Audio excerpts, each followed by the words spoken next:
Chapter 3552, Titania. The presence of a large derelict alien capital ship in what should have been a quiet stopover point completely took the Golden Skull Alliance by surprise. The distant alien bioship was massive in human terms. She was roughly 5 kilometers long and around 3 kilometers thick at her widest section. Her overall shape was comparable to a rather slender beehive with flat ends.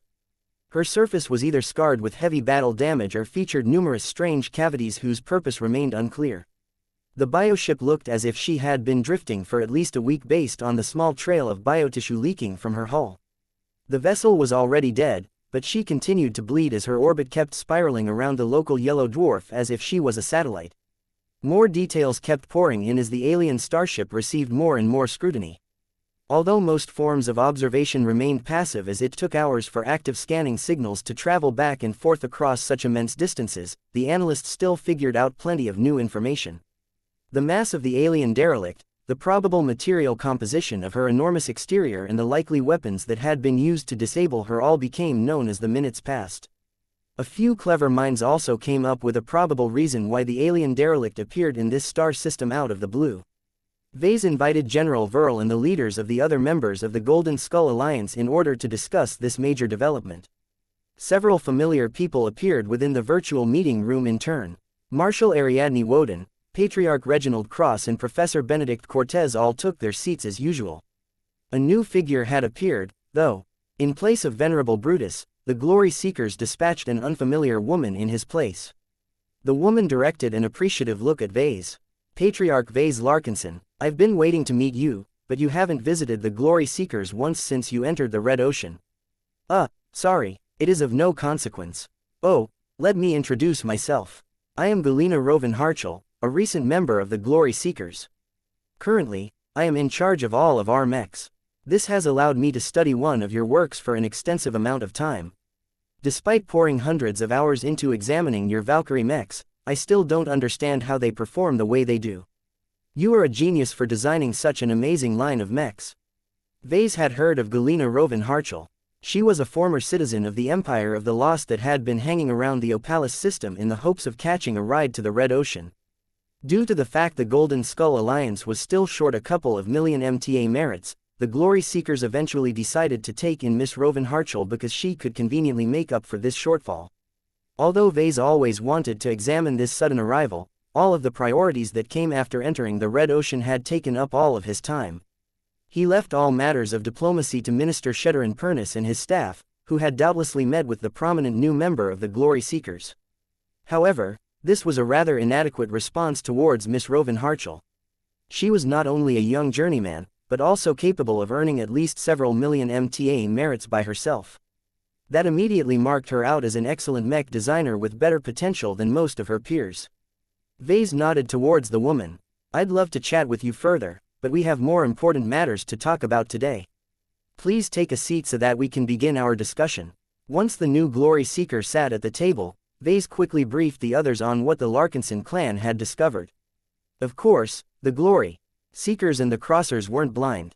They must have certainly employed their own sensor suites to scan the alien shipwreck and the surrounding environment for any useful details.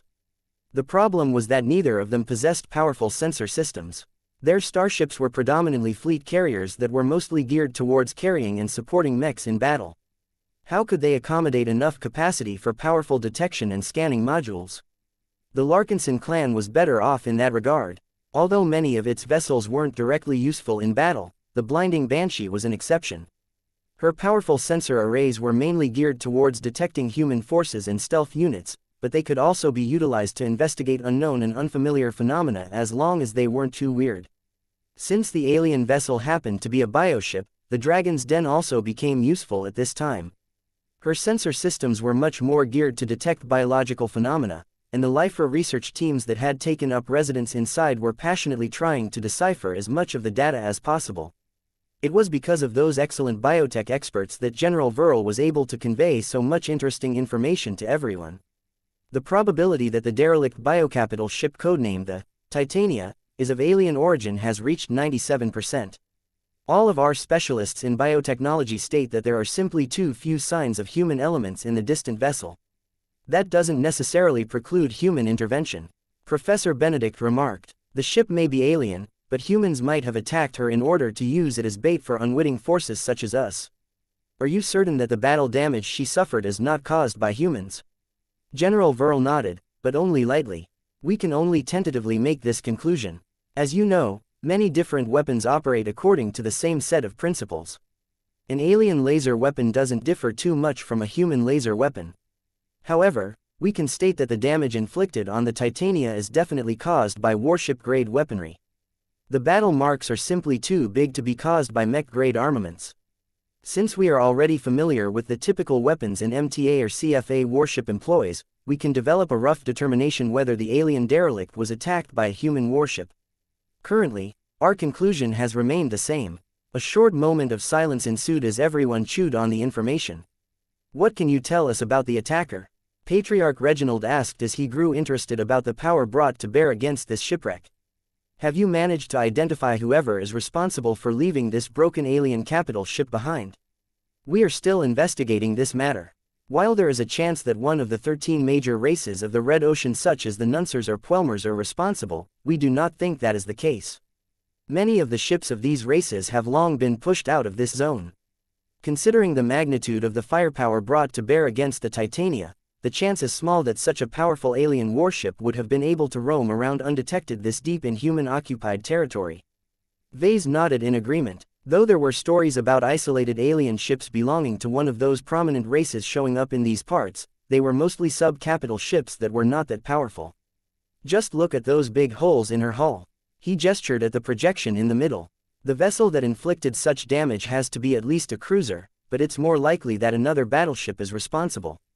The question now is whether this big and probable alien threat is lurking in a hidden corner somewhere. We have not detected any alien vessels in the star system at this time.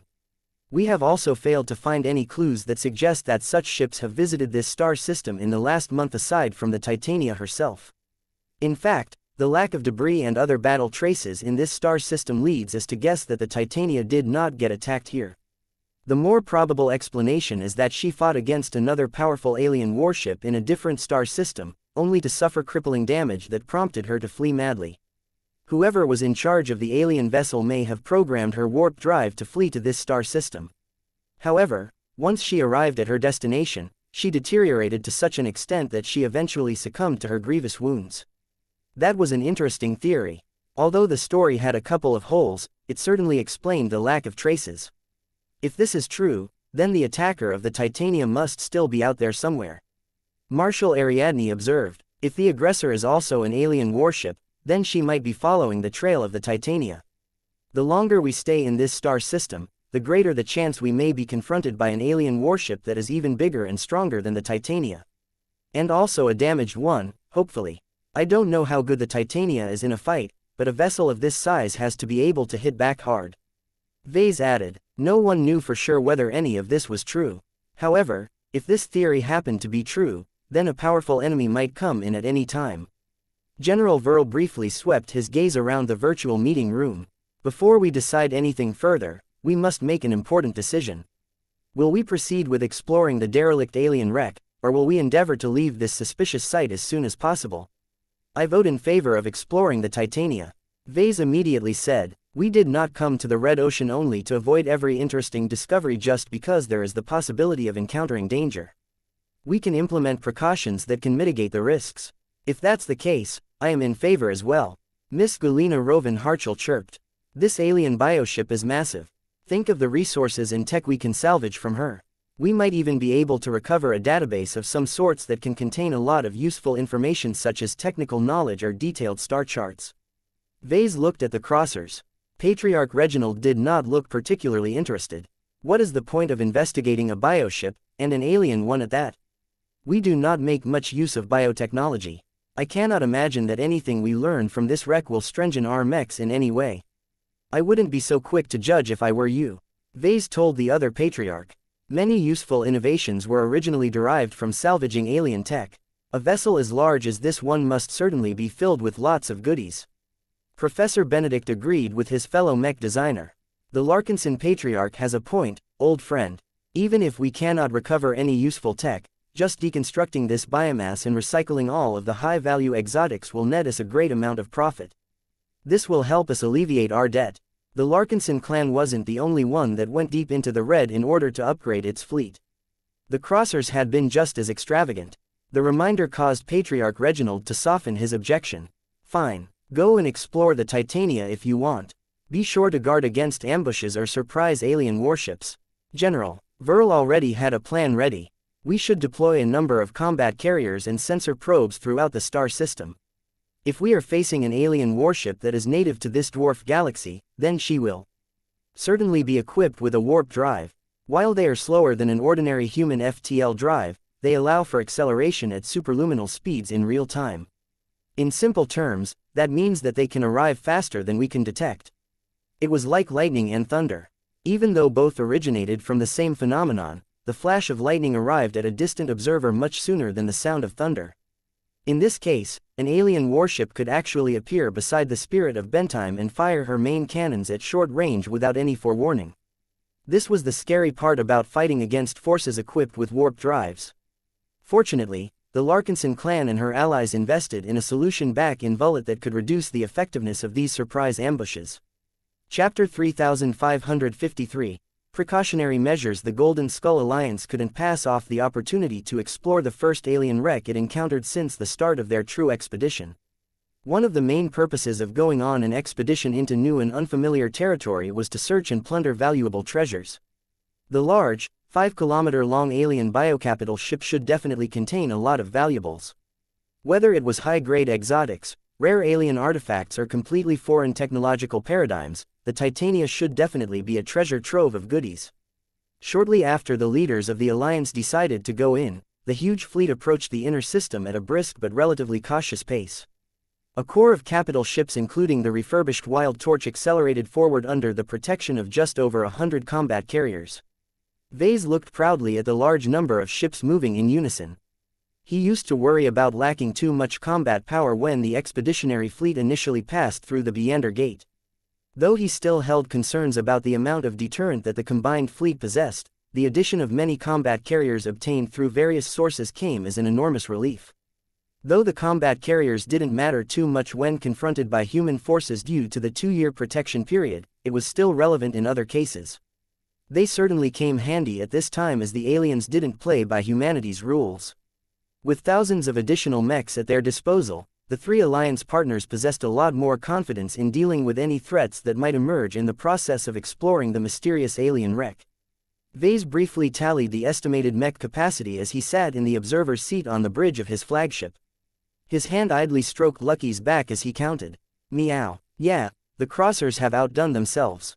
Vase said, they can almost field 6,000 mechs if they want to, but I'm not sure they have filled all of their new ships. They need to produce or acquire a lot of mechs, and that doesn't come easy. It takes time and money to get that much assets. Meow. The Glory Seekers should be in a similar position, though their burden is lighter. They only gained 20 combat carriers from their Hexer friends, which is not that much. Perhaps they have already filled most of their mech hangar bays with the mechs they previously packed inside their capital ships. He estimated that the Glory Seekers should only be able to field 2,750 mechs at most, which made them equivalent to an oversized mech regiment. Meow meow. Our Larkinson fleet sits in between at the moment. We didn't acquire as many combat carriers as the Cross clan, but we're better off than the Glory Seekers in that regard. We can field up to 4,000 mechs if we take over a lot of spare cargo bays. Still, we lost a lot of the mechs we brought into the Red Ocean due to tournament attrition. Last I checked, our production halls are still in the process of rebuilding mechs from recycled materials. As long as the Alliance partners had more time, they could eventually raise their collective strength to a level just above a mech division. This was a much more respectable amount of combat strength and would allow the expeditionary fleet to safely roam a lot of general territories. For now, Vase estimated that the expeditionary fleet was still short of several thousand mechs, which might or might not make a difference today. I hope we won't encounter any unpleasant surprises. Lucky turned his head around in order to send a nasty glare at Vase. Meow. Hey, that's just groundless superstition. Meow. You're just upset because you don't like to eat organic materials. Hey, that reminds me. Can you eat alien flesh as long as it contains enough metals and exotics? Meow. While Vase pondered whether Lucky was able to eat the Titania whole, the fleet continued to approach the derelict alien capital ship while maintaining a great degree of vigilance. The different forces coordinated their actions and enacted a lot of precautionary measures to guard against ambushes. The flagrant vandals moved their combat carriers ahead of the main fleet and spread out in different directions in order to guard against approaches from different angles. The expeditionary fleet also deployed lots of listening devices that spread throughout the entire star system. Some of them were larger and contained cheap quantum communication nodes that could instantly transfer timely warnings back to the main fleet if they detected anything amiss. This was an essential precaution to guard against hostile ships in warp travel. They were so damn fast that the light of their passage arrived far too late in many cases. Fortunately, even if an alien ship in warp did manage to sneak up on the main fleet, the Larkinsons and its allies had a few surprises in store. Special modules mounted on the Gorgonean, the Wild Torch and other capital ships became active. They drained a considerable amount of power, but their effects were absolutely crucial. They reinforced the surrounding space around them, making it much harder for warp drives to curve space. The only downside to the commercialized dimensional smoother modules was that they were subject to the inverse square law just like any other field generator devices.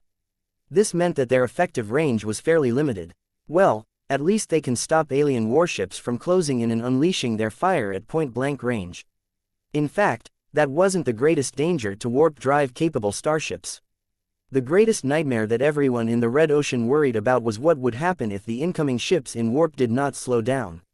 What if they barreled into a hull at relativistic or superluminal speeds? The results were not pretty, to say the least. In fact, it was not that simple for ships to conduct suicide attacks with ease. It was hard for warp drives to curve space that contained a lot of matter and energy. Warp drive tech also hindered starships from crashing into obstacles such as random space rocks. Even so, that did not prevent starships from warping forward only to shut down their drives moments before their trajectories intersected with other vessels. There were many more dangers that pioneering fleets had to take into account. Vase would probably drive himself crazy if he had to address all of these risk factors. Well, that's what my underlings are for. I'm sure they have covered every angle. As the distance between the expeditionary fleet and the Titania slowly shrank, the Larkinson mech units that weren't already out on patrol all geared up for deployment. Commander Melkor Larkinson oversaw his avatar. Mech pilots getting briefed by their officers. A particular focus of these lectures was how they should respond against new and unfamiliar developments concerning alien ships and forces. Spread out, a mech captain emphasized as she pointed at a projected battle scenario between a human mech company and a generic alien vessel. If you encounter any alien vessel of any size, chances are that she is armed. Since these ships come in far larger dimensions than any mech, they can easily accommodate weapons that can crush not just one, but multiple mechs at the same time. Therefore, it is crucial for you to start off with dispersed formations and be ready to separate even further depending on the opposition that we face. If the mech pilots didn't understand the mech captain's message, then the projected simulation battle made her point abundantly clear. The first simulation run showed the mech company flying forward in a typical defensive formation. This granted it excellent defenses against melee assaults, but it also allowed the alien warship to blast all of the mechs to pieces with a single salvo of her main cannons. Defense doesn't matter. No matter how tough your space knights are, none of them are designed to cope against firepower of this scale. If you get hit, then I hope you ejected your cockpit from your doomed machines a second before. If I were you, I would keep your hand on the ejection lever at all times. We can afford to replace a mech, but we cannot bring back human lives. Even if you made a mistake and ejected prematurely, it's okay. We can just put the cockpit back into the mech afterwards. It was too intimidating for any mech pilot to fight against warships head-on. The Larkinsons should know, as they already fought against one before. The rules of battle were much different. Not only did mechs have to contend with the risk of getting annihilated in an instant, the ships of the expeditionary fleet also had to prepare against direct attacks that were much more threatening than anything a mech could unleash. The different circumstances caused Commander Melkor to question whether it was appropriate for him to deploy with his men. As a leader, he could still do his job in the command center of the Gorgonean. He grimaced as he adjusted the visor on his face. No, I shouldn't think this way. I need to retain my fighting urges. Besides, Gloriana has already begun to design a custom mech for me. It would be a waste for her to do all of that work only for me to retire from the field. Though he did not think he was the second version of Casella Ingvar, He had his own pride as a man and a mech pilot. An older man soon reached Melkor's side. "How are our mechs, Major?" "All of the mechs assigned to our mech legion are ready for deployment, sir," Major Cardana Belsier reported. "Some of the older machines that have become less reliable due to frequent damage and repairs might not perform up to par, but they should be able to keep up with maneuvers. And the men, they're scared more than they are excited." The newly appointed major was one of the more recent hires of the Larkinson clan. Major Belsier brought much-needed structural leadership and management ability to the avatars of myth. As a graduate of a military academy and someone who had climbed up the ranks of a military organization until his 50s, Major Belsier neatly compensated for all of Commander Melkor's shortcomings. He particularly excelled in the more boring aspects of leading a mech legion such as administration and logistics. Melkor had assigned other officers to take charge of these responsibilities, but it was nice that there was someone above them that knew what should be done. The only shortcoming that prevented Major Belsier from gaining more respect from the avatars was that he was not a mech pilot. Even though the ability to fight with mechs was not related to leadership ability, mech pilots were much more willing to entrust their lives to those who understood their plight and experienced the same dangers. "A bit of respect towards alien threats is healthy," Commander Melkor said as he considered the state of his men. "We can't let their fear of the unknown affect their courage too much, though. This is just the start of our great adventure into the Red Ocean. If we get spooked just because we came across something new, then how will we be able to confront other dangers?" Major Belsier did not look comfortable. "The dangers we need to take into account in the Red Ocean are much greater, Commander. There are avatars who think we do not even need to explore such a large and potentially dangerous alien shipwreck. They are allowed to think that way, but they must follow their orders regardless. The decision to explore the Titania does not lie with us. We are avatars. We fight the enemies of the clan. Nothing more." That said, Commander Melkor also had his misgivings about approaching the alien shipwreck. Giant capital ships, even alien ones, shouldn't remain undisturbed for long. Why hadn't other pioneering fleets explored the wreckage already? Why was the Titania even alone? There were so many question marks surrounding this event that Commander Melkor feared that the Larkinsons might be blundering into another situation they could not control. If that happened, then the avatars needed to show what they were capable of once again. Our men must be ready. Chapter 3554 Readying the Living Mechs. Venerable Joshua Larkinson was bursting with excitement. After a long time of waiting, he could finally take out his Everchanger on a real mission for the first time. Although no one knew whether the expeditionary fleet would encounter any actual threats that required the intervention of expert pilots, Joshua would eagerly respond if his clansmen needed his help. Since it took at least several days for the expeditionary fleet to approach the alien wreck, the Larkinson army had plenty of time to conduct its preparations. The only downside to all of the preparation time was that Joshua was the only expert pilot assigned to the Spirit of Bentime these days.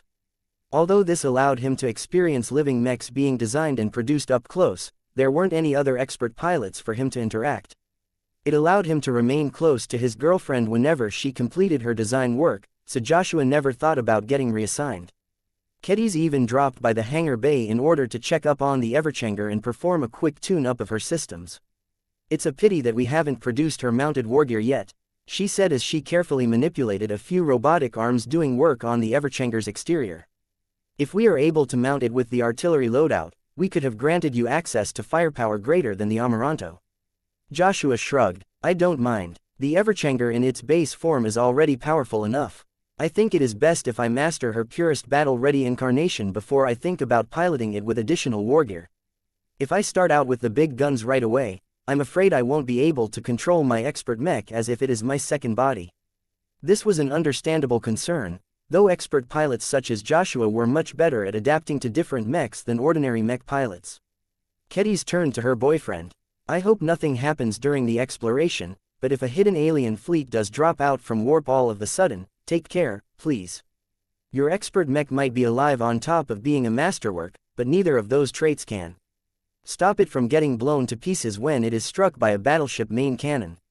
There are threats in the Red Ocean that mechs simply can't fight against." She truly felt a lot of concern for the man she loved. However, she never contemplated the notion of asking him to stay back. He was an expert pilot who possessed more power than almost any other soldier. Though he received lavish treatment and one of the best machines an expert pilot could ask for, the price for all of that was the obligation to step up when needed. Alien warship or not, Venerable Joshua and the Everchanger had to go out there and confront whatever was waiting for them without any hesitation. You studied the data on the Titania, right? Do you think she is alive? Joshua idly asked as his girlfriend continued to work on the Everchanger's frame. Kedis shook her head. The Titania is equivalent to a broken carcass that has been put into an irradiated freezer. While I am not an expert in alien biotechnology, organics work the same way in every circumstance. When an organic construct of this size has that many holes and structural damage, the circulation systems and other mechanisms that ensure the bioship remains alive simply stop working. The lack of heat signatures and other active energy emissions support this conclusion. On top of that, electromagnetic radiation from the local yellow dwarf and the rest of the cosmos is constantly pumping the exposed fleshy bits with lethal rays. So you're sure the Titania is dead? I honestly can't say, she said. I think you can get a more accurate answer if you stop by the Dragon's Den. Those lifer researchers over there must be chomping at the bits to step foot inside the derelict bioship. Well, I hope they wait until after we have secured the area and verified the Titania is harmless. The couple continued to chat about the alien ship and other topics. Meanwhile, Kedis also completed her last-minute tweaks on the Everchanger. When the couple stepped back and beheld the powerful masterwork expert Mech, they both sighed in admiration. The design, craftsmanship and power of the Everchanger ranked among the best in the Larkinson clan. It's truly amazing how much you and Vase managed to accomplish, Joshua wistfully said as he embraced his girlfriend at the hip. I haven't gotten many opportunities to pilot it yet, but I am always amazed at how alive and intelligent it is. I truly feel like I am cooperating with another living body rather than piloting it. Vase is an absolute treasure for being able to design mechs that provide such a radically different piloting experience. He has made a huge amount of progress since he started his career with designing virtual variants. Kedis pinched his arm. And what about me? Have you forgotten about the other mech designers that have contributed to the Everchanger's design and fabrication? Oh, Gloriana did great work as well. She has spent many hours working with me to make sure the configuration and feel of the Everchanger completely fits my preferences. The Quint and the Valkyrie Prime are both nice mechs, but neither of them were designed for my operation from the ground up. I never really understood what a difference this can make until I received the Everchanger. This is the first mech that she has truly tailored its entire design to my preferences. She even incorporated touches that I didn't even know I would like. Joshua, his girlfriend began to agitate her powerful will. We can't forget about Juliet either. She's all right for a penitent sister. My Everchanger would never be as quick, agile and maneuverable without all of the work she has done to the flight system and the other maneuvering systems. I think my expert mech is the third most maneuverable of its kind. In the Larkinson clan, the first sword might be a little faster, but the difference shouldn't be great. Joshua, Kedis smacked his side with her fist. Ouch, you don't have to hit me so hard. I was just kidding. That wasn't a funny joke, you dolt. Now apologize by kissing me this instant. What, like this? The two embraced and expressed their adoration for each other in an intimate fashion.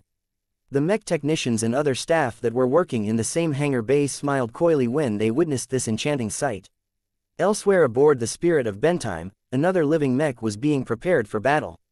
Though the power and features of this particular machine could not be compared to any of the expert mechs, its value was still great due to several important traits. First, it was a masterwork mech.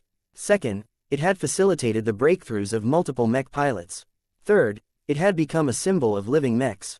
All of these reasons and more prompted Vase to spend his limited time on checking it and preparing it for action with its newly designated mech pilot.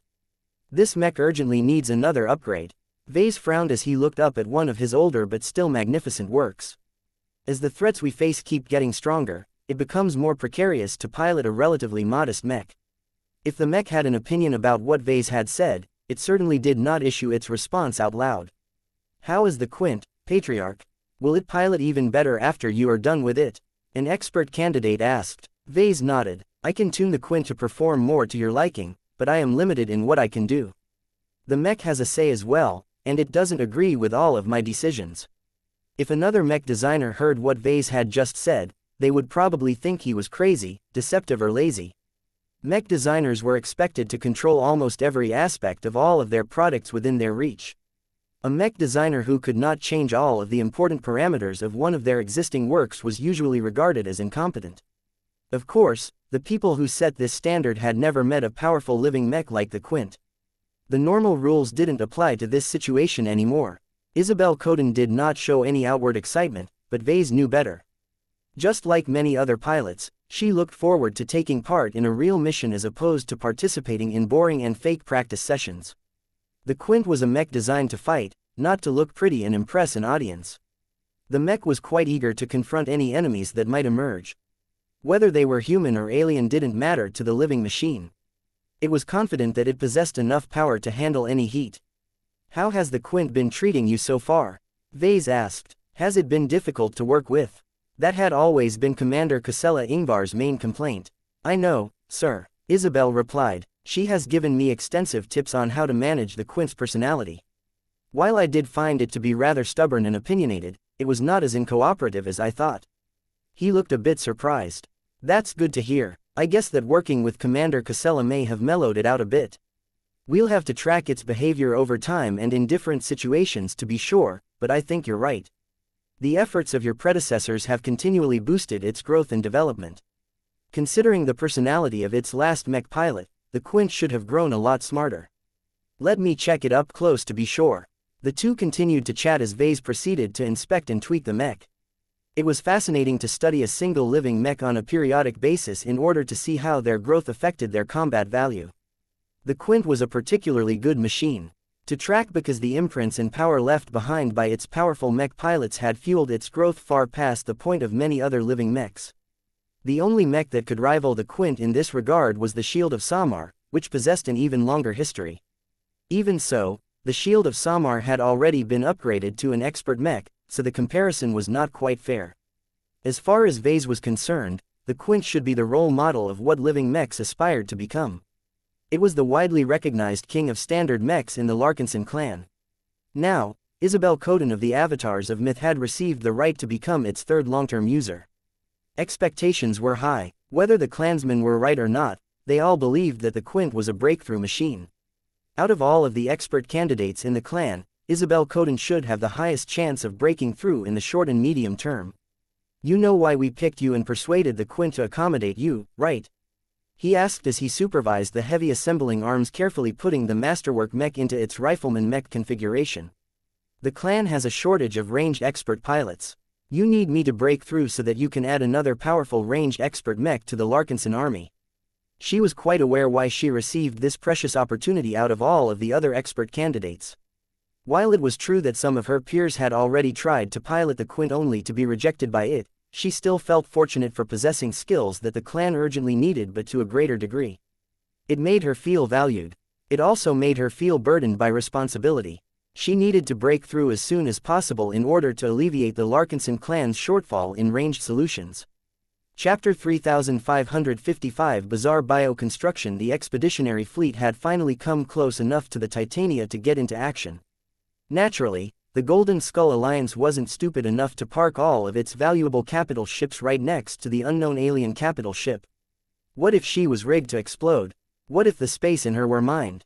There were so many possible dangers that it was best if the main fleet maintained a healthy distance from the Titania. The ship still needed to be investigated, though. The good news was that the relative proximity gave the expeditionary fleet's sensor systems a much more detailed look at the motionless biovessel. A lot of additional data and information emerged, but very few of it actually changed the considerations and approach of the Alliance. They still expressed an interest in exploring and plundering the silent vessel. There was one major question that had wide-ranging effects on what might happen in this star system. Should the Golden Skull Alliance adopt a cautious or speedy approach? The more the Larkinsons and its allies took their time to explore the unknown alien vessel, the safer they would all be. Their abundance of precautions would allow them to respond adequately to any unforeseen moments.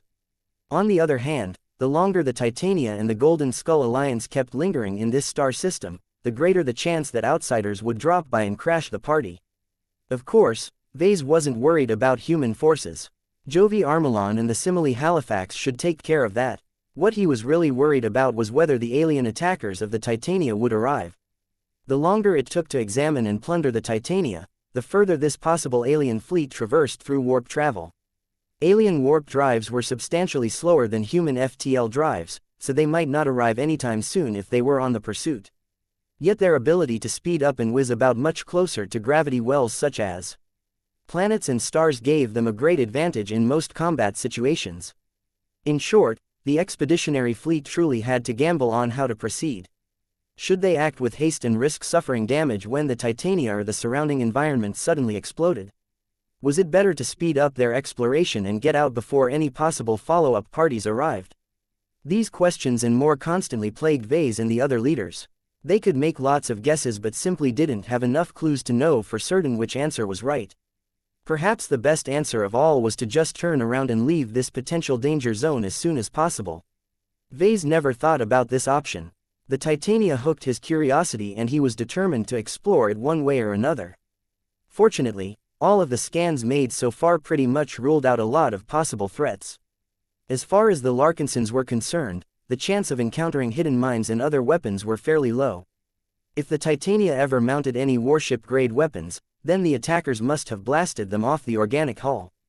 The Lifer biotech researchers over at the Dragon's Den had already concluded that the bioship did not contain any dormant weapon systems. This tempted Vase to go for a speedy approach, but he was too afraid that his clan would expose itself to hidden threats. This had happened many times, so Vase truly felt it was better to go for a cautious approach. "Sir, we're about to dispatch our first probes," General Verl's projection informed Vase. "Understood. Don't be in a hurry to proceed with the next steps. Let's see how the ship will respond when we poke her hull with our drones." Hundreds of little unarmed drones launched from the capital ships and whizzed forward at rapid speed. These drones were cheap, lightly armored and disposable, but they were packed with sensors and scanners that could examine a fair amount of details up close. It took a bit of time for them to approach the distant alien vessel. This was a result of the safe distance the main fleet adhered to. Vase and everyone else had to wait impatiently for the drones to traverse many kilometers until they finally began to reach the Titania's silent hull. "The drones are beginning to examine the wreckage, sir. Don't focus too much on her exterior. Get those drones through the holes in the hull and record what's inside." Our long-range scans never delivered any clear answers on what's inside. Vase carefully studied the footage transmitted from the drones. The signals coming back remained mostly clear as the dead biocapital ship did not throw up a lot of interference. All he saw from the projections were walls and bulbs of strange, grayish flesh interspersed with massive structural components in the form of bones. What a macabre image. Meow. Lucky didn't even want to look at the disgusting flesh ship. If the derelict was a CFA warship or something, his mouth would have been watering by now. However, the sight of all of that cold and fleshy matter caused him to grow sick. He wasn't the only one who found the footage disturbing. Few Larkinson were accustomed to seeing such a huge organic construct in such poor condition. Vase turned to the projection of Directo Rania Woden. Given the nature of the main subject of this exploration mission, he could not rely on his technical knowledge to figure out what was going on. He had to lean on the expertise of a biotech scientist in order to understand what the probes were seeing at the moment. "Is there anything new?" "It's difficult to say," Rania said as she quietly studied all of the footage. "My research teams and I have developed a number of expectations based on the data that we have gathered earlier. We believe that even if we encountered a bioship of this size that was grown by an unknown alien race, there should be enough similarities between human and alien-built biovessels to know what we are getting into. It appears that our assumptions were wrong. I am not spotting any obvious compartments, hatches, discrete biomechanical parts and so on. It could be that the alien race who developed the Titania is further removed from humanity than we assumed."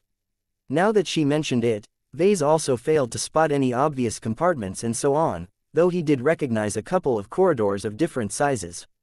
Some of them were large enough to fit several mechs at once while others were only large enough to accommodate dwarves. There were considerably more of the smaller ones, and they were spread across any open section of the Titania. Their weird round cross-sections caused Vase to grow confused. Which orientation was up or down on this vessel? What kind of alien race would grow and inhabit such a strange ship, Rania? There are still too many possibilities for me to pin down an approximate answer. She replied, "I am currently leaning towards a non-humanoid race that are extremely small but numerous, such as the Sandmen. Perhaps this large shipwreck is even more enormous in the perspective of her original owners. It could be a gigantic arc ship just like the ones that many alien races in the Red Ocean have started to build. The alien societies in the Red Ocean were all undergoing an existential crisis after the Big Two accelerated their invasion. The alien civilizations that were in humanity's way didn't sit around and do nothing as the MTA and CFA blazed through their star systems and wiped out their populations. The alien races all diverted an immense amount of resources in building evacuation ships that could safely bring as much of their population out of their doomed star systems as possible. All of them pretty much fled in the direction away from the Big Two's advance, but a few starships tended to get lost or suffer major damage that somehow caused them to go in the wrong direction. This might explain why the Titania ventured this deep in human-occupied territory, but the damage she suffered did not seem to be made by human weapons. As a mech designer, Vase witnessed plenty of mechs sustaining damage in battle. He became quite good at identifying the cause of their battle marks. Yet when he was confronted with the large and strange holes riddled throughout the Titania's structure, he had to scratch his head. There were few apparent signs of heat and burning, so she obviously hadn't been struck by laser beams or positron beams. Vase was also sure the Titania hadn't been struck by missiles or explosive weapons for that matter. She hadn't been struck with solid kinetic projectiles either. Even if he did not play around with biomechs, he had seen enough bodies getting struck by kinetic weapons to know how flesh and bone reacted to getting impacted by large and heavy rounds. The wounds seemed too clean, for a lack of a better word. Perhaps the unknown assailants used a form of high technology to literally void oval-looking portions of her hull. It was as good of an explanation as any, but Vase lacked enough proof to feel any confidence in his conclusion. Several minutes passed by as the drones continued to transmit bewildering footage that featured a lot of unfamiliar and indecipherable alien biotechnology. Fortunately, none of the drones encountered any active threats. The Larkinsons became more and more certain that the Titania was safe to explore. That was until the lifers over at the Dragon's Den began to recognize what they were seeing. Wait, Doctor. Ranya's projection burst. According to one of our experts, the Titania is too natural to be a bioship. There are too few signs of logical and artificial structures for us to state with certainty that she is a purpose-grown asset. What are you saying, Ranya? The Titania is not a bioship at all. It may be the carcass of an immense astral beast. What? Not just Vase, but everyone else who she was connected to reacted with great shock at this revelation. Just as the Larkinsons and the others were trying to wrap their heads around this bold but increasingly more likely guess, a mutation had occurred. Alarms began to ring throughout the ships as many sensors detected abrupt spikes in activity deep inside the Titania's hull. Our most inward probes have been destroyed. The Titania's entire structure is convulsing. Our sensor arrays are detecting multiple spikes of heat and energy generation throughout the Titania. The energy and heat is quickly spreading throughout her structure. Half a minute later, many of the open corridors began to spray out large spurts of strange and hot gray liquid. Director Ranya gasped. That's blood. The Titania is reviving by resuming the circulation of blood throughout its body. That's it, General Verl stated. We cannot let this alien creature wake up. Even if there is a chance that this living is friendly, we can't take the risk. Fortunately for him and everyone, the Titania soon made it clear what it thought about the humans. Some of the holes that looked more natural than the others began to pinch and squeeze as if they were giant mouths. While everyone was wondering about the purpose of these motions, the mouths soon spat fleshy bullets that were at least twice the size and mass of a typical medium mech. The Titania quickly spat out over 80 of these grayish, flesh bullets. They all looked alive because of all of their squirming and because the sensors detected that they each contained a high amount of energy. The unknown bioprojectiles are adjusting course. They're heading straight towards our fleet. We're under attack. Much of the ambiguity had disappeared. The Titania may look awful, but the apparent astral beast was still alive and possessed plenty of hostility towards the human fleet that sought to pick apart its corpse. All of the mechs that had already been deployed as a precaution were all prepared for battle. While the melee mechs didn't have much to do at the moment, the ranged mechs all opened fire at the Titania and the fleshy projectiles were rapidly soaring towards the expeditionary fleet. Intercept those bioprojectiles. Don't let any of them hit our ships. Chapter 3556 Huge Mass. The Golden Skull Alliance turned out to have made a mistake. Everyone who looked at the seemingly cold and derelict alien construct thought that it was a bioship that had encountered a deadly opponent. It shouldn't have been a surprise that they all defaulted to the assumption that the Titania was some sort of alien organic capital vessel. Starships were humanity's frame of reference of anything floating in space.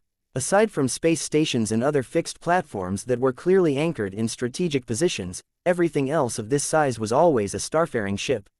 Many alien species in both the Milky Way and the Bed Ocean utilized starships to move around. While the exact style, purpose and usage of starships may differ slightly among the species, their universal value all made them ubiquitous, whether the aliens called them ships, homes, fortresses, or whatever unique word they made up in their incomprehensible languages. Yet not all constructs in space were space stations or starships. There was a third category of deep space superstructures that showed up from time to time.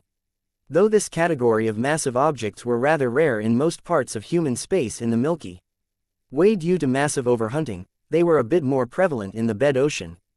Astral beasts. These were wondrous forms of life that varied in size but usually leaned on the larger size. Most of them were one form of space bug that had miraculously evolved in different star systems due to various circumstances. The overwhelming majority of them were local pests who never left their star systems because they simply couldn't survive the long, cold and dangerous trip to other places. However, across millions if not billions of years of evolution, life found a way. Whether it was through the absorption of phase water, the mutation of a sophisticated organ, or the reckless experimentation of an ancient alien empire, a small proportion of astral beasts managed to escape from the boundaries of their origin systems and succeeded in spreading across the stars. Each of them were miraculous forms of life that could inherently develop the ability to travel at superluminal speeds through growth alone. They also tended to be on the larger size, as scale was one of the best ways for these organisms to survive all of the different threats in space. Most successful species of astral beasts tended to have emerged a long time ago. They were stable, powerful, but did not tend to develop any sentience because there was never a need for them to grow any smarter or make use of tools. Of course, exceptions always existed. The most prominent example of an astral beast species gaining sentience in the Bed Ocean was the phase whale.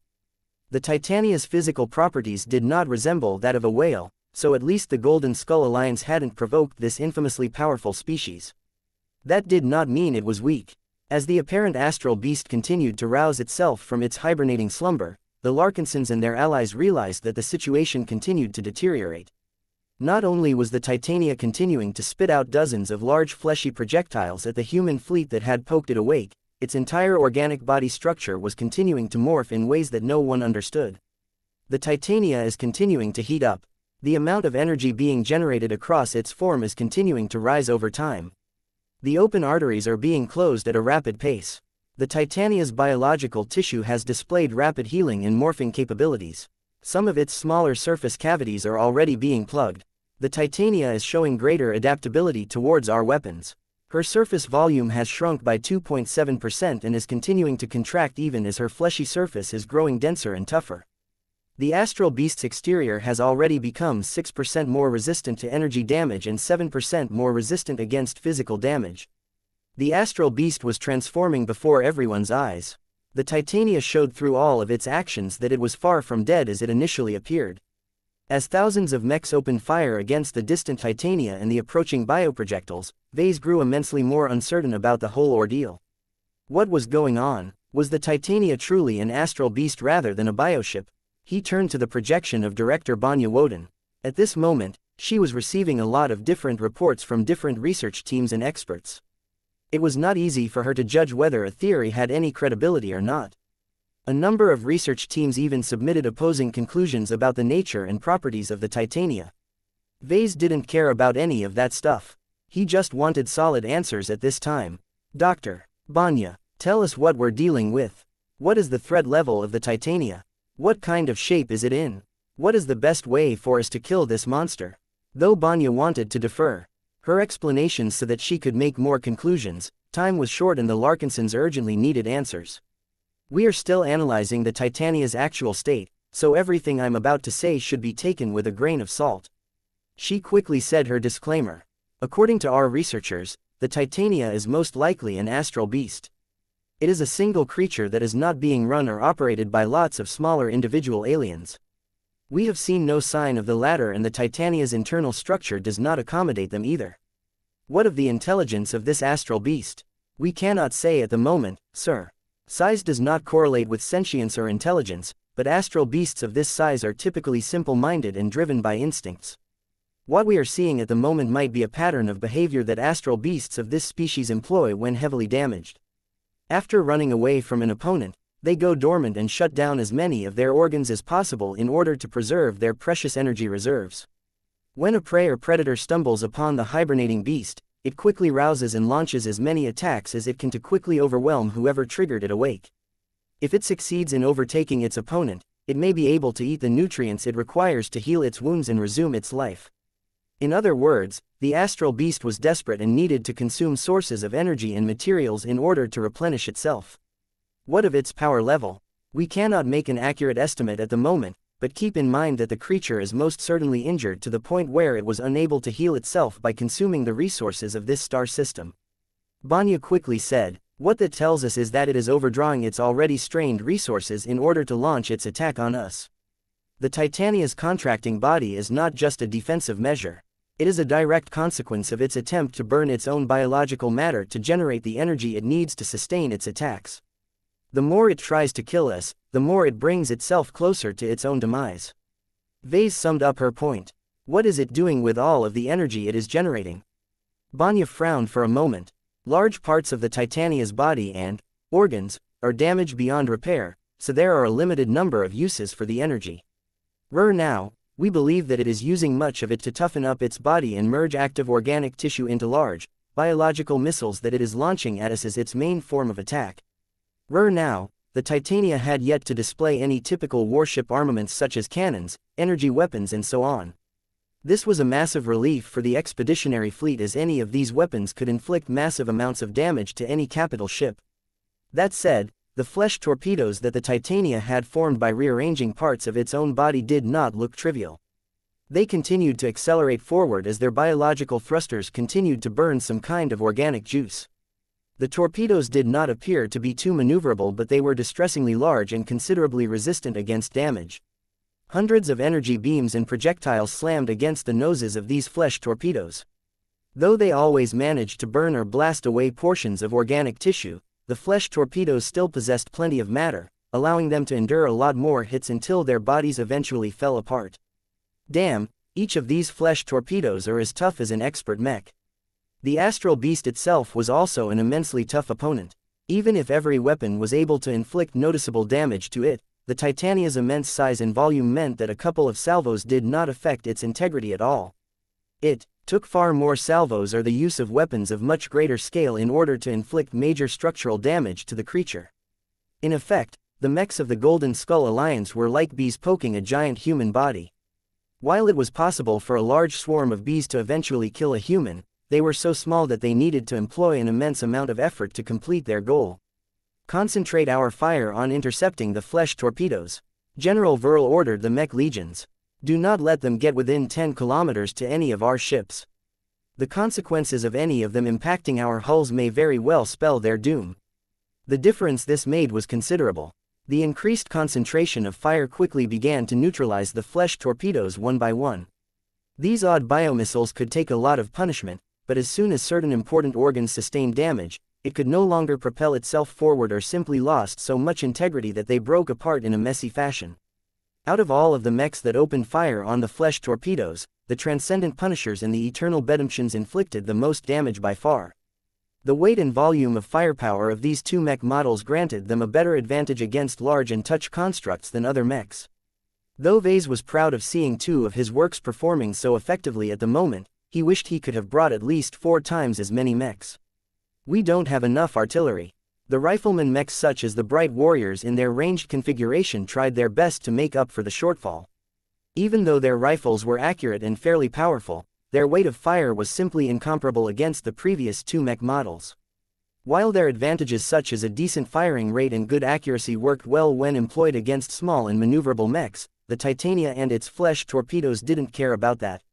Only brute force could fell hostile entities of this scale. As Vase focused on how well his forces were able to whittle down the flesh torpedoes, Director Banya and the Lifer research teams carefully studied the internal organs spilling out of the broken flesh torpedoes. Those flesh torpedoes are not explosive in nature. Banya stated, any explosions that you see when successfully intercepting the organic objects are mostly generated by setting off their volatile propellants. The actual threat they pose is much different because they are full, living organisms just like the Titania. Are you sure about that, Vanya? Once again, Vase became shocked at what he heard. We're not shooting missiles, we're shooting down the Titania's offspring, she stated with an increasingly more definitive tone. Whether they are its clones or its children, each of these incoming fleshy creatures will likely be able to destroy our ships by rampaging across their hulls as if they are actual beasts. This was a frightening prospect. What would happen if a few of the Titania's children landed on the Spirit of Bentheim? They could probably chew through the hull of his flagship before wreaking havoc inside. Chapter 3557 Firepower. The researchers over at the Dragon's Den played a crucial role in helping everyone understand what they currently faced. Before, they thought that the Titania was a derelict bioship and that its flesh torpedoes were akin to conventional projectiles. Now, they understood that both of them were actually complete living organisms that could think and act for themselves. The Titania clearly proved its living qualities by adapting to the current situation. Not only was it squeezing out more offspring from its body in an attempt to overwhelm the expeditionary fleet, its contracting exterior was constantly being hardened in order to resist more and more damage. The current state of the battle did not look that good at the moment. Even if a bio creature as enormous as the Titania had almost perished after fighting against an unknown adversary, it still possessed so many resources that it could probably keep up its offensive actions for a long time. Currently, the mech forces deployed by the Golden Skull Alliance found itself at a considerable disadvantage in this battle. There was no helping it. The Larkinsons, the Glory Seekers and the Crossers had all formed their respective combat units with human opponents in mind. While they were all aware that they might have to fight against alien forces if they continued to roam in the Red Ocean, they did not expect that day to come so soon. The fact of the matter was that the expeditionary fleet had been caught with its pants down. Almost half of its combat assets consisted of melee mechs, which were considered essential in fighting against other mech forces but were seriously inadequate in this situation. No one thought about dispatching melee mechs to the Titania in order to tear her enormous body apart up close. From what they could observe, the astral beast possessed a high degree of control over its own biological structure. Any mech that dared to attack its flesh would probably get swallowed whole by many tons of flexible and responsive biomatter. Even if that wouldn't happen, there was little point in dispatching them anyway. The damage they could do to the surface of the Titania was as trivial as a bunch of ants trying to chew their way through a human body. The best way they could perform their role was to drill past the surface and deal damage to the Titania's internal organs. If the melee mechs could quickly work their way deeper and reach the areas where the ranged mechs couldn't damage, perhaps there was a way for them to cut off the Titania's energy supply. Yet who would possibly take the risk to order such a dubious action? The most likely consequence of sending melee mechs on this suicide mission was that the enormous astral beast's bulk would crush any of the annoying mechs that attempted to dig into its body. Just like how human bodies possessed immune systems that destroy foreign germs, General Verl and many other humans were afraid the Titania would have a similar answer against intruding mechs. Fortunately, the melee mechs did not have to sit out this battle entirely. The Alliance partners had stockpiled a sufficient amount of basic energy rifles in case they confronted supermassive threats such as the Titania. The Larkinson clan still retained a lot of old rifles that its bright warriors used to wield before switching over to their new Luminaire crystal weapons. The melee mechs all returned to their motherships and quickly returned to space with rifles in their hands. This was the advantage of fielding humanoid mechs. Even if they weren't built with ranged combat in mind, they could still manipulate an ordinary rifle with decent effectiveness. Ironically enough, the rather lackluster Bright Warriors possessed a considerably greater advantage in this aspect than other mech models such as the Ferocious Piranha.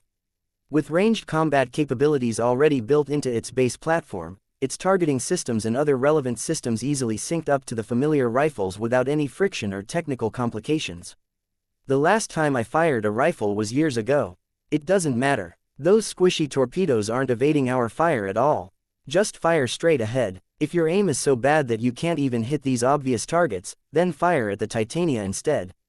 That beast is much bigger but it hasn't moved at all. There are no excuses if your shots go wide. The weight of fire from the expeditionary fleet increased as a result of arming all of the melee mechs with ranged weapons. However, the effectiveness of the additional fire was marginal. The marksmanship skill of the mech pilots were wildly inconsistent and they were unable to concentrate their fire on specific weak points.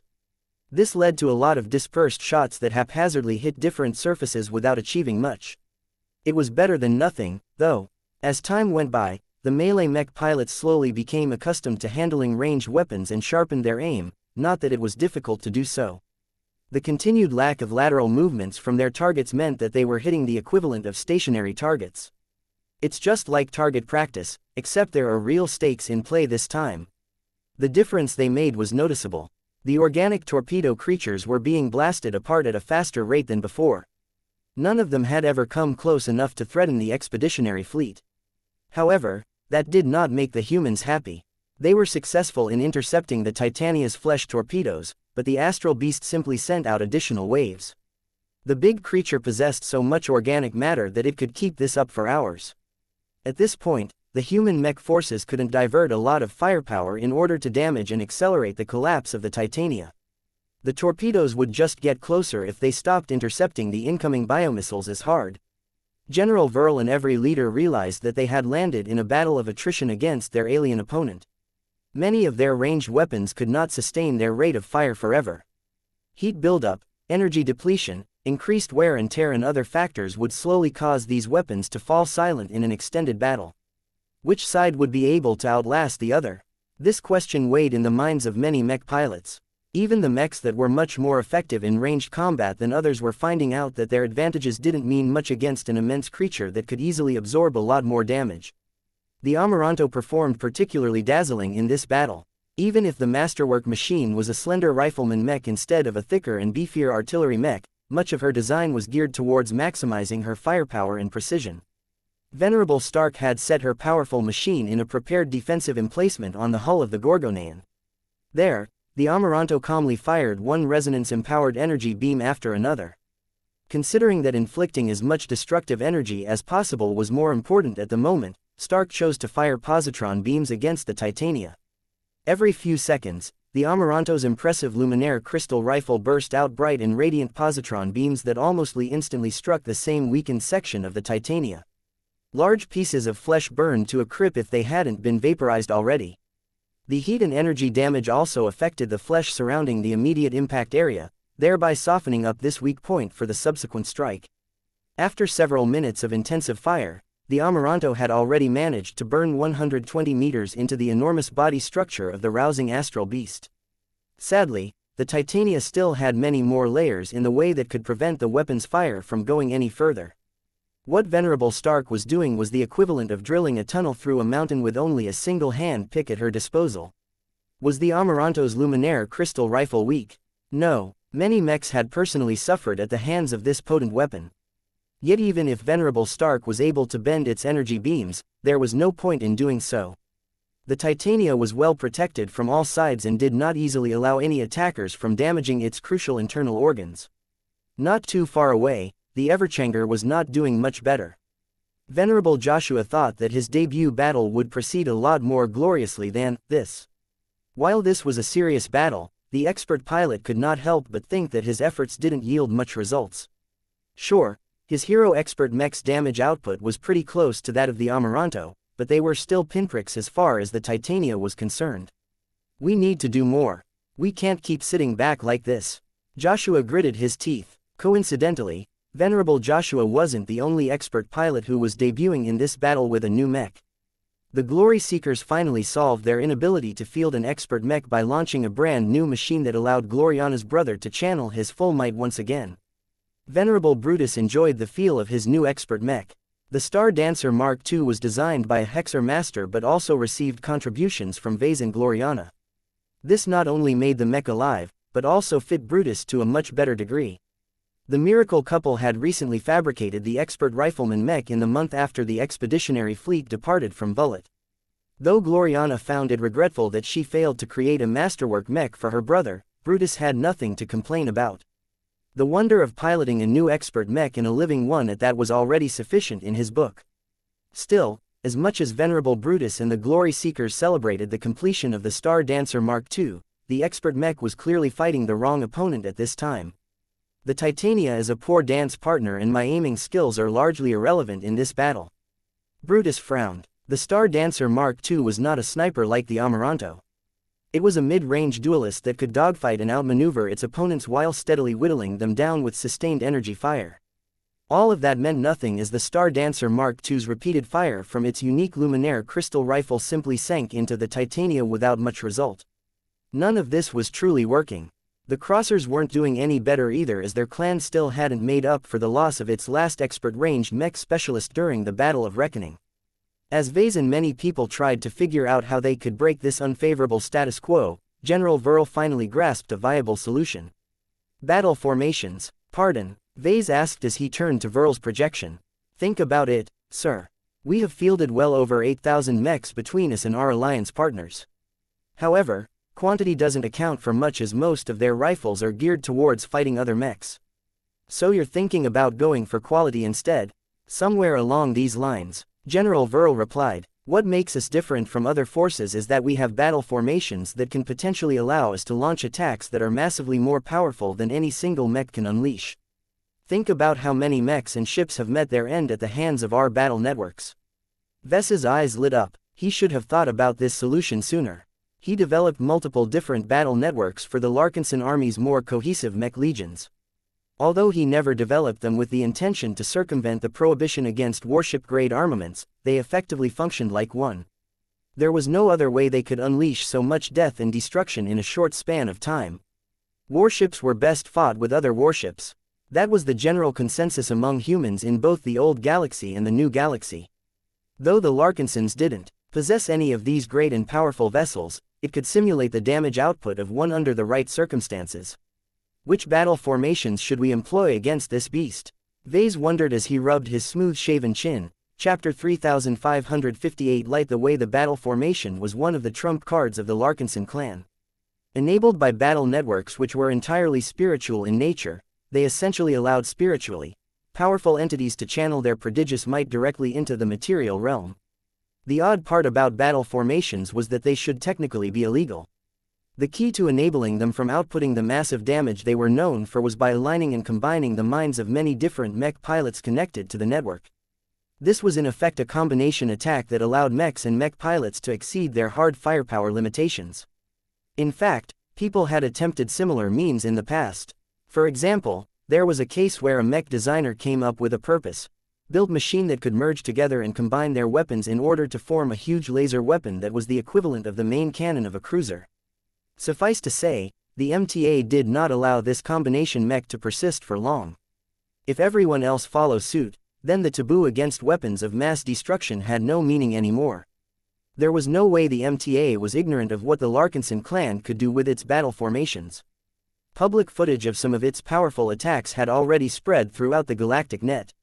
The Larkinson battalion under the leadership of Commander Casella Ingvar had even employed it during the GNA League. Vase also knew the mechers could move quickly if they wanted to.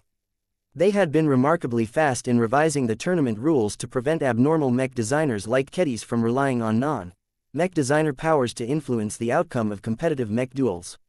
That happened only a little over a month ago, yet battle formations appeared much earlier. Why hadn't the MTA issued a ruling that forbid this exceptionally powerful solution? If it was before, Vase wouldn't have just scratched his head and thanked his luck that the MTA's bureaucracy was as slow and distracted as always. Now, he knew better. The MTA must be split on this issue. Vase could imagine that major factions such as the Unbounders, the mech supremacists and especially the warship abolitionists loved the fact that mechs and mech pilots could inflict far greater damage than one would expect from a group of mechs. On the other hand, the Preservers, the Guiders and several other factions concerned with the stability of human civilization must be hating battle formations with a vengeance. Although Vase had no clue how the discussion on battle formations proceeded within the MTA, the opposing factions either failed to come to a consensus or the side that supported battle formations somehow gained the upper hand. It is truly a good way for mechs to display power comparable to warships without actually fielding any of the latter. If Vase was able to develop this method further and elevate it into a more universal technique, then the MTA could potentially apply it to many of its own mech units, thereby giving each of them the power to fight against actual battleships. Why would the MTA even have to continue with maintaining its own warships when one of the biggest shortcomings of its own mechs had disappeared? Of course, it was not that simple, though. Battle formations had harsh requirements and were usually effective in just a single burst. Warships were much more versatile because they could fight continuously without tiring out so soon. They were also capable of moving independently in space and could fulfill so many other functions. Regardless, Vase knew that the Larkinson clan could utilize its battle formations without concern. The fact that an MTA frigate in the form of the Simile Halifax was observing everything with her sophisticated sensors did not make the Larkinsons more reticent. Orders soon flowed to different mech pilots. When Commander Melkor received notification on what the Larkinsons were planning, he did not exhibit much surprise. Figures. We don't have any other attacks that can punch through this giant beast's body. It's a pity that my men can't take part in this action. The avatars of myth had to continue fighting as usual. Their mech pilots may have developed a technique that enabled them to invoke different design spirits, but this was not comparable to real battle networks. The focus once again lay on the usual suspects. The Penitent Sisters, the Glory Seekers and the Sword Maidens were already experienced in this regard and were already moving into position. The Eye of Ilvain had yet to show off their full might, but would have an excellent opportunity to do so in this crucial moment. Commander Town Melin of the Eye of Ilvain was under a lot of pressure this time. He and his fellow Ilvanian mech pilots had yet to employ this method in a high-pressure situation like this where their efforts could mean the difference between victory and defeat. Though he tried to seek guidance from the Great Prophet in order to calm his nerves, Ilvain did not resolve his doubts this time. He knew he shouldn't be looking to Ilvain to reassure him all the time, but the habit was difficult to break. I must have confidence in my own men. They can do it because we all share the same faith.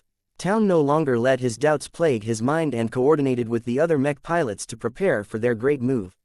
Even as the Transcendent Punishers began to turn their powerful cannons at the distant astral beast, the Eye of Ilvain also played another card. The Rod of Ilvain that Vase had made as desperate experiment in the past began to serve as a catalyst for the Eye of Ilvain's battle network. It became significantly easier for the Ilvainans to align their minds to each other and therefore reach the uniformity required to bring Ilvain closer to them than ever. Praise Ilvain. Seek the path to victory. Let the light show the way. The Transcendent Punishers stationed in bunkers on the Spirit of Bentheim and other nearby capital ships each moved with united purpose.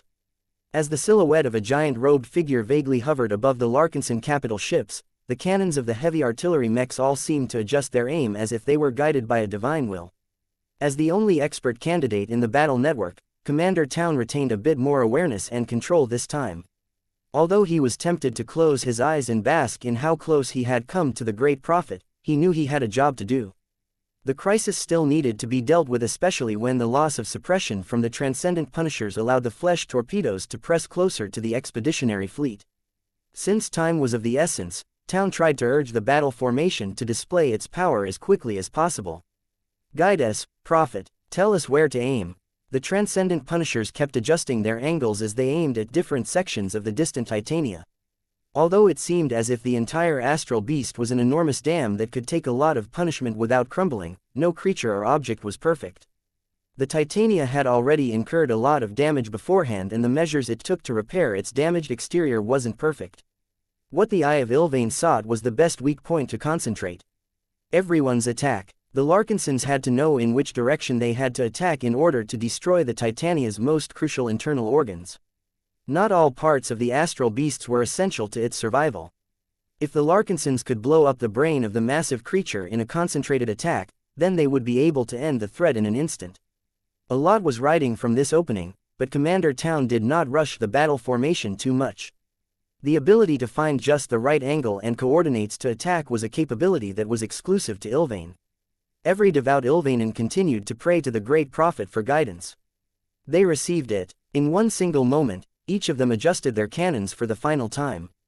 The Rod of Ilvain also adjusted its angle even as it began to grow brighter and brighter. For a single instance, the entire battlefield seemed to still. Fire. Town instructed. Then, a bright flash exploded from the Larkinson fleet and surged towards the Titania within an instant. In fact, the Gauss cannons of the Transcendent Punishers fired a fraction sooner than the positron cannons. This allowed the physical projectiles to gain a head start so that they would strike the target at the same time the positron beams also landed. The effect was amazing. The extreme burst of damage inflicted on a position that was a bit to the rear of the body of the Titania quickly overwhelmed the local defenses. Not only was the aim of all of the Transcendent Punishers so exquisitely precise, but their damage output all arrived in just the right timing to drill a deep hole in the great beast's side. The Ilvanan mech pilots all pulled out of the battle network as their minds all grew weary. Though they were still able to make sure their transcendent punishers kept firing at a large and stationary target like the Titania, they were unable to do anything intensive for the time being. Commander Town looked towards the Sword Maidens, who had already gone ahead of the rest. "It's your turn now." The Sword Maidens exclusively piloted melee mechs, but that did not stop the brave in battle, hardened elites from closing in on the astral beast. Once they received their orders, they accelerated their mechs forward but made sure to avoid intersecting with the flesh torpedoes. While it was definitely useful to destroy the offspring of the Titania, it was better to cut them all off at the source. Lust like the Eye of Ilvain's battle network, the Sword Maiden battle network began by aligning the minds of the Sword Maiden mech pilots together. The difference here was that the nexus of the battle network was not a design spirit. Instead, Venerable Dice took over that role. Ever since Vase had implanted her with her own companion spirit, Respa had been quietly growing in her mind. Though Respa was not as strong and flexible as Sharpie, it excelled at one specific job: facilitating a battle formation. With Respa's existence, Venerable Dice did not have to do a lot to support the battle network. She only needed to condense the minds of every Sword Maiden and use that to fuel her next resonance, empowered attack. "Come on, you big beast," she taunted at the Titania even as the Sword Maiden battle formation closed in on her recently damaged side. "Hunting beasts is my pastime. After this battle, you will become the greatest prey in my hunting record." The thought of slaying such a huge and powerful beast aroused her savage desires. She imagined that she was back in one of the hunts that she used to do as a hobby. It had been so long ago that she had been so carefree. The decapitator held by her expert mech hummed as if it yearned to spill the Titania's grayish blood. As much as Venerable Dice wanted to stay true to the decapitator's name, she knew it was unrealistic to behead the gigantic astral beast. She couldn't even identify its head. It doesn't matter. The Ilvanans have already pointed out the way. She prepared one of her own sword techniques. It was a lot different to do so when she was connected with so many fellow Sword Maiden mech pilots. As their mechs rapidly closed in on the Titania's massive body, the illusionary greatsword hovering above the Sword Maiden battle formation glowed before launched forward in a powerful thrust. The tip of the giant energy manifestation sank straight through the Titania's already injured wound. This time, the sword sank deep. The enormous blade made out of unknown energy continued to part through hard and tough alien flesh until the crossguard almost collided against the Titania's surface. "Wow, that sword went deeper than any of our attacks." Even as everyone admired the handiwork of Venerable Dice and the Sword Maidens, the Penitent Sisters and the Glory Seekers were almost ready to unleash the coup de grace. Two different formations approached the Titania at the same time. Even though they moved separately, they all consisted of Valkyrie mechs. The Superior Mother shall purge the wicked. What was even more remarkable about the two formations was that each of them were led by different expert mechs. The Everchanger led the Penitent Sisters while the Star Dancer Mark II led the Glory Seekers. Both expert mechs would be showing off what they could do as part of their respective battle formations for the first time since they were created. Chapter 3559 Star Dancer Mark II, She's So Adorable. Venerable Brutus Woden gazed lovingly at the squirming and bubbling baby cradled in his arms. Though Gloriana did not casually allow others to hold her infant daughter, she held unreserved trust for her brother. Buabawa, the protective aura that Brutus had tried to dampen as much as possible couldn't help but flare out a bit. Nevertheless, the adorable girl did not feel bothered by his presence at all. In fact, she basked in it given how she began to make encouraging sounds. Brutus gently stroked and played with the baby's tiny hands. Her soft skin was so delicate and seemed to glow in the bright light of the hangar bay of the indigo tremor. Gloriana did not pay a visit to the Glory Seekers in order to let Brutus play with his new niece. She came for a more important purpose. Currently, she was completing her inspection of the new Star Dancer Mark II. Venerable Brutus already performed numerous trials with his new expert rifleman mech. The data gathered on its performance when moving its limbs, engaging its flight systems and performing target practice all indicated whether the powerful new machine performed as it should. In general, the Star Dancer Mark II was a well-designed and well-built machine. Gloriana had poured her love for her brother into its design and creation, so the mech did not show that much discrepancies or unexpected faults. That wasn't enough for Gloriana, though. She wanted the best for her blood relative and closest sibling in the Woden family. She could not forgive herself if her negligence caused her brother suffered an accident in a future battle. "Are you finished, sister?" Gloriana nodded as she stepped away from the workstation. "I didn't need to make a lot of adjustments to your new expert mech, but I wanted to be as precise as possible. I've already written up instructions that your maintenance crew needs to follow. The Star Dancer Mark II is not designed to require frequent maintenance, but it is always helpful if it is being attended to on a daily basis. This is a mech that will maintain its strength and maybe even grow stronger if it is treated as a valued treasure. Don't worry, sister. Marshal Ariadne assigned the best mech technicians of the Glory Seekers to care for this expert mech. It's the only one we have after all. Still can't believe that I obtained an expert mech that is much more powerful than my previous Star Dancer." Venerable Brutus would always remember his former machine that had served him well for a time, but by all measures his current expert mech was leagues better. Its design budget was much more generous. This allowed for the inclusion of 2 fairly powerful and special resonating exotics that were compatible with Venerable Brutus.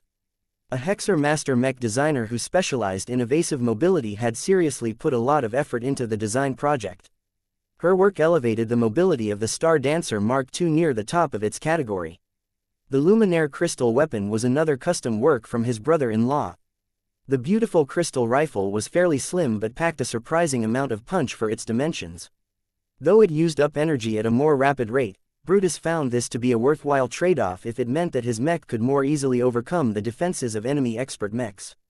That was the primary purpose of his Star Dancer Mark II, after all.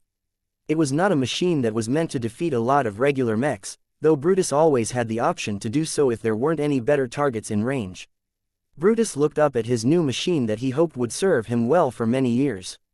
The expert mech's exterior was covered by a gleaming blue and black coating that added a lot of class and mystique to the machine and paired well with its crystalline rifle. Its overall contours were fairly slim and resembled that of light mech, though its mass and dimensions conformed to that of a medium mech. Even the signature looks of the mech designers were added with loving detail. Vase had added an elegant third eye made out of high-quality Luminaire crystal to the Star Dancer Mark II's forehead. Gloriana had surrounded it with her usual hexagon, though in a blue rendition to fit with the color tones of the expert mech. The master who led the project also added her own touch to the machine by marking a portion of the flight system with red and blue stripes. They were meant to symbolize the power of the expert mech's flight capabilities. Of course, the appearance of a mech had little to do with its actual performance. Brutus had already piloted the mech a few times, and what he experienced initially blew him away. He was not unaccustomed to piloting living mechs. During the time he was left without an expert mech, he had piloted the Valkyrie mechs in the hands of the Glory Seekers plenty of times. The mechs brought him closer to the Superior Mother and also responded lovingly to his presence. Yet the experience of piloting a truly tailored living mech like the Star Dancer Mark II was leagues better. The expert mech was not only a lot more responsive to him, but it was also easier to develop a mutual understanding with it. The two were figuratively and literally made for each other, and that allowed the both of them to bring the best out of each other when they got serious. The Star Dancer Mark II was not perfect though, much to Gloriana's regret. Its high maneuvers and its powerful rifle all consumed a lot of energy. This was a problem because the Rifleman expert mech did not contain a lot of space for energy storage. This was not a problem in short-duration fights, but Venerable Brutus would have to make tough choices if a battle stretched out longer. Still, these faults did not detract from the Star Dancer Mark II's excellent dueling and battle potential. The mech could outfight many other expert ranged mechs at medium range. It was blisteringly fast, and as long as Venerable Brutus utilized excellent judgment, he could probably evade most incoming attacks. However, the Star Dancer Mark II performed even better against expert melee mechs. As long as the powerful enemy machines were not as fast, they would never be able to catch up to Brutus' swift new expert mech unless there were special circumstances. All in all, Brutus could already imagine having a much easier time defeating the Charlemagne and many other enemies that he fought against in the past with this new machine. When Gloriana returned to her brother's side, she took back her baby within her arms. "Did you miss me, Aurelia?" Boo-boo-wah, meow tilde, Clixie sidled up to Brutus and rubbed her side against his legs. The expert pilot smiled and bent down in order to cradle the cat instead. Gloriana was in absolute bliss at the moment. She reveled in the company of her baby, her latest expert mech, and her dear brother. The only way her day could go any better if Vase and her remaining direct relatives in the Woden dynasty were here as well. The true power of the Star Dancer Mark II does not solely lie in its basic performance parameters.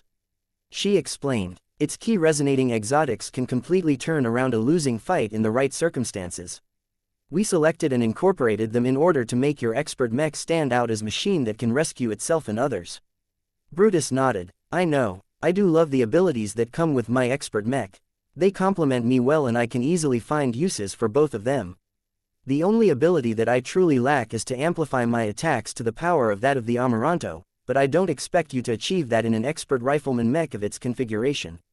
My mech might not be able to match the Amaranto's firepower, but its mobility and dueling capabilities are leagues ahead. The two were quintessentially different rifleman mechs. Though they shared the same mech type, they performed substantially differently, which meant that their pilots had to fight in vastly different ways. Though Venerable Brutus figured he could perform decently well if he switched over to piloting a ranged mech with a sniper configuration like the Amaranto, it would be a waste of his talents. His long-range marksmanship was not as good and he wouldn't be able to make proper use of his advanced evasive skills. What are your experiences with the two main resonating abilities of the Star Dancer Mark II? Gloriana asked. They both worked well, though I only tried them out a few times. They're powerful and extremely useful, but they impose such a strain on my mind that I can't activate them repeatedly. For now, I can only comfortably trigger each ability once. Any more than that and I will not be able to maintain as much resonance as before. That did not sound good to Gloriana. I hope this problem will alleviate over time. Now that you've obtained an expert mech, you should be able to exercise and progress your resonance strength again. Try your best to grow quickly. This is the only way for you to utilize the resonance abilities multiple times. When Brutus looked back at his expert mech, he imagined how he could turn around a battle if he activated those new and amazing abilities. One of them was the Maestro mode. This resonating ability was a fairly simple amplification of his expert mech's mobility. The Star Dancer Mark II's flight system and boosters could become up to 300% more effective for a short amount of time. While Brutus was aware that there were other expert mechs that could obtain even greater amplifications, he was already happy with what he got. It was always harder to pull this off in a ranged mech as opposed to a melee mech. The other ability was far more special. It might not define the Star Dancer Mark II like the Maestro mode, but it uniquely fit his conviction and his inclinations. This rare ability would definitely allow him to differentiate himself from Venerable Stark and define his own identity in the expeditionary fleet. The key to using your offensive ability is confidence. Gloriana noted, I don't know how it works exactly, but from what I have learned and inferred, its effect can only work if you believe wholeheartedly if you are doing the right thing. If not, this ability can easily backfire on you and mistakenly harm our own side. As an expert pilot, Brutus never lacked any confidence. That did not mean he wanted to be careless, though. I've successfully pulled it off in the first try, so it definitely works. I haven't tried it out in an actual battle, so I might not be able to maintain the right mindset. I already plan to activate this ability as many times as I can during my practice sessions. With repeated use, using it will become second nature. That's good to hear, she smiled. I hope we won't encounter anything dangerous in the near future. You still haven't spent enough time piloting your new expert mech for my liking. Unfortunately, events did not play out that way. As Gloriana and many of the other mech designers of the Larkinson clan provided support to the Larkinson mech pilots from the design lab, she looked with great concern as her brother was about to lead a battle formation against a massive astral beast. Please be safe, brother. Don't get too close. As a living Hexer mech, the Star Dancer Mark II possessed an intimate connection to the Superior Mother. This turned it into one of the best machines to channel the Supreme's power. However, there was one other expert mech that was able to form an even better connection to the Superior Mother. The Everchanger was not meant to be a Hexer mech, but at this moment it was hard to believe in this fact. Chapter 3560. Born for this of all of the expert mechs designed and built by the Larkinsons, the Everchanger was the most special one of all. At least that was what Vase thought. The Everchanger was designed with several distinct themes in mind. Two of them were very relevant in this current battle. The first major theme was adaptability. As a hero mech, the Everchanger was already flexible, but that was not enough for Vase. He wanted his work to be able to adapt in a different way that no other mech designer could accomplish. Through his efforts, the Everchanger became capable of switching between design spirits. While it was technically possible for Vase to do that for any of his living mechs, this was the first time he expressly developed a machine with this functionality in mind. It required a substantially different approach to the Everchanger's spiritual design, and Vase had to invent plenty of new solutions in order to make sure that the expert mech was able to channel each design spirit well enough. All of the trouble was worth it, though. The Everchanger became a mech that was quintessentially a mirror of Joshua. It was nice mech that possessed a lot of vitality and was open-minded to any design spirit no matter their character. If Joshua wanted to, he could temporarily turn the Everchanger into an Ilvanan mech.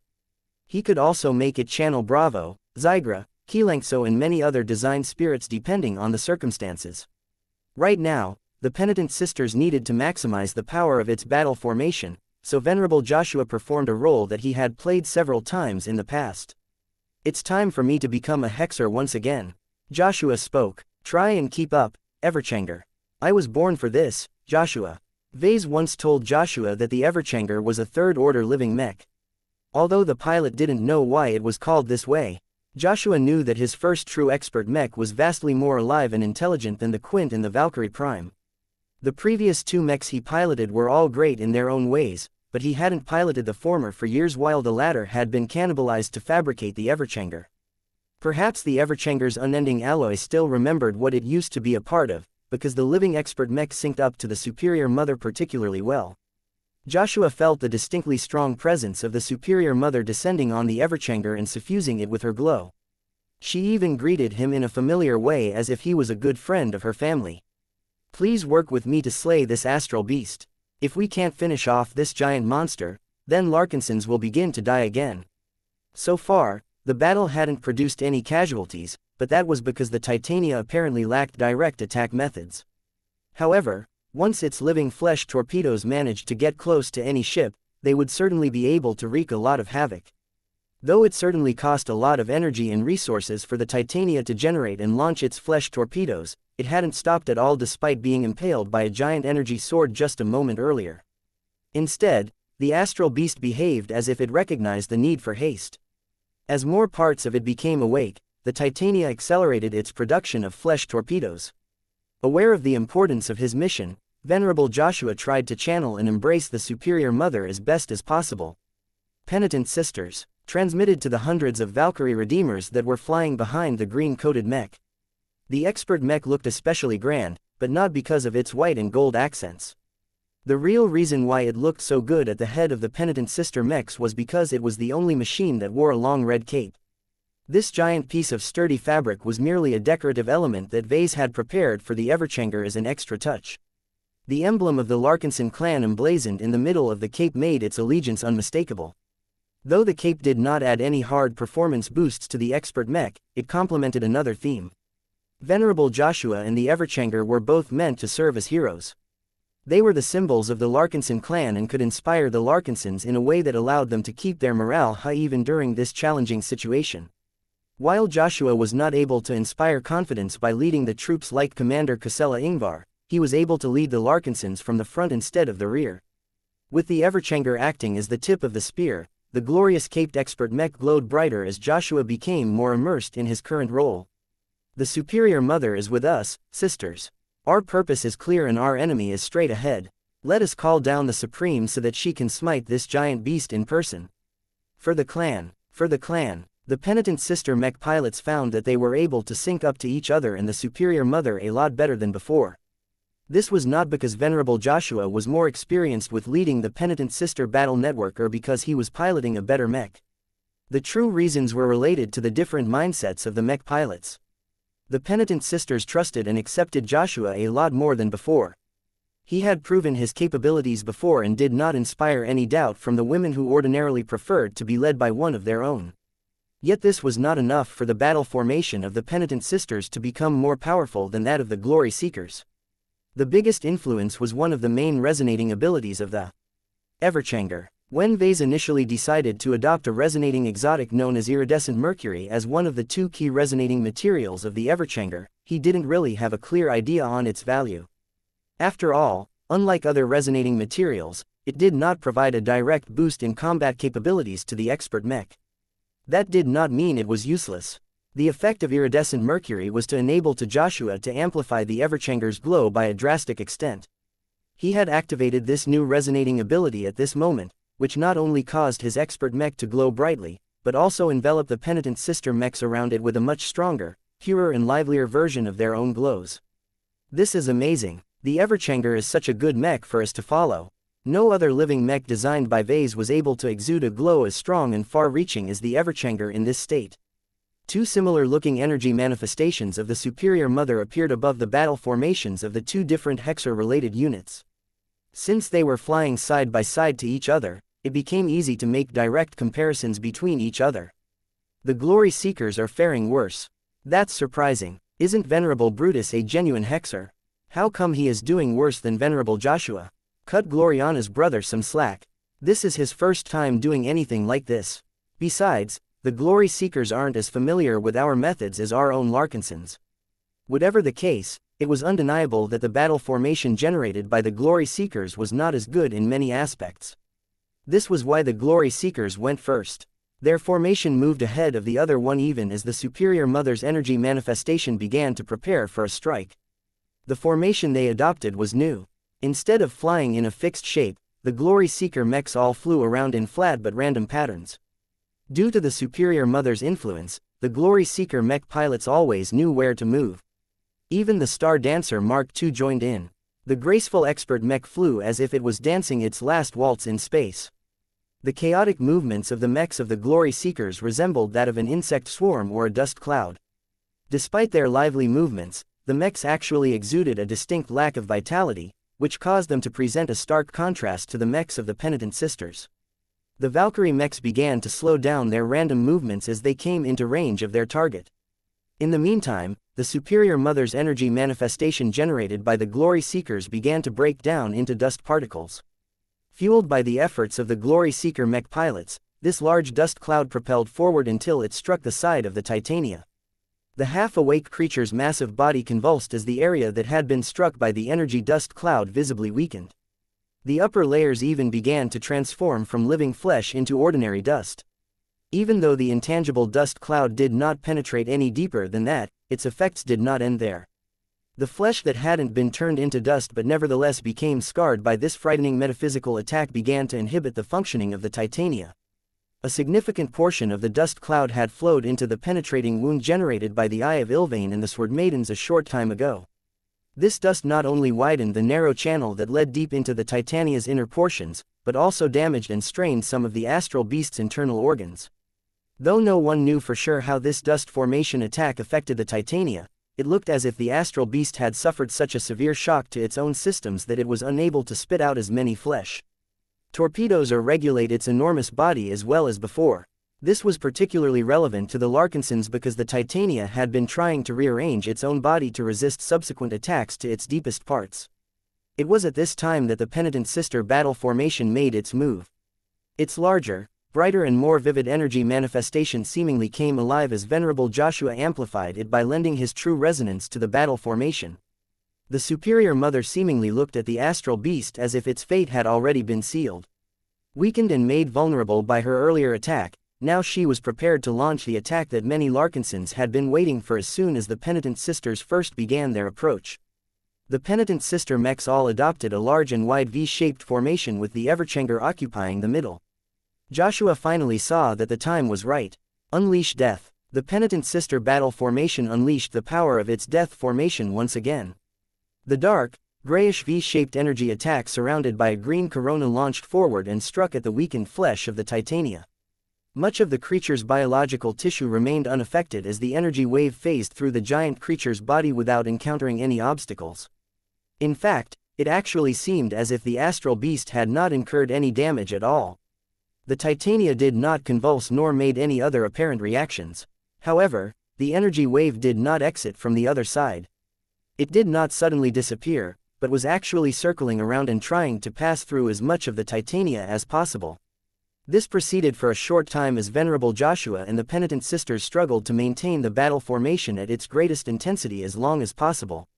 Finally, the Titania exhibited a reaction. The gigantic astral beast shook its massive body even as it grew less active. According to the sensors that kept track of the energy activity inside the astral beast's body, many hotspots rapidly began to cool down as they no longer burned any flesh to sustain the creature's activities. Is it dead? No. Vase shook his head as he carefully scrutinized the projection of the Titania. The astral beast is still alive. I can feel it. The difference is that it is mentally and physically injured. It is more vulnerable than ever before. He had guessed that the penitent sister's infamous death formation attack might not yield the best outcome. However, a part of him expected this result. Even though this space creature was probably stupid, the Titania's enormous body anchored and solidified its mind in a way that would make it difficult to assail. Perhaps the penitent sisters would have been better off by utilizing the woman formation attack formation, but there was no guarantee it would kill the beast either. At least now the Titania was crippled and impaired to an extent that left it completely open to follow-up attacks. Get in there and attack before the astral beast recovers. You have a straight channel to its internal body. Make use of it to land the killing blow. Roger that, sir. This time, a number of Larkinson and Crosser melee mechs advanced forward. The Riot, the First Sword, the Balvo's Rage and the Amphis all passed through the wide-open channel that led into the belly of the beast. Chapter 3561 Dead. Chapter 3561 Dead. The four expert mechs took a substantial risk by penetrating deep inside the enormous fleshy body of the Titania. Fortunately, the risk wasn't as high as before. After suffering from successive battle formation attacks including one that damaged both its flesh and psyche, the Titania's feral consciousness had lost complete control over its body. The enormous walls of flesh around the four expert mechs did not squeeze or try to block their passage. Just in case, all four machines maximized the power of their resonance shields just in case. Even if the Titania was just pretending to show weakness, the expert pilots were all confident they could break out of every trap. Damn, all of this dead and brittle flesh looks gruesome. Venerable Orphan commented as the four mechs just entered a large but dusty internal cavity. We should employ the dust formation attack more often. It doesn't work as well against mechs. Their armor is too hard. Only their upper layers get shaved off. It is much more effective against softer targets such as this giant astral beast that mainly relies on quantity for strength. How do you know that, Dice? I spend time with the penitent sisters. Alright, that's enough. Focus on the mission, ladies. Patriarch Reginald transmitted through their short-range communication channel. There's a lot of organ-like bits here, but one of them must be the brain or the heart of this massive beast. Even if we aren't attacking the right organs, they must still be important in other ways. Now get to work. The Cross Patriarch felt rather upset that he and his crossers hadn't contributed that much to the battle so far. Sure, the ranged mechs under his command were doing steady work on whittling down the Titania from afar, but their attacks were only doing the equivalent of damaging the astral beast's skin. The Larkinsons and the Glory Seekers had accomplished much more with their miraculous battle formation attacks. Though the Titania behaved as if it was close to death after suffering so many bizarre attacks, Patriarch Reginald remained vigilant in case the big monster recovered all of a sudden. Though he wasn't a biotech expert or anything, he knew that giant organisms like the Titania tended to be extremely hard to kill. They had evolved under harsh circumstances where they were constantly being bombarded by radiation. They could suffer under all kinds of accidents as they grew up. On top of that, they also had to be able to fend off attacks against other astral beasts. All of these harsh circumstances pressured many astral beast species into developing an enormous amount of vitality. Their huge bodies and their redundant organs allowed them to survive even if half of their bodies became crushed. This was why neither Patriarch Reginald nor the other expert pilots expected any immediate results. They just controlled their mechs to attack every organ within reach with the hope that they could get lucky or at least bring the Titania further away from its recovery. Powerful resonance-empowered attacks lit up the dark inner cavity. The Balvo's Rage generated the greatest light show. The hybrid mech was armed with a suite of powerful weapons that damaged multiple organs at once. Missiles soared from the back of the high-tier expert mech and struck many random organs that had already been weakened by earlier attacks. The Balvo's Rage's shoulder-mounted positron turrets automatically fired at different organs, seeking to burn and vaporize the grayish alien flesh without mercy. If Patriarch Reginald encountered a particularly large organ that had not been sufficiently weakened, his expert mech let loose with its large chest-mounted positron cannon. The bright and powerful beam produced by this weapon module never failed to break open the particular agglomeration of flesh that looked important in some way. The arms of the Bolvar Rage did not remain idle either. One arm launched plasma bolts from its wrists while the other arm swung an axe through every bit of flesh in the way. Through these efforts, the Bolvar Rage easily inflicted damage that exceeded that of any other expert mech. Inside the giant beast, the second most damaging mech was the first sword. The expert swordsman mech piloted by Venerable Dice was armed with a greatsword that was great at inflicting damage on large targets. No organ could resist getting cut by its masterwork blade, especially since they were unable to put up any form of defense due to the Titania's impairment. This isn't enough. In order to amplify the first sword's damage output, Venerable Dice resonated with her mech and blade. With the help of the resonating material called Bisonot, her force of will generated a long and sharp energy blade that extended well past the tip of the already long decapitator. When the first sword swung its weapon next, it managed to tear a large piece of flesh around the expert mech. Slice after slice caused the defenseless tissue to be cut to pieces. The first sword already managed to destroy the organs in the vicinity. Compared to the destructiveness of the Bolvar's Rage and the first sword, the other two expert mechs did not do as well on this front. Neither the Riot nor the Amphies possessed any special solutions that could allow them to inflict mass destruction. This was not a surprise to anyone as the mechs allocated a lot of their power to their potent defenses. Even so, they were still expert mechs. The damage they dealt to the inner flesh tissue of the Titania was not light. Spears landed like artillery shells on vulnerable flesh. A heavy chainsword slammed into organs with the force of a meteorite. Both the Riot and the Amphies were making steady progress. Though none of the expert pilots felt that they had struck any decisive blows, the mass damage they inflicted was certainly having an effect on the Titania. Numerous indicators such as its lack of recovery and its dwindling energy generation showed that its decline was accelerating instead of slowing down. The massive beast was dying slowly and sure. It just wasn't happening fast enough to everyone's liking. "This is taking forever," Venerable Orphan complained. "Maybe we should call in the other melee mechs to speed up the demolition process."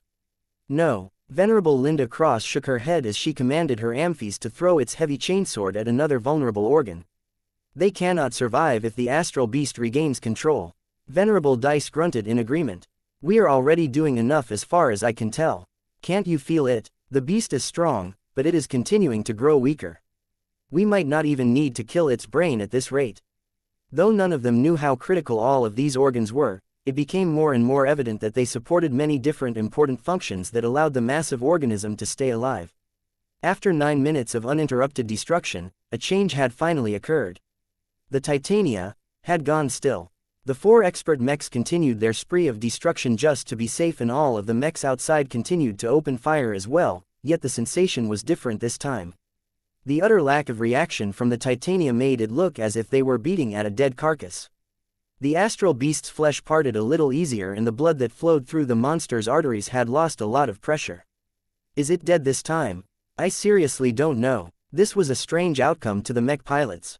They were accustomed to celebrating their victory once their enemies fled or crumbled into pieces. In these situations, it was always obvious when the battle was over. The battle against the Titania was different. While one side consisted of several human mech former, the other side only encompassed a single giant astral beast. The latter didn't operate like the former, and that constantly threw the humans off their game.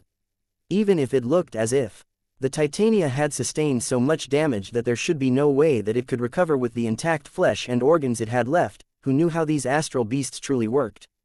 They were bizarre forms of life that had evolved to be as resilient as possible against so many different threats in space. The uncertainty surrounding the astral beast's actual state presented the Golden Skull Alliance with a conundrum. Should they continue to beat up this huge mountain of flesh, or should they slow down and see what they could do at this point? Is it possible to capture this astral beast alive? What would be the point of that? It's too big and powerful to be kept as a pet, and I doubt it has any research value. Vase frowned as he observed the distant astral beast as it continued to get hit by thousands of ranged attacks. The shower of energy beams and kinetic projectiles continued to do a lot of harm to the Titania's body, but they still hadn't penetrated all the way to the inner cavity where the 4 expert mechs were doing their work. "This is taking too long, and I don't think it's useful to attack the Titania any further," he opined. "The astral beast might be deceiving us, sir," General Verl cautioned. "It has surprised us once before, remember?" "I know, but I'm pretty sure it is dead or so close to dying that it can't pose any threat to us anymore. Let's slow down our attacks and send in additional probes to examine the Titania's current state." That might give the astral beast the time it needs to recover. Then let us install a lot of explosives that can be triggered to blow if the astral beast is still alive. General Verl's projection did not look supportive of this plan. With all due respect, this is hubris, sir. It is much safer to treat the Titania as a research subject once we truly know it is dead. The best way to do that is to damage it to such an extent that it has fractured into multiple pieces. No, don't do that. Let's not try and damage this astral beast any further than we need to.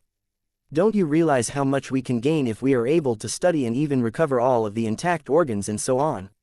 It will be a lot harder to make these gains if everything is being flung in different directions. Have you forgotten about the presumed superluminal travel capabilities of this astral beast? This time, General Verl could no longer remain unmoved. His projection stared deeply at Vase. You think there is phase water inside the Titania? I'm not thinking about it. I know it. There is a lot of evidence that the Titania originally resided in another star system. How could it have possibly traveled here, then? It is so big that I doubt that any other astral beast or intelligent species went through the trouble of transporting this meat mount to this location. The only reasonable answer that is left is that the Titania moved here by its own power, and as a creature that is native to the Red Ocean, that means it must have certainly utilized an organ that acts as a natural warp drive. Vase grew increasingly more certain of this conclusion. The evidence was there. Though none of the scanners picked out the presence of phase water, the valuable substance was notoriously difficult to find from afar. Strong scanners had to be deployed a lot closer in order to uncover where the astral beast had stashed all of its phase water. Perhaps the attacks of the 4 expert mechs had already caused them to spill in every direction. Vase really didn't want to see this happen. Let us use one more means in order to prove the creature is dead.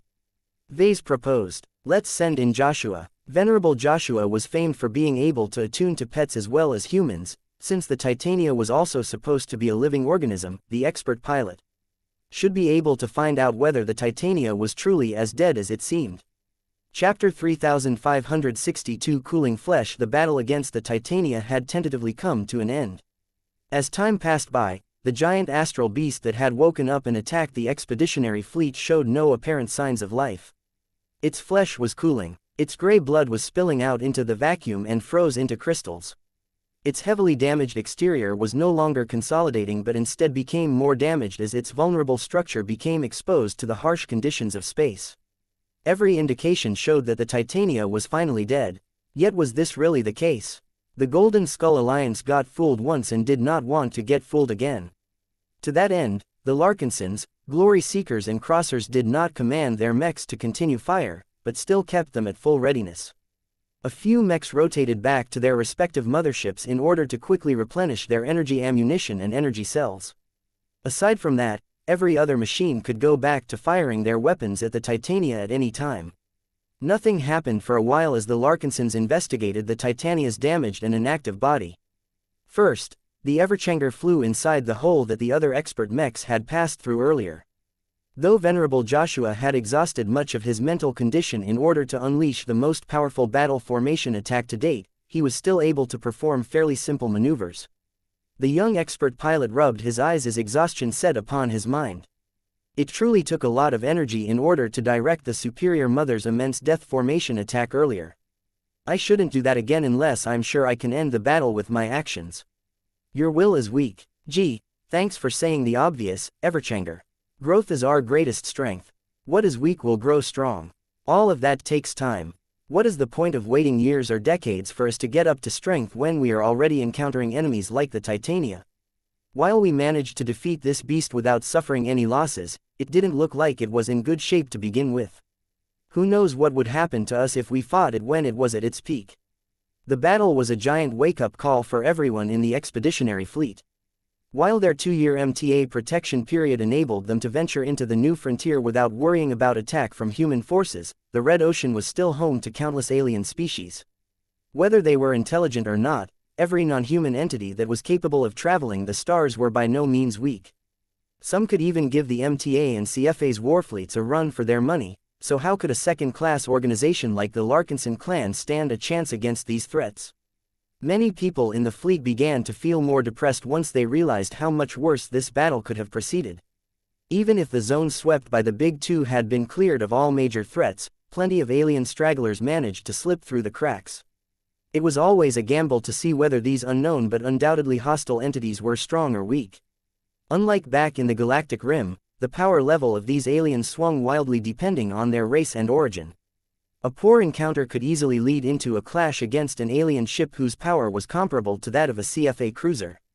"We need to make a lot of changes after this battle," Joshua predicted. Firepower was the main shortcoming of the expeditionary fleet. There was nothing wrong with the Larkinson clan's ranged capabilities as long as it fought against typical human forces. The Larkinson army had enough guns to wipe out entire mech regiments before they came close. However, from a galactic perspective, all the Larkinson mech legions possessed was quantity. Even the artillery cannons of the Transcendent Punishers had proven to be too light and meager to deal substantial damage against massive beasts or alien warships. Though Joshua wasn't a mech designer, even he could clearly tell what the Larkinsons needed to do in order to stand a better chance against supermassive threats. "We need bigger guns." Just the journey through the flesh tunnel gave him a deeper understanding how desperately the Larkinsons needed more firepower. There was no way the clan could continue to rely on its trump cards such as its battle formations to drill through all of this thick and resilient biomatter. "We're lucky that we only encountered a single astral beast. What if the Titania wasn't alone? What if the expeditionary fleet had to fight against a small family of astral beasts?" It took several battle formations to neutralize just a single giant astral beast. After that, the Eye of Ilvain, the Sword Maidens and the Penitent Sisters would no longer be able to repeat their feats. The prospect of having to fight against several of these giant beasts with mech-grade weapons made him feel pained. In warship terms, the armaments of a mech were the equivalent of secondary guns. Secondary guns were only suitable for intercepting mechs, starfighters, missiles, drones and other, light, targets. Warships came equipped with them in order to deal more efficiently against swarms and to avoid utilizing their main cannons against unworthy threats. Though Joshua didn't quite think about it, he vaguely understood that the Big Two's prohibition against warships and warship-grade weapons put early pioneers at a heavy disadvantage. This was the price for getting first dibs on the Red Ocean. By moving earlier than other humans, the early arrivals also had to deal with lingering threats that could end their entire fleets in a single day. All of this made Joshua more urgent to improve than ever. The fire in his heart burned hotter as all of his earlier complacency disappeared. He finally recognized that the Red Ocean was just as dangerous as the Nixian Gap, if not more. The more you recognize your inadequacies, the more you will grow. Never forget this feeling. How the hell do you know how to use words like inadequacies? Joshua asked. Do mechs like you get born with a high school education or something? How does this even work? Soon enough, Joshua had to set aside his current thoughts and get back to the matter at hand. The lights shining from his mech illuminated the dark and fleshy cavern that comprised the astral beast's interior. Much of it had already been damaged or destroyed. Joshua could easily recognize which mechs went to work. The giant sliced and diced pieces of flesh must have been the handiwork of Venerable Dice, while the large portions of charred and burned flesh must have been the handiwork of Patriarch Reginald. The Everchanger stopped in place as Joshua closed his eyes and carefully attuned his will to his surroundings. It was a lot harder for him to do this after he had led a battle formation earlier, but it was no problem for him to sense signs of life. "Have you discovered anything, Mr. Joshua?" Patriarch Reginald Cross asked as his Balvo's rage flew to a stop next to the Everchanger. "According to my instincts, the Titania should be dead. At the very least, I believe it is no longer a threat." Joshua didn't answer immediately. He tried his best to use his sensitivity to his advantage, but did not sense much of anything. However, the longer he searched, the more he began to sense echoes, for a lack of a better word. It was as if a massive living presence used to be here but had left not too long ago, leaving some sort of imprint of its existence behind. Was this death, or something else? "I can't say anything with certainty," Joshua respectfully answered the patriarch of an allied clan. "My guess is that the Titania is truly dead, but who knows how these astral beasts work." He spent 10 minutes scouring through the internal cavity. Though he encountered more and more echoes, they all started to fade over time. It was as if the Titania had already departed from this plane of existence. The more Joshua observed the devastation around him, the more he became certain that the creature was dead. Though he did not feel qualified at all to issue any judgments on the Titania's current state, the Larkinsons needed an answer. He transmitted his findings and made sure to convey his doubts as well. In the end, the Golden Skull Alliance decided the Titania was dead enough to begin plundering its spoils. Keep our mechs on standby but maintain a greater rotation. Our mech pilots deserve longer breaks, particularly the ones that have just formed battle formations. Begin probing the carcass with bots but hold off on sending any manned exploration parties. Don't forget about the ruined flesh torpedoes and other pieces of biomatter that are floating away from us. Tell the geeks over at the Dragon's Den to examine as much data on the Titania as possible. We need solid confirmation about the actual state of the astral beast before I will allow them to head inside the giant corpse. The Golden Skull Alliance switched from battle mode to examination mode. The mechs were no longer the main protagonists. That honor went to the biotech researchers that were predominantly based on the Dragon's Den. The half-biological research vessel had already flown a bit closer in order to improve the effectiveness of her bio-oriented sensors and scanners. At the same time, many of the scientists inside were gleefully interpreting everything they saw. Many different theories circulated throughout the research labs and it was difficult to determine which ones were accurate. At least the Larkinson clan had enough skilled and knowledgeable personnel to examine the Titania. Neither the Glory Seekers nor the Crossers possessed enough exobiologists to perform a comprehensive examination of a giant astral beast. What have you found out so far? Vase asked Director Ranya's projection. The Titania should indeed be dead. She answered with greater certainty than before. We have tentatively managed to decipher the meaning and purpose of the strange organs our expert mechs have destroyed. Based on many different clues, we think that a number of them regulated important functions such as energy production, energy transfer and blood circulation.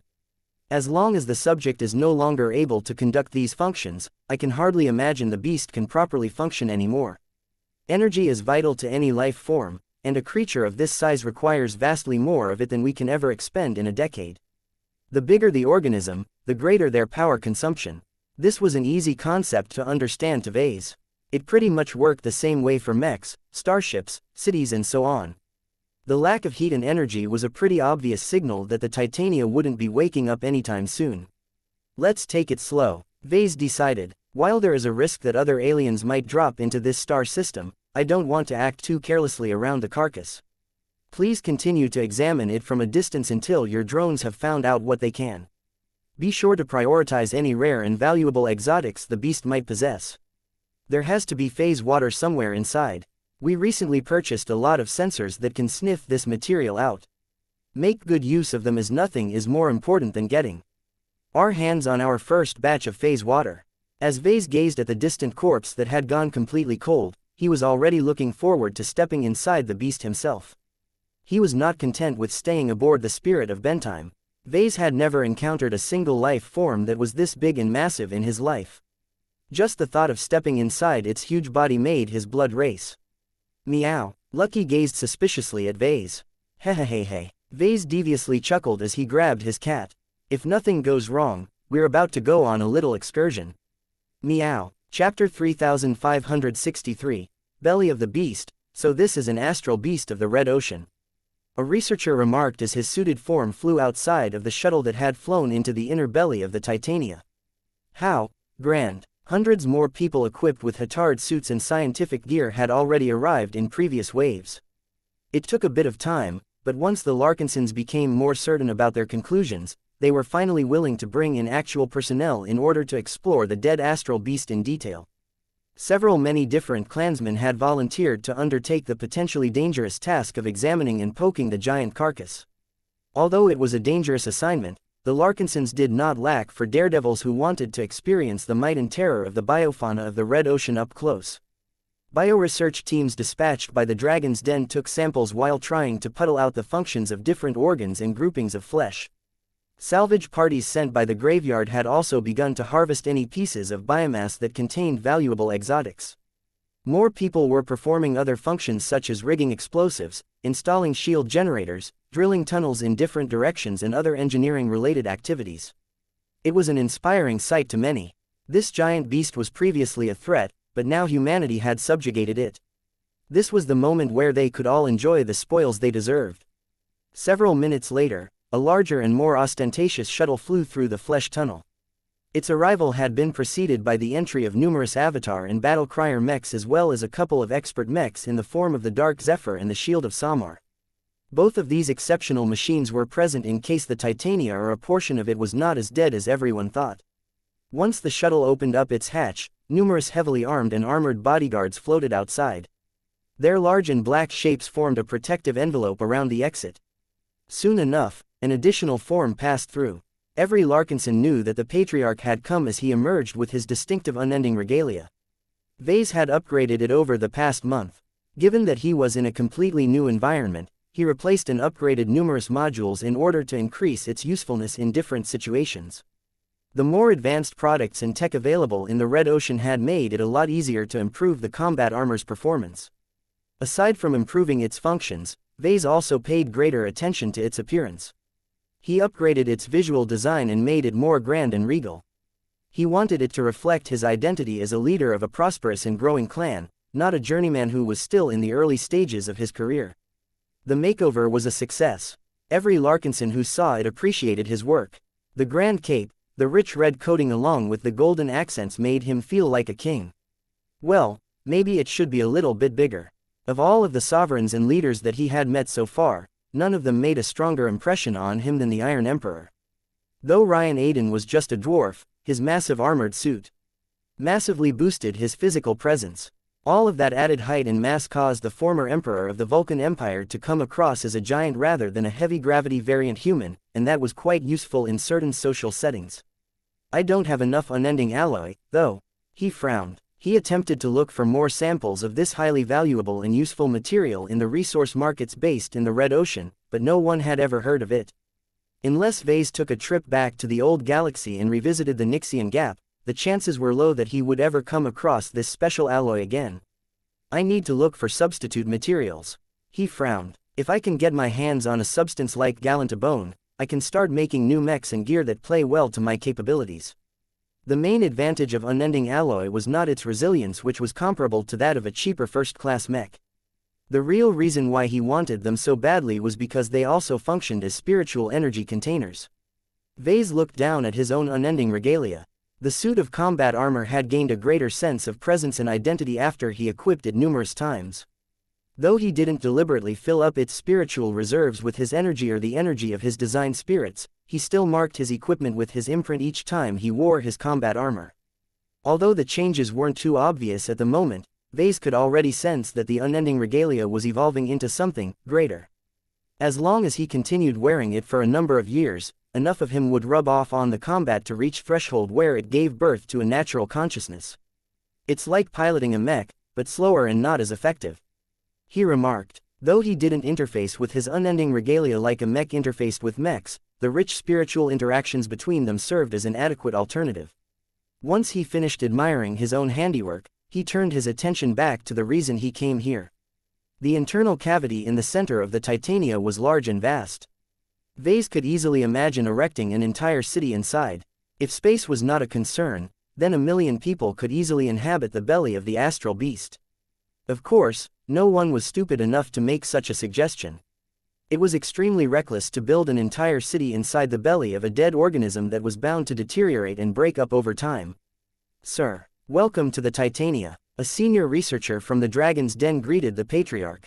Please be careful. There is lots of work being done inside this carcass. We have already suffered a number of near accidents in the form of blood vessels bursting out, detritus being flung out at high speeds and tunnels squeaking shut due to instinctual contractions.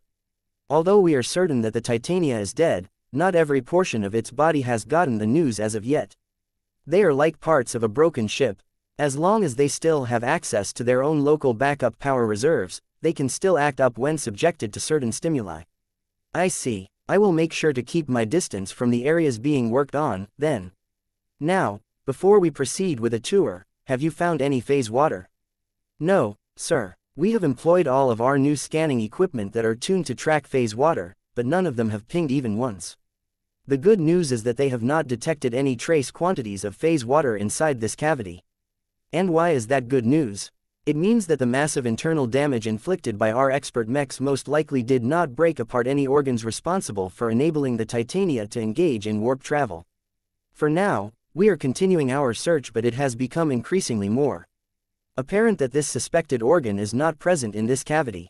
Vase looked disappointed. In the worst-case scenario, The organ had either broken apart at an earlier time or the Titania never possessed it in the first place. What are your theories? We are still working on the assumption that such an organ exists, sir. The biotech researcher replied, Facewater is a dangerous and unstable substance, so the astral beast may have evolved to store it in a different location of its body. It is best to place it away from its key organs and closer to the exterior so that the astral beast can eject the warp travel organ if it ever grows unstable. That sounds similar to how an FTL drive is installed on a warship. Once it becomes dangerous for any reason, the FTL drive has to be dumped out of the vessel before it can trigger a greater catastrophe. The other man nodded. Exactly. While the Titania is not a starship, the principles are still the same. We have already deployed most of our phase water detectors to the exterior as we believe we may have better luck outside. I've got something even better. Two things, actually. Although Vase had faith in the modern scanning equipment the clan acquired back in Vullet, he possessed better solutions. The first of which was a scanner that he had not used in a long time. He first transmitted a command that called the Everchanger over. What are your orders, sir? Venerable Joshua asked. Vase smiled as he saw his work up close. The Everchanger performed well despite not showing off its full capabilities. Just its ability to amplify glows and improve the performance of battle formations turned it into an indispensable asset for the Larkinson clan. For now, Vase had no use for its combat capabilities, so he quickly brought out a highly advanced piece of equipment. Stay still while I install this special sensor inside your mech. He had already brought a floating toolbox along with him to facilitate his work. Since he designed the Everchanger himself, he had no problem prying off the luminaire crystal that served as the expert hero mech's symbolic eye. In its place, he carefully installed the Odini inside the socket, which just happened to be designed and constructed in a way that accommodated this piece of high technology. Once Vase became satisfied with the installation, he quickly distanced himself from the massive mech and lifted his arm. Okay, Joshua, please direct your attention on the sensor and scanning settings of your expert mech. A new option should have appeared.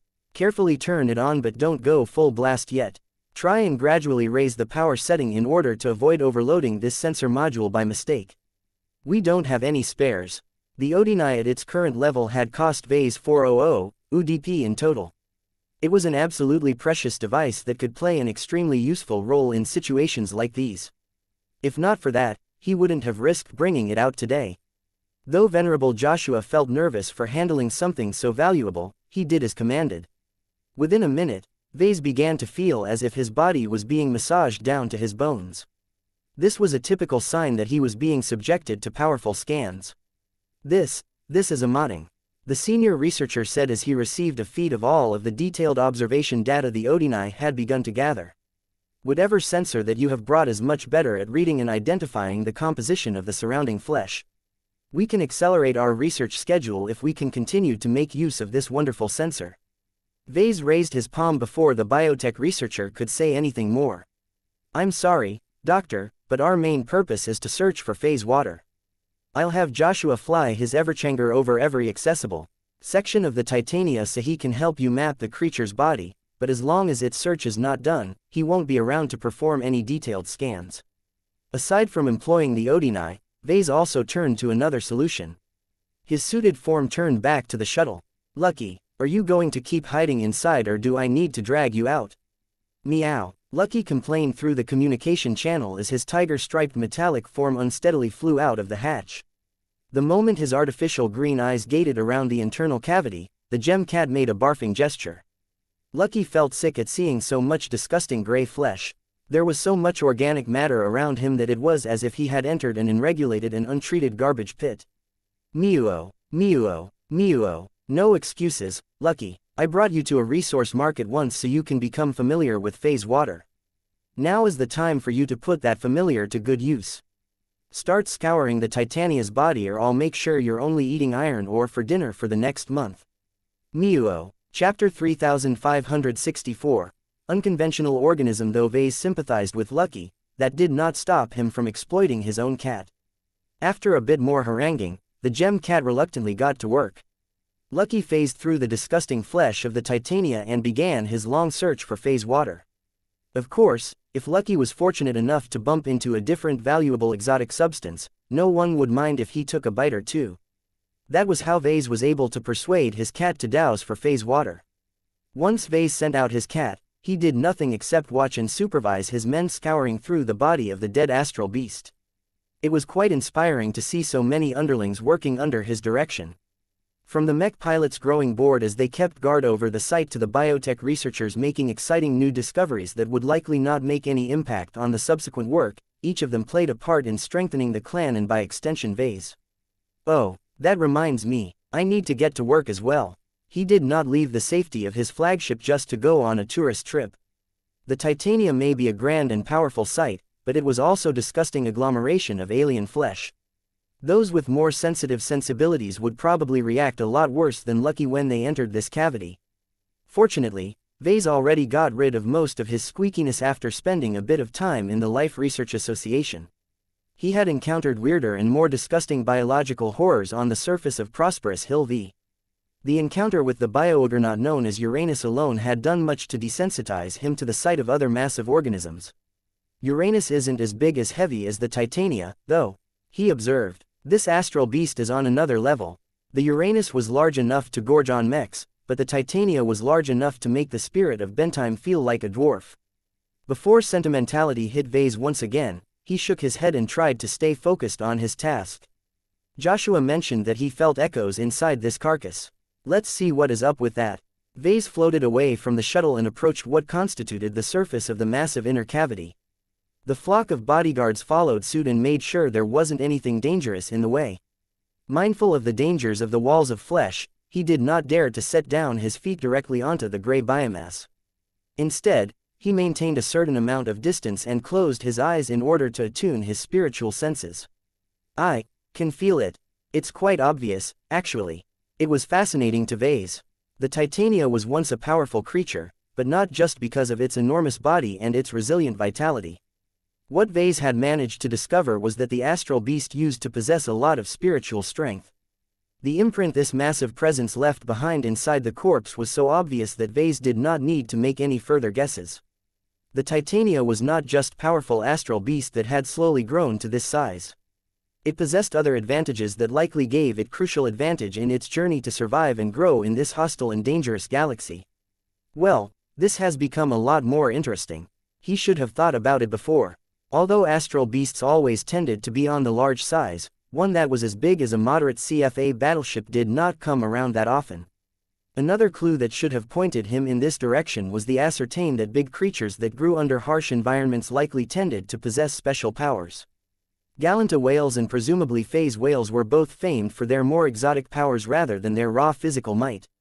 The only confusing part of all of this is the lack of intelligent behavior from the Titania. Spirituality was always linked with sentience as far as Vase had discovered. A creature could not become a spiritual powerhouse if it was not capable of thinking beyond its instincts. If the Titania was intelligent, why did it show little of it during its attack? Maybe it was already in bad shape. This was the predominant theory among those who believed the Titania could have launched more devastating attacks if it was in its peak condition. There was no way that launching flesh torpedoes at an enemy was the extent of its attack capabilities. Vase was inclined to believe the Titania was already close to death and that the Golden Skull Alliance merely tipped it over. This theory conformed with everything he witnessed. Still, that didn't bring him any close to the astral beast spirituality.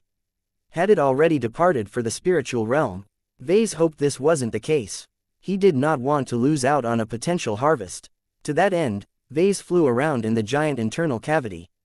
Since it was as large as a city, Vase would have to spend a long time in order to complete a carpet search, and that only applied to this specific space. There was a much larger shell of alien biomass around it that Vase might have to search as well in order to find what he wanted. I really hope I don't need to dig through all of that awful flesh like Lucky. Dirty jobs were supposed to be performed by his minions. What was the point of being the boss if he had to wade through all of the muck in person? Besides, the more time passes by, the greater the likelihood that what I'm looking for will have already disappeared. He needed to move quickly and cover as much ground as possible in order to find his prize. Half an hour passed as Vase performed a carpet search. His unending regalia's float modules received a lot of exercise as he flew back and forth. Although he hadn't found anything immediately, he vaguely gained a greater understanding of the life that used to occupy this body. The echoes of this once enormous entity left behind acted like currents that vaguely guided Vase to a certain location that was close to the center of the cavity. The density of organs here was larger than anywhere else. Not only that, but the complexity and concentration of higher grades of exotics was noticeably higher in this portion. When Vase approached a nearby research team, he asked a question to one of the exobiologists. "Is this where the Titania's brain is located?" he asked. "Brains. Pardon, we have learned enough about the Titania that we can conclusively state that this astral beast is not a conventional organism," the middle-aged woman garbed in a hazard suit stated to the patriarch. "Look at these nodes. Individually, they are too small and low capacity to regulate all of the biological functions of the Titania. Together, that is another story. When we examine these brain nodes in detail, we have found that they are all interconnected yet discrete in a way that we have found in few other species. Those species operate in ways that are different from organisms like you and I. Instead of being run by a single mind, they are run by multiple minds. It might not be obvious at first glance, but the Titania is actually a variation of a superorganism." A superorganism. Vase did not know much about biology, but he knew enough to know that hives of bees and ants were classified as superorganisms. Perhaps an individual ant was a rather weak and pathetic creature that likely wouldn't be able to survive the wild alone, but when they worked alongside thousands of other ants, they formed a collective that was much more powerful than the sum of its parts. Superorganisms consisted of many individual organisms that all performed specialized roles in order to make the overall hive prosper. A superorganism was basically a large collective rather than a single uniform life form. This also caused Vase to grow confused. Had just a single guiding intelligence in the Titania become spiritually powerful, or did the whole collective transcend their biological limitations at once? His earlier assumptions leaned towards the latter, but the more he thought about it, the more he favored the former possibility. Even when it was injured and almost dead, the Titania's reaction against the Golden Skull Alliance was just too weak. Vase had not sensed any strong spiritual activity from the astral beast at that time, though that might be due to distance. In any case, Vase became more convinced that only a part of the Titania might have been more spiritually active. It may have even functioned as the queen bee of this alien collective. The biggest question now was whether this creature was still alive. Vase looked hungrily at the ugly flesh nodes, but quickly saw that more than half of them were burned or scorched away. "Damn it, couldn't you have been more gentle, Patriarch Reginald?" The Balvo's rage was capable of inflicting so much mass damage that much of the area that previously held the brain nodes had turned into an apocalyptic flesh ruin. Though the lifer exobiologists still found plenty of intact ones that possessed lot of research value, Vase was afraid that the key organ he was looking for may have already passed away. He quickly rushed through the ruined flesh forest and tuned his spiritual senses as much as possible in order to search for any signs of spiritual life. "Come on." He suddenly stopped and turned his orientation. During his search, he sensed a faint sign of life that was distinct from all of the background noise generated by nearby glows and true resonance from expert mechs. He quickly approached a ruined brain node that had almost completely charred and faded from existence. The spiritual echoes were strongest at this site. Vase knew beyond any doubt that this was where the spiritual king of this little flesh empire once reigned. Vase didn't need to rerun the footage of the battle inside this cavity to figure out that the Titania likely died when the Balvo's rage coincidentally destroyed this key brain node. The question is whether there is anything left. He failed to sense anything valuable. Though the echoes here were strong, they were like footsteps in the dirt. Just because there were far more footsteps here than in the other parts of the Titania didn't mean they were valuable. Vase frowned deeper as he tried to make sense of all of the echoes. They hardly told him anything useful. Wait, when Vase focused on the most recent echo, he found that it actually left a trail that led to another direction. He curiously followed this trail. He only flew around 500 meters ahead before he came to another ruined section of flesh. This time, he came across a lot of gray biomatter that had been cut to pieces. Blood and other disgusting biomatter littered this site as Vase tried his best not to throw up his lunch. When the trail ended at a small pile of cut and discarded flesh, Vase came close and reached out with his spiritual senses. He sensed life. What? The life that he discovered within this ruined flesh was weak. Not only that, it was suffering.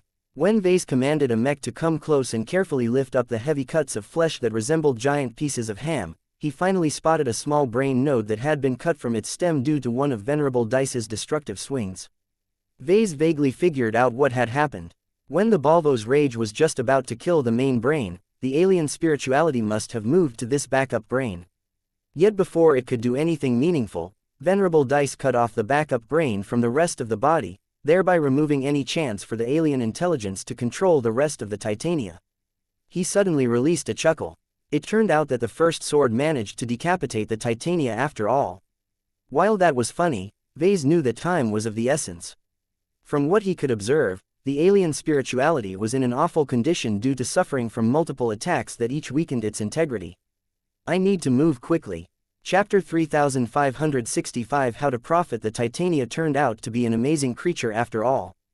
The giant astral was not a single biological entity, but rather a collective of multiple cooperating organisms that had bonded together in a single gigantic form. Although these kinds of superorganisms were not that uncommon in places where there was life, Vase and many Larkinsons never encountered a creature that grew to this size. The entire creature must have led a long and difficult life as it slowly grew up in the red ocean. As the lifer exobiologists kept investigating the Titania's enormous carcass, they gathered more clues about its nature, its biological mechanisms, and its life trajectory. This allowed them to construct a plausible story about the Titania's life from birth to its demise at the hands of the Golden Skull Alliance. In human terms, the Titania is 6,344 years old. Director Ranya's projection stated as it floated next to Vase. In astral beast terms, this is also an impressive age. Most astral beasts eventually end up dying to space hazards, predation from other astral beasts, starvation due to an inability to find sufficient sustenance, or getting hunted down by sentient alien races. If we are able to keep it whole and transport it back to a developed trade system, we can easily sell it for a fortune. How much of a fortune? Vase asked as he hovered above the research teams that were working to figure out as much as they could of the fascinating astral beast. It's hard to give you an exact estimate, but the true value of this beast to collectors is much greater when it is in a whole and in an undamaged state. Considering all of the destruction that we have inflicted on it, its value has already dropped by 70%. That doesn't make it worthless, though. I estimate that we can potentially sell it off for as much as 40,000 to 60,000 MTA credits. That much. The Titania's corpse was as valuable as a good capital ship back in the old galaxy. This was an amazing prize for what amounted to a short and quick victory. Payoffs like these were one of the greatest reasons why people flocked to the Red Ocean so much. It was much easier to stumble upon a lucky find and earn a huge fortune. Of course, it was easy to forget that opportunities never fell into people's hands so easily. If the expeditionary fleet wasn't so strong and if it didn't possess so many trump cards, the Titania may have been the ones to scour over the remains of the Larkinson clan instead. Director Ranya adopted a helpless expression. Don't be so quick to celebrate, sir. The Titania in its current state may be worth as much as a capital ship, but our fleet doesn't possess the means to bring it to a marketplace where it can be sold for that amount. The Titania is far too big to fit into the cargo holds of any of our capital ships. None of them are equipped with FTL drives that can allow them to tow larger objects through superluminal travel. Certain warp drives and superdrives are capable of doing that, but we do not possess any of this advanced tech. This means that the Titania's carcass is more akin to a fixed fortification rather than a movable ship to us. The only way we can take it away is if we break it up into many pieces and store them in the cargo holds of many different ships. All of that was true. The expeditionary fleet contained plenty of capital ships that were all useful in their own way, but none of them possessed the capability to drag space station-like objects from one star system to another. Vase began to feel pained when he realized how much of a loss his fleet was suffering due to lacking the necessary tools for the job. Have you found the Titania's equivalent of a warp drive yet? If we can find it, we might be able to make it move to a destination under its own power. Ranya shook her head. I wouldn't dream so much if I were you. We have already searched the Titania for several hours but found no trace of either phase water or an organ that can possibly function as the warp drive. Not even the inspection performed by your cat has found any sign of them so far. Our current theory is that the Titania must have overburdened it in order to escape pursuit from its original attackers. That was another piece of bad news. Although the Larkinson clan hadn't suffered any significant losses in the process of killing the Titania, the inability to earn the best profit left a sour taste in his mouth. What can we do with it if we can't drag it to a marketplace in a single piece? There are several possible options we can take, of which I would seriously consider two of them. The first is to employ the most obvious solution and break up the Titania entirely. This creature has lived for 6 millennia and it has managed to devour a lot of valuable exotics and other prized materials throughout its lifetime. Although the Titania is more akin to a garbage dump where much of its minerals comprise of relatively low-value bulk exotics, we have found organs and bones that have been laced with inconsistent compositions of medium-grade and high-grade exotics. The Titania was still worth a lot of money due to all of the materials locked in its body. The only downside to breaking it all down in order to extract these valuable exotics was that the astral beast would no longer exist as a complete carcass. This meant the expeditionary fleet would basically throw away all of the added value of a creature that had lived for an impressively long time. Regardless of how much value the expeditionary fleet could obtain from dismantling the Titania, its valuation could have easily been 5 to 10 times as much if it remained whole. This dynamic applied to any other sophisticated product. A painting made with cheap composite canvas and mass-produced synthetic paint could easily be sold for dozens of MTA credits if it was made by a famed and prestigious master. The reason why there was such an enormous price disparity between the two was that it was a lot easier to obtain the raw materials than a finished product made by the same goods. This process of creation and transformation generated a lot of value as the final product was oftentimes a lot more scarce and functional. When Vase gazed around at the giant walls of grayish flesh, he could see that the Titania was truly a marvel of biological growth and evolution. To destroy it was like shattering a priceless historical treasure. What's the second option, then? He asked. Well, just because we don't possess the capabilities to tow the Titania's carcass away doesn't mean that others are as helpless. If you are willing to remain in this star system for several weeks or months, we can wait until a fleet dispatched by a third party has arrived to bring the whole carcass away. This was an interesting suggestion. The problem was that the Golden Skull Alliance didn't have the best negotiating position since it was a relatively small player in the Red Ocean. It would also be clear to anyone that the expeditionary fleet had no other choice but to resort to other people's help. This meant that the Larkinsons would have to give up 30% of the earnings if not more. Of course, if there was no better option, it was perfectly acceptable to give away a third of the potential earnings. What Vase couldn't accept was the amount of time it took for a third party to come all of the way here. Until the Titania's carcass was handed over to a partner such as the Wild Fighter Association, the expeditionary fleet had to remain stuck in place for months. There was so much of the Red Ocean that Vase wanted to explore. He was especially cognizant that the EMTA's 2-year protection period continued to expire with each day that passed. If he wanted to make the most of this valuable immunity, his expeditionary fleet should be moving as far away as possible. I don't want us to wait around, he told her. We need to leave within a week at most. Not only do we need to make more active use of our time, I'm also concerned with encountering the enemy that has originally put the Titania in such a sorry state. The longer we linger here, the greater the chance the astral beast or alien warfleet might catch up to its prey. Director Rania furrowed her brows. That does sound concerning. So you wish to proceed with cutting the Titania apart, sir? I can't make this decision alone. I'll have to confer with the leaders of the Glory Seekers and the Cross Clan to decide upon a unified course of action, but I don't think they will choose any differently. The Larkinson clan contributed the most to the defeat of the Titania. In addition, the clan held much more weight in the Golden Skull Alliance than the other partners. For all intents and purposes, Vase led the entire alliance. He contacted the other leaders after he concluded his discussion with Director Rania. Just as he expected, neither Marshal Ariadne nor Reginald Cross rejected his recommendation. It made the most sense and it also avoided any further complications that might arise. The only issue that resulted in a bit of contention was how to divide the spoils. Vase wasn't confident enough to negotiate on the clan's behalf, so he delegated this responsibility to Minister Sheddarin Pernis. After the old man had a good talk with his counterparts working for the other two alliance partners, they came up with a fairly satisfying split for every party involved. The contributions of our clan is the greatest and most pivotal to the defeat of the Titania, so we are entitled to 65% of the total harvest. Sheddarin's projection told Vase some time later. The Glory Seekers have been more influential despite their smaller numbers, so they can lay claim to 20% of the harvest.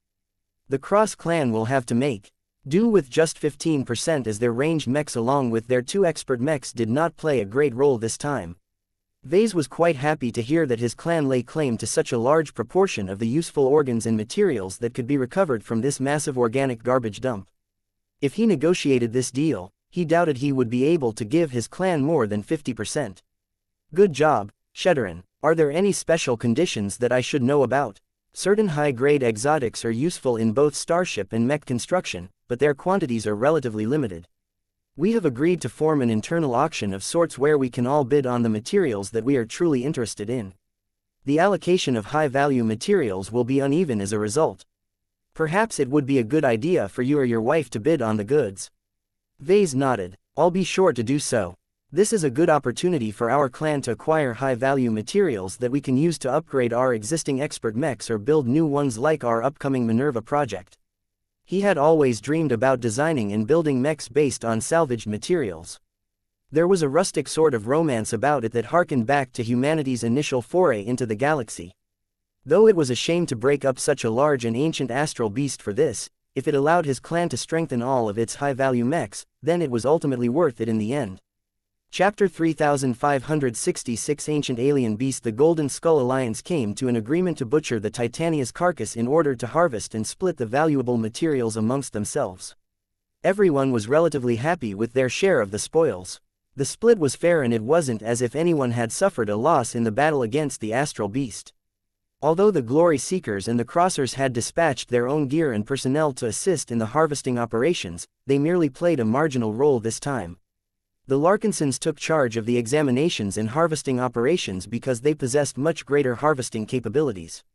Ships like the Andrenity, the Graveyard and the Dragon's Den all worked together to break apart the giant astral beast structure so that the pieces could be processed in order to yield the most valuable substances out of all of the junk. It was worth it to acquire all of those auxiliary ships. Vase smiled as he observed the ships at work. They are finally showing their worth.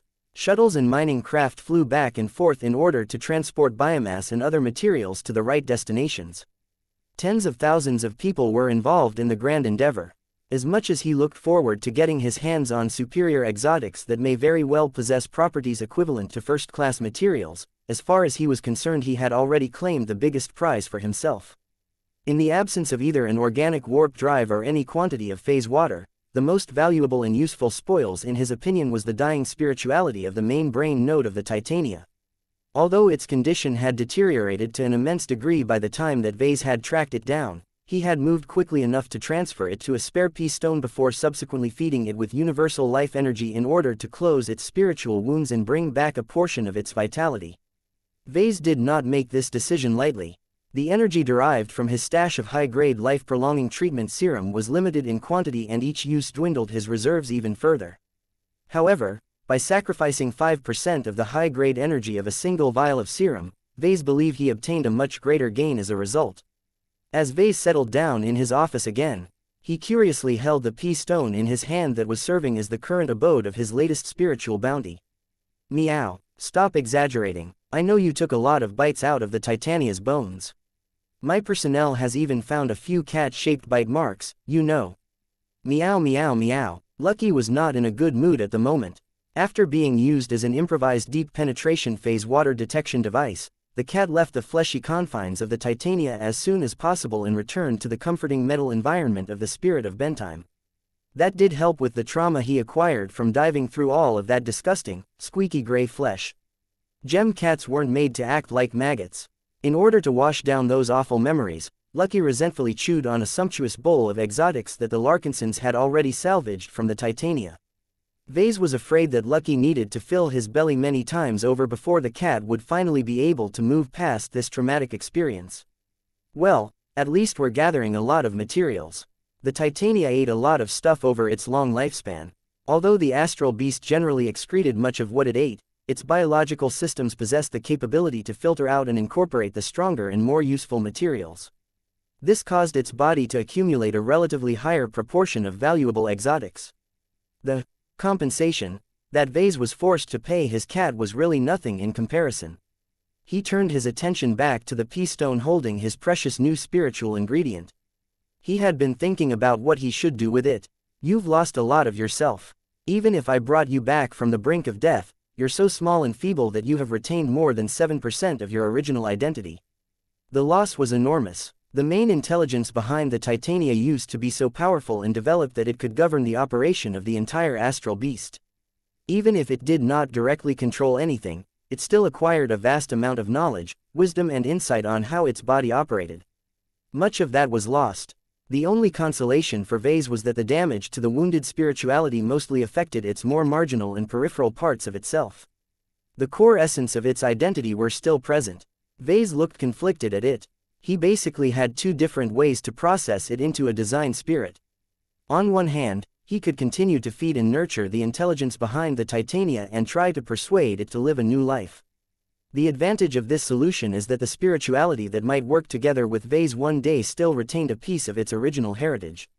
Its age, its maturity, its intuition and other traits allowed it to stand out from the rest of his design spirits and bring advantages that were out of reach to its younger peers. On the other hand, Vase could just treat it as a valuable ingredient and smash it apart in order to create a new and better spiritual product. The most important reason to process the Titania's spirituality in this way was to ensure that he could create a design spirit that started off with a clean slate. It would come with none of the baggage that its main ingredient was saddled with. On top of that, Vase could exert a lot of control over his new creation, thereby making sure it provided more specific help to mechs and mech pilots. Yet, this option sounded like a considerable waste. It's just like the decision on how to process the Titania's corpse. If we can keep it whole, we can derive much more use out of it than if we break it up and discard much of its structure in order to salvage the most useful materials. Vase rarely worked with design spirits that were this old. His brief experiences with spiritual entities that were ancient mostly amounted to Nixie and the Dark Gods. None of them were particularly friendly. Why should they? They had grown to become extremely formidable leaders and tyrants. These hostile entities would probably fight Vase tooth and nail if he dared to turn them into his servants. The question now was whether the Titania's remnant spirituality would be any different. Did it possess a strong and arrogant personality? Would it be able to recognize its current reality and bow its head to Vase? Right now, the remnant spirituality had undergone too many shocks. Even if Vase had brought it back from the brink of death, it experienced so many changes that it had fallen into a healing coma. It would take a while for it to wake up again. Until that happened, Vase could do little except gather clues by observing its spiritual makeup. He could already sense its age. There was nothing like an old spirituality.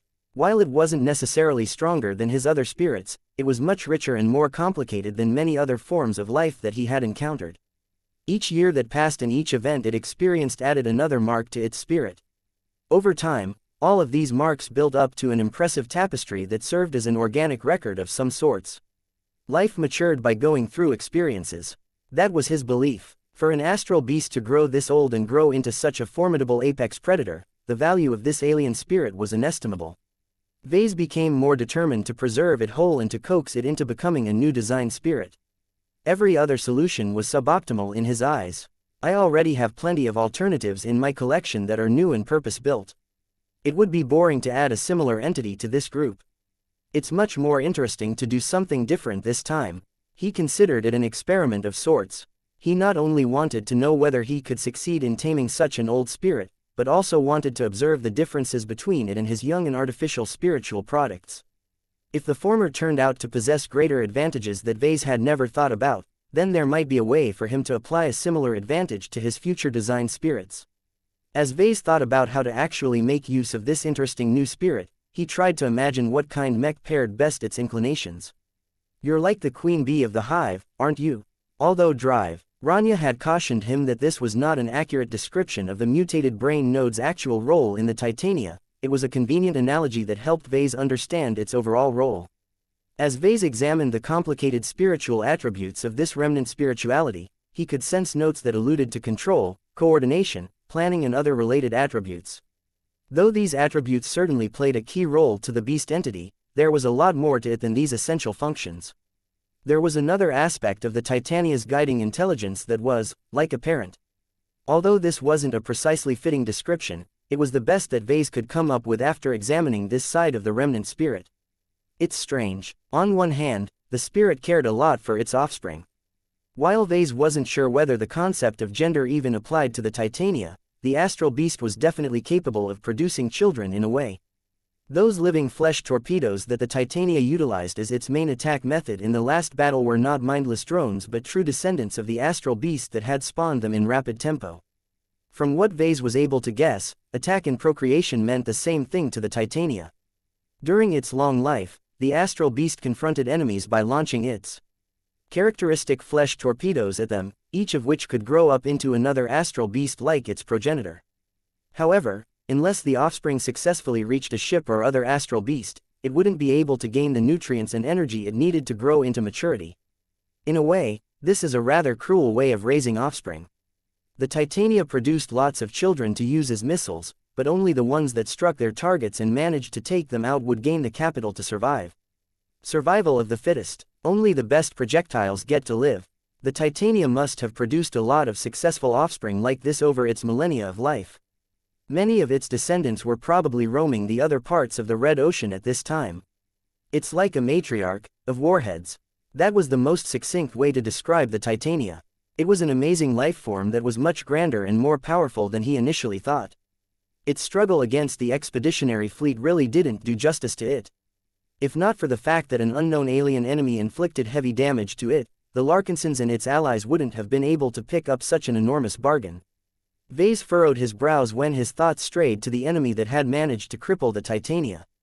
Though the remnant spirituality didn't convey any clues about this matter, the exobiologists that had spent a lot of hours examining the astral beast's massive body had already come to a preliminary conclusion on the identity of the attacker. A phase whale. The hole-like wounds inflicted on the Titania's enormous body looked as if an enormous creature had taken bites out of it. While it was improbable that a gigantic phase whale had utilized its maw to chew on the Titania, they were known to possess phase powers that could essentially remove a pocket of space and everything inside it to a different dimension. That's certainly an effective way to separate parts of an enemy body. The implication here was that there might be a phase whale lurking in this region. Chapter 3567 Useful Spoils. Much of the materials we've gathered from the astral beast carcass are useless. Gloriana stated to Vase. Pardon, she's exaggerating, Kedis said. Plenty of those alloys are useful in making stronger armor plating or mech weapons. We just have to gather the right amounts. Gloriana did not look happy.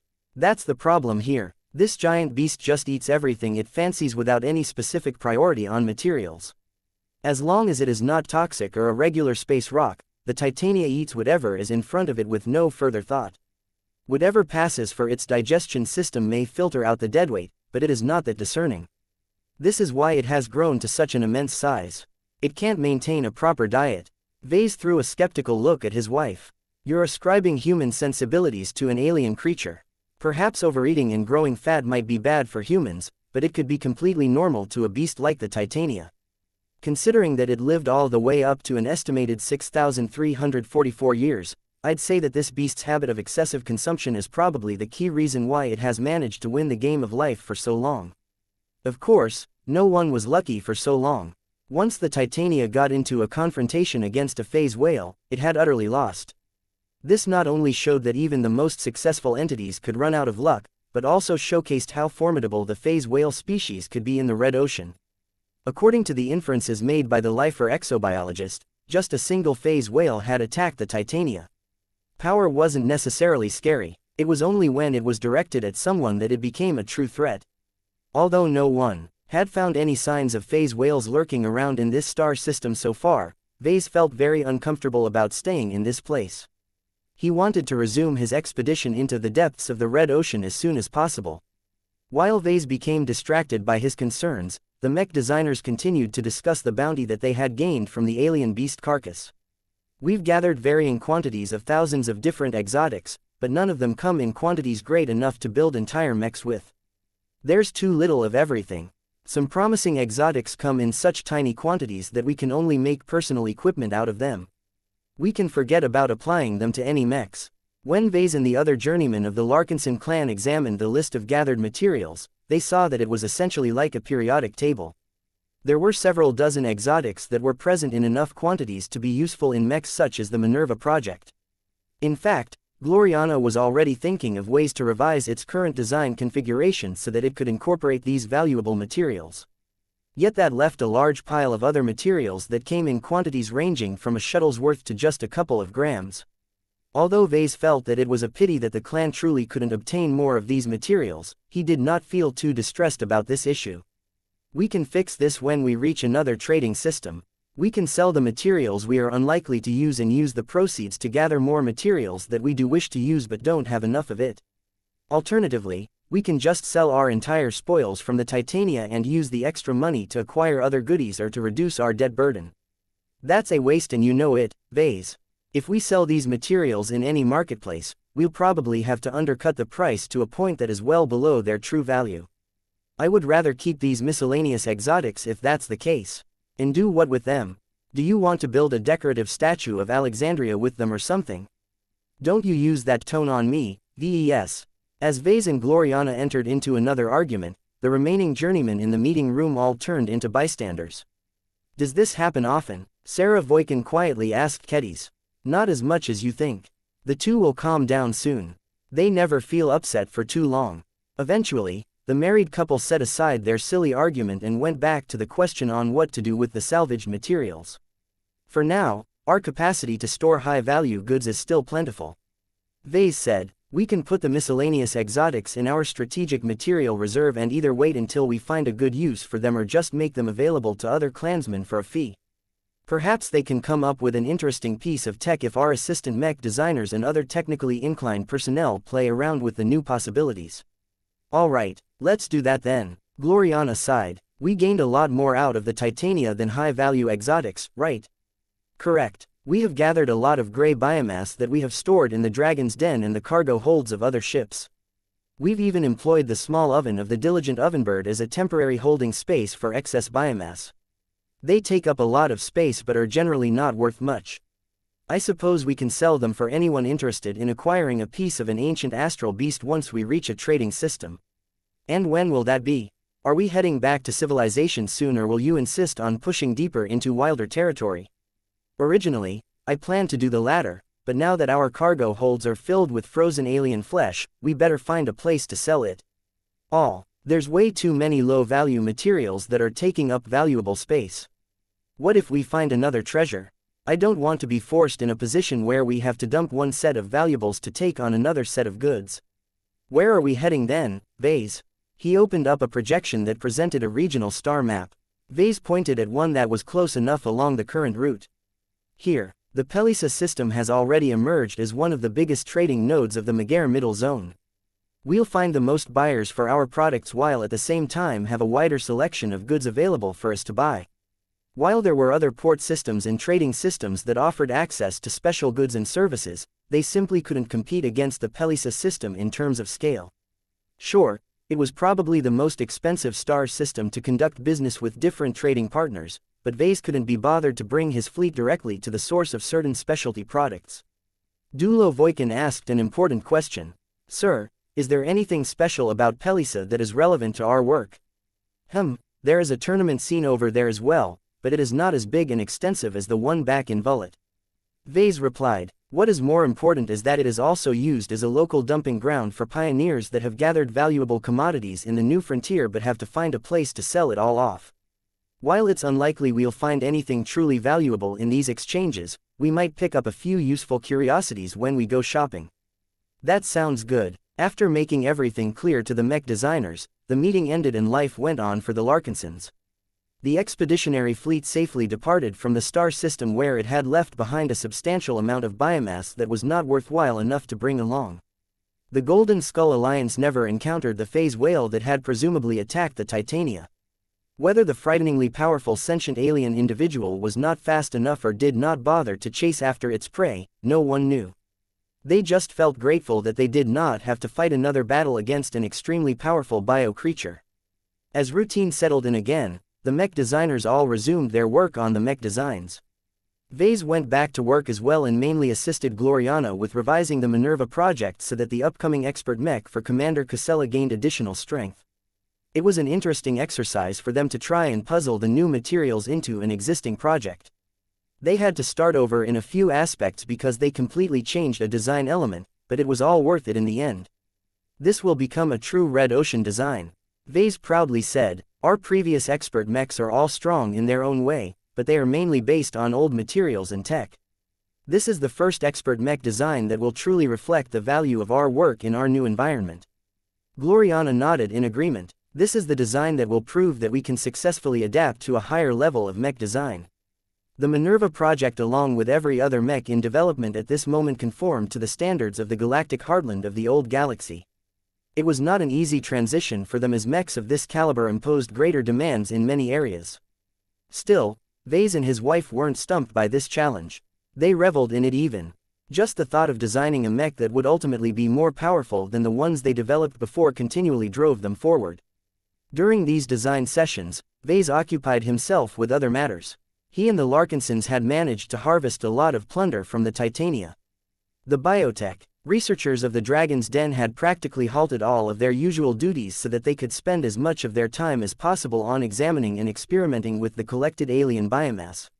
Vase talked with Director Rania Woden on a regular basis in order to keep him apprised on what all of the scientists were doing.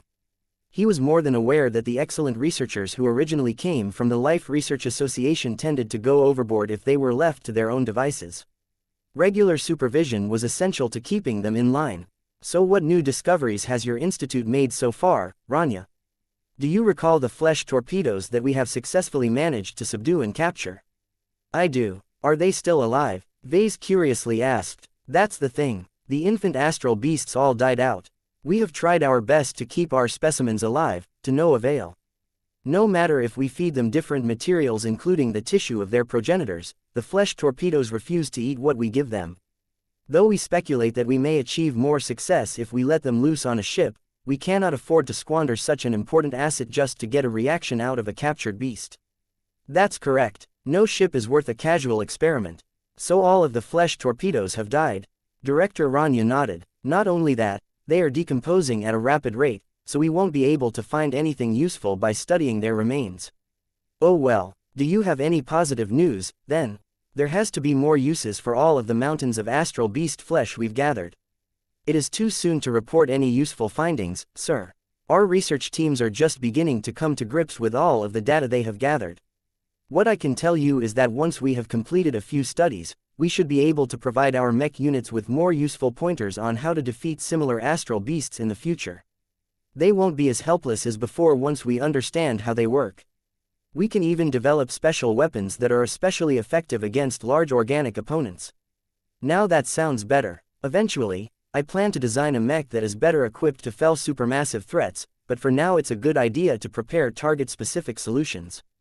Chapter 3568 Light Mech Blues. Venerable Tusa Billingsley Larkinson looked upset. He did not feel great as of late. This was strange, as there were plenty of reasons for him to be happy about. He was steadily becoming a stronger and more proficient expert pilot. His bond with the Dark Zephyr had grown closer. He was a prominent member of a clan that had finally begun to explore the Red Ocean in earnest. Then why did he feel anything but comfortable with himself?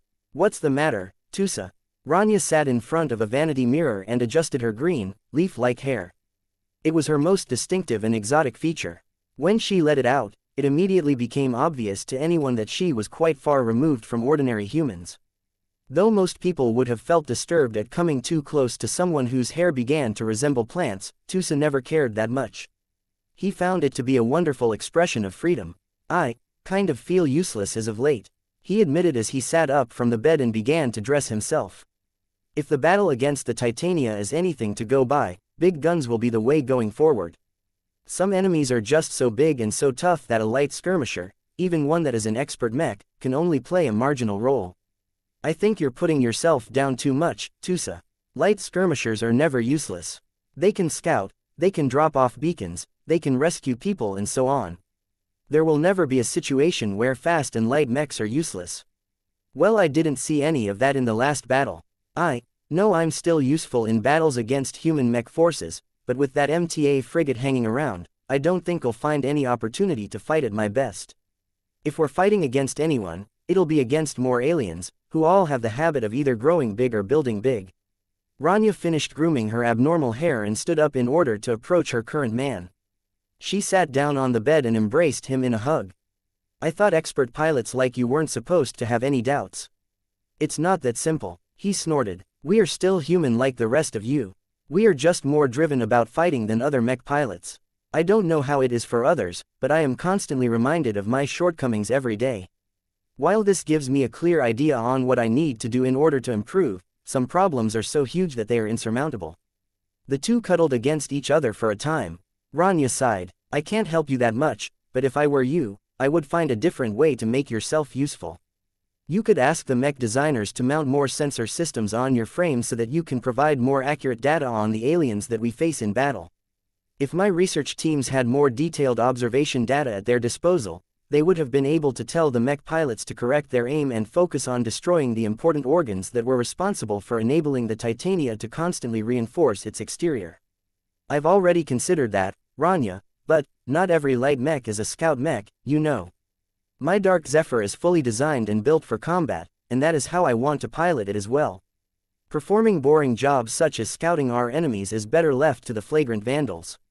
What about delivering bombs? Maybe we'll face an enemy one day that is able to resist or intercept many ranged attacks. The only way to defeat this opponent is to get close and plant a bomb at a sensitive location. If missiles aren't able to do the job, then you and your Dark Zephyr may be able to turn the situation around. He could see that working, but it was still a rather marginal role. It's not good enough. I need a more solid way to contribute to a battle. I don't want my expert mech to be relegated to a bomber.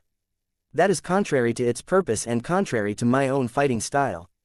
Then what am I supposed to say, then? I'm an exobiologist, not a mech strategist. Maybe you need to have a good talk with the Patriarch in order to figure out a solution. Our clan managed to harvest a lot of interesting new exotics from the Titania. Maybe he can develop a special weapon that is better adapted to the current circumstances. Maybe I'll do that, though he's bound to be busy at the moment. He really doesn't need me dropping by to make another request. Still, he had to do something because the prospect of wielding his daggers against enormous astral beasts such as the Titania was utterly useless even if he was able to leverage true resonance. Later that day, Tusa took a trip to the Spirit of Bentime in order to meet with Vase in person. He followed the directions and entered the design lab. Soon enough, he entered a private design room where Vase was engrossed with designing some kind of light mech. Meow. Lucky lazily greeted Tusa. Oh hey, Lucky, how's your meal? Meow meow. Lucky ignored the expert pilot and went back to crunching on his afternoon snacks. Tusa had already grown distracted by Ves's latest work. As a light skirmisher specialist, he possessed a deep understanding of every light machine. Each of them may fulfill different roles, but they all possess the same advantage in mobility that he loved. The mech in development quickly resonated with Tusa. He could already tell it was a mech that prioritized evasion first. Though the Dark Zephyr was leagues ahead when it came to acceleration and agility, this new light mech looked like it could do impressive moves in space. There was only one little quirk that Tusa found odd. Is this a light-ranged mech? He asked as he walked up to Ves's desk. The mech designer grunted. Yeah, it's a mech designed exclusively for the flagrant vandals. My new Deceptor project is a mech designed to exert a suppressive glow that can distort the perception of enemy mech pilots. While this mech isn't particularly good at fooling the sensors of the enemy mech, as long as their pilots are impaired in any way, the enemy will not be able to fight at their best. Tusa thought about what the Deceptor project could do and tried to imagine what it was like if it fought alongside the ferocious piranha. His eyes widened. Do these effects stack with each other? I'm not certain, but that is my hope. Vase replied. I already have proof that the Valkyrie Redeemers and the ferocious piranhas work well together, so there is definitely a chance that suppressive glows can work on enemies at the same time. If I can add a third one to the mix, even the better trained mech pilots will suffer, I think. This is especially the case for my current project as I am designing it with highly trained and disciplined opponents in mind. Oh, how so, Vase? The effect of its glow on enemies is much more subtle than that of the Valkyrie Redeemer and the ferocious piranha. As you can imagine, the Deceptor project's concept revolves entirely around misdirection. It is supposed to subtly mess with the enemy's target perception and evaluation. Perhaps a mech pilot might think that the Deceptor project is situated further away. Perhaps the mech pilot thinks that there are 12 enemy mechs instead of 13 ones. Little tricks like that might not be easy to defeat when the enemy is fully attentive, but what if his mind is already subjected to the disorientating glow of the ferocious piranha? His focus is already too preoccupied. Tusa had to admit that this was definitely a promising idea. The flagrant vandals would be able to gain a lot more direct combat capabilities if it was able to exploit multiple suppressive glows. What's the deal with the small gun? The Deceptor project is not a melee mech like the ferocious piranha. It is supposed to attack its targets from a short distance, but not at point-blank range. It is a mech that is best at harassing enemy formations that are too tight and powerful to be overrun by a melee charge. Although it is true that the firepower of a submachine gun is low, it is sustainable and can be fired for a long time without exhausting the limited energy reserves of a light mech. This is a mech that is mainly meant to provide fire support and other forms of support to friendly mechs. The mech indeed looked suitable for the purpose, but Tusa was seriously worried about its lack of punch. Unless it was able to position itself at an angle that allowed it to shoot at the enemy's rear armor, the submachine gun in their hands would not be able to fight effectively against armored units. Have you considered replacing the submachine gun with a gun that packs a greater punch? It doesn't have to be too big. Just a carbine would be a nice upgrade. I've considered that, but there are still uses for rapid-fire weaponry. Vase replied, they're easier to aim and require less skill on the part of the mech pilots. They can still deal a lot of accumulated damage when used en masse. Imagine a mech getting bombarded by the output of 100 submachine guns at once. Low power or not, the sheer quantity of attacks will definitely take effect. Tusa recognized a flaw in this argument. What if there aren't enough mechs on our side? Then it would be hardly different from fielding too few numbers of other mech models. Vase shrugged. A couple of ferocious piranhas can't do anything against 5 mech companies traveling together. At least the Deceptor Project is able to harass superior enemy formations from afar. The Deceptor Project was a mech designed for large-scale battles. Though it should also be effective in smaller skirmishers, Vase mainly envisioned it fighting alongside lots of other Larkinson light mechs. They were supposed to constitute a completely cohesive fighting system. The expert pilot and the mech designer continued to discuss the various merits and concerns about the Deceptor Project. Vase did not mind the interruption to his regular work as he was able to gain a couple of new angles on the problems he had thought out before. Once Tusa shared a piece of his mind, he recalled the original reason why he wanted to seek out the Patriarch. Vase: yes, Tusa, I want to discuss my expert mech with you. I think we should do something to make the Dark Zephyr more useful against the enemies we'll likely fight against in the Red Ocean. Tusa quickly shared his thoughts on the matter. Vase frowned deeper as he thought about the implications of what he heard. I can see why this might be a problem. Light skirmishers like the Dark Zephyr only work because they work well against other mechs. This wasn't a problem that Vase could conveniently solve. This was a fundamental problem that plagued every light mech. If he wanted to increase the versatility of the Dark Zephyr, then he would have to overhaul its existing design and implement a new form of high technology. What you're asking me will require a major revision to your design. Vase told his cousin, our design schedule is already packed. We can't perform any additional design work, especially on an expert mech where we cannot delegate the work to our many assistants. We will have to wait until this design round is over before we can consider this project. That's too slow, Vase. You'll be busy designing mechs like the Deceptor Project for half a year. After that, even if you try to rush the upgrade of my Dark Zephyr, a few more months will go by. What if we're attacked by a powerful alien force by then? Time is of the essence. You should really put more priority in lifting the performance of our weaker expert mechs. Vase thought about it. He quickly came to a decision. I'm sorry Tusa, but our schedule is already full. We truly can't displace our current projects just to accommodate your individual needs. You'll just have to wait in line like everyone else, he eventually said. Though Tusa looked disappointed, there was nothing he could do once Vase made up his mind. Only one human in this room held all of the power in the clan, and it wasn't the expert pilot. Chapter 3569 Spiritual Equivalence, My apologies. With everything that has happened as of late, I failed to keep track of your training progress. Vase had called the 20 MTA mech pilots that Master Willix had originally foisted upon him. After spending a long time among the Larkinsons, each of them had changed a lot compared to before. If Vase had to describe the changes, then he would say that they had all grown less uptight and more relaxed. Their postures weren't so stiff and their chins weren't pointed so far upwards anymore. They also exhibited more respect towards him, which was a welcome surprise.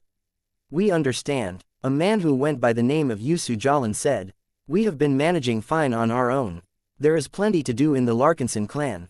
Though your facilities aren't as good as the ones we are accustomed to using, we've learned other lessons while we trained and fought alongside your mech legions. Carlton Detrivo nodded. The swordsmanship training provided by the Sword Maidens and Heavenswarders has helped me reinvent my own approach to melee combat. The guidance provided by Miss Keddies has improved my combat effectiveness with swordsman mechs by more than 20%. That is a much larger jump than I could have hoped. If I can continue to improve like this, I will be happy even if I don't break through. The question whether any of them would be able to break through to expert candidate or expert pilot still weighed heavily on their shoulders, but they knew that hard work was not always sufficient to shed their mortality. Talent, luck and happenstance played an even greater role in determining whether any of them would find their chance. Vase leaned back on his comfy chair and fell into thought.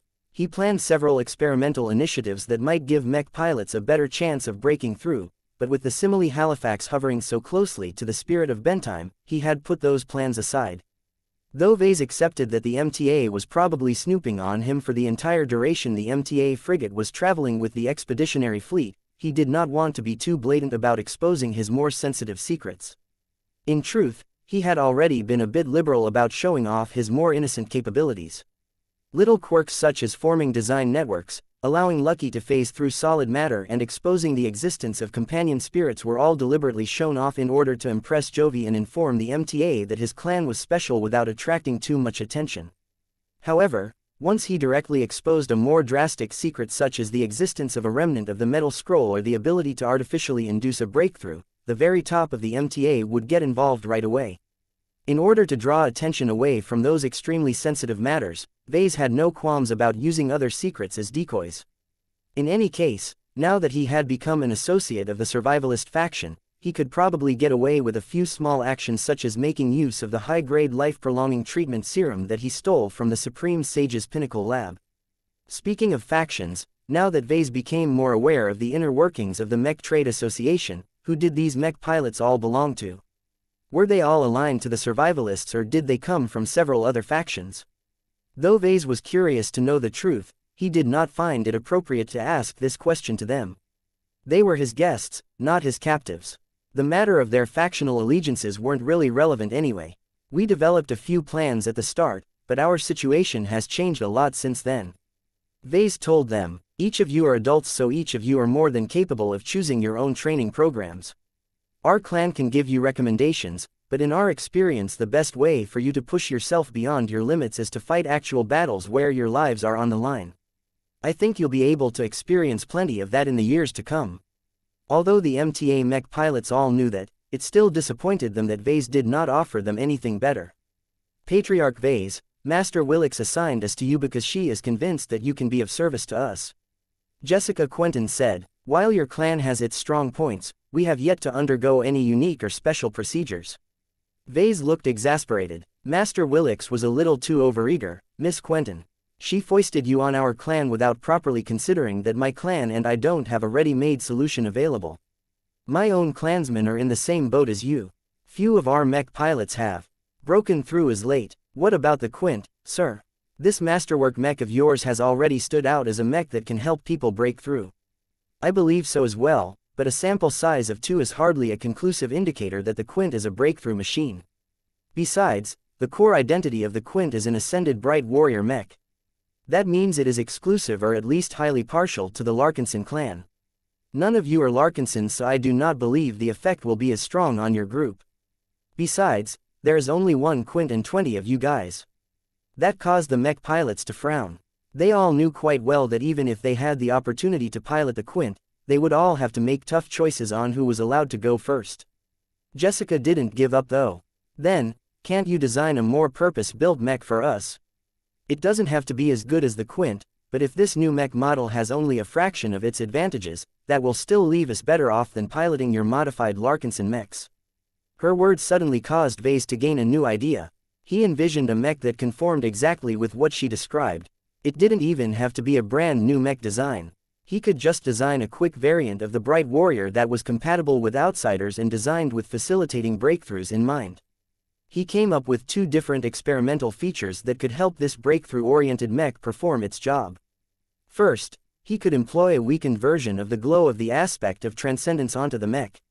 Though Vase originally planned to test this glow on lab rats, those trials not only took too long, but would also make it too obvious what he was doing to the MTA.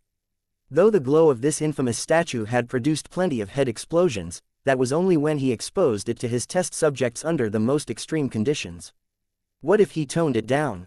What if he dampened the effect to just 5% of the intensity? While the glow might not be able to produce any immediate breakthroughs under this setting, the chance that someone's head might explode should drop as well. The more he thought about it, the more he felt that this was a viable idea. After witnessing hundreds if not thousands of different glow-induced head explosions, he possessed a good understanding of what caused his pirate and dwarven test subjects to sacrifice their lives in the name of science. They endured too much pressure. That was it. Although the glow of the aspect of transcendence wasn't actually that strong, Vase had programmed it in a way that led to a constant buildup of extreme obsession. If not for the fact that there was a possibility that it might actually succeed in letting enemies break past their limits, he would have been tempted to weaponize it already. As long as his theory was right, it shouldn't be difficult to address this lethality problem. If excess was the problem, then moderation was the solution. It was just like pumping a balloon with too much gas or a human drinking far too much water. Both cases led to unfortunate results but could easily be avoided if they didn't take in so much substance. Though Vase wasn't completely sure it was safe to apply the same concept to the Angel of Transcendence, he was confident enough to give it a try. His eyes glinted as he gazed at the hopeful MTA Mech pilots. Weren't they suitable test subjects?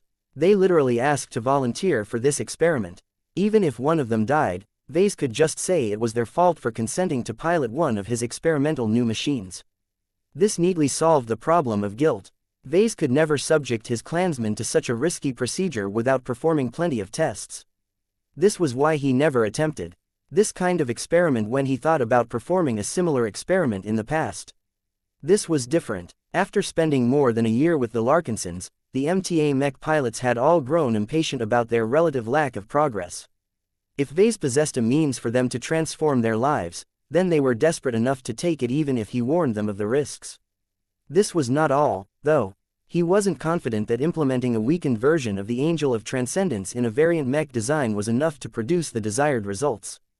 Theoretically, this glow should set mech pilots on the right path, but Vase knew that truly extraordinary mech pilots did not break through just because they wanted it so bad. They also had to go through a mental journey. In the process of becoming a demigod, a mech pilot had to discover what they cared about, how they wanted to fight, and shed aside all of their doubts. This was why Vase turned his attention back to the Quint. It was not just a masterwork mech, but also a living mech with a spiritual presence that had gone through multiple bursts of accelerated growth. Since it was alive, didn't that mean that Vase could treat it like a design spirit in a way? Vase completely fell into his own thoughts as inspiration struck. This was an incredibly promising idea. Even though it sounded silly to use an existing mech as a design spirit when it was already being watched over by the Golden Cat, according to his theoretical framework it should be more than possible. Vase initially thought about harvesting spiritual fragments from the Quint so that he could implant them in his 20 breakthrough mechs, but the price of doing so was too unbearable. The Quint was a Larkinson as well, and Vase could not bear to harm one of his prized works without good reason. By employing the Quint as a design spirit, the mech would not come to any harm. In fact, it might be the opposite. The Quint might actually be able to accept spiritual feedback from the MTA Mech pilots and thereby accelerate its growth even further. It would also be good for the Quint to become exposed to more mech pilots. Commander Casella had complained to him about the Masterwork mech's unruly personality. Vase knew that this was mainly because the Quint had originally grown alongside Joshua. He figured that the problem would go away in time as the Masterwork mech spent time with other mech pilots, but it would be even better if he was able to accelerate this process. The wheels kept spinning in Ves's mind even as he neglected his guests. It didn't matter if the MTA Mech pilots thought he was being rude. His inspiration was much more valuable than their concerns. What if Vase applied this approach to his other living mechs? It wouldn't work on his weaker living mechs. Any first-order and second-order living mech were simply too weak on a spiritual basis to support this mode. It had to be a third-order living mech. They were so much smarter, stronger and more aware that they could be considered the mech equivalent of mutated beasts. They're more alike than I thought. A light shone in his head. Vase had ascertained that one of the defining characteristics of spiritual potency was sentience. Mutated beasts like Arnold and Keelangso all showed the capacity of independent thought and the ability to assert their own identity. Third-order living mechs like the Quint and the Everchanger all showed the capacity of independent thought and the ability to assert their own identity. Didn't that mean he could turn all of his powerful living mechs into his design spirits? Chapter 3570 Marriage between two concepts. Vase quickly dismissed the 20 MTA mech pilots after promising he would come up with a solution for their lack of progress. He had become incredibly fascinated with the possibility of using his best mechs as his new design spirits. I really should have thought about this before. Meow. Lucky looked questioningly at Vase. Am I being crazy for coming up with this thought? Meow. The gem cat rolled his eyes again. Vase had entered into one of his frequent bursts of genial madness. Whether something would come out of it remained to be seen, but Lucky would be sure to stay as far away if another experiment took place. As Vase continued to think about this new idea further, he soon calmed down a bit. Not everything might go as well as he wished. He already came up with numerous doubts that could complicate any implementation.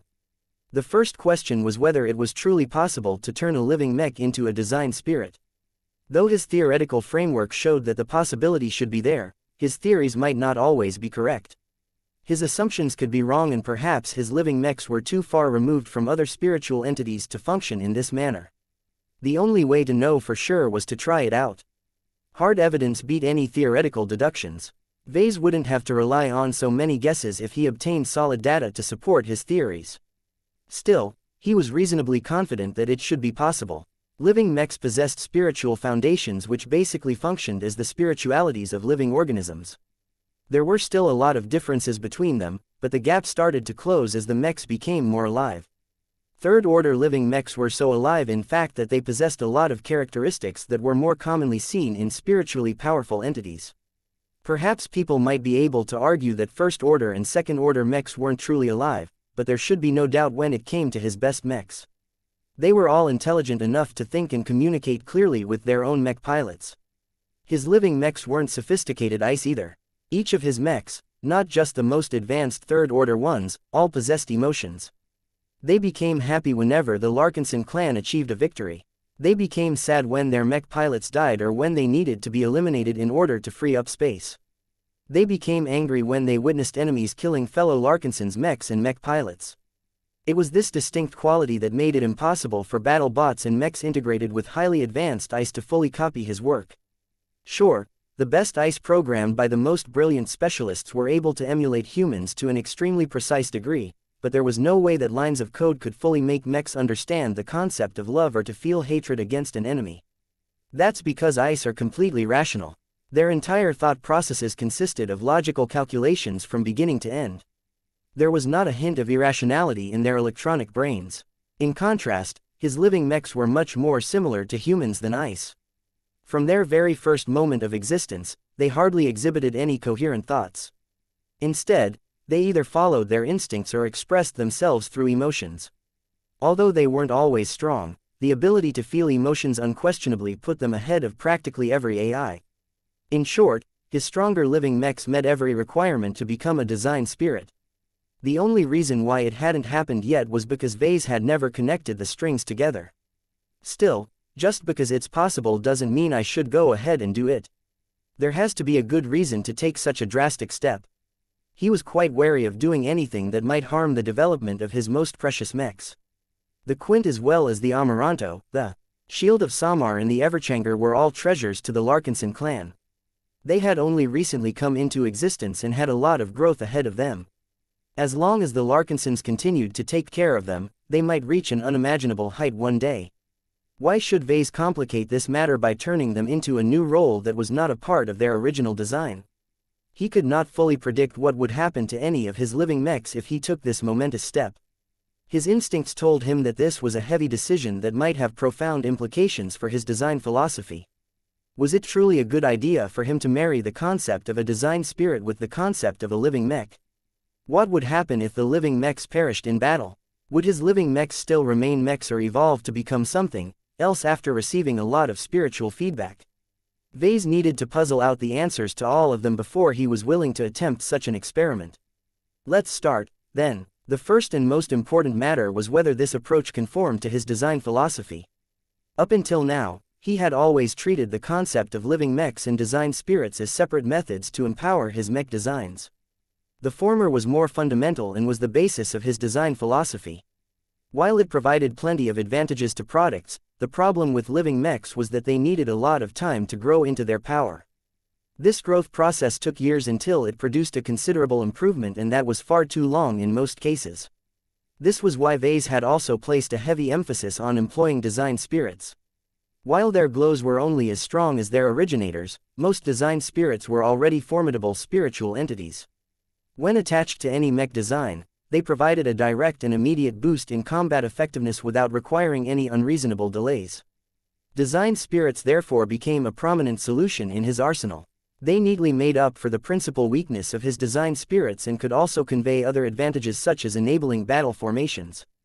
They're not directly related to my design philosophy, though. It's a side branch of my research that has taken on a life of its own. Vase had always struggled with the question on what he should do with design spirits. Should he continue to develop it further, or should he try to go back to his roots? Previously, he had been tempted to do the latter, but now he found a good reason to make design spirits more central to his design philosophy. This was because a stronger design spirit also equated to a stronger living mech if he combined the two concepts.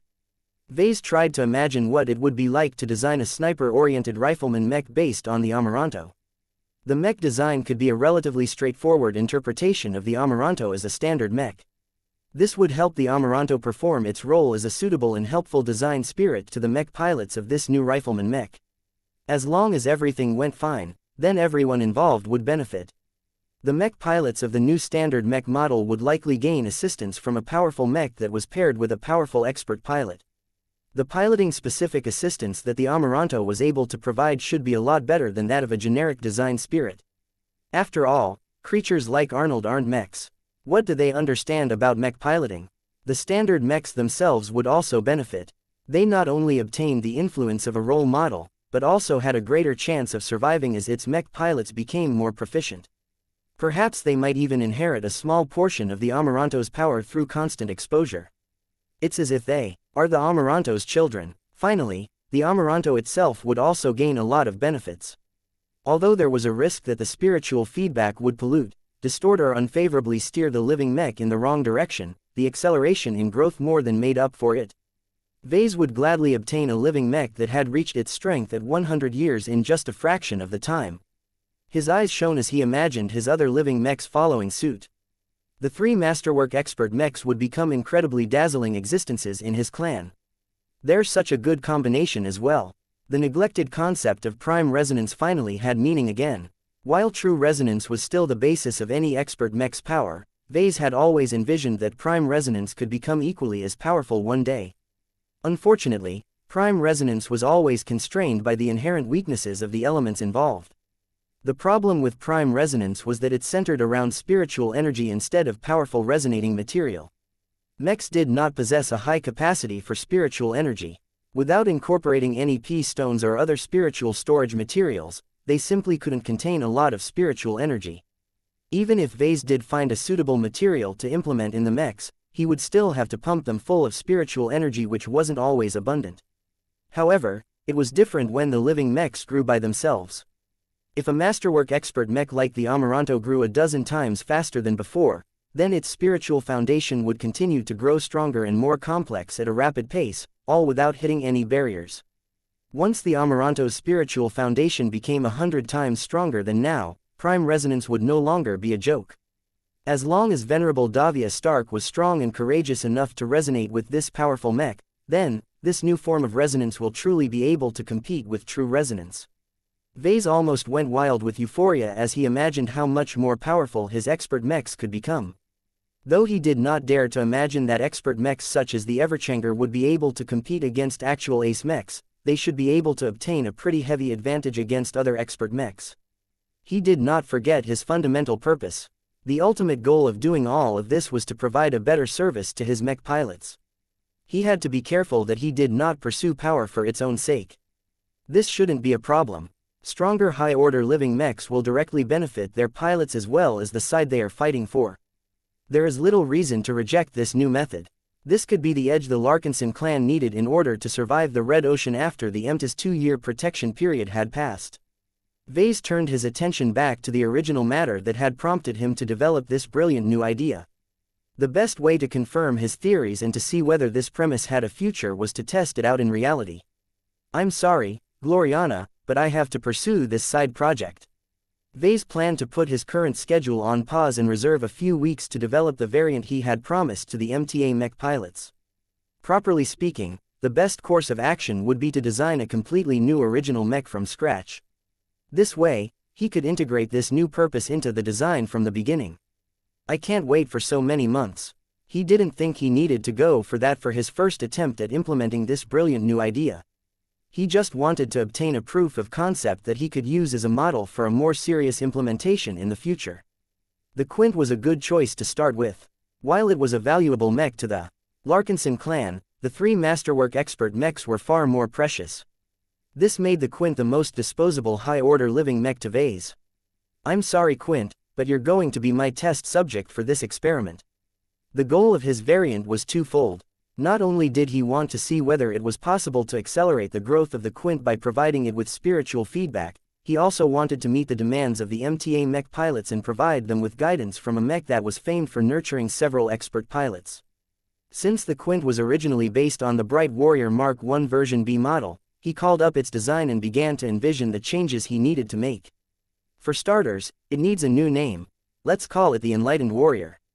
Vase decided. Chapter 3571 Negotiating with a Mech. The Enlightened Warrior was one of the first variant mech design projects that Vase had embarked upon in quite a while.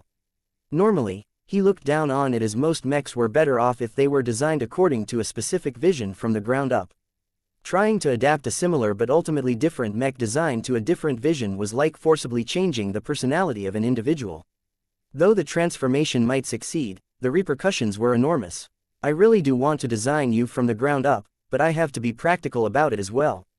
Vase sighed as he began to work on his new variant mech design project. Before he committed months of his valuable design time on pursuing this idea even further, he felt it was better to start on a smaller scale and produce a trial balloon first.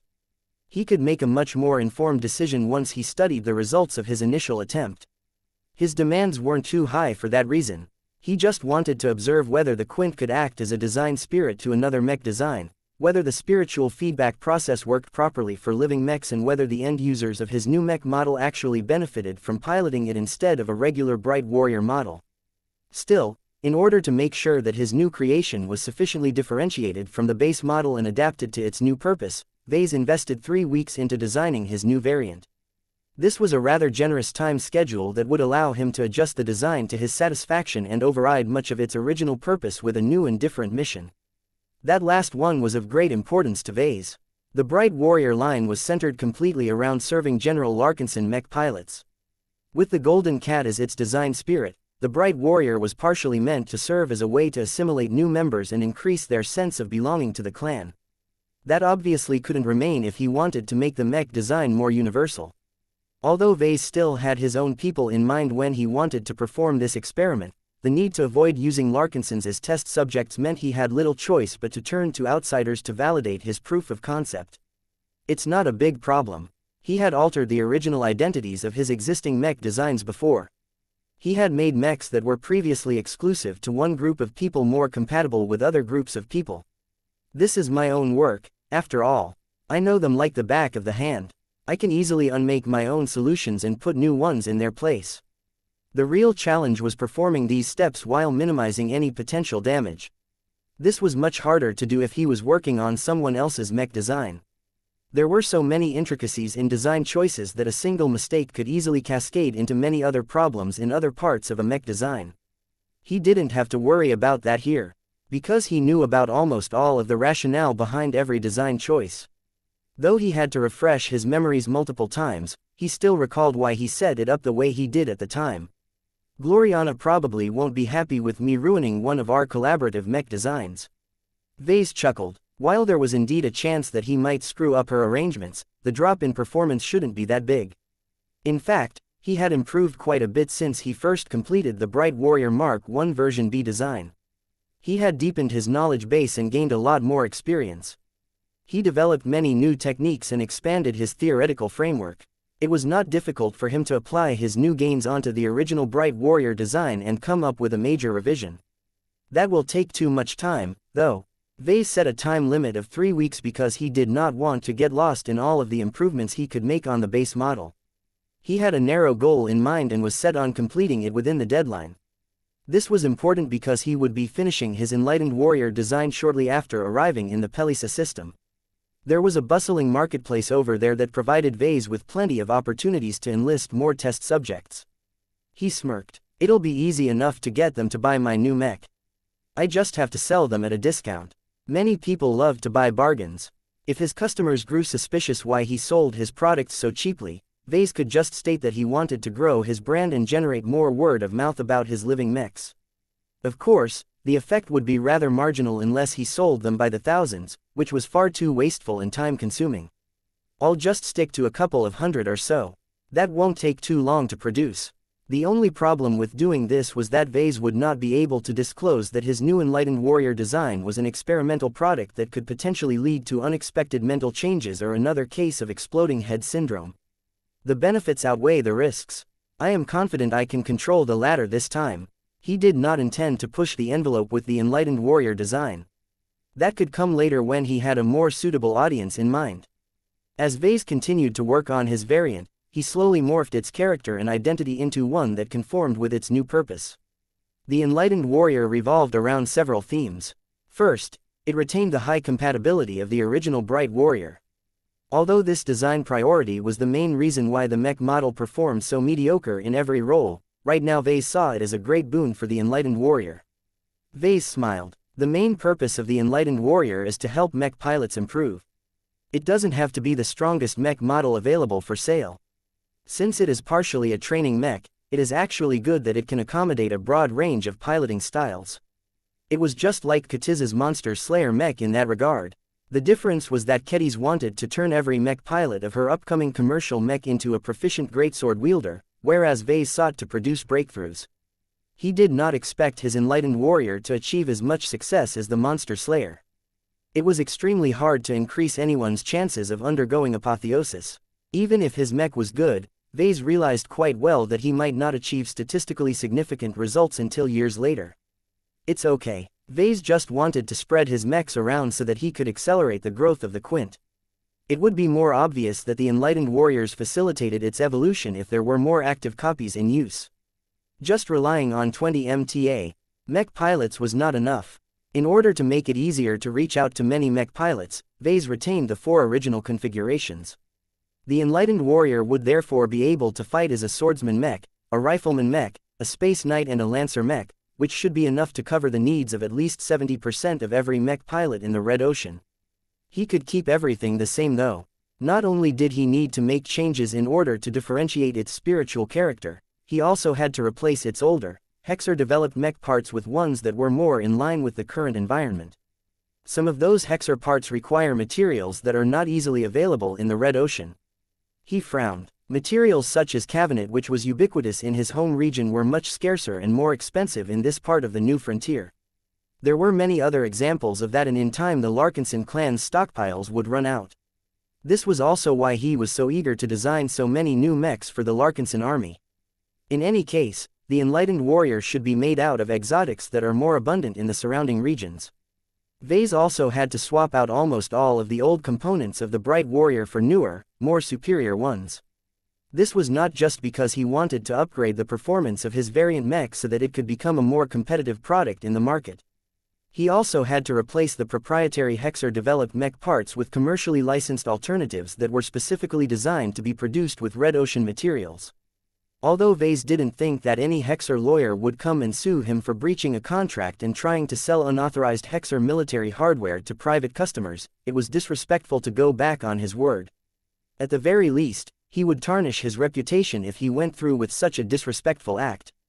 The process of replacing components was a huge endeavor that resulted in plenty of changes, but Vase was able to minimize his workload by picking substitutes that closely conformed to the original parts. Sure, the Enlightened Warrior became a bit rougher as a result, but as long as the mech worked as intended, he didn't mind if it came out in a more unoptimized state. As a proof of concept, it just needs to work well enough. If he ever wanted to commercialize this mech concept properly after he concluded this experiment, then there was no way he wanted to sell the Enlightened Warrior en masse. He would start a proper design project. As he continued to design his new variant, he made sure to put plenty of effort into turning it into a more helpful mech. He constantly emphasized the Quint as a design spirit and tried his best to form an environment where the masterwork expert Mech was able to provide guidance to the mech pilots of the enlightened warrior. Of course, Vase needed the Quint to cooperate on this experiment. You wish for me to become a design spirit? Yes. Vase spiritually communicated with his old work. You'll have to assume extra responsibilities, but you'll be able to handle it. The stronger you become, the better you are able to keep up with the mechs you are connected with. The enlightened warrior model will become your conduit to a reality that exists outside the expeditionary fleet. Why should I accept this distraction? Because it will help you perform your purpose better by making you stronger. You've seen our design spirits, right? You've witnessed how Goldie has steadily grown stronger as a result of receiving all of the spiritual feedback from our clansmen. I am offering you the chance to become another Goldie. You'll not only be able to give your users the strength they need to excel in battle, but also be able to leverage the abundant experience you've accumulated from tutoring hundreds if not thousands of different mech pilots. Intriguing. Vase grinned at the Quint. It will help you remain relevant as well. There is less reason for me to retire you and put you in a museum if you are useful enough to keep around. You would never retire me. You value me too much. I am an indispensable mech for the Larkins on clan. You cheeky mech. Well, if you need another reason to play along, then how about this? What if I tell you that there is a possibility that you will be able to retain your existence even after your physical form is destroyed? Ever thought about that, my Quint? If you are spiritually powerful enough, I believe that you can live after death and maintain your state in an incorporeal form. You'll be able to serve your purpose further by acting as a full-time design spirit. The Quint physically vibrated for an instant. That sounds terrifying. Oh, come on. Vase threw his head. Well, how about this? If your mech frame ever gets destroyed, I'll build you a new one, alright? You can continue your existence as a living mech while at the same time performing your job as a design spirit. Does that sound good enough? Very well, Creator. Chapter 3572 Dial Controller. Well, it wasn't every day that Vase had to negotiate with a mech. The Quint was his own creation, even though Vase could have employed more coercive means to get the Quint to cooperate, that would just piss the masterwork mech off. It was already valuable enough that Vase needed to be more considerate of its wants and needs. Now that he wanted to turn it into a design spirit, he had even more reason to treat it with respect. With the agreement of the Quint, Vase fully proceeded to complete the enlightened warrior design. After swapping out its old Galaxy Rim level parts for Red Ocean Heartland level parts, the entire mech performed a bit more powerful in almost every aspect. Offense, defense and mobility all scored better across the board. The enlightened warrior only had two significant shortcomings. First, the enlightened warrior did not benefit from the specialties of the other journeymen in the Larkinson clan. It did not benefit from Gloriana's optimization, Katiz's sword enhancements, Juliet's mobility boosts, Pellier and Kozlone's physical strengthening or Sarah Voikin's defensive hardening. These were serious shortcomings that meant that his enlightened warrior model would become even less attractive as a commercial product. I'll just have to drop the price by 20% or so in order to make it on par with other comparative mech models. Vase shrugged. Price adjustments were the best and most convenient way to manipulate the popularity and sales volume of any product. Vase was even prepared to suffer a small loss just to make sure that enough third-party mech pilots turned into his test subjects. That will be my real profit, hee. He grinned. Dropping the price never failed to move inventory. Even if his products were much shoddier than now, there were always suckers that couldn't resist buying a mech that was sold far below its apparent worth. As for whether those buyers possessed the expertise to understand why the enlightened warrior was not able to command a higher price, that was none of Ves's business. He did not even plan to disclose that the enlightened warriors were truly able to help mech pilots break through. Though its users would quickly realize that there was something special about the model, unless a lot of mech pilots broke through in quick succession, no one would believe that Vase had managed to turn the impossible into the possible. And if this opportunity also came with certain unanticipated or undesirable side effects. Too bad, everything had a price. Even cheaper products exacted their toll on their buyers one way or another. Well, let's proceed with finalizing the design. He had almost entirely shut himself off to everyone in order to rush this design to completion. Gloriana had already stopped talking to him once she recognized he was in one of those obsessive moods again. Though she was clearly upset with him, she was a mech designer as well. She fully understood when mech designers were struck by inspiration, they would not easily stop what they were doing. As the expeditionary fleet almost reached the Pelisa system where it intended to stay for a while in order to sell off much of the plunder taken from the Titania, Vase was putting the finishing touches on his variant design. Just like his other recent designs, the Enlightened Warrior centered around three major themes. In the earlier stages of the design process, Vase placed a lot of emphasis on compatibility and tutelage. These focus areas comprise the basic functionality of his Enlightened Warrior design. They were the reason why it existed. That's not enough, though. The reason why the Enlightened Warrior was called that way was because Vase hoped that it could increase the chance of mech pilots breaking through. The mechanism that he wanted to use for that was to employ a weakened version of the glow of the aspect of transcendence. It was easy enough to put Lufa in as a secondary design spirit for the Enlightened Warrior, though the Quint had to make a bit of room to accommodate the guest. Vase didn't encounter any challenges in tuning Lufa's glow so that it suppressed everything except for the mech pilot's greatest obsessions and convictions. This was already enough to turn the Enlightened Warrior into a mech that was capable of inducing breakthroughs. It's too strong, though. Even if Lufa only arrived at a later stage and only occupied a relatively small portion of the design, his altered glow was already quite powerful. Probably too powerful. Vase had to dampen it so that it did not produce any unintended messes in the cockpits of his Enlightened Warriors. His customers certainly wouldn't be happy if the glow based on the aspect of transcendence blasted his heads apart. Forget about his customers, the MTA would definitely intervene if it turned out that his mechs were lethal to his own users. With the Simile Halifax constantly monitoring everything that went on inside the Spirit of Bentime, there was no way he could shift responsibility. I wonder what Jovi thinks about my work. Vase deliberately said aloud. He didn't worry too much about the MTA understanding the true nature of the Enlightened Warrior. Jovi and his staff could watch all they want, but the spiritual design of his latest project was only visible to himself. That reminded him of something. The MTA journeyman never got back to him on his offer. What's taking him so long? Vase thought that his offer was fairly simple and that Jovi should be pouncing on this opportunity. Evidently, he underestimated the decision-making process surrounding this issue. He turned his attention back to his almost complete mech design. The issue he was trying to decide upon was how he should set the strength of Lufa's transcendence glow.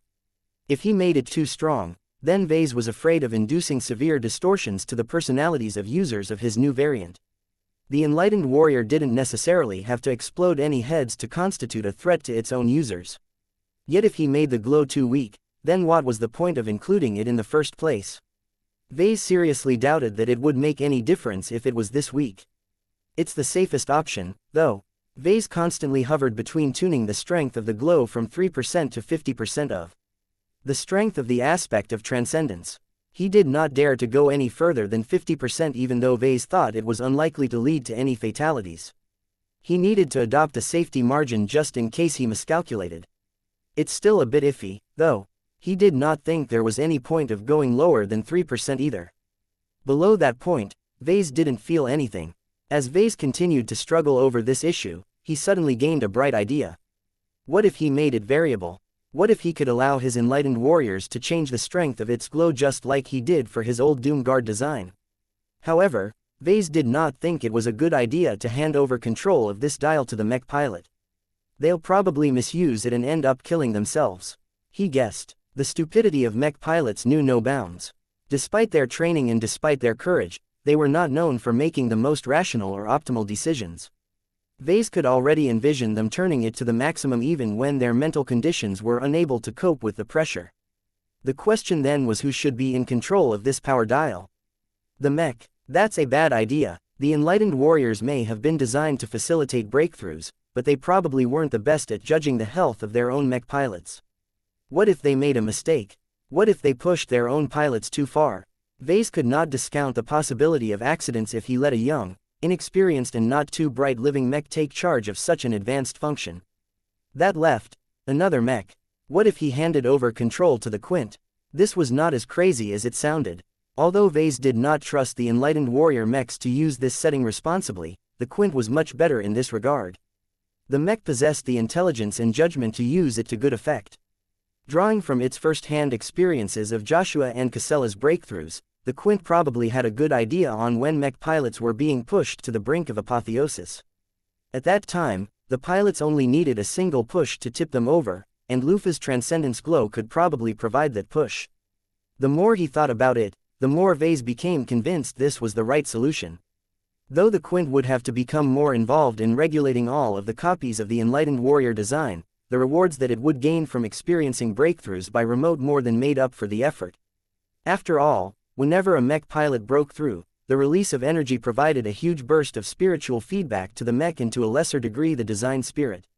Everyone benefited. When Vase used this argument on the Quint, the living mech acquiesced easily enough. Fine, it is not as if I am already deviating from a normal mech. Your imagination is the most dangerous weapon you possess, creator. Ah, shucks, thanks for the compliment. With that taken care of, Vase implemented the solution into the spiritual design of the Enlightened Warrior before he finalized the design. As Vase took a step back in order to study the design from a holistic perspective, he had to admit that he had certainly done a decent job. The variant was not too unrefined. He had collaborated often enough with Gloriana to work more diligently on his mech designs. He also hit himself over the head with the hammer of brilliance in the later stages of the design phase in order to borrow Vulcan's insights. It's still the product of a solo project though. The design choices he made were highly individualistic and that resulted in a number of quirks that made the Enlightened Warrior stand out further. They were not that big of a deal mostly as Vase mostly focused on enhancing the piloting experience. Part of that resulted in enhanced defenses to the upper chest where the cockpit and other important parts rested. Even if the mech pilot was forced to eject, the separated cockpit was based on a premium license that offered greater speed and damage resistance than more standard models. The Enlightened Warrior is all about the mech pilot, after all. It wouldn't be a good training mech if it can't keep its precious users alive. Aside from that, the Enlightened Warrior design came equipped with a relatively good but ordinary energy rifle. Vase was not allowed to spread his Luminaire crystal weapons outside of his own clan and fleet, so he had no choice but to fall back on more conventional human technology. At least it's simple. If the buyers of his mech weren't interested in the default rifle, then they could just choose to buy separate weapon models using those instead. Just like any other ranged humanoid mech, the Enlightened Warrior was able to seamlessly adopt many different weapon models as long as they adhered to the same technical standards. Once the Spirit of Bentime produced 20 copies of his new variant design, Vase would definitely ensure that they came equipped with the new model Luminaire crystal rifles that had become standard issue in the Larkinson clan. Its other properties were relatively average even among the 4 different configurations. This was no different from the base model. The look is different, though. The bright warriors were coated in resplendent gold by default, but he couldn't be that ostentatious for his variant. After thinking about it, he decided to coat it in a light but relatively neutral shade of blue. It made the mech look a bit less threatening, which was exactly what Vase tried to achieve. He didn't want to scare any of his future test subjects by suggesting that the Enlightened Warrior was based on prior experiments that led to bloody test chambers. Nope.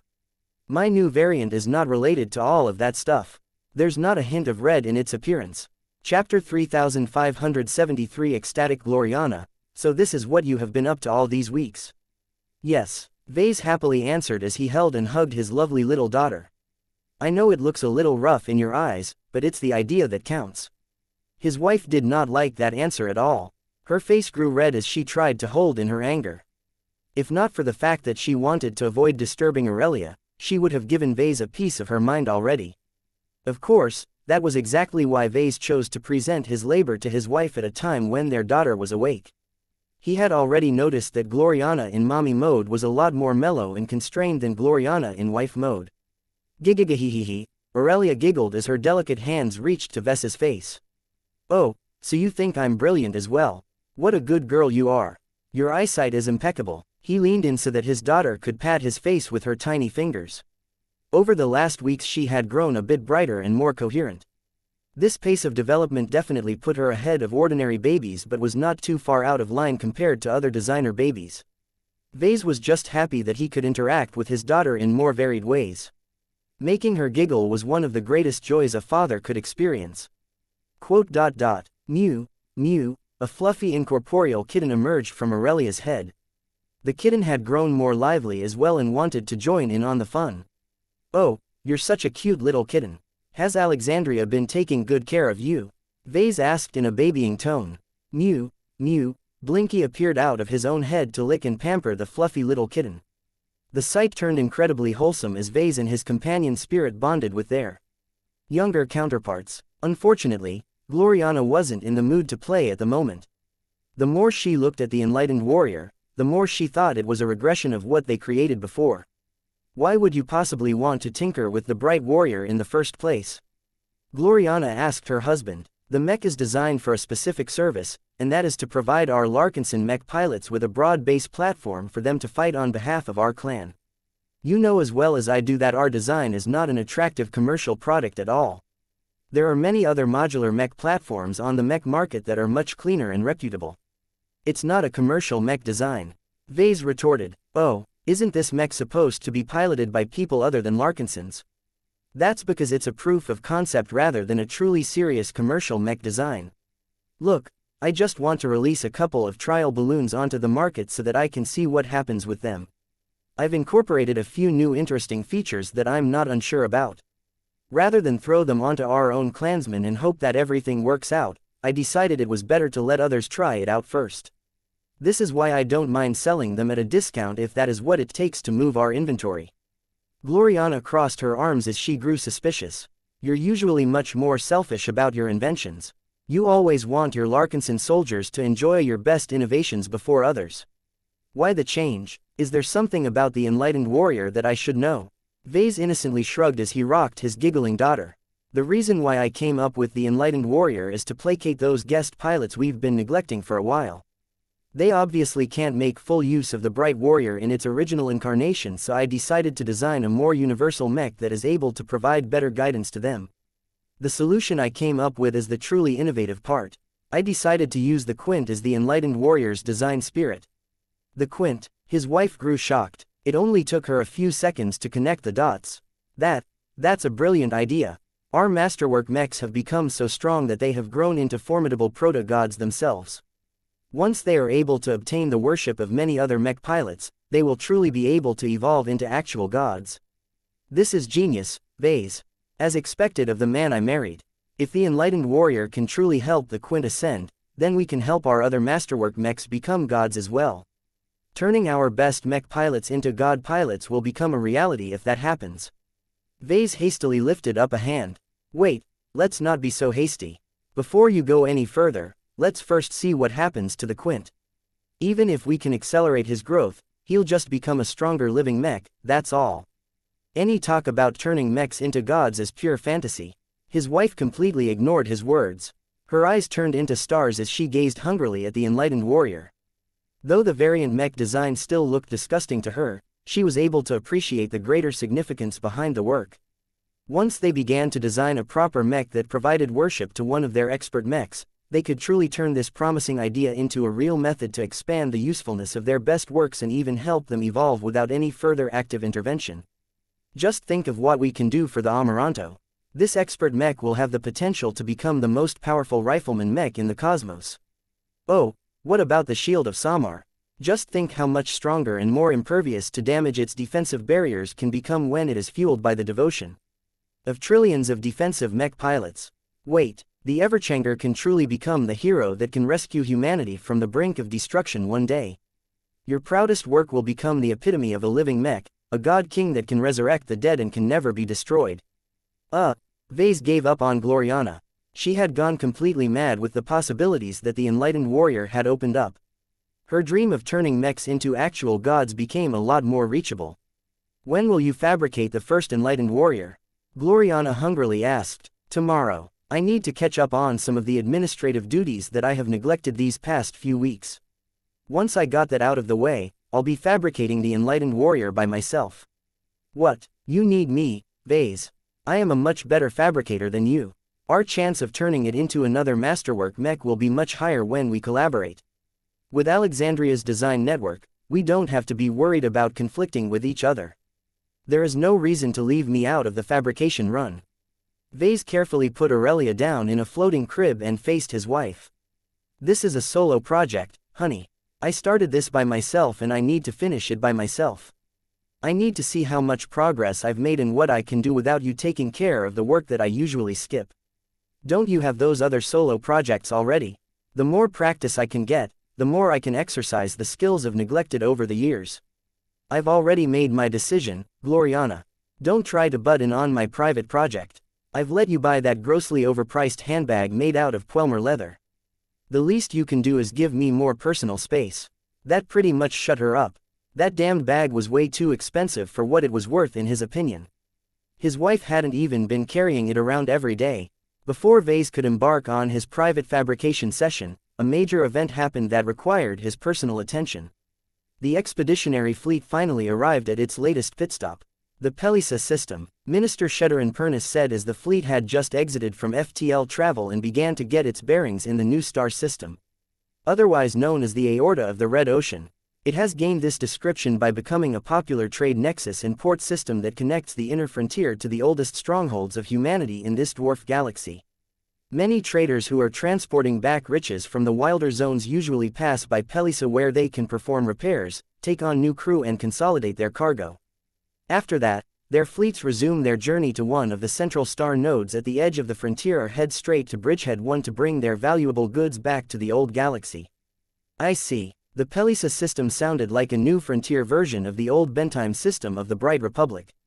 Vase was well aware how wealthy a port system could become once it became a popular stop along everyone's trade routes. The concentration of people, ships and goods led to a better functioning marketplace where people could more easily exchange their unwanted goods for items that they truly need. This was quite rare in the Red Ocean as many places were still too scattered and underdeveloped to provide a stable and trustworthy trading platform. Pelisa is founded and controlled by a consortium of different interests, right?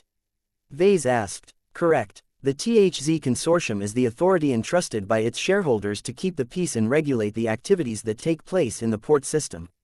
Its three major shareholders are the Tivan Corporation, the Hayworth-Spelcer Corporation and the Zenith Corporation. Each of them excel in different industries. Tivan is a big player in resource processing and heavy industry. Hayworth-Spelcer is a leading shipbuilding company. Zenith excels in security and private military services. There are 20 more shareholders but their stakes are too small to influence the decision-making of the consortium. Even though Pelisa is governed by a single consortium, it sounds like there's a lot of internal division. Minister Sheddarin nodded. Correct, but our clan and fleet has nothing to do with it. One of the reasons why the Pelisa system has won out over its other local competitors is because the consortium is serious about maintaining its neutrality and guaranteeing fair treatment to its visitors. While the THZ consortium is not as credible as the MTA, it should be safe for us to roam around the various planets in the star system. Vase smirked. Even if that's not the case, our MTA escort will make sure the hosts behave. The THZ consortium had spread out an extensive sensor network throughout the star system and immediately detected the presence of an actual MTA frigate. The people over there were quite smart, so when the traffic controllers welcomed the Golden Skull Alliance to the Pelisa system, they quickly rolled out the red carpet. The hosts did not want to neglect the Larkinsons and its allies in case the MTA took notes. Vase was quite happy to see this, even though he knew his fleet wouldn't receive this kind of treatment once the Simile Halifax finally ended her escort mission. With Sheddarin and his staff communicating with the THZ consortium, Vase did not worry about any problems on that end. He made sure that everything else was in order before he left the bridge and entered his personal workshop. It's time to fabricate my first enlightened warrior. He grinned. He had already shipped over the required stock of materials. After running through his timetable, he soon went to work turning his design into a real product. The job wasn't particularly difficult. The enlightened warrior still shared many similarities to the bright warrior. Even if it used substantially different parts and materials, the method of production was similar enough for Vase to remain unfazed whenever he had to complete a challenging procedure. Chapter 3574 Child Mech. A few days later, a brand new blue-coated mech appeared in the workshop. Though the mech wasn't a masterwork mech, Vase did not set out to make one anyway. The enlightened warrior was just a variant mech design that he had developed on a whim. He did not need to treat it as seriously as his original mech designs. It's still a good work for a handmade mech. Vase smiled as he admired his work up close. It's not as rough as I initially feared. Vulcan has really helped me out this time. He happily held the hammer of brilliance in his hand. His incarnation was happy to be of service after a long period of doing nothing. Helping Vase fabricate the enlightened warrior provided it with another opportunity to deepen the design spirit's connection to craftsmanship. The enlightened warrior mech that Vase had managed to produce with the help of his own incarnation exuded a special feel that was different from a regular bright warrior. For one, it did not exude a vibe related to the Larkinson clan.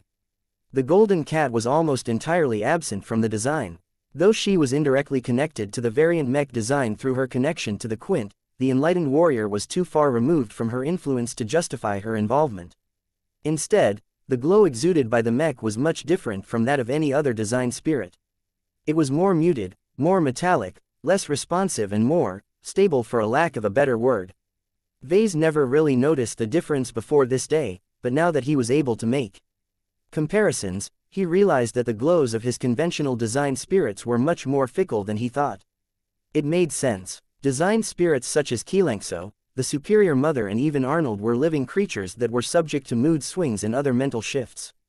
If they became happy, then the positive aspects of their glows became stronger. If they grew angry, then the hostile parts of their glows gained a boost. Little changes like that could actually alter the behavior and effectiveness of a glow on a day-to-day basis. Yet when he studied the enlightened warrior that he had just completed, he felt that its glow was a lot more steady than his other living mechs. This was a reflection of its source. The Quint started out life as a mech, and nothing changed in that regard. The masterwork mech was used to remaining dormant for days, weeks or even months without active use. This meant that the mech had to be patient by nature but also be ready to go online when its strength was truly needed. This is a relatively minor difference, though. In practical terms, the stability of a glow was not that important. What Vase truly cared about was the effect of the glow. He closed his eyes and reached deeper into the enlightened warrior. He could sense the distinctive presence of the Quint more clearly. The masterwork mech didn't seem to know what to do with its brand new connection to the recently fabricated mech. It's okay. The enlightened warrior is your child in a sense. Try and raise it if you can. It's a living mech, just like you. Don't neglect the mech pilot, though. I'll make sure this mech will gain proper exercise soon. The new mech had to undergo trials in order to verify that it was safe and to prove that the product was sound. Once Vase got this chore out of the way, he could assign a production task to the spirit of Bentime's production halls and have them pump out a couple of hundred copies of his new mech design. I'll have to make sure that they have access to enough raw materials, though. He frowned. The Larkinson clan may have stockpiled a decent amount of materials that were widely used in many different products, but Vase was quite sure that the cargo bays didn't store enough materials to produce hundreds of entirely different mechs than before. Much of the material stockpiles carried by the Larkinson fleet still comprised of old Galaxy materials that were needed to fabricate additional Bright Warriors and other older mech models. We need to resolve these logistical issues as well. The Larkinson clan couldn't keep producing mechs based on two different tech and material bases. It needed to fully transition to the standards of the Red Ocean before its stock of old materials ran empty. That was definitely going to take a while. The current round of design projects should reduce the demand for those scarce and difficult to replenish goods, but it was going to take another round to complete the transition. Vase shook his head. He could think about this problem at another time. Right now, he had to verify that the enlightened warrior could function properly without posing any threat to its mech pilot. He floated up to its chest and entered its cockpit so that he could check on the internal diagnostics of the mech. The machine didn't report any problems and his intuition didn't warn him of anything dangerous either, but he could only collect a limited amount of data while it was inactive. It needs to be piloted. He left the cockpit and began to contact a number of people to set up a testing session. He didn't mind performing the trials in open space as the enlightened warrior was not a secret project or a strategic clan asset. Since Vase originally intended to sell it on the local market, it might be good to give his customers real footage of the enlightened warrior in action. And who better to demonstrate its capabilities than with one of the best trained mech pilots in human space? He activated his comm and brought up a list of contacts. After a short moment of contemplation, he called up the most prominent name who he had heard good stories about. Jessica Quentin. Yes, Patriarch Vase. The woman's projection asked. The mech that your group has been asking for is finished. Vase replied and gestured to his back where the recently completed mech was resting. I need a volunteer to test the mech and see whether it meets your requirements. Are you available? Did you develop a medium mech? Yes. It's a variant of the Bright Warrior and highly resembled it in many areas. Is that a problem? No. Jessica shook her head. I mostly prefer to pilot lighter mechs, but I am well versed in piloting other styles of machines. I would be glad to pilot your new mech. Alright, then meet me at the hangar bay. The enlightened warrior will be in your hands. Time passed by quickly as Vase made the appropriate arrangements to move the mech he made over to the hangar bay. A lot of Larkinson stared at the new mech and grew curious at it. The mech was so obviously based on the bright warrior yet possessed a substantially different character that did not seem overly Larkinson. What is that mech? Maybe it's an attempt to sell a more universal version of the bright warrior on the market. It could be a private commission. Who would want to buy it, though?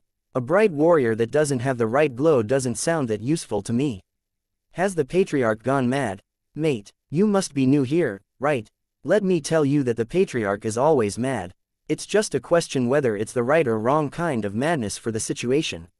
Once Vase moved the mech to the hangar bay, he personally supervised the process of outfitting it in its swordsman mech configuration. This was the simplest and most flexible melee mech configuration and fit well with the test pilot's inclinations. Soon enough, Jessica Quentin along with a group of other MTA mech pilots arrived at the hangar bay. A few mech designers appeared as well. Janice Pellier and Tiffy Kozlone wanted to see what the excitement was all about. So this is your new mech. It's not what I expected, sir. Janice said. She obviously wanted to say more but refrained from doing so. Her opinion of the mech was not that good. It's more than it looks. Vase lightly responded. The enlightened warrior should be seen as a pseudo-training mech. While it is not as optimized and efficient as our regular mech models, it provides a unique service to its mech pilots. Like the Chiron model that our mech cadets love so much. They're similar, but there are still differences. The enlightened warrior is the grown-up version of an academy training mech. It is not meant to be piloted in live practice sessions and other controlled environments. It is still a capable combat mech and should participate in battles in order to provide the best possible training conditions to the mech pilots. Neither Janice nor Tiffy understood what Vase was saying. This sounds contradictory, Patriarch. Tiffy frowned. Training mechs and combat mechs are treated as separate products because their functions often conflict with each other. Accommodations made to training mechs usually diminish their effectiveness in real battle. As for combat mechs, their lethality and lack of safety buffers make it dangerous for them to be used in live practice. I already said that the enlightened warrior is meant for actual mech pilots. To be honest, it is a training mech for better mech pilots rather than those who still need to work on their fundamentals. This is a mech which I hope will increase the possibility of breakthroughs. That caused the two new journeymen to look surprised. Truly, how? Isn't this impossible? Vase told them the basic rationale of how the enlightened warrior worked. He merely shoved most of the responsibility to the Quint without going into too many other details. No one needed to know the full truth, and certainly not the MTA who was probably eavesdropping on this conversation. It sounds difficult to believe, sir. Janice eventually remarked. We are still new to living mechs. I never imagined you could use another mech as the source of a glow. Isn't the mech in front of you proof that I can make it work? The enlightened warrior is completely new, but as long as you put it next to the Quint, you'll probably be able to see that the two are related and not just in a physical sense. Vase wasn't here to explain his own work. Once he brushed Janice and Tiffy aside, he instructed Jessica Quentin to suit up and enter the cockpit of the enlightened warrior. After undergoing the usual routine checks, the mech pilot finally received permission to activate her new machine.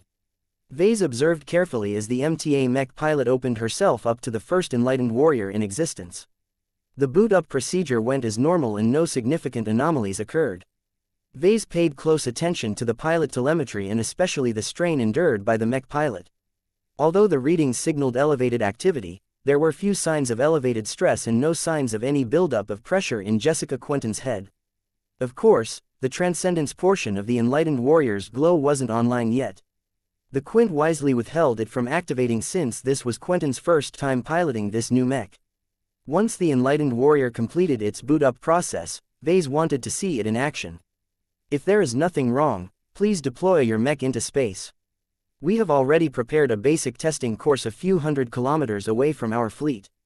The new mech launched into space without any fanfare.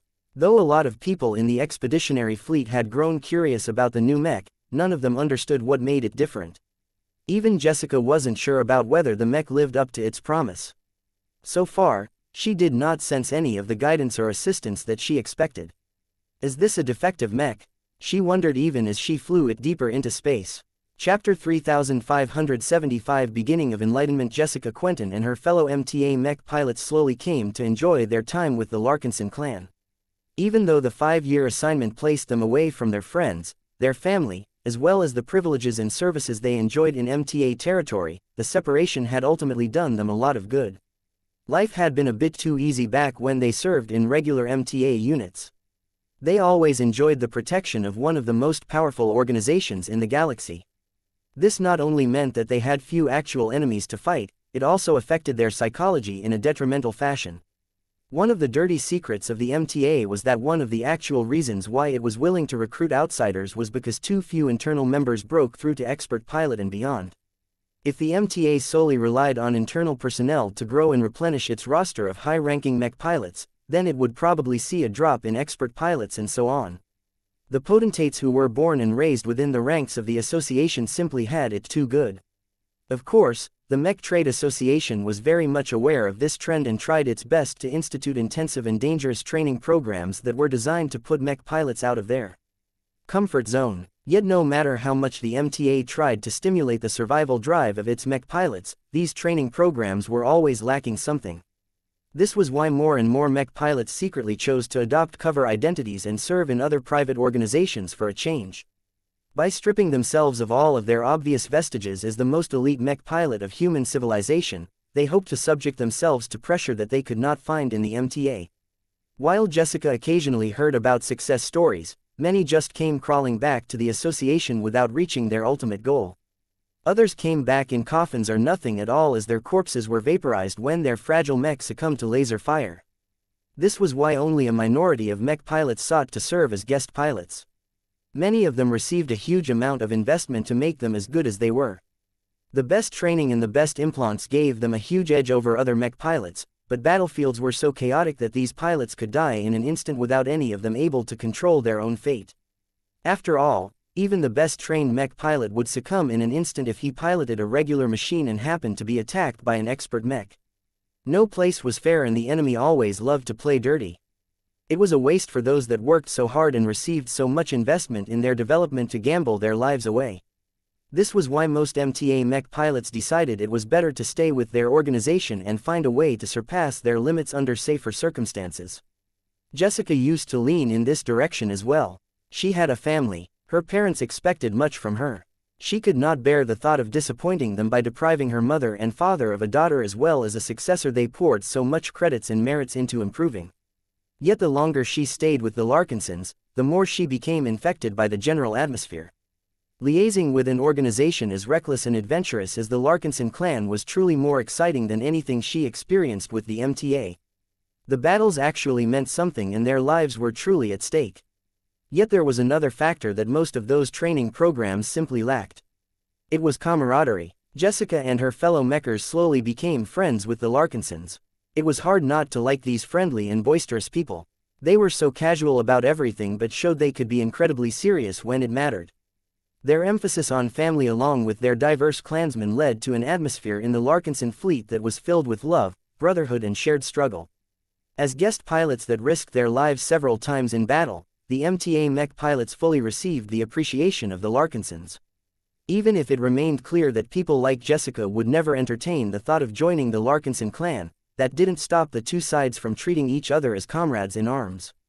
Of all of the Larkinsons that had made her feel welcome in the clan, Venerable Tusa charmed her the most. Back when Jessica served among the speed demons and received personal tutoring from the man in question, the expert light mech specialist did not solely treat her like a chore or a mere background figure. Despite his reputation for being flighty and rather whimsical, Tusa took her and everyone else under his wing seriously. He not only provided serious instruction to her, but also included her in social events such as going out on a day of fun at Twilight City or inviting her to a bar in order to have an ill-advised drinking contest. Jessica never lost these jovial contests. Her advanced implants and modified organs were capable of filtering out many forms of toxins including alcohol. It was the thought that counted, though. She felt a closer sort of camaraderie with the Larkinsons than with most of her colleagues back in her old workplace. The MTA was simply too big and impersonal now that she experienced what it was like to live and work among the Larkinsons. In her opinion, there were too many factions and interests in the association that each tried to pursue different objectives. Their constant tug of war not only made the MTA slow to change, but also led to frequent clashes between mechers hailing from different factions. It was good for Jessica to move away from that tangled minefield of interests and factions. Although the Larkinsons were divided between different groups as well, each of them were still friendly enough with each other to remember they were brothers and sisters. They're all family. A part of Jessica felt jealous for the Larkinsons. The close and implicit trust they held towards each other was priceless to many other people. Did the clansmen not know how fortunate they were for being able to put near unreserved trust in each other? Even though it seemed that the main reason why the Larkinsons behaved like this was because they all joined a cat cult or something, it was still impressive that they managed to keep it up for so long. Personally, Jessica wished the Larkinsons well, but if they continued to blunder into one dangerous region after another, she did not think they would remain lucky forever. Their mechs are constantly getting stronger, though. Maybe they'll be able to improve fast enough that they won't get overrun. This was quite a realistic possibility given how much each new mech was stronger and more useful than the ones before. The enlightened warrior might be an exception, though. So far, Jessica hardly became more enlightened. Though the new mech was a lot more comfortable for her to pilot than the bright warrior, she still preferred to stick with the ferocious piranha. This medium mech is almost just as slow as the original bright warrior. Once her enlightened warrior reached the prepared testing ground, the Patriarch instructed her to go through the usual tests for new mechs like these. From swinging limbs to maneuvering around in zigzags, the mech showed it was truly sound.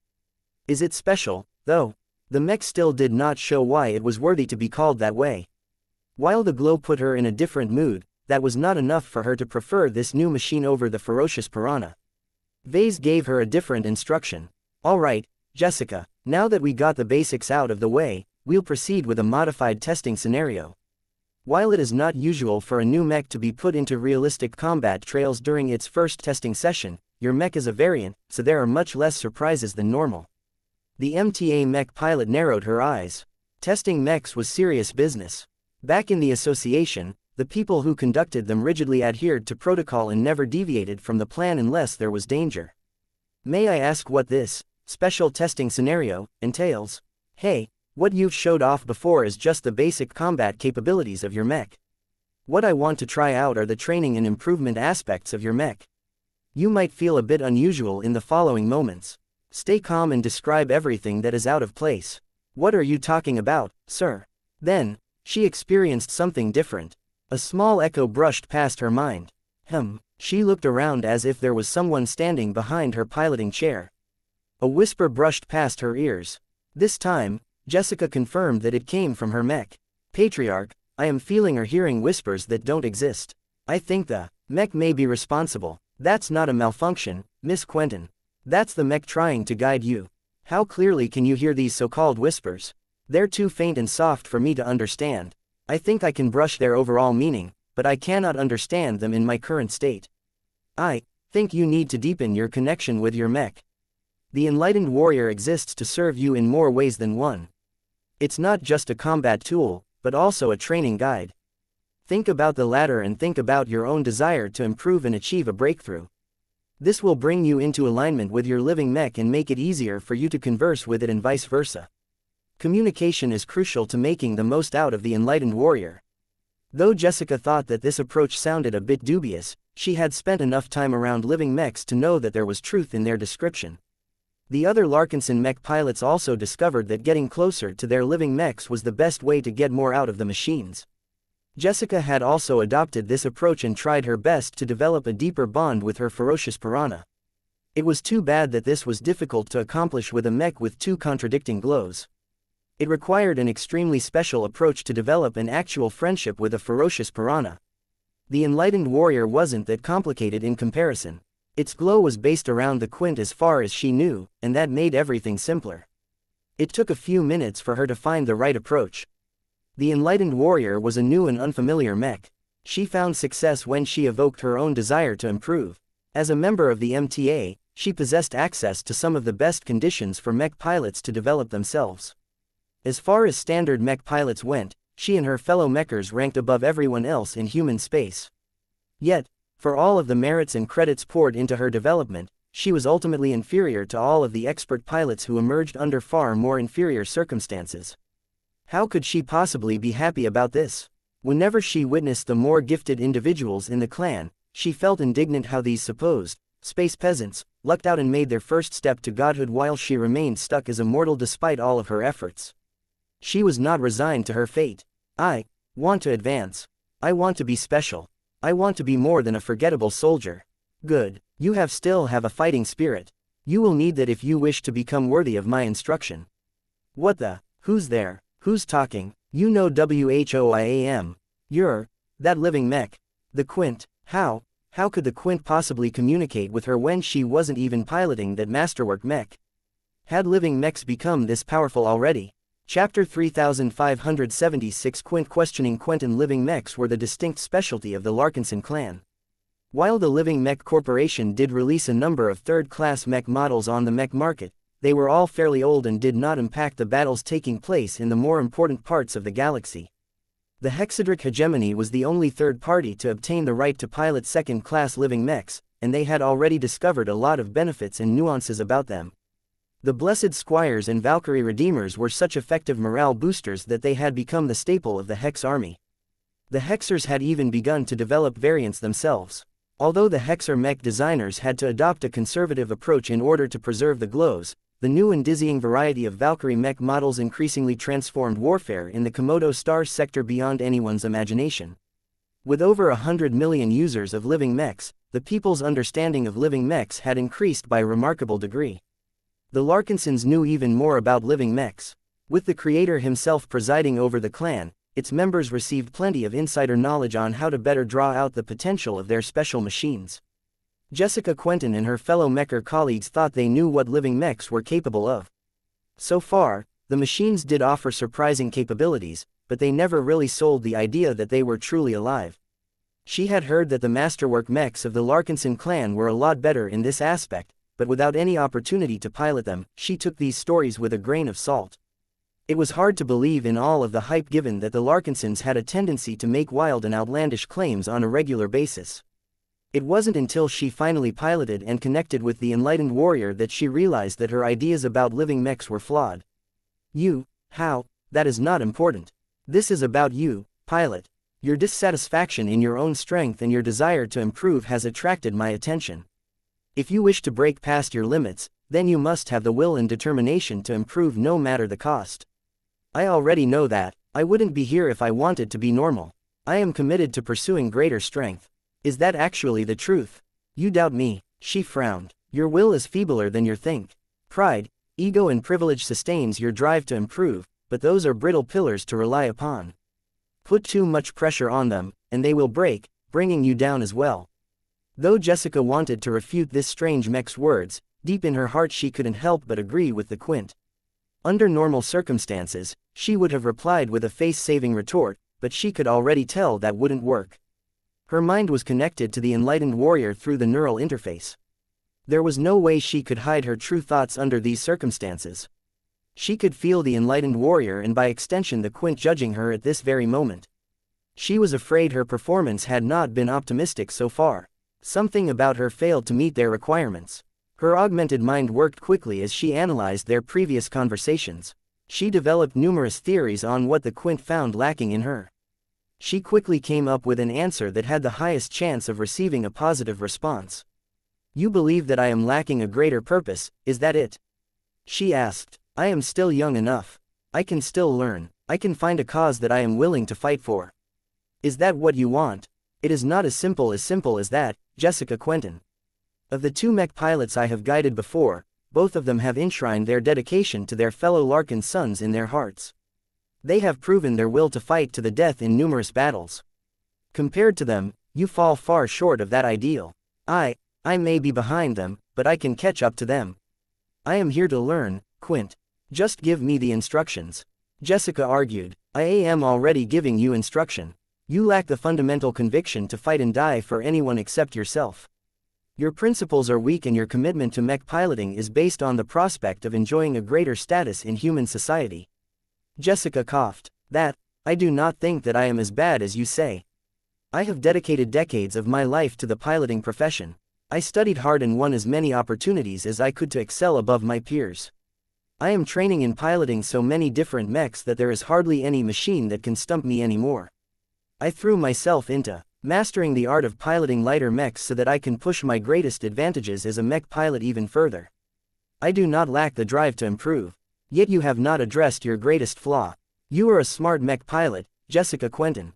You should have already derived the reason why you have never made any further progress and why you will continue to remain stuck.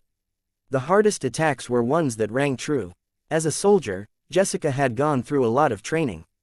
She did not remain phased for too long when confronted by such a deep and vicious personal attack. I am not truly willing to die for the MTA. She admitted with a heavy breath. It was an uncomfortable truth that she didn't want to say, but the Quint had forced her hand.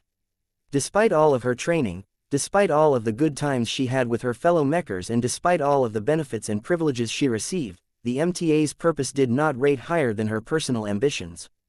The Mech Trade Association was too powerful. This bred a lot of arrogance among its members. Even if an individual within the association wasn't good enough, there were always stronger and better mechers to bail them out. Countless first-class multi-purpose mechs in many different warfleets stood ready to defeat any threat that could not be solved by a smaller number of mech pilots. Jessica was such a small and inconsequential mech pilot within the organization that it was impossible for her to feel as if she could make a difference. The MTA didn't need her strength. It had countless other mech pilots and highly talented personnel to call upon if it needed to fight against a powerful enemy. Even if she did not do her best and failed to hold her ground in a battle, the stronger elements of the MTA would eventually come and solve the enemy in a more decisive fashion. All of these thoughts and realizations made it so that Jessica Quentin lacked the conviction to die for the organization she worked for and grew up in. This was a problem that was not unique to mechers, but the fact that it applied to her as well meant that she was in a truly awful position. Diagnosing the problem was easy, but solving it was another matter. Jessica could not find it within herself to develop a conviction for the MTA. She simply couldn't bring herself to this point given what she knew about the association. Your problem runs deep, but it is not insurmountable. Though your character is not as great as that of Joshua and Casella, I can help you bring you to that level. This requires great effort on my part. Just maintaining this direct conversation with you is already straining my capabilities. If you are trying to suggest that I should pledge my loyalty to the Larkinson clan, then forget about Quint. I may not be as stiff as I want, but I will not betray my oaths. I would despise you if you bent so easily to the demands of others. I am not asking for your loyalty. I am asking for your submission. What I am asking from you is a promise. A promise. I require a simple promise from you. While I do not ask you to pledge your loyalty to the Larkinson clan, I do not wish to raise a future enemy of ours. If you wish to receive my guidance, then you must pledge a solemn oath to never attack or harm the Larkinson clan and its members. If you are ever in a position where you are compelled to attack the Larkin sons, then you must at the very least stand aside. Jessica Quentin widened her eyes. Although this request sounded simple at first, it was actually filled with numerous traps. For example, what should she do if the Larkinson clan one day crossed the line?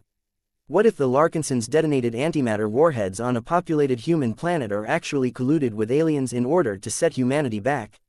Wouldn't it be more righteous for her to do her part in stopping the Larkinsons before they could commit more atrocities? Why are you hesitating? The promise that you must make only applies to you. According to your own thoughts, the Mech Trade Association is such an immense organization that your refusal to obey instructions will not affect the greater trend. There are many more mech pilots who are more than willing to complete the mission that you are oathbound to refuse.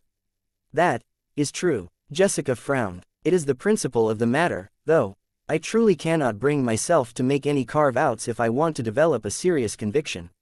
If that is what you think, then you are more than welcome to find your own way to become an expert pilot. The enlightened warrior will not be as effective on you if you think this way. You are better off piloting another mech. Quote.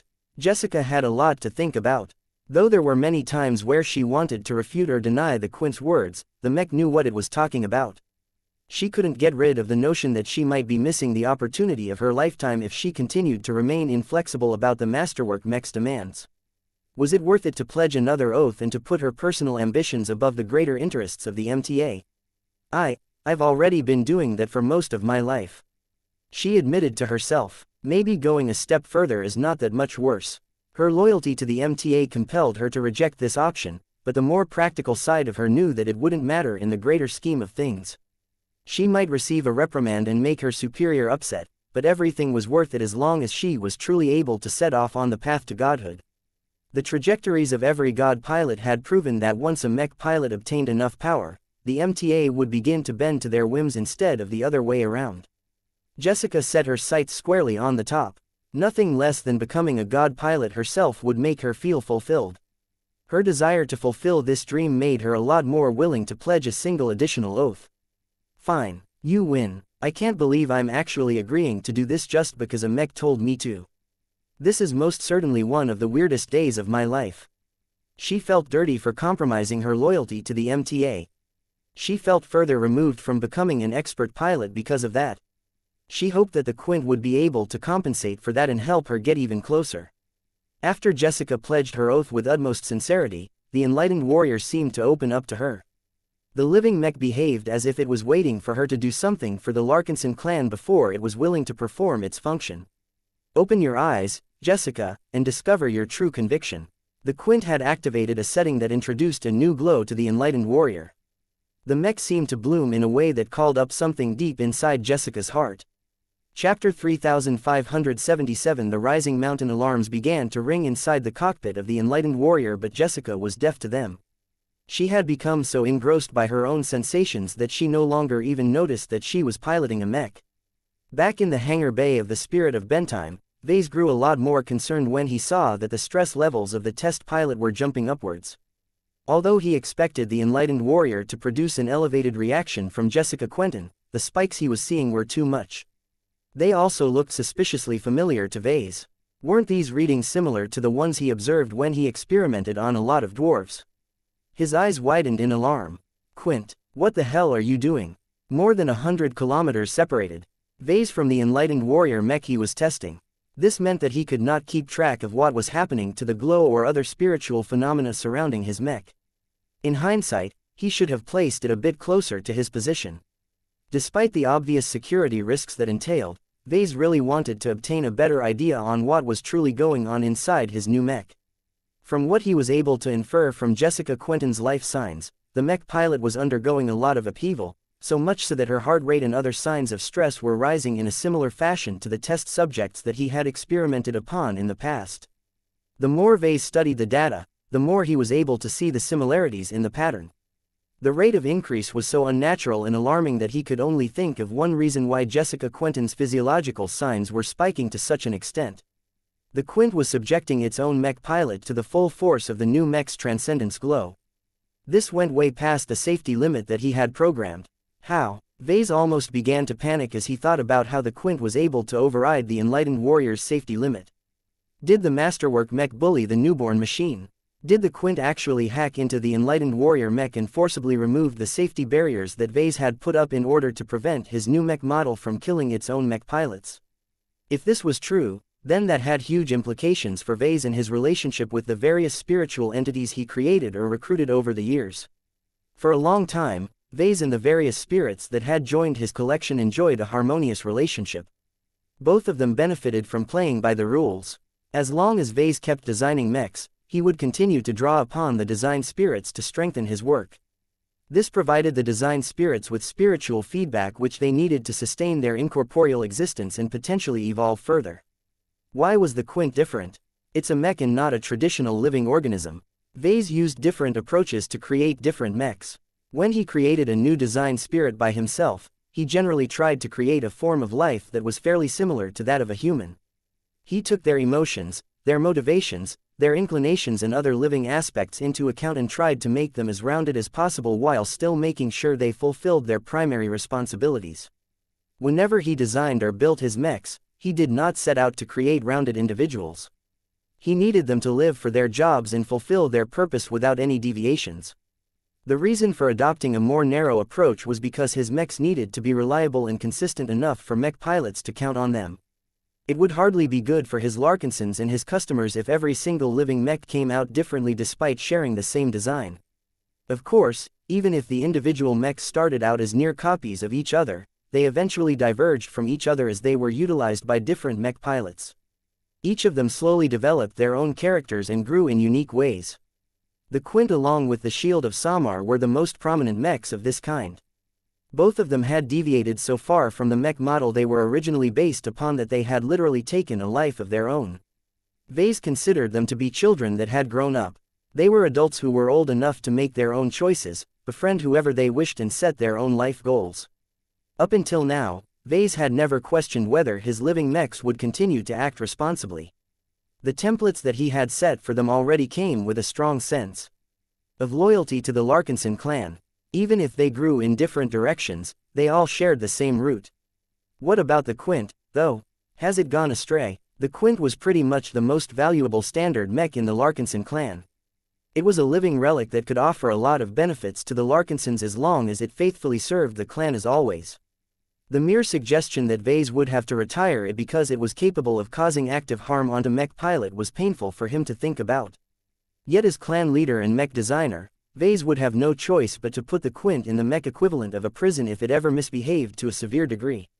If Jessica Quentin's head blew up because the Quint couldn't show any restraint, then Vase would get into a lot of trouble with the MTA. He could practically feel Hovey's eyes staring in direction. The MTA journeyman was sure to observe everything carefully. There was no way that Vase could shirk responsibility if Jessica Quentin actually died in this testing session. While Vase was worrying about the consequences of what was happening, Jessica did not feel as if she was in a bad state at all. It was the opposite. The removal of all distractions and the amplification of her greatest obsessions allowed her to see the truth of who she was for the first time in her life. No amount of introspection and self-analysis could go past her own lies. Like walls, the lies she generated and told herself kept her away from the uglier parts about herself that she didn't want to think about. Whatever the enlightened warrior was doing to her had struck down all of those walls and laid the truth to bear. In fact, it didn't just end at breaking walls. The mech's powerful new glow actually caused the prisoner that was locked deep inside her heart to rise to a more prominent height. At this point, Jessica Quentin couldn't even turn her attention away from it if she wanted to. It had risen so much that she couldn't think about anything else. "So this is who I really am," she whispered. The truth was pretty simple. Jessica Quentin was not a soldier who took pride in serving on behalf of the MTA. Perhaps it was ungrateful for her to think this way, but she never had a choice of choosing who she served with when she was born in a family that already belonged to the association. In addition, she did not feel a strong sense of belonging to any of the MTA factions even though she was a member of one. Her parents were already aligned to the survivalist faction and simply expected their daughter to follow suit. For her entire life, she thought that she had plenty of choice of who she was developing into. Yet it turned out that the few choices she was allowed to make only gave her the illusion of choice. From the moment she found out she had the right genetic aptitude, everyone around her tried to mold her into a mech pilot. Was this bad? Not necessarily. Jessica genuinely loved her profession. Mech pilots were important in the age of mechs and it was an honor to become a part of this noble group. Even if everyone around her didn't push her into becoming a mech pilot, she still would have done her best in the academies and training programs. What Jessica felt helpless about was that she had lived her entire life without making enough decisions on her own. She had lived under the direction of various people. Her parents, her instructors, her superior officers and even Master Willix all made decisions on her behalf without seriously giving her a real say in her own future. Perhaps she never felt upset about it before because it was so ingrained in her life, but in her heart the resentment at the lack of consideration continued to build up. After all of these years of living a life she wasn't really satisfied with, all of that accumulated resentment had piled up into a mountain. Now, the mountain was slowly rising higher, causing Jessica to become more and more infused with the burning anger at her lack of choices. The more she thought back on the situations where she acted like an obedient MTA drone who wordlessly obeyed every instruction given to her, the more she fueled her desire to break out of her cocoon and fly free like a butterfly. I know who I am now," she shouted. Whether it was to her mech, the Quint or herself, it didn't matter. Venerable Tusa had been right all along. It's much more liberating to care about myself than to care for others. The time became a speed demon and served alongside Venerable Tusa Billingsley Larkinson was actually the happiest period of her life. She admired Tusa. She envied his power. Yet what she found the most impressive about him was that he had the power and the guts to make his own choices in life. Sure, he was still a Larkinson and he never failed to fight for the clan if needed. Yet the way he approached his responsibilities was remarkably different from many other Larkinsons. Tusa always gave everyone a vibe that he was only here by choice. If the Larkinson clan ever changed in a direction he didn't agree with, he would not hesitate to resign and leave no matter what was allowed or what was right. It was a bold stance, yet one that the Larkinsons tolerated because he was an expert pilot. Everyone in the clan knew that expert pilots were so committed to their principles and beliefs that it was pointless to make them change. Jessica's eyes shone brilliantly as she had found her ticket to freedom. The best way for her to gain autonomy over her own life was to become an expert pilot who was deeply committed to her self-determination. If she gained the strength to command respect from the MTA, then people would no longer dismiss her own opinions. If she showed that she was willing to fight and die for the right to make her own choices, then the MTA would have no choice but to give her what she wanted lest it ruin a potential ace pilot or god pilot. Power. I can do all of this as long as I have power. Jessica raised her fist and gripped it as if she was grasping her own destiny. Only by becoming a demigod will I have the capital to take back control. Just as the rising mountain was about to burst out from her heart and turn into a butterfly, everything abruptly crashed as the entire cockpit went dark. Ah! Jessica held her head in pain as she experienced a much more abrupt reaction to having her mech abruptly lose power while interfacing with it. The transition was so much worse for her this time because of her heightened emotions at the time of the cutoff. Back on the Spirit of Bentime, Vase maintained an impassive expression as he confirmed that the enlightened warrior indeed lost power to all of its systems. Though he was ordinarily against implementing kill switches in his own mechs, he made exceptions for cases like these. Every mech based on a new design was a potential hazard to its own pilot. This was even more relevant this time because he implemented a dangerous solution into the Enlightened Warrior design. Not putting in a kill switch in his first Enlightened Warrior mech would have been stupid if that was the case. Well, let's see how the test pilot is faring. Chapter 3578 Test Pilot Aftermath. The mountain almost burst out of its cocoon and turned into a butterfly. I would have been able to flap my wings. Vase looked stony as he listened to the incoherent babble of Jessica Quentin. His staff had recently brought back the Enlightened Warrior mech that he had forcibly shut down. When the medics pulled the mech pilot out of the cockpit, she didn't look so bad at first. When mech pilots interfaced deeply with a mech, any abrupt shocks and interruptions could inflict noticeable damage to their brains and minds. This was actually the cause of many mech pilots being forced into retirement because they suffered so much damage that they could no longer establish a proper interfacing connection with a mech. This was an awful outcome for many mech pilots. Due to just a single battle or accident, all of their hard work and effort into becoming a mech pilot became irrelevant. These pilots dedicated their entire lives to this profession. How could they possibly pick themselves up from this disaster and start a new life as a civilian? My grandpa Benjamin managed to do it, but that's mainly because he could lean on our family. Since this was such a big issue, there were usually safeties in place that tried to prolong the transition so that the mech pilots wouldn't crash so hard. That was not an option this time. Because the Transcendence glow was so dangerous, Vase did not wish to push the button only to wait 5 seconds or longer until the Enlightened Warrior mech fully shut down its systems. This was why he had overridden the safeties and made sure that when he pressed the button, the mech would shut everything down as soon as it received the signal. At least that went right. Though Jessica Quentin's current state looked awful, Vase was quite aware that it could have been much worse. He would take a crippled mech pilot over a dead one any day. He turned to Dr. Rania. Will she recover? It's hard to say, she replied. I've brought our best lifer doctors over from the Dragon's Den to handle her case in person, but even they have limits.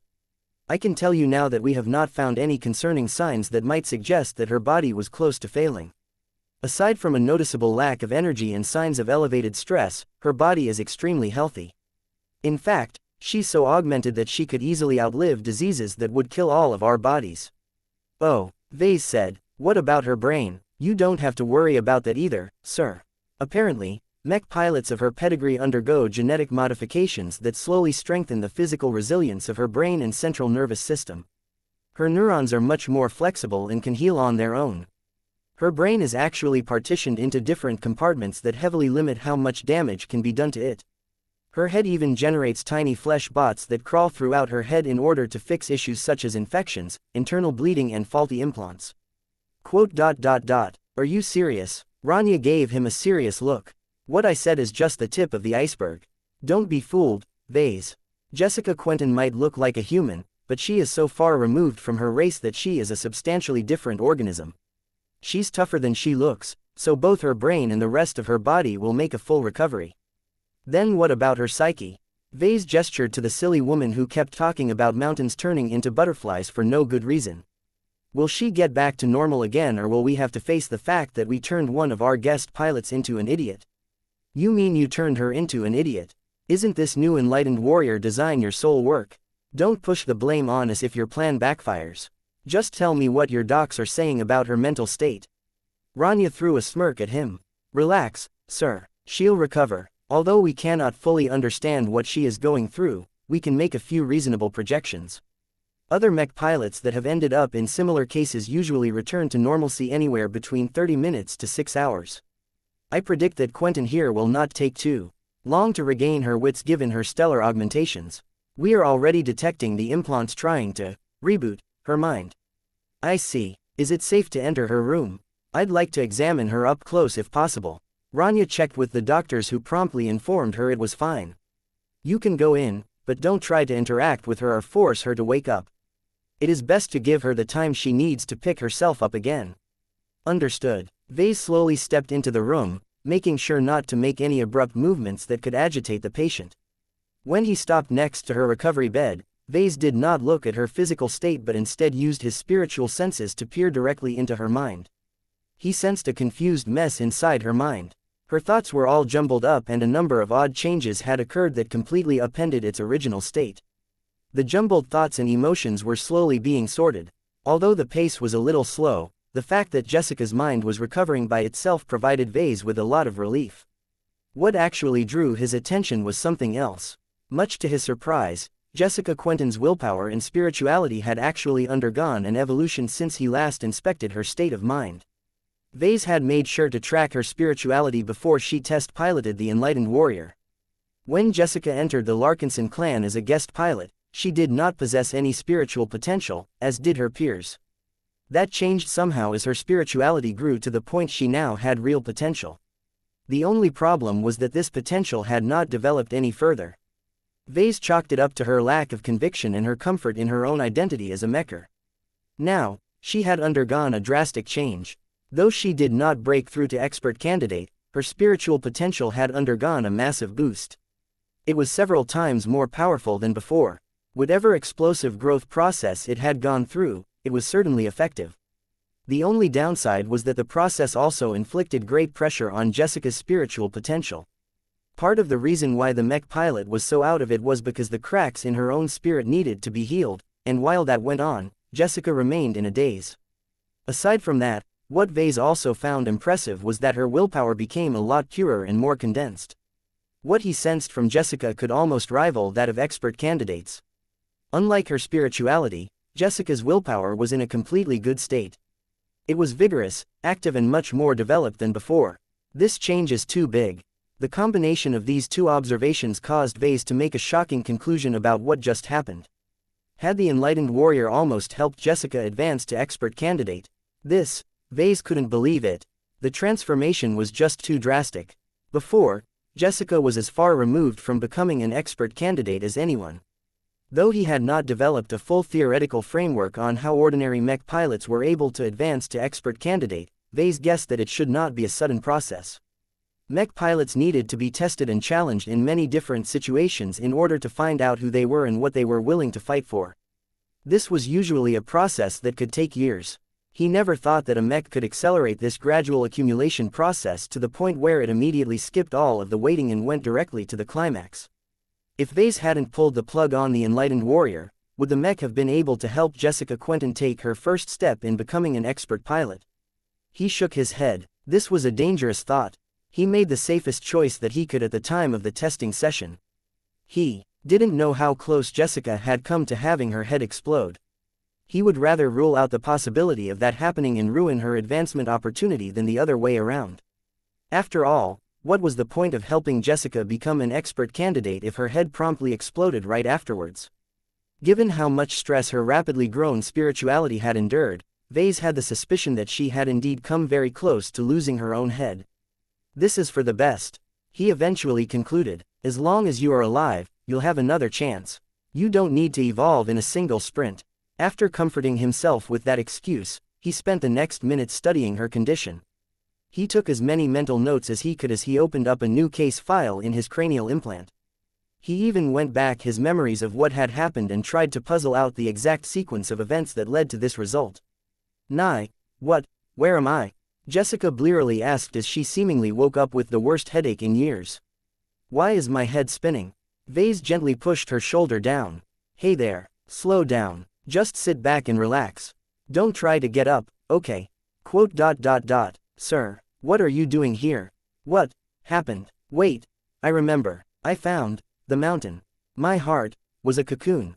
I almost burst free, you know. Just as I was about to fly, my mech shut down. She spoke those last words with a flat tone.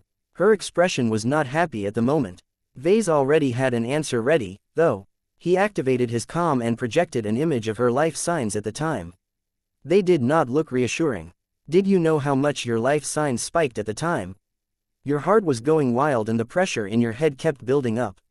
I cannot say what would happen if we allowed this to continue, but it is definitely not what the enlightened warrior is supposed to do.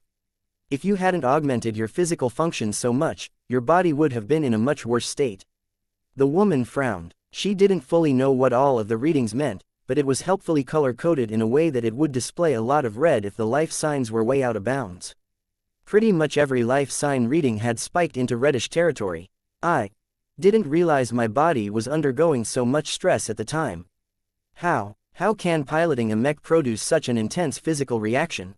Vase shrugged. I'm not a doctor. I don't know how human bodies work. All I know is mechs, and I will definitely have to take the enlightened warrior mech back to my workshop in order to tweak its settings and implement more safeguards. What just happened to you must never happen again. I apologize for subjecting you to so much danger. I am well, sir. This is what test pilots are for. Although I do not feel good right now, I still remember what I had gone through. The Quint is truly an impressive piece of work. It's no wonder that 2 different expert pilots emerged from it. You clan is lucky to have this rude if helpful mech. If the enlightened warrior model can introduce your Quint to more mech pilots, then, I think that many more mech pilots may benefit from it as well. Thank you for your feedback. I will be sure to take your kind words into account when I deliberate on the future of the enlightened warrior design. Vase politely said. After exchanging a few more words, Vase left the recovery room and thought for a moment. I've investigated the pilot. Now I need to get to the bottom of the mech. It was time to find out what caused the enlightened warrior to exceed its original safety parameters. Chapter 3579 Naughty Mech. When Vase arrived at his workshop, he discovered that someone had already arrived ahead of him.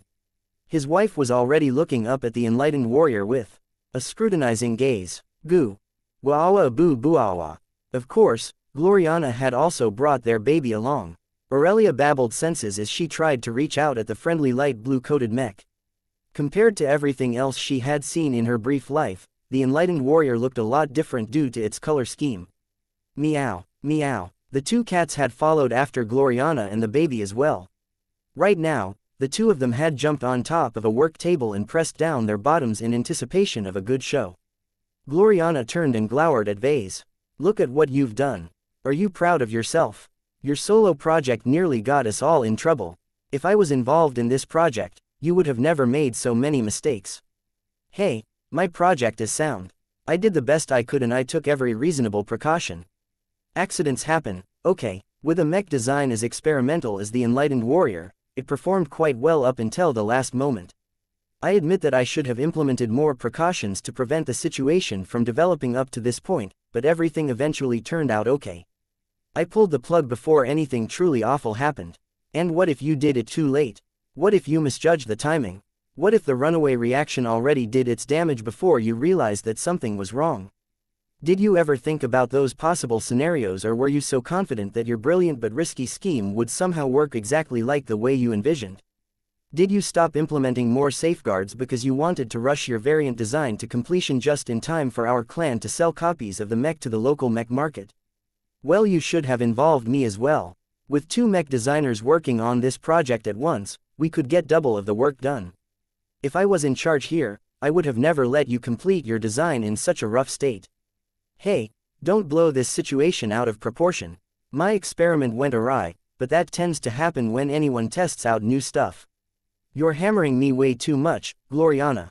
Please stop complaining after the fact because I am hearing nothing from you that will actually fix the problem. Gloriana snarled at Vase. Don't yell at me. Has your mother not taught you how to behave around our kids? Think of our daughter. Aurelia will cry if you keep being aggressive.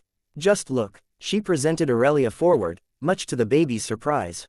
Hooah, hee. Woo, ba ba ah ba, honey, Aurelia looks pretty happy right now. Look, she's giggling, she's so cute. His wife quickly pulled back the baby and pretended that nothing had happened.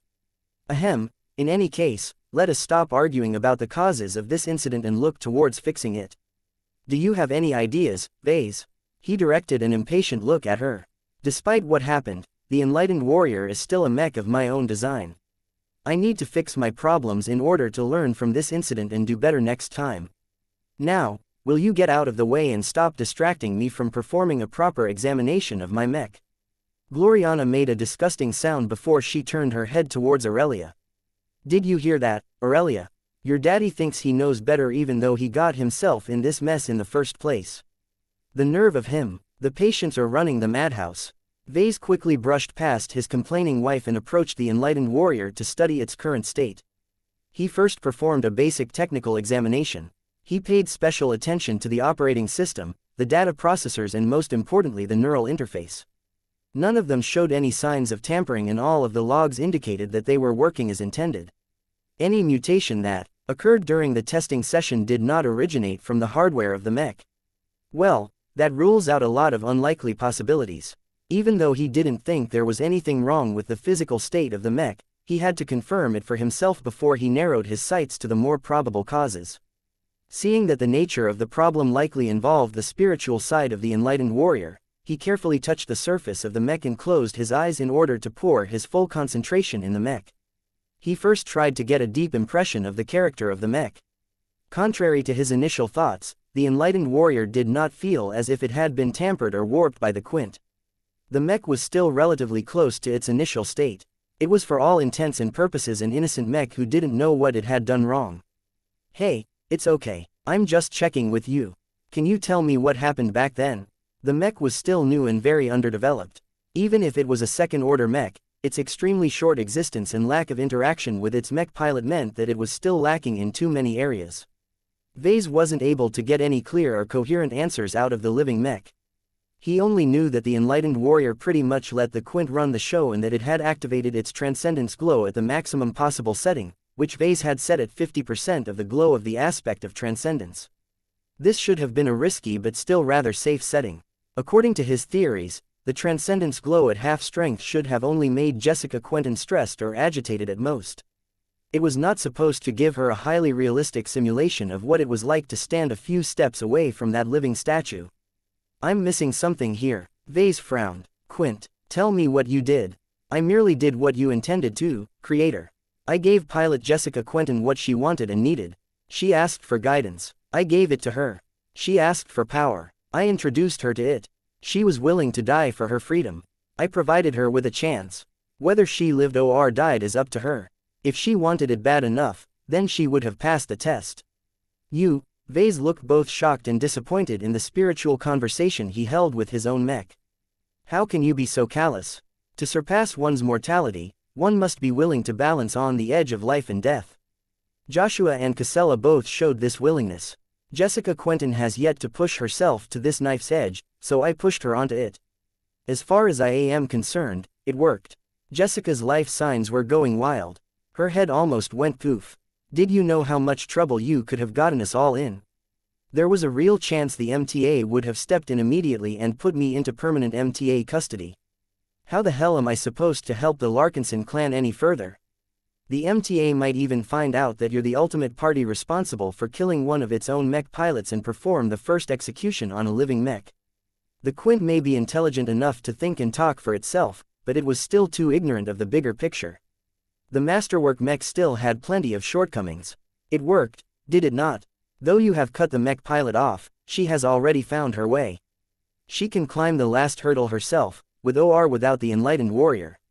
You should be grateful to us that we have decisively proven your experiment as viable. Vase banged the forward console with his fist. You goddamn molehead, didn't you listen to anything I said? I get why you are so eager to prove your effectiveness, but you pushed it way too far. Humans aren't as durable as mechs. Jessica, Quentin isn't as ready as Joshua or Casella. Despite all of her implants and fancy training, her spirituality was still undeveloped. You can't just pump it full of air like a balloon and expect it to remain intact. Have you seen her state? It was all cracked and only a short distance away from bursting. That was a necessary process. Her spirit was like a fixed container. Its solidity hampered its growth. Breaking it down made it easier for it to expand. The enlightened warrior and I have unlocked her potential. I advise you to encourage her to finish what she started and do her best to improve while she is still in a malleable state. Her ambition to become an expert candidate is close at hand. And how the hell do you know that, Quint? Are you some kind of guru on breakthroughs? What makes you qualified to know better than me? You're toying with forces you don't understand. I am the force. Vase became speechless. The arrogance of this mech. He realized more and more that letting his living mechs grow without any structured supervision or education was a big mistake. He should institute some kind of academy for living mechs and force all of them to take classes until they knew what they should or should not do. If all of his living mechs turned into delinquents like the Quint, then his clan that relied so heavily on them would be doomed. You created me to serve the clan and do what it takes to make it great. Did I? Vase frowned. I don't recall having such grandiose thoughts. You instilled me with a mission that I have been executing to this day. The clan needs stronger mech pilots, so that is what I am constantly trying to provide. What I did was right, if not entirely safe. I performed an experiment I knew that would work. The result is clear to see. Are you admitting to me that you were experimenting? You're not a scientist. You don't have a degree. Do you know anything about the scientific method? There is a process for this. At the very least, you need to start off small and verify your conjectures one by one instead of all at once. I am a mech. I cannot attend a university and earn a degree. Besides, nobody can teach me what I must do. I know better than anyone, even you, creator. Vase grew numb at this point. He was done being angry. All he knew was that the Quint had been a naughty boy and needed to get spanked. At least tell me what possessed you to crank up Lufa's transcendence glow beyond the safety limit that I have hardwired into the enlightened warrior. I did not. What? You can see it yourself. The enlightened warrior is still the same. The Quint was right. Vase had already inspected his own work and it had not broken past its own limitations. Then how? I gave Jessica Quentin as much as I could and no more. Vase tried to figure it out. He made a direct comparison between the aspect of transcendence and the enlightened warrior. The aspect of transcendence affected people in the vicinity with its dangerous glow. The enlightened warrior was able to do the same to a lesser degree, but Vase had confined its glow inside the mech so that it only affected its pilot and no one else. His eyes widened in belated realization. Oh no, when mech pilots interfaced with living mechs, they removed all barriers between themselves and their machines. This meant that a glow that was only 50% effective on people standing right outside may be 100% or even 150% as effective to the mech pilots whose minds directly connected with their machines. He made a grievous oversight. He planned and executed an experiment based on a faulty assumption. Oops. Chapter 3580. A new understanding. Suffice to say, the first action that Vase undertook was to dive into the enlightened warrior's spiritual design and lower the maximum safety setting of its transcendence glow from 50% to 20%. This fell much more in line with his original target, but he needed to perform another test to make sure he got it right. This time, he intended to stay close and make sure that everything inside was proceeding correctly. He checked the existing safety measures and beefed them up when he thought they needed it. He shouldn't have to pull the plug by himself the next time. I also need to set ground rules for the Quint. Vase grumbled. The living mech had been acting way too recklessly as of late. The Quint could not keep doing what it wanted just because he thought it was a good idea. No one was correct on anything and Vase would not trust a living mech to perform experiments on people. Vase left the workshop and headed over to the place where the Quint was stored. He hopped into its cockpit and first attempted to get a feel for the mech. The Quint had gained a more active and independent character as of late. This was reflected in its spiritual foundation, which had grown a lot stronger and more complex due to the spiritual feedback he received in recent times. Vase thought back on the prominent two mech pilots who had each fueled the growth of the Quint in massive steps. Joshua's life domain massively boosted the Quint's own living properties. Out of all of the third-order living mechs in the possession of the Larkinson clan, only the Quint and the Everchanger stood out as being more talkative and willing to interact with their pilots. Both of them received spiritual feedback from Joshua, so the fact that their living properties became stronger made complete sense. Every living mech has the potential to mature, but Joshua essentially accelerates their evolution more than any other expert pilot. What made the Quint different from the Everchanger was that Commander Casella took it over for a while. By piloting it, she rubbed some of herself off onto the Masterwork mech. Her breakthrough to expert pilot especially injected the Masterwork mech with a lot of her own energies. Vase began to think seriously about what kind of influence Casella exerted over the Quint. She's the Legion commander of the Living Sentinels, so she has to be smart, decisive and commanding. She needs to be willing to make tough choices and tolerate sacrifices when necessary. She has to step up and take charge because she is the most competent at doing this. All in all, Commander Casella needs to be a true leader. Now, the Quint had acquired some of those traits as well. Compared to before, the Quint had noticeably become more talkative and eloquent. He was pretty sure that the Masterwork mech did not learn how to do this completely by himself. The influence from the Sentinel commander definitely played a major role in the evolution of the living mech. Vase let out an exasperated breath. Was he happy that a living mech became stronger and more capable? Yes, such machines would be able to provide much more assistance to their mech pilots. Did he like it when a living mech started to get uppity and began to make decisions by itself? That was a bit more complicated.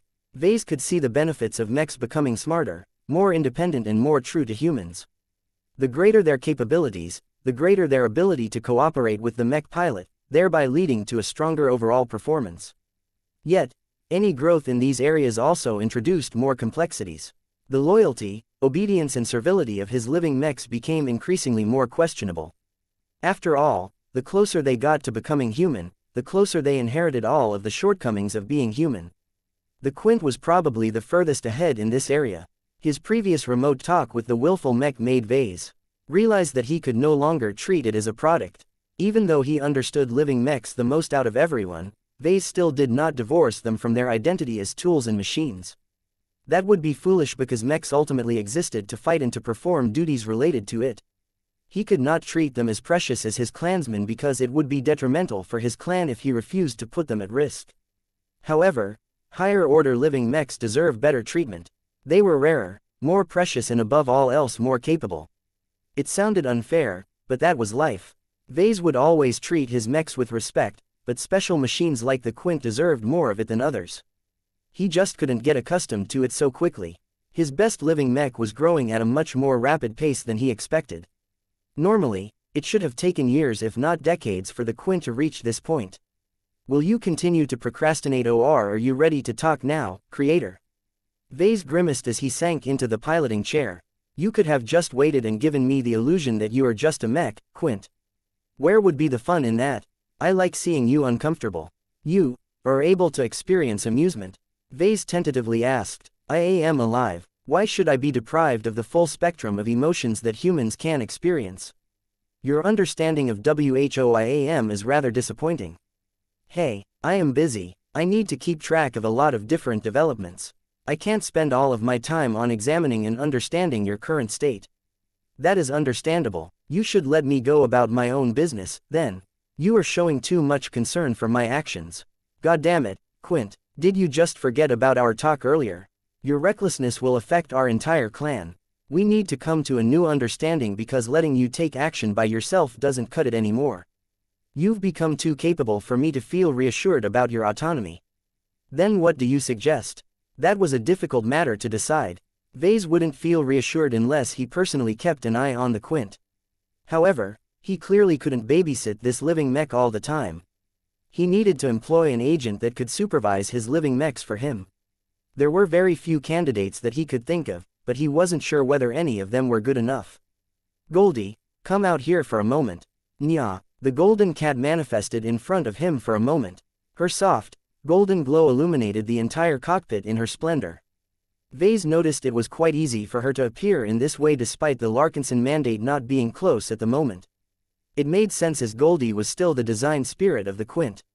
Goldie, have you been slacking off lately? Nya, The cat cutely tilted her head. You're connected to the Quint, so you should be able to understand what it is doing. Why haven't you treated it more firmly? Nya nya nya, nya, so you like this as well. Nya, you encourage any efforts that will help our clansmen grow stronger. Goldie nodded. Nya nya, you. Vase palmed his face. Did no one in the Larkinson clan possess any common sense?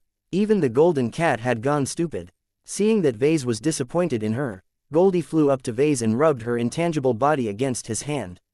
Nya tilde, don't think you can get away with this by acting cute. Nya tilde nya tilde nya tilde. Vase couldn't resist any longer. He patted her head and began to scratch her intangible fur. The cat squinted and made purring noises. After a few minutes of cuddling, he pushed Goldie away from his lap. Okay, that's enough. I don't want to force anything on the two of you, but you can't keep going like this. We need to set new rules so that your actions won't affect the interests of our clan. Are you willing to talk? Nya, speak, then. First, if you want to keep control over the enlightened warrior's transcendence glow, then I need you to show restraint. Vase said, I know you have ideas on what is best for mech pilots, but the enlightened warrior is not designed to be a machine that delivers instant breakthroughs. My intention is for mech pilots to use it on a regular basis and slowly obtain the guidance he needs to elevate his potential. The journey to become an expert candidate should be a marathon, not a sprint. There needs to be at least half a year and preferably more for the enlightened warrior to produce an actual result. 6 months is too long. The clan needs more expert candidates and expert pilots immediately. No, it's useless even if a dozen Larkinsons break through immediately. Our clan will have to provide them with expert mechs, and that takes a lot of time and effort to develop. We're bottlenecked in that regard. So whatever you do, don't be in such a hurry. You're likely to make mistakes if you speed up too much. Goldie, I need you to enforce this rule. If the Quint acts naughty, I need you to slap it down with your paws. Can you do that? Nya. Vase narrowed his eyes at the ancestral spirit. That doesn't sound like a confident answer. Nya nya nya. Well, it's true that it will be harder to suppress the Quint if it grows stronger, but that won't happen anytime soon. You're much stronger than the living mech. You receive spiritual feedback from every Larkinson, including all of our expert pilots. You'll always be ahead. Nya. Vase frowned. I didn't think about that. If I turn mechs like the Quint into my design spirits, they can potentially harvest greater spiritual feedback than you. If I put a mech like the Enlightened Warrior on the market, the number of pilots who are using my new variant can easily exceed the total number of members of the Larkinson clan. If that was the case, then Goldie might not have the strength to stop the Quint from making a mistake. The solution for that was simple, though. Just tell me if another incident occurs. He smiled. I'll be able to handle the situation. He set a few other basic rules after that. None of them were too onerous or restricting towards the Quint. Just like Goldie, he did not want to constrain the behavior of his living mechs too much. They need to be more active in order to show their usefulness. Shackling them to the point where they couldn't move would strip most of the advantages that made living mechs great. Another reason for Vase to adopt a light approach was because the Quint still deserved greater respect. The mech had almost become equivalent to a prominent member of the Larkinson clan in his eyes. Vase truly needed to start treating it as a human, or else the Quint might turn against him one day. As far as Vase was concerned, as long as the Quint did not do anything too reckless or dangerous, he was willing to tolerate an independent streak. A part of him even looked forward to seeing what the Quint could do on his own. After all, aside from himself, no one was more qualified and capable of making people achieve their breakthroughs than this living mech. We need to work together, Quint. We're both Larkinsons who want to do the best for our clan. If we combine our unique insights and understanding together, we can make the Enlightened Warrior fulfill its purpose in a safe and effective manner. Are you willing to work with me to improve my variant design? The Quint exuded a warm emotion. The living mech felt touched. Let us begin. Chapter 3581 Pelisa 3, did you hear what happened? Yeah, that powerful mech pilot suffered an accident while piloting the Patriarch's new variant. Is it a training mech or a combat mech? From what I heard, it's supposed to be both. The Enlightened Warrior works just like the Bright Warrior, but it is supposedly able to make it seem like you're piloting the Quint. And the Patriarch wants to sell it to the public. Just a small batch, I think. The concept is new, so it might not be able to live up to its promises. If what happened to that woman is any indication, the Enlightened Warrior model is definitely not ready for mass production. Plenty of people were talking about the latest mech that the clan patriarch had cooked up. Its name and its presumed purpose generated a lot of interest, but the accident during its first testing session had doused a lot of unrealistic expectations. Vase was fine with that. He did not want his enlightened warrior to explode onto the scene. He wanted his new mech to work steadily so that the rate of breakthroughs was only slightly higher than normal. After working together with the Quint, he slightly revised the enlightened warrior's spiritual design.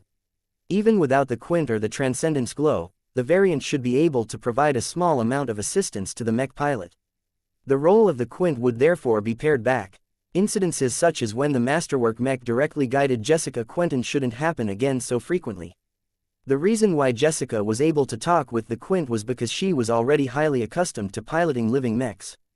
She knew what to do and also understood that she needed to immerse herself as deeply into the man-machine connection as possible to gain the most out of her piloting session. Other mech pilots might not be able to do that, especially outsiders. The enlightened warrior should still be able to function in those situations. That said, Vase did not phase out the role of the Quint entirely. In certain critical situations, the Masterwork mech could give the mech pilot a nudge. Vase could easily imagine this happening during intense battles and stressful moments. Mech pilots always connected deeper with their mechs when there was a lot at stake.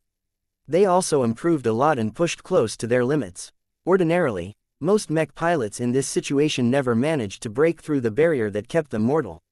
Whether their convictions weren't strong enough or their spiritual potential hadn't matured enough, they either died or returned home in a similar state as before.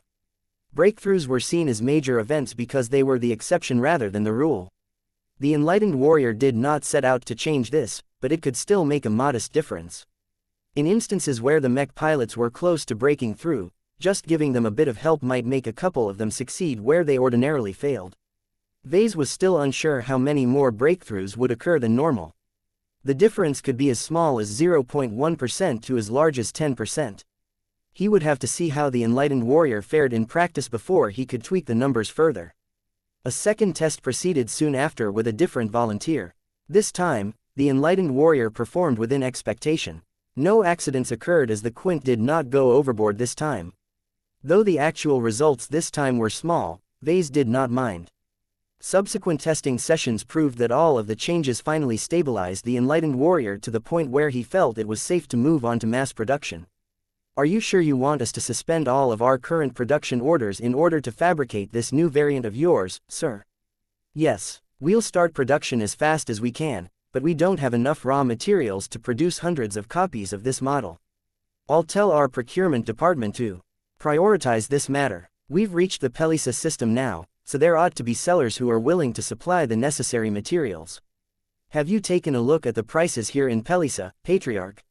Any batch of materials that can be used to construct mechs, ships or structures gets picked up immediately. The prices are vastly inflated at the moment. I understand that, but there are always back doors if you know where to find them. I think there ought to be at least one trading partner over at Pelisa who is willing to get in bed with our clan. In truth, he had no idea whether it was possible to accomplish this. He might have to resort to extra measures in order to fulfill this goal. After he sent instructions to the relevant people, Vase finally put aside this matter. What happened next with the enlightened warrior shouldn't require his intervention. Instead, he turned his attention to the Pelisa system. The port system governed by the THZ consortium already attracted over 1,000 trade vessels.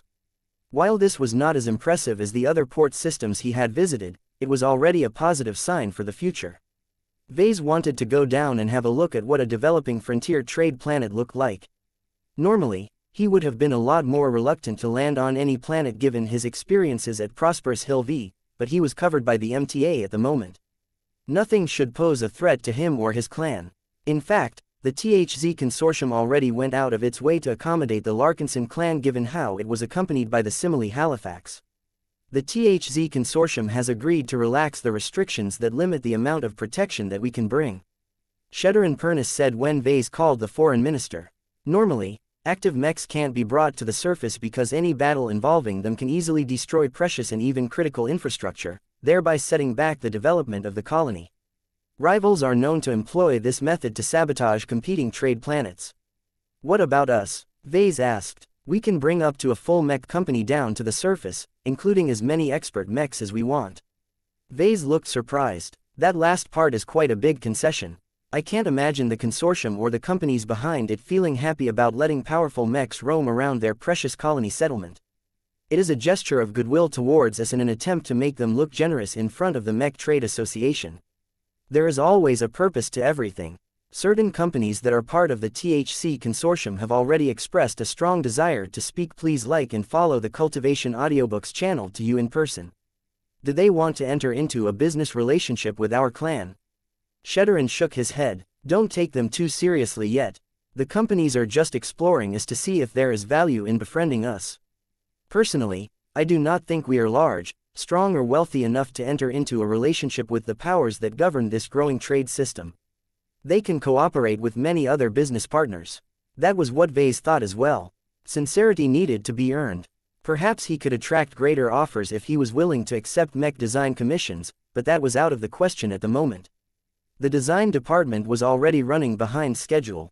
Vase had not done his colleagues any favors by ignoring all of his responsibilities in favor of completing the Enlightened Warrior. In fact, he should be catching up to his stalled projects instead of going on a trip to the surface of the main trading planet, but he felt it was important to take advantage of these opportunities. Vase constantly sought inspiration and a new environment provided plenty of it. He also wanted to take his family for a day out. Now that he had become a father, he should make more room for personal time. Fortunately, Gloriana agreed. Even though Aurelia was too young to obtain too much benefits from visiting another planet, it was nice if they could start early. Hehehe, we're landing on another planet this time. Aren't you happy, Aurelia? Hehehe, Ghu Aga. The baby was indeed pleased, though that was probably because her mother gave her attention. Meow meow. Lucky was tired of staying cooped up on the spirit of bedtime as well. The cat flew around Vase as if to hurry up their departure. Hey, calm down, we're almost ready. Meow. Clixie on the hand remained calm. She lingered close to Gloriana and Aurelia like a cute but watchful guardian. Once Gloriana settled down with their baby, she grabbed her coat and picked up her new Honbach handbag. Let us depart. Vase felt sick as he saw her handbag again. Though the craftsmanship was truly impressive, he still couldn't believe it cost 120 MTA credits to buy it. He could make a close imitation to it with only a fraction of the price. He idly wondered whether there was any Puelmer leather for sale on Pelisa 3. Though Puelmer fleets and settlements had become increasingly rare in the Megair Middle Zone, they still showed up every now and then. Before humanity invaded the Red Ocean, the Puelmers were one of the sentient alien races that had already dominated it. Human pioneers still uncovered some of their hidden vestiges from time to time. He shook his head. Why the hell was he thinking about buying the skin of a sentient alien? Did he want to make his own handbag to prove a point to his wife?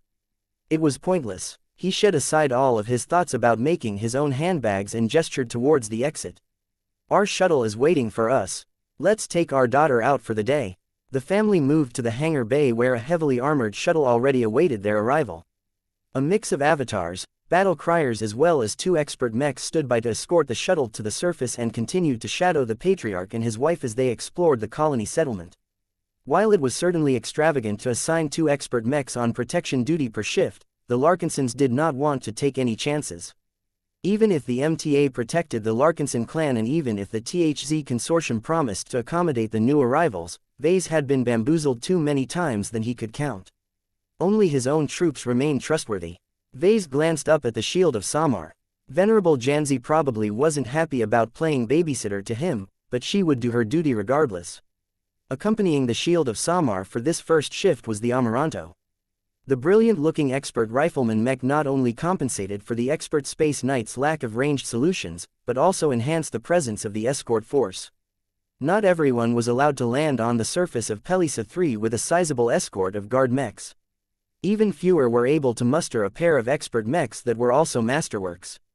Though it took a bit of time, the residents and visitors of Pelisa 3 were greeted to a magnificent sight.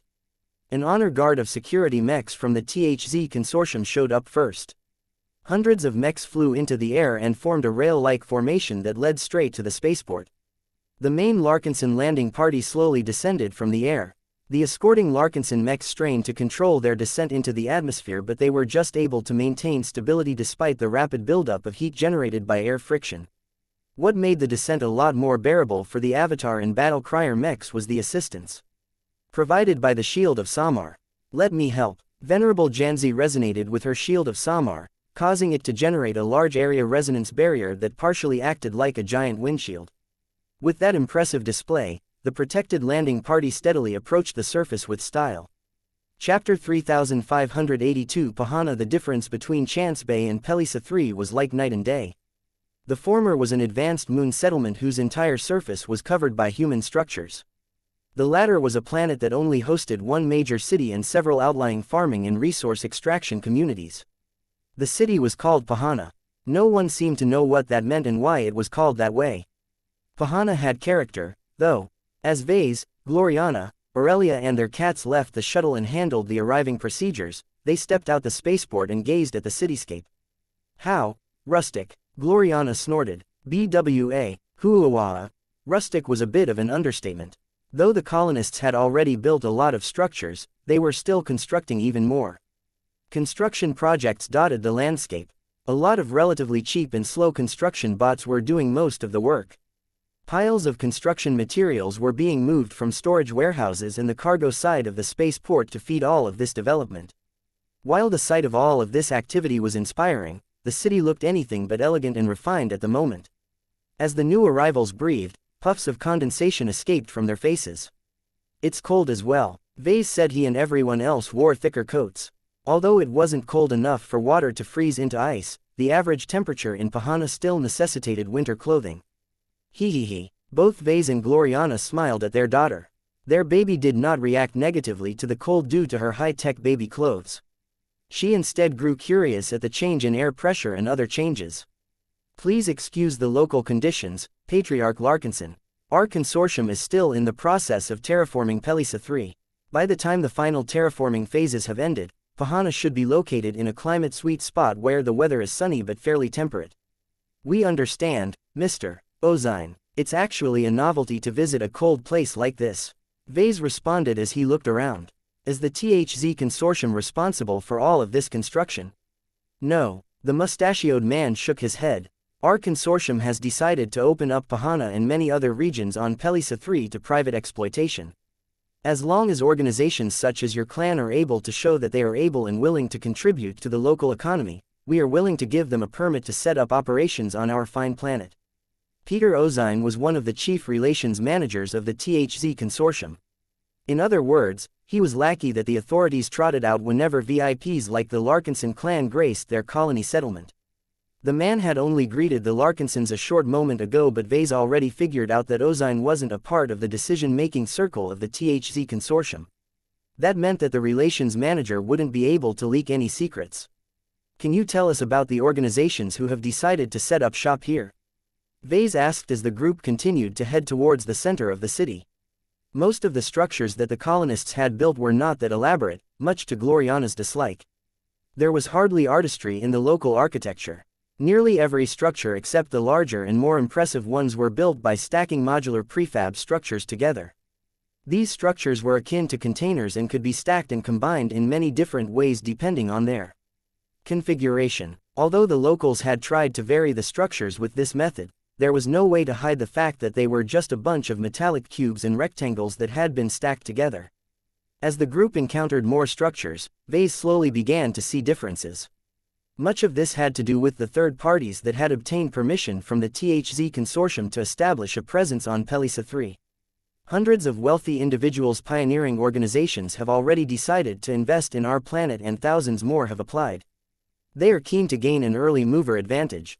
By beginning operations just as we are rising, they will be able to earn huge profits by the time our Pelisa system is booming. Clearly, Ozine tried to lure the Larkinson clan in doing the same.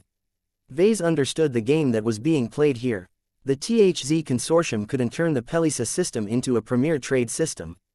It needed to attract a lot of traders and organizations that were able to conduct the bulk of business operations needed to turn this location into the center of trade in the Magare Middle Zone. This was in fact a lifeline for many smaller and weaker pioneering organizations. Those that barely managed to limp to the red ocean were only juicy prey to the many predators that roamed the dwarf galaxy. Instead of braving near certain death by trying to head into the new frontier and start a colony by themselves, the pioneers were better off sheltering under the umbrella of a successful rival. The THZ consortium offered weaker pioneers the opportunity to achieve success on a smaller scale by becoming their vassals in all but name. By agreeing to the terms and investing all of their colonization resources in Pelissa III, they essentially helped the THZ consortium build its colony. Although it sounded like a win-win deal on the surface, Vase wasn't fooled. By investing significant resources on the planet of another power, the weaker pioneers gave up most of their independence and initiative to the THZ consortium. If the THZ consortium ever increased its demands and imposed its will on its tenants, it was too late for the third parties to pull out. They had already the majority of their fortunes in Pelissa. Despite its commercial-sounding name, the THZ consortium was actually acting like a sovereign who was in the process of setting up its first kingdom. There was no way that Vase wanted the Larkinson clan to take part in this game. See the tower on the left. Mr. Ozine gestured to the metallic tower that poked into the sky. That is the headquarters of Horizon Media, a prominent broadcaster that is already gaining traction in this zone. Horizon was one of our first investors and has managed to capture a respectable amount of market share. Vase turned and raised his eyebrow at the relations manager. The THZ consortium sponsored their rise. We did. Ozine smiled. Horizon Media has been very cooperative towards us. By helping its media channels expand their reach, the company has highlighted all of the advantages of doing business in Pelissa. They moved past a large, traditional-looking facade that was built in a neoclassical style. The marble-like pillars reminded Vase of a very particular first-rate superstate. The Zawantar family has its roots in the new Rubarth Empire. Mr. Ozine explained. The Zawantars have been exiled from the powerful empire several generations ago. During its flight, the family has continually declined in strength until it has finally managed to stabilize as a second-class organization. Although the Zawantars are only a fraction as strong as before, they still possess remnant tech and wealth that makes them stand out from many other pioneers. From what it looks like, the Zawantars still consider themselves Rubarthans, Vase commented. The older generations of the Zawantar family still dream of getting readmitted to the new Rubarth Empire. Whatever you make of their dream, the Zawantars believe they can still regain their former glory. They have turned themselves into keen businessmen and traders. They require a huge amount of funding to return to first-class status, so they have wisely chosen to base themselves in Pelissa III to further their ambitions. They have already set up a formidable distribution network in the Megair Middle Zone and beyond. Vase became increasingly more impressed at the Zawantar family. Sure, it had fallen hard, but its resilience and its ability to adapt to the circumstances was admirable. Even Ozine sounded more respectful when he spoke about the Zawantars. This indicated that they weren't regular tenants on this planet. The Larkinsons share something in common with the Zawantars.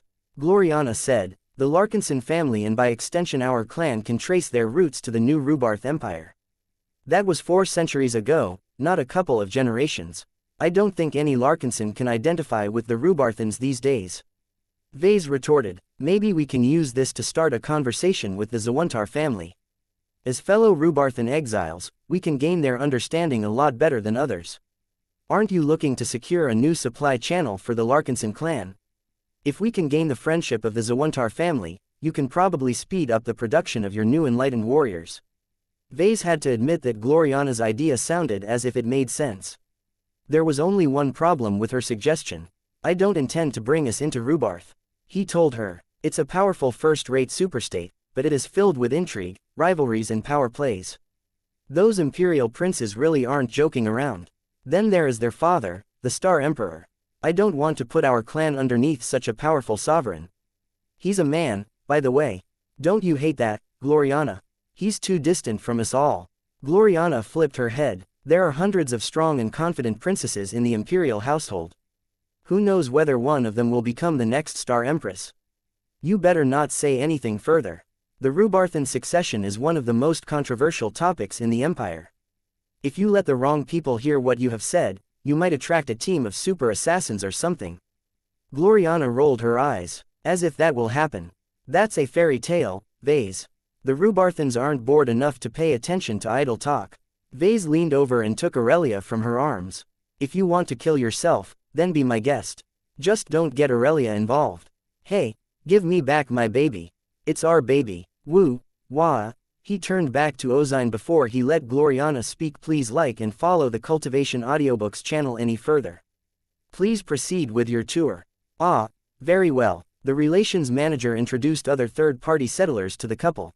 Peter Ozine clearly wanted to attract the Larkinson clan's attention by showcasing all of the success stories based in the Pelisa system. Vase remained unmoved. There was no way he would get fooled by such a rudimentary trick. Once they reached the headquarters of the THZ Corporation, the first part of the tour had come to an end. Pahana is much greater than what I have shown to you today. Our city may not look as large as the capital cities of other planets, but we have accomplished much in only 2 years.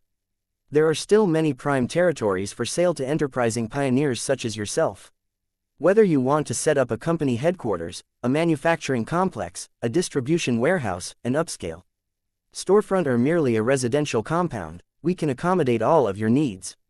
Just say the word and we will provide you with numerous suitable options. It's too soon to talk business, Vase said in an even tone. For now, I just want to address the more immediate needs of our clan and fleet. Do you know where I can find a material supplier that is willing to do business with us? We have an urgent need for resources. Ozane's face turned pensive. It will be difficult to arrange a meeting with the suppliers that are based on this planet, Patriarch. You see, they invest much of the resources they obtain in their own construction projects. Whatever else they have left are already reserved for their established business partners. You will need to make a very persuasive case to convince them to part with their resources. Vase nodded. I understand. Can you please give me a list of resource suppliers and a short explanation on each of them? I'm particularly interested in what they are lacking in. Perhaps our mechs can solve their unique problems.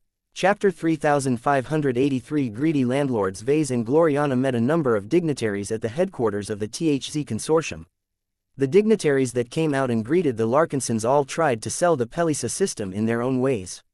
If Vase didn't know any better, he would have thought that these slick executives genuinely wanted to partner with the Larkinson clan. Still, despite their friendly smiles and despite their charming engagement, Vase could vaguely sense the truth behind their impeccably trained facades. These people wanted to exploit Vase and his fellow Larkinsons.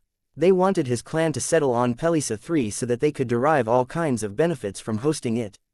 From collecting taxes to commissioning exclusive products, there were many ways for landlords to milk their tenants. Unlike Calabast, whose training also went as far as to exert near-perfect discipline on her thoughts and emotions, the executives that met with the Larkinsons couldn't hide their greed and desire in their hearts. Their polite facades were only skin-deep. We have not yet decided if we want to settle. Vase responded to an inquiry. The future may change, though. If we are ever ready to settle down, we will doubtlessly take a good look at the Pelisa system. It's not situated deep in the Red Ocean, but its strategic location and close proximity to Beachhead 1 makes it an attractive commercial site. An added advantage to our location is that it is relatively close to numerous Big 2 strongholds and far away from any alien territory. Whether it is in the short term or long term, the position of the Pelisa system in the dwarf galaxy will remain highly relevant for the times to come. That was a bit of an exaggeration to Vase. Sure, the Pelisa system was currently situated along a lot of trade routes, but that was mainly because the resources harvested in the Red Ocean needed to be funneled through the Greater Beander Gate at Bridgehead 1. Would this key star system remain host to the only Greater Beander Gate in the Red Ocean in the future? Vase did not think so. It made little sense from a logistical standpoint. Once the Big 2 managed to pacify the entirety of the new frontier, Vase predicted that the Gate Consortium would either move its existing Greater Beander Gate to the center of the dwarf galaxy or just build a new one in this prosperous region. The center was a more favorable location for a Greater Beander Gate. The maximum distances that people had to traverse to reach the center was much lower than going from one end of the dwarf galaxy to the other end. The hub-and-spoke model of using a network of lesser Beander gates to connect the entire Red Ocean also became a lot more affordable due to the manageable distances. The incredibly expensive constructs did not require as much phase water to build. All in all, the biggest problem of settling down in the Pelisa system was that its golden age was front-loaded. The early decades would probably produce a lot of economic prosperity, but once the Gate Consortium shifted its core operations to the center of the Red Ocean, it would all come crashing down. The Megair Middle Zone would turn from a busy trade conduit into a rural backwater much like the galactic rim in the old galaxy.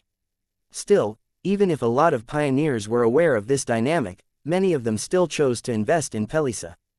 The idea behind this was that they could use the handsome profits and stable development time to rapidly build up their scale and capabilities in the early phase of the opening of the Red Ocean. Once the middle and later phases came along, the pioneers could use their greater wealth and numbers to compete for a place in the more prosperous zones in the center of the new frontier. It was a sound plan and one that Vase might actually be interested in.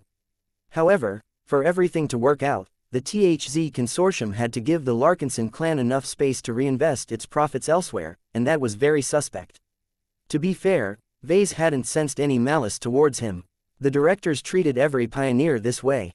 However, intent was not a requirement to do harm. Business could be just as cutthroat as personal vendettas.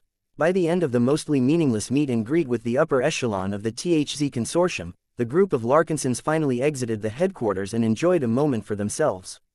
"Let's take a walk," Vase suggested. His wife didn't look so enthused about that idea. Pahana was not as sophisticated and developed as Chance Bay, and the abundance of ongoing construction gave the entire place a messy appearance. Fu. Wah. Look, Aurelia is curious as well. I think she would love it if we took a walk around the city. Though Gloriana didn't look convinced, she eventually acquiesced.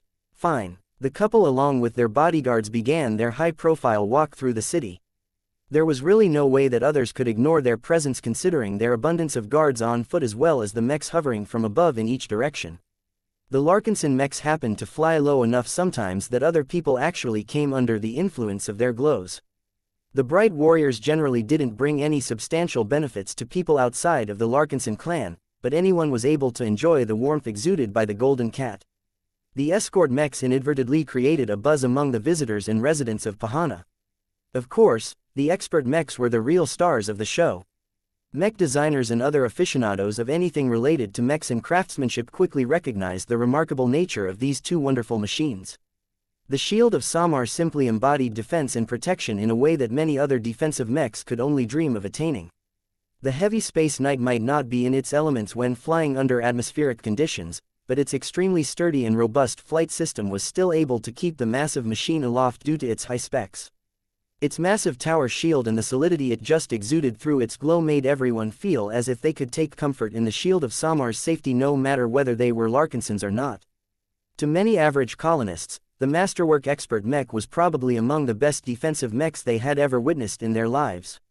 What's that Expert Rifleman Mech? Why is it carrying a rifle made out of crystal? Is it fragile? It's pretty, though. Look at those rainbow shimmers. It looks like a work of art. Even in a relatively calm state, the Amaranto was a beauty to behold. Slender lines along with the relatively large and ostentatious Luminaire crystal rifle caused the Expert Rifleman Mech to attract the fascination of many ranged enthusiasts. The onlookers could somehow tell without looking up the Amaranto that it was probably capable of unleashing a deadly degree of long-ranged firepower. Different from the Shield of Samar, the Amaranto's glow was more mysterious. It sometimes caused people to see spots or stars in their eyes despite the mech not shining any strong lights in their direction. The powerful ranged mech also exuded a more exotic vibe. The Luminaire crystal rifle combined with the glow resulted in a package that was distinctly alien. A lot of people began to look up the Larkinsons after witnessing or experiencing the glows of their mechs. A few began to develop serious ideas about approaching the clan for business opportunities. Vase smiled as he noticed all of the interest that he and his mechs were generating. "Do you really think this will work?" Gloriana asked as she fed a bottle of nutrient solution to Aurelia. "I'm not sure. Most of the people and organizations here aren't strong or capable enough to be worth our time. The truly successful pioneers have all gone off to build their own colonies. They may have sent their trade representatives here, though. We'll see how many worthwhile offers we've received at the end of the day." They stopped by a shopping boulevard where a number of luxury brands were already plying their trade to affluent customers. The people who tended to roam here were significantly classier than usual. Despite how much money it took to set up a colony or business in the Red Ocean, people's demands for luxury products never faded. Gloriana suddenly grew excited. "Look, it's a homebox store. Let's take a look." "No." Vase hooked his arm around Gloriana and forcibly held her in place. We're not going to spend 120 MTA credits on a useless bag, hat or whatever pointless accessory you want. We can't throw that kind of money around when we haven't added any new revenue sources to our clan. And whose fault is that? It's been too long since we last released a commercial mech model. Hey, I'm still working on it. I just completed the Enlightened Warrior. We can start production as soon as we have found a supplier for the materials we need. The Enlightened Warrior is not a good commercial product. It's too unoptimized and you're being too vague about the benefits of piloting it. Also, didn't you tell me that you intend to sell it below its standard price? That might help you move your inventory, but it won't bring in a large amount of profit. At least I'm doing something about it, unlike you.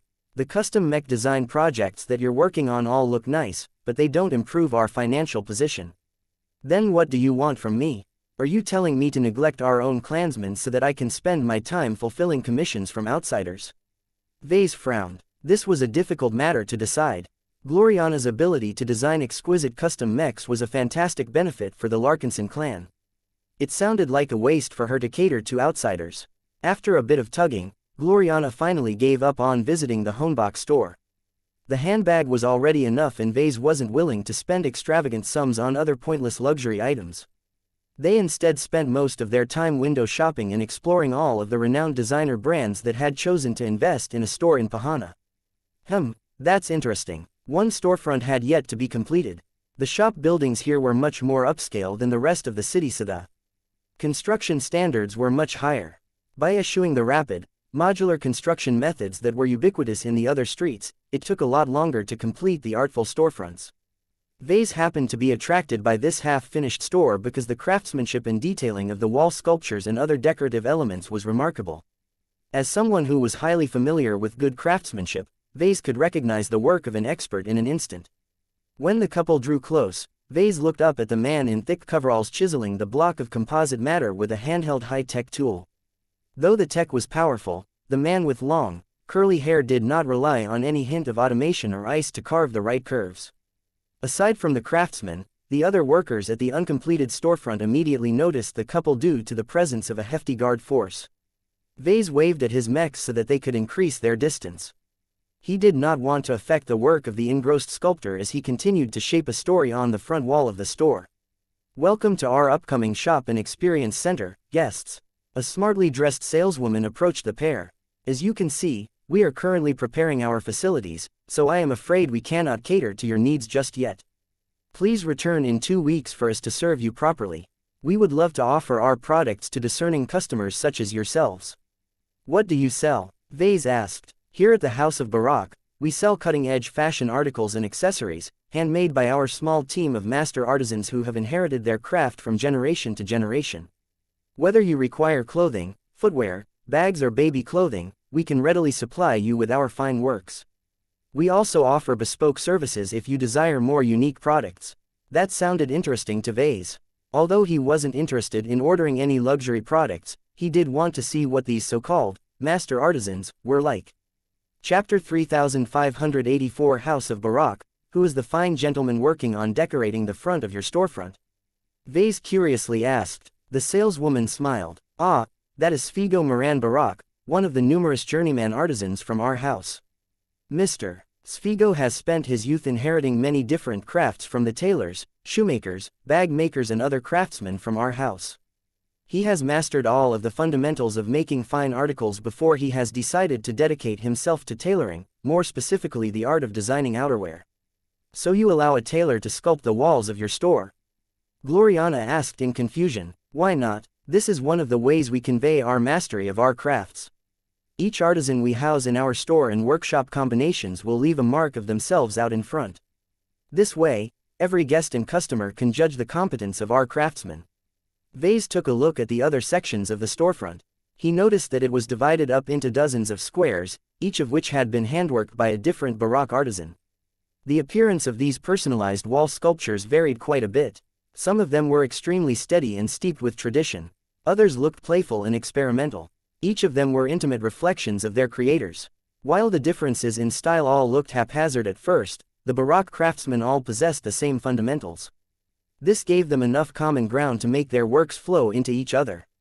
While the facade was still unfinished, Vase could already extrapolate the grand design in this subtle but masterful storefront. The way it blended in the different styles of many different Baroque artisans was truly sublime and resonated to him in a way that he had rarely felt with other people's works. Even Sfigo Moran Baroque stood out from other ordinary craftsmen by making a good effort into pouring his heart and soul into his wall sculpture. Vase was particularly sensitive towards this, and he was impressed by how much passion Sfigo directed towards his art. It was a shame that none of the Baroque craftsmen were able to make their works come to life. This would always be a shortcoming to Vase. Unless they were masterworks, most products made by others probably wouldn't earn that much appreciation from him. He might not possess any of their refined techniques, but his ability to make objects alive was unsurpassed. That did not mean that Vase looked down on the Baroque artisans. Their work was heavily grounded in tradition. They were much better in everything else, and their artistic visions already gave Vase a bit of inspiration on how to shape his own upcoming mech designs. How many artisans do you have in your house? We currently employ over 100 artisans, of which 7 are master artisans, 6 are senior artisans, and 23 are journeymen, just like Sfigo. Each of them are trained in-house to make sure that they are able to continue the traditional arts that our house has excelled at since we initially rose up in the city of Karmatander from the Yarman Republic. The Yarman Republic? Gloriana asked. The first-rate state that is home to many fashion brands. Correct. Our house may have departed from the Yarman Republic over 2 centuries ago, but we still keep many of our traditional crafts alive. Our current artisans are just as skilled as their predecessors. We merely had to adapt to different materials, equipment, and taste. I see. It must have taken a lot of effort for the House of Baroque to enter the Red Ocean. What do you plan to do here? What else? The saleswoman smiled. We will continue to prolong our tradition while servicing as many customers as possible. As long as there are people, there is always demand for tasteful decadence. While many consumers may be satisfied with the products made by our larger competitors, these big companies are hardly able to provide any personal attention to their individual customers. We are different. No 2 Baroque products are the same. Even our standard products are slightly different from each other depending on the mood, the season, and other factors influencing our artisans. So consistency is not a priority. Vase remarked. The cosmos would be a much more dreary place if every type of product were perfect replicas of each other. One of our other slogans is, choose your artisan, not your product. The true Baroque shopping experience begins with a talk with our artisans to discuss your personal style, preferences, needs, and desires. Only after an extensive exploration session will we begin to craft our handmade articles for you. This ensures that you will gain the best possible satisfaction from our efforts. The other designer houses may have foregone this approach in order to achieve greater scale and revenue, but the House of Baroque has always stayed true to its tradition. Both Vase and Gloriana became more appreciative of this fashion house. Their principles and commitment to sticking to authentic tradition was admirable. Baroque's personalized approach shared a lot in common with Gloriana's own approach to mech design. The biggest difference was that Gloriana was not steeped in tradition. She built up her own methods and theoretical framework by herself. She did not have the privilege of turning to an older and more capable mech designer for assistance. This also made Gloriana a lot more flexible and adaptable in her work. She did not have to respect ancient and suboptimal solutions that were utilized by her ancestors. Innovation and constant improvement was at the center of her approach. This also caused Gloriana to quickly lose interest in the Baroques. As far as she was concerned, all of those inheritors who continued to employ the same methods as their great-great-great-great-great-grandmas were continuing to stick to outdated and inferior crafting techniques because they didn't value their own innovations as much. People like that never succeeded in the mech industry. Mech designers could never stand out by coasting on the success of their predecessors. Vase, let's leave these Baroques to their work. Gloriana lightly tried to pull Vase away. As far as she was concerned, there was nothing for them to buy here. She never heard of the House of Baroque, which meant it certainly wasn't a famous brand. That severely diminished her interest in this small fashion house. The Baroques clearly weren't ready to entertain any customers today, so Vase saw no reason to stay either. As he took one last look at Sfigo Moran Baroque, Vase became affected by a strange impulse. For some reason, Vulcan developed an interest in the journeyman tailor. All of the stuff related to craftsmanship had drawn the attention of his incarnation. Now, the design spirit made a strange request. Though Vase seriously doubted the wisdom of fulfilling Vulcan's desire, a part of him felt it might be fun to create a little mischief. He shoved aside all doubts and flew up to the surprise of his wife and anyone else. He closed the distance to Svigo, who still hadn't taken notice of anything except his own work.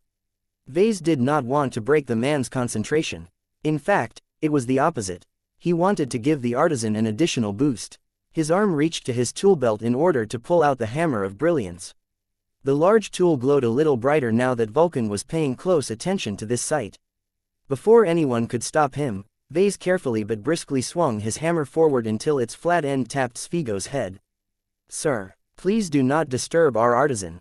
Though Svigo had momentarily interrupted his work, his eyes grew a lot more intense as a powerful influence descended into his mind and connected many different threads that previously posed a lot of problems. The craftsman chiseled at the wall with double the passion and enthusiasm as before. In addition, he no longer continued with his original plan but came up with a substantially different one that reflected his new ideas. Vase didn't stick around to see what he and Vulcan had wrought. Gloriana was annoyed at her husband's antics and finally managed to drag him away from the incomplete storefront. "Really, Vase, why did you do that? There is no reason for you to hit that man with your hammer." He shrugged. "Well, it's not as if I'm using the hammer for anything else. I don't mind giving that guy a favor. I appreciate all forms of craftsmanship, especially when it comes from the heart." Gloriana narrowed her eyes in suspicion at Vase. "Is this your idea of recruiting the House of Barak?" "Oh, no, these guys are clearly proud of their own heritage. If they haven't joined any other organizations, they won't change their mind anytime soon." The two kept talking until they reached a park. The couple sat down at a lovely bench and directed their attention to their daughter. Vase took Aurelia in his arms and cooed at his lively little girl. "Wooga, guuoo, be buwu, when do you think she's ready to call me Papa?" Vase casually asked as he kept encouraging Aurelia to make more noises. "It's hard to tell when it comes to both regular babies and designer babies," Gloriana replied. "The experts from Witshaw and Seneca predict that Aurelia will be ready to say mama in 2 months. Personally, I think it will take sooner than that. She's smarter than any other baby." Vase wasn't sure about that, but he guessed that all of the effort he put in augmenting her spirituality likely boosted her mental development. Clixie jumped onto the bench and sniffed towards Aurelia. "Meow Tilda." The furry cat gently reached out to Aurelia. The baby giggled as she tried and failed to grab Clixie's paw. Vase felt warm as he enjoyed this calm and blissful moment. His life became a lot brighter now that he had become a parent. "I love you, Aurelia." "Gwaa, boobawowgawaa." The baby continued to play with Clixie without showing any awareness of what he said. While Vase stared lovingly at his baby, Gloriana finished fiddling with her personal items. She put her stuff back in her Honbach handbag and grabbed Aurelia's body out of Ves's grasp. "It's getting darker and colder. We should wrap our tour and retire," Gloriana said. "Let's take a look at the local Mech industries." Vase decided, "I want to look at our competitors and see how they are faring on this planet." The nearest industrial district was far away from this upscale shopping street. The group had to board a shuttle in order to cross many kilometers in a short amount of time. When the couple finally stepped out, they looked around and spotted many different factories and manufacturing complexes. The flow of transports and other traffic indicated that the local businesses were all doing well for themselves. Vase quickly figured out which factories were the biggest and which ones generated the most traffic. The demand for mechs, refined materials and construction equipment is high. Every company that engages in one of these sectors is probably earning a lot of revenue. It will be difficult to replicate their success. Each of these companies are well connected if they are able to procure so much raw materials. Vase actually felt jealous at the local producers. Though the Larkinson clan managed to close a number of deals with suppliers back in Vullet, the agreements were relatively limited in scope. If he wanted to produce a lot of enlightened warriors, he needed to approach a new supplier. How could he possibly do that, though? He needed to discuss this problem with Sheddarin before he could decide on how to proceed forward. He was tired of being limited by this issue. It would be best if his clan was able to cooperate with one of the larger and more influential wholesalers based in the Red Ocean. The demand for materials is too high at the moment, but we have no choice. Without materials, we can't produce anything. If we can't produce anything, we won't be able to grow stronger. Chapter 3585 Cylinder Ships. Have you ever fought a Red Ocean alien? Melkor hesitated. Maybe. It depends on your definition of alien. The old veteran who was sitting despondently behind the bar threw a disdainful look at the Avatar commander. You either fought against one or you haven't. There's no middle ground here, boy. We fought against an astral beast whose body was over 5 kilometers long. It took a lot of firepower and extraordinary measures to kill this battleship-sized beast. Does that qualify as alien to you? Melkor snapped back. Ha, slaying mindless beasts is no different from slaughtering cattle. The old man laughed. Astral beasts can be powerful, but if they're by themselves, it doesn't matter whether they are 5 kilometers or 50 kilometers long. Their minds are so simple and their attack methods are so one-dimensional that you can whittle them down by bombarding most of them from a distance. In real alien forces are different. They killed my pals. The veteran burst out. Joey, Zelin, Avarish, Galia. All of them were my friends and comrades. If we hadn't bumped into the aliens, my drinking buddies would have been sitting next to me. If they were still alive, a brat like you would have never been able to sit at that spot. The old man continued to ramble about his lost comrades as if the loss was still fresh for him. The trauma had set in so deep that it was as if talking about his lost friends was the only way to keep them alive. Melkor didn't know why he put down his commander uniform and donned a regular outfit before entering a random seedy bar in the cheaper part of Pahana. Perhaps he was looking to take a break from his heavy responsibilities. Perhaps he wanted to remind himself what it was like to be a normal person. Perhaps he needed to talk to people who didn't clean up their behavior after they noticed his rank. Whatever the case, Melkor began to regret entering this dreary water hole. Half the lights weren't working and the air filtration system was close to failing. The floor was sticky with dried beer and the cleaning bots had been kicked too many times to clean up all of the messes. Melkor didn't even know how this place continued to function. The awful environment repelled a lot of potential customers. Those that did frequent the place were the sort of people who didn't have a lot of spending money. Even so, the old veteran was worth his time.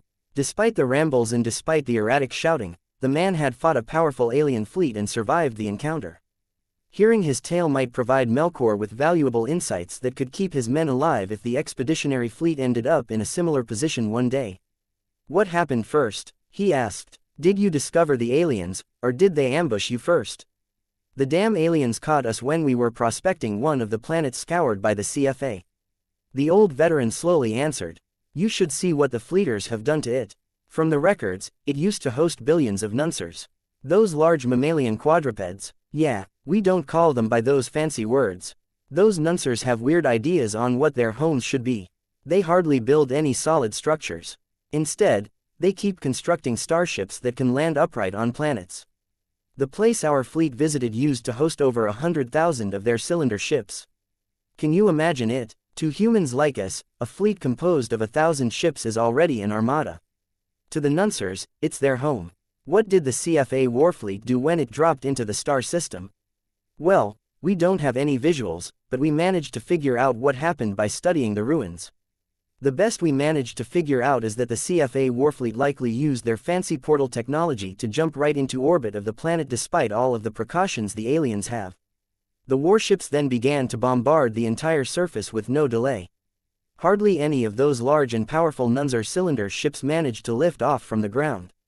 Any that flew higher than 10 kilometers instantly became a priority target. Melkor could easily imagine the awful sight. If the CFA warfleet entered a remote part of the star system, then the Nunsers would have been able to launch at least 100,000 of their cylinder ships into space. The size of their ship homes varied, but the Nunsers tended to build big. Their average cylinder ships were around 300 meters tall, but their main warships regularly surpassed a height of 2 kilometers. Though the Nunsers weren't able to build much of the latter, each of them were only a bit weaker than an equivalent human warship. What was the state of the planet when the fleet that you were a part of entered the star system? Melkor asked. The planet turned into an enormous scrapyard. All of those Nunzer ships never made it to orbit, let alone escape into deep space. Almost all of them either crashed to the ground or toppled over. Without any Nunsers, the ruined hulls were ripe for salvaging. We aren't the only ones who came, though. Other salvage fleets had already arrived weeks before and took their pick of the best pieces of salvage they could stuff into their cargo holds. In fact, the fleeters probably stripped all of those crashed ships of their phase water before they left. I can't imagine that all of those salvaging fleets managed to take away all of those crashed alien ships. The volume of salvage is too immense. Yeah, I heard one of our officers say that the wreckage was still 99.9% complete. Still, that 0.1% is where the true profit lies. Whatever there was left overwhelmingly consisted of bulk metals. They take up a lot of space in a cargo hold but aren't worth that much when sold. This was why our commander ordered us to stay longer and dig deeper into the wrecks. In order to return to a place like Peliso with cargo holds that are filled to the brim with high-value goods, we needed to scan the massive shipwrecks up close. We had worked for weeks but only managed to fill up 40% of our cargo holds. That was when a Nunzer fleet entered the star system, right? Yeah, the old man grimaced in pain. The Nuncers, what they did to us was nearly identical to what the fleeters had done to the aliens who used to live on the planet. The alien fleet dropped into high orbit without any warning due to the way their warp drives work. Not only that, but they instantly opened fire when our ships as soon as they became visible. We didn't stand a chance. How? How many alien warships attacked your fleet? 30, 40, something like that. Only 2 of them were taller than a kilometer. The rest were fairly small. Our fleet has many more ships. We came with 3 fleet carriers and 77 combat carriers. We also brought a lot of cargo ships in order to carry all of our salvage. It's just, their weapons are too powerful. The old veteran's eyes grew haunted. That day was the most horrible one in my life. Have you ever seen our mechs being swatted down like flies? Each Nunzer ship is equipped with secondary gun turrets. Those guns aren't a big deal in ship combat, but they are much more powerful against mechs. It didn't matter how much we tried to weave and dodge the incoming energy bolts. The aliens fired so many projectiles at us that it was as if we got caught in a thunderstorm. Small, secondary gun turrets were some of the least cumbersome weapons to mount on warships. It made sense for the Nuncers to equip them on all of their cylinder ships. All in all, even the weakest armed warship was able to simulate the firepower of hundreds of ranged mechs. Fighting against 40 of the smaller Nunzer ships was like fighting against an entire mech division of ranged mechs. The pitiful human salvaging fleet didn't stand a chance in a fair fight. When a part of its mechs, ships and personnel had gone down to the surface, the salvagers were even less prepared to fend off an alien warship. I don't need to tell you what happened next. The old veteran grimly said. The Nuncers showed no mercy. They shot down every ship, shuttle and mech within just 10 minutes. Our weapons shot back at them, but the guns of our mechs were simply too light. Our Gauss rounds bounced from their hulls. Our positron beams merely added scorch marks to their surface. Our plasma bolts left shallow grooves while our missiles, those that managed to survive the flood of intercepting fire, failed to punch through any of their thick hull plating. Your mechs failed to down a single Nunzer cylinder ship. Yes, that's how strong they are. Their hulls aren't invincible, but they are incredibly thick. It takes forever for lighter weapons to drill to them. Do you know what happened when our concentrated firepower managed to make decent progress? The ships rotated. They rolled their damaged sides away from our guns and forced us to start all over again. If that wasn't enough, their other ships moved in front to soak up the damage. All our weapons managed to do was to scratch their hulls. That sounded similar to what occurred during the battle against the Titania. The Larkinsons, Glory Seekers and Crossers struggled to break through the giant astral beast's fleshy exterior. Protection meant to give the creature the capital to survive attacks against warships was overkill against mechs. Back then, the Golden Skull Alliance at least managed to turn the tables by employing its battle formations. The old veteran salvaging fleet was not as fortunate. If the Nuncers were so deadly, how did you survive? The Avatar commander asked. Everything he heard so far painted the Nunzer cylinder ships as powerful warships that could easily crush smaller machines en masse.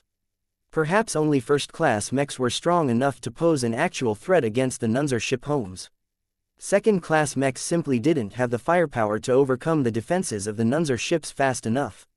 Though the old veteran hesitated, he decided that he needed to pass on his experiences to another soldier while he still could. I was deployed on the surface of that wreck-filled planet. I completed my guard shift a few hours ago and had gone to sleep. When the alarms started ringing, the Nuncers already crushed our first carriers. And then, I stepped out of my bed, injected myself with an emergency stimulant and suited up for battle. Then, everything went dark. I only figured out what happened afterwards. It turned out that one of those Nunzer ships in orbit fired one of their main guns directly in the middle of our base camp. The entire center turned into a crater. The prefab lodge I was sleeping in was located further away. It didn't get destroyed by the strike. The impact flung and rolled it down a low hill. For some reason, the lodge's safety systems managed to stay online long enough to prevent my body from getting squished against the walls. It didn't prevent me from getting hit on the head at the end. By the time I woke up, another salvaging fleet had arrived to figure out what happened. I see. Are you the only survivor? The man didn't answer the question, but his stare said it all. The battle against the small Nunzer fleet had ended in a complete tragedy for the human salvaging fleet.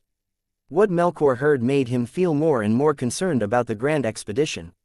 Though Nunzer ships were supposed to be rare in the Megair Middle Zone, humanity's understanding of the major alien races was still too shallow. What if the Golden Skull Alliance encountered the same Nunzer fleet one day? Would the Larkinsons and its allies fare just as poorly as the salvaging fleet? Chapter 3586 Business in the Red Ocean. The Larkinsons all had the opportunity to rotate to the surface of Pelissa 3 to get a taste of frontier life. Whereas Chance Bay was expensive, refined and filled with high technology, Pahana was practically the opposite.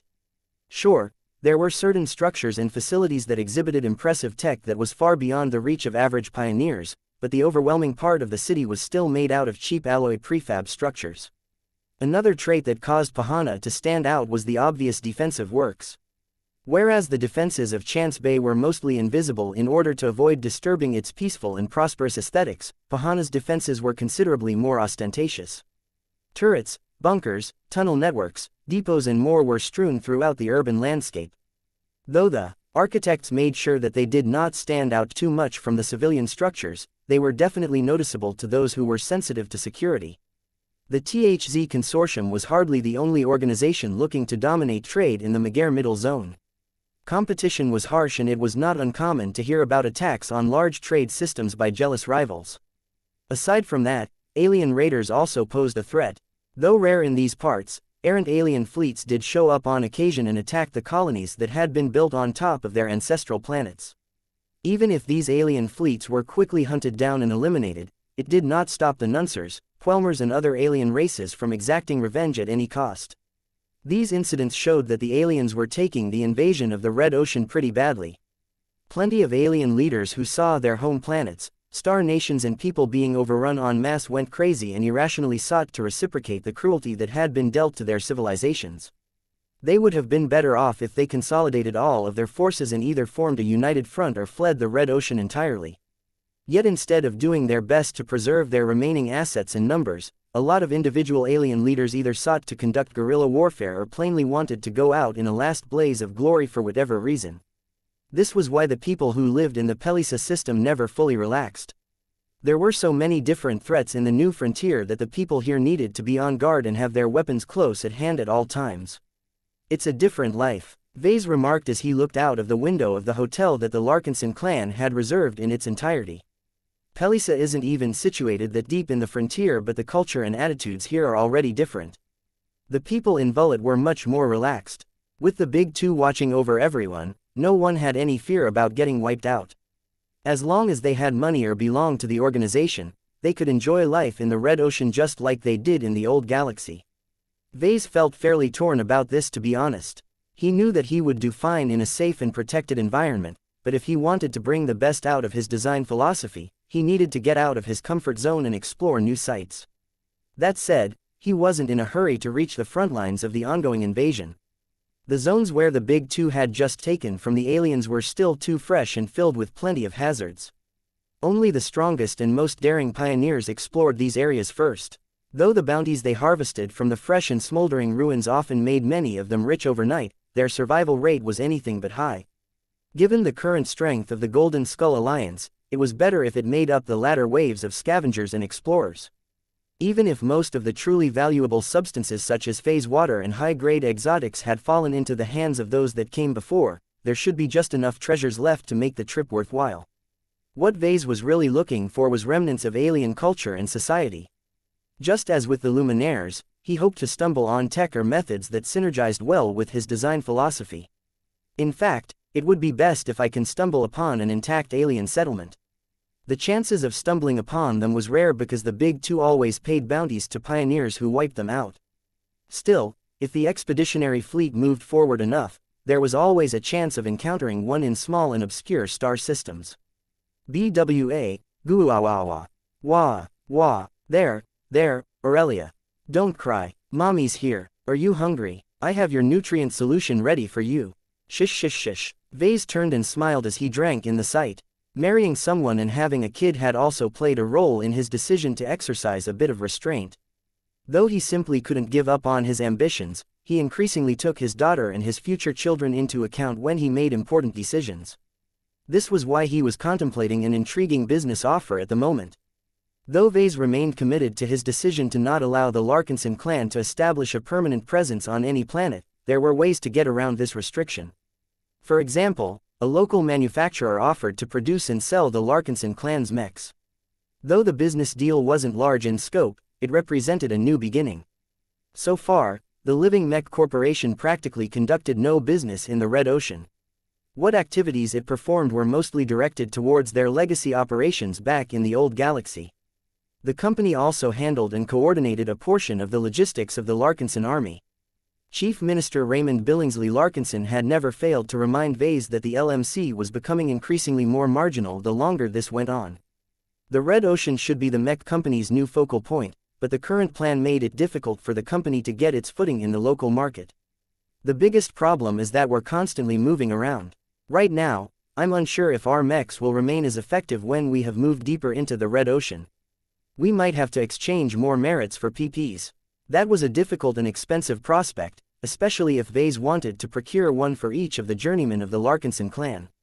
The price was too prohibitive for him to seriously consider this option. Perhaps he might limit the purchase of PPs to himself and Keddies, as they were the two mech designers with the best commercial prospects. The others had to make do with designing mechs for the clan for the time being. Of course, Vase wouldn't stop them from trying to earn MTA merits through their own efforts in order to pay for their PPs. Well, that's something to consider for later. He first needed to know whether Pelisa was a good place to start up a business venture. He turned away from the window and approached his wife to give her a kiss on the cheek. Then he leaned down to plant a soft kiss on his daughter. Goo, Aurelia had already stopped crying now. Her belly was filled with precisely formulated nutrients and her eyes were already nodding off to sleep. Her healthy, almost glowing skin and her young but vigorous spirituality continued to reassure Vase that she remained healthy. Meow Tilda, Clixie contently flicked her tail from side to side as she was never far away from Aurelia. The cat had vigilantly kept watch over the baby even though her protection strictly wasn't needed. Her ornate collar looked well taken care of. Its surface gleamed in the light and the jewel set in the center looked especially lustrous. Maybe even too lustrous. Are you ready for your meeting? Gloriana asked as she settled their sleeping daughter in the floating crib. Yes, this will be an interesting day. There are multiple organizations that have approached our clan in order to explore forms of cooperation. The impression we made with our living mechs and masterwork expert mechs has been pretty significant. The number of people that have requested us to develop masterwork mechs for them number in the hundreds. You turned down all of these requests, right? Vase nodded. We're not masters who have become good enough to pump out masterworks on demand. While I admit that some of the rewards they are offering sounds attractive, I don't want to be on the hook in the event that we can't please our customers. If I can become a senior, I might be able to do something about that. Gloriana smirked. With the progress that I am making, I think I don't need to become a master in order to regularly produce mechs that have reached the second rung of the craftsmanship ladder. All of those masterwork mechs we made before have given me a huge advantage. The same applied to Vase, but his core design philosophy did not obsess over it that much. Masterworks were of considerable interest to Vulcan, though. We'll see how much we can do once we've reached this point. For now, we should stick to more basic operations since we are still journeymen. What will you be doing, by the way? I hope you're not going out shopping again. His wife looked offended. Do you think that I'm only here to drain our bank accounts of money? I can be productive as well. If you must know, I'm meeting up with a couple of mech designers based in Pahana. We all have ties to the mech supremacist faction, so there is a basis of cooperation. Really? Vase skeptically asked. Really? He didn't believe her. This was probably a social call or something. Right now, Gloriana was far too busy to start any projects. It was also difficult for her to exert her full strength when designing mechs by remote. After bidding goodbye to his wife and daughter, Vase took Lucky out of the hotel and entered an armored shuttle. The vehicle slowly rose up and flew to the outskirts of Pahana under considerable escort. This time, the Dark Zephyr along with the Riot were on guard duty today.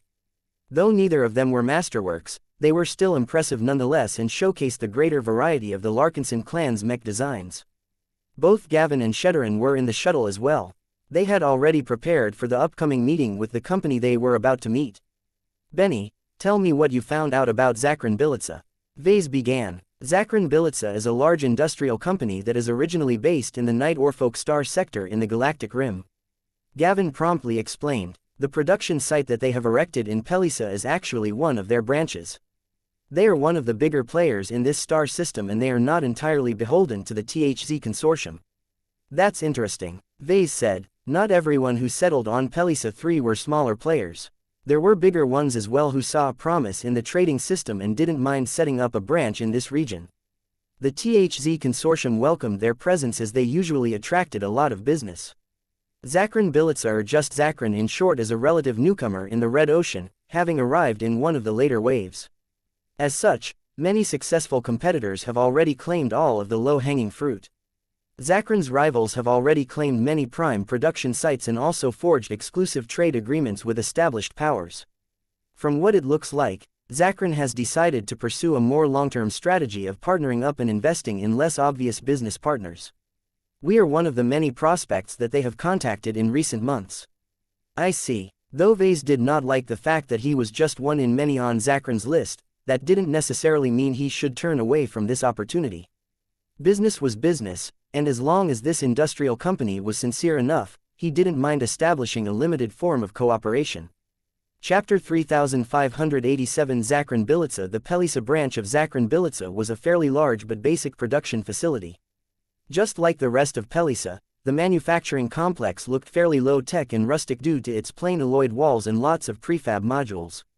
Clearly, Zakrin Bilitsa wasn't interested in employing architecture as a form of art or advertisement. The company merely wanted to set up a working and productive facility as fast and cheaply as possible. It spoke of a more practical, no-nonsense approach that was devoid from vanity and extravagance. Vase liked that from a company. It showed that Zakrin Bilitsa wasn't hung up over outdated or restrictive traditions like the House of Barak.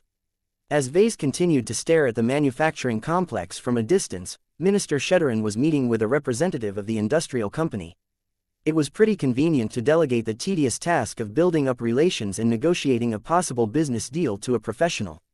Vase had already specified what he sought and what Shedderin was allowed to offer.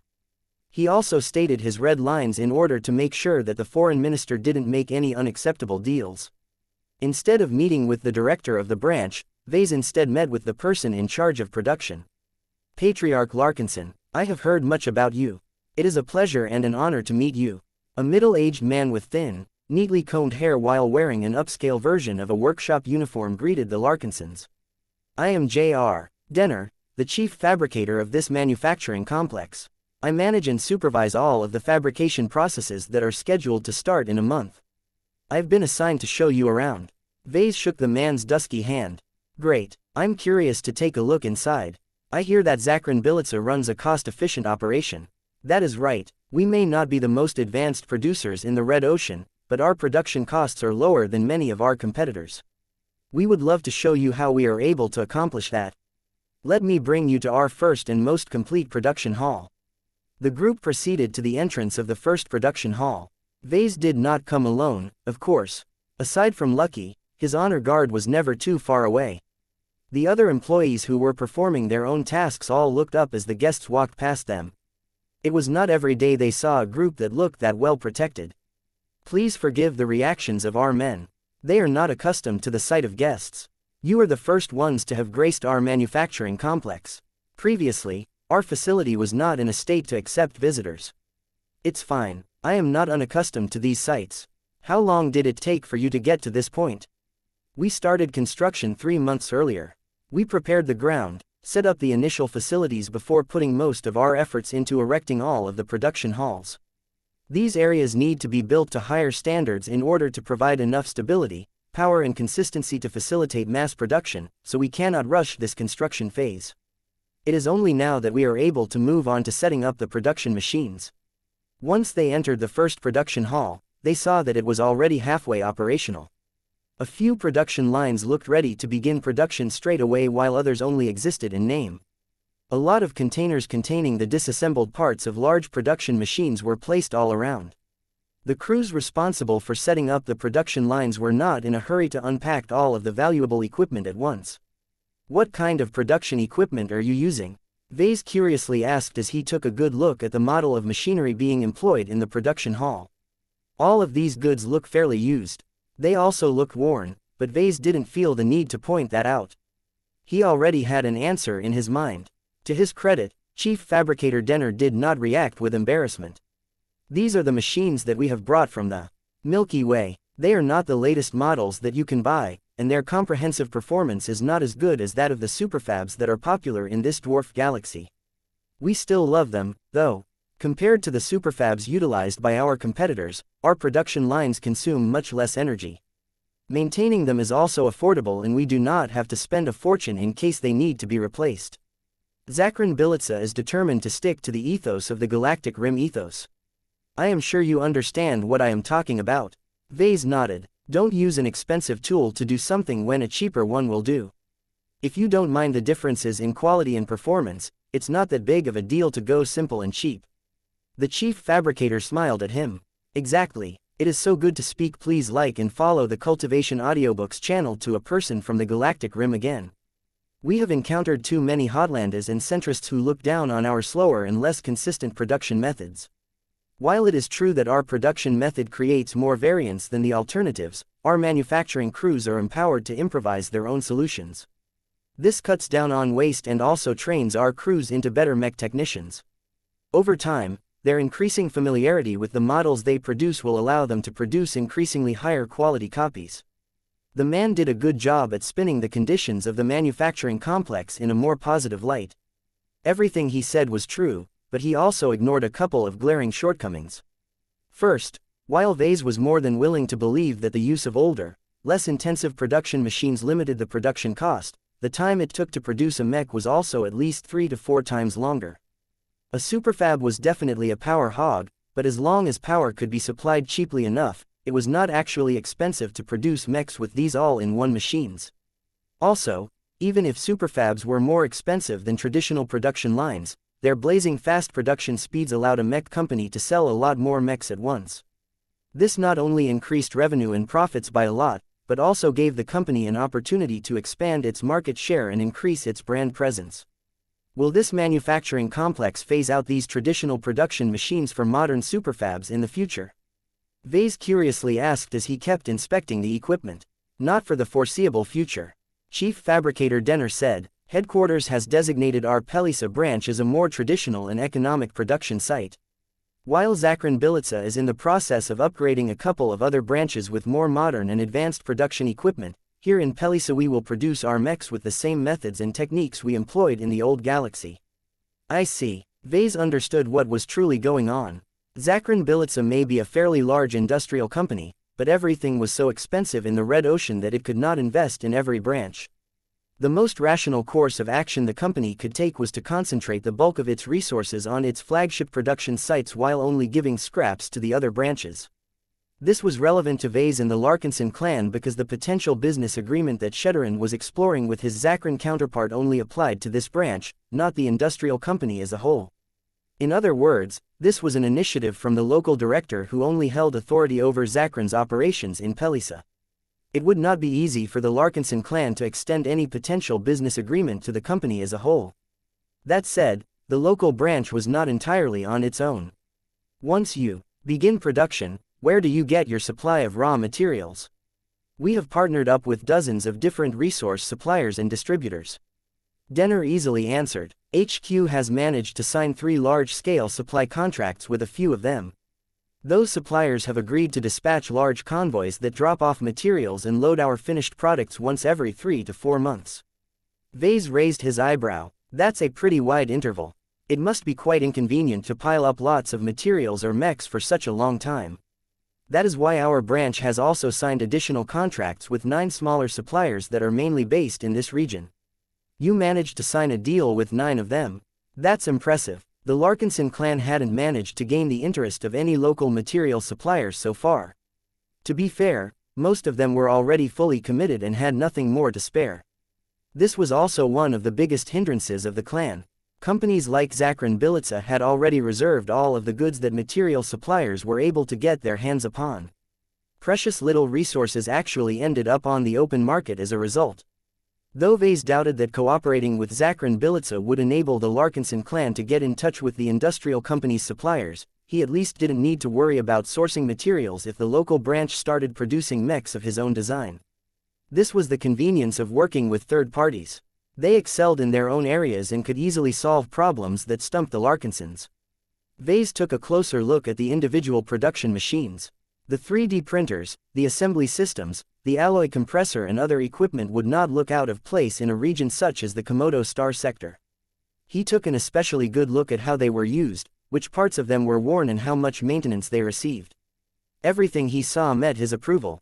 The people in charge of managing them performed frequent preventative maintenance to extend the lifespan of the machines and make sure it operated at its peak for a longer period of time. Chief Fabricator Denner looked proud as observed Vase making these observations. Here at Zakrin Bilica, we take pride in how we treat our machines. Every part that needs to get oiled once a year will get it twice a year. Any parts that are only slightly out of tolerance are pulled out right away instead of being allowed to remain and skew adjacent parts. We clean the machines 2 to 3 times as frequently as the prevailing standard, and we don't hesitate to set one aside if it begins to exhibit faults. We do not allow our machines to impact our output in a negative way.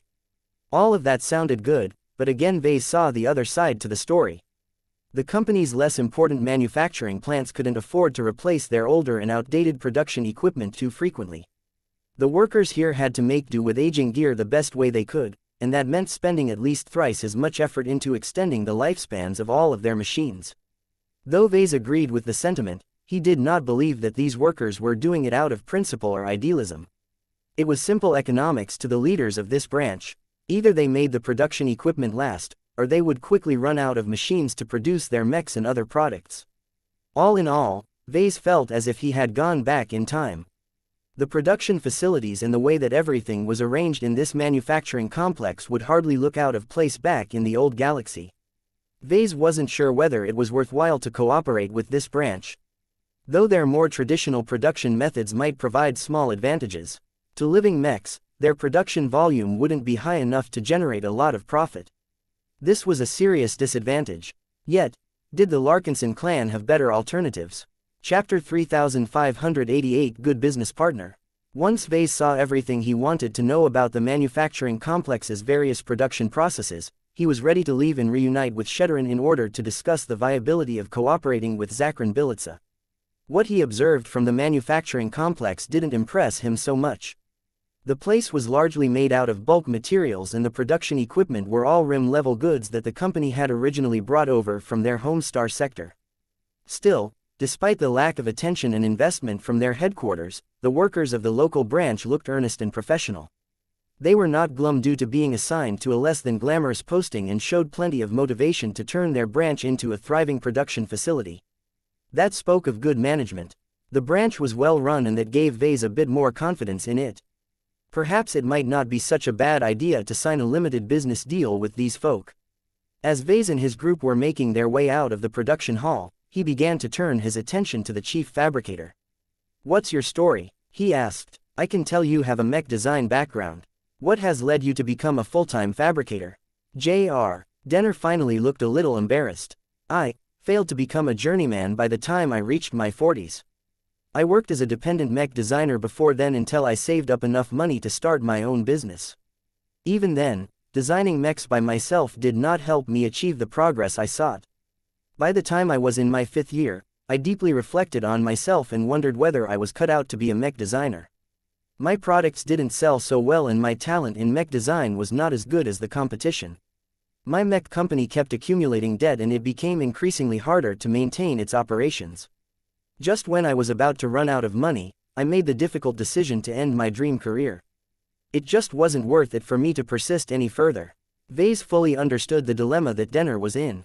Every graduating mech designer wanted to work hard to become a journeyman, but few ever got to cross that hurdle despite all of their hard work. 40 years is still a relatively young age for mech designers.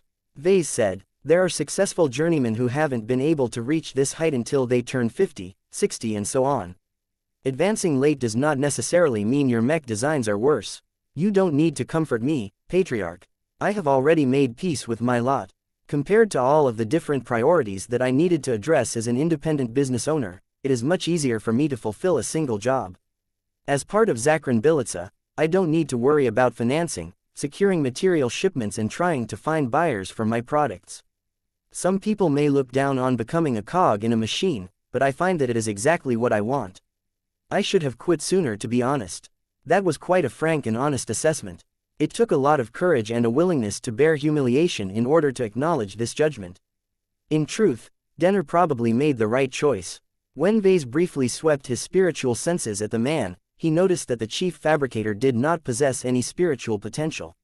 While it was possible for people older than in their 20s to develop spiritual potential, it was exceedingly rare and Vase could point at any obvious example. The only exception was Jessica Quentin, but the MTA pilot was somewhere in her 30s. The mech industry is a cutthroat business. Vase spoke. While we don't have to face life-threatening dangers like the pilots we are trying to serve, there is way too much competition and not enough space in the market to accommodate us all. Those who aren't part of the minority who are able to achieve success as an independent entrepreneur are wise to step back before they waste their entire lives on a useless endeavor. Chief Fabricator Denner smiled. Well, I do not think I have wasted all of that time on poring over my mech designs. My extensive understanding of mechs allows me to run a production department pretty well compared to my colleagues who don't have as much experience. I can implement many changes to our production processes to make them more efficient or to increase the quality of our output. Out of everyone working in this facility, nobody understands mechs better than myself. I take pride in understanding the mech models that our company produces on a deeper level than anyone else. I might not understand their full depth, but what I do manage to figure out will always reflect back in our output. Whether Denner was exaggerating or not, Vase approved of his approach. The man did not let his defeat weigh him down and earnestly tried to become a better and more capable fabricator. Vase even felt tempted to poach the guy, but he thought better of it. Workers like Denner who were brought over from the Red Ocean were usually locked into long-term contracts. The cost of breaking them was prohibitive and would certainly not endear Zakrin Bilica to the Larkinson clan. After a few minutes of talking, Vase and his group finally departed from the manufacturing site. As he began to settle down in his chair, he first turned to Lucky, who had remained quiet and almost invisible throughout all of this time. Lucky, you took a good look at the manufacturing complex, right? Have you found anything shady or suspicious while we toured the facilities? Meow. The gem cat replied as he curled his body on a spare seat. No secret levels, no smuggling tunnels, no stash of secret weapons, no biomechanical horrors. Meow meow meow meow. Are you sure about that, buddy? Meow. Okay, I'm not doubting you, Lucky. I just wanted to make sure your answer is thorough enough. Meow. Vase smiled as he turned back to Gavin and Shedderin. Well, my cat confirmed that the Zakrin Bilica production site isn't doing anything shady, at least for now. I didn't get the sense that the people over there are shady either. They are earnest workers who are eager to start production. The branch director has also conveyed a considerable amount of enthusiasm to cooperate with us. Minister Shedderin spoke. They are not sincere without a reason. Apparently, before Zakrin Bilica entered the Red Ocean, it entered into an agreement with a master mech designer. The company would have been partly responsible for the production of his mechs, but the man turned his back on the company and chose to work with a better producer. Figures. Compared to the companies that make use of lots of superfabs, Zakrin Bilica is just starting to transform its own production lines. The branch here in Pelisa is probably so far down the totem pole that it might take at least a decade before it receives a superfab. There was also a possibility that the company's headquarters might not bother with renewing the Pelisa branch's production assets, but that was pure speculation. As you can imagine, Zakrin Bilica is under a crisis of sorts. The main economic driver that was meant to secure its footing in the Red Ocean has reneged on the company. If Zakrin Bilica doesn't begin to turn a profit quickly, then it will quickly get crushed under all of its debt obligations. Vase looked impressed. Did you manage to find that all out from talking to the branch director? The minister chuckled. No, I did my own research. I also enlisted the aid of the Black Cats to uncover more information through their own channels. After filling in the gaps, the story of the company becomes quite clear. If this is the case, then Zakran Bilica must be desperate to work with any commercially successful mech designer. Gavin spoke up. What confuses me is that a company of their size and capabilities should have the capital to work with a senior mech designer. Zakran doesn't have to lower itself to working with journeymen. I am certain that they have reached out to more parties than the Larkinson clan. Sheddarin said, seniors are much more demanding, so it will be difficult to gain their cooperation. Even if they do come to an agreement, it might not last forever. If Zakran has learned anything from its previous failure, it is that it should spread its risks by preparing multiple options. Where do we fall in this plan, then? Gavin asked. Investing in the Larkinson clan might be part of a long-term strategy by betting on future prospects. It does not cost Zakran too much effort or resources to sign a limited business deal with us. From my talks with the director, I infer that the company isn't prepared to go big with us right away. Once the facility we visited becomes fully online, it can produce up to 200 mechs per day. The local branch is only willing to allocate up to 10% of that capacity to producing our mechs. Vase frowned. That was quite a disappointment. He had seen how many production lines the local site had prepared and hoped that each of them would be put to use in producing his mechs. From what it sounded like, he should scale back his expectations. He sighed. 20 mechs a day is not a big number. Even if Zakran is able to sell them at a handsome profit, the licensing fees we'll earn will only amount to around 0.1 MTA credits per copy or something. To put that into perspective, this kind of deal will earn us enough money to produce half a bright warrior a day. The expenses of the clan were much bigger than that. Keeping those capital ships and combat carriers running was not cheap. The LMC's business operation in the old galaxy was much more lucrative despite relying entirely on aging third-class mech designs because millions of them were being sold every month. It's a start, and that is how we should look at it. Minister Sheddarin emphasized, you can consider it a trial of sorts. As long as our first round of cooperation goes well, Zakran may be willing to expand the scope of the second round of cooperation. If sales are high enough, the branch director may even scrap his current plan and ramp up the production of our products. In other words, as long as Zakran Bilica was hungry for money, it would always seek to produce the mech models that sell the best. The Larkinson clan just happened to possess a couple of mech models that should sell well. Gavin turned to Vase. If you ask me, Zakran Bilica is worth cooperating with, at least on a trial basis. I think it is time for us to commercialize one of our second-class mech designs. I'm not talking about the Enlightened Warrior. I think the Ferocious Piranha Mark I version B is readier than ever for the mech market. It made a lot of sense. The Ferocious Piranha had been around for a while now, so Vase did not consider it as valuable as before. There was a problem with this plan, though. The reason why the Ferocious Piranha Mark I version C is so popular is because it works great against pirates and other scummy mech pilots. He said, against military mech pilots and those who received better training, its glow cannot break them. The best it can do is to distract the mech pilots so that they can't concentrate as well as before. Without a second suppressive glow like the one generated by my upcoming Deceptor project, the second-class version of my Ferocious Piranha line does not possess an overwhelming advantage in second-class combat. Both Gavin and Sheddarin frowned. The Ferocious Piranha IB was clearly the most commercially viable mech design in the Larkinson clan's catalog, but if its effectiveness wasn't as high as the Ferocious Piranha IC, then there might be real doubts on how eager the mech market was willing to embrace this new and different product. There was also another problem with regards to commercializing the Ferocious Piranha in the Red Ocean. The Ferocious Piranha is an old galaxy design. Vase reminded them, it can't be produced with materials that are common in the Red Ocean. Our design department must spend at least several weeks to convert its design so that it can be mass-produced in Pelisa without issue. This is a serious investment that I am not eager to make. Chapter 3589 Swordsman Mech Development. There were days when Kedis poured hours into designing her swordsman mechs. She had waited so long to realize her vision and have others make serious use of her work. As a relatively fresh and inexperienced journeyman, she did not lack passion and enthusiasm in the projects she was leading. Although the expeditionary fleet had made a pit stop in the Pelisa system, Kedis did not go on shore leave right away. She was so engrossed in her mech design projects that she decided to remain aboard the Spirit of Bentime for a few more days. Designing mechs is so fun.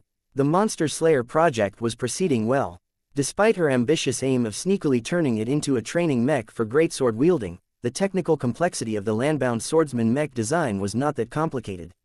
Only knight mechs were significantly simpler than a swordsman mech. She just needed to pay extra attention to the mechanical details that determined the flexibility, reach, reaction speed, strength exertion and other fundamental properties. At this level, Kedis was highly particular about getting everything exactly right. Since the Monster Slayer's overall layout and fighting characteristics were based on her own physique, the job wasn't as hard as it sounded. She even began to apply the new theme methodology that Vase had taught to her. A big part about the project centered around slaying monsters. Though she clearly imagined her mech being put to use in slaying exo-beasts and other biological opponents, she understood that most of her customers intended to fight against other mechs instead.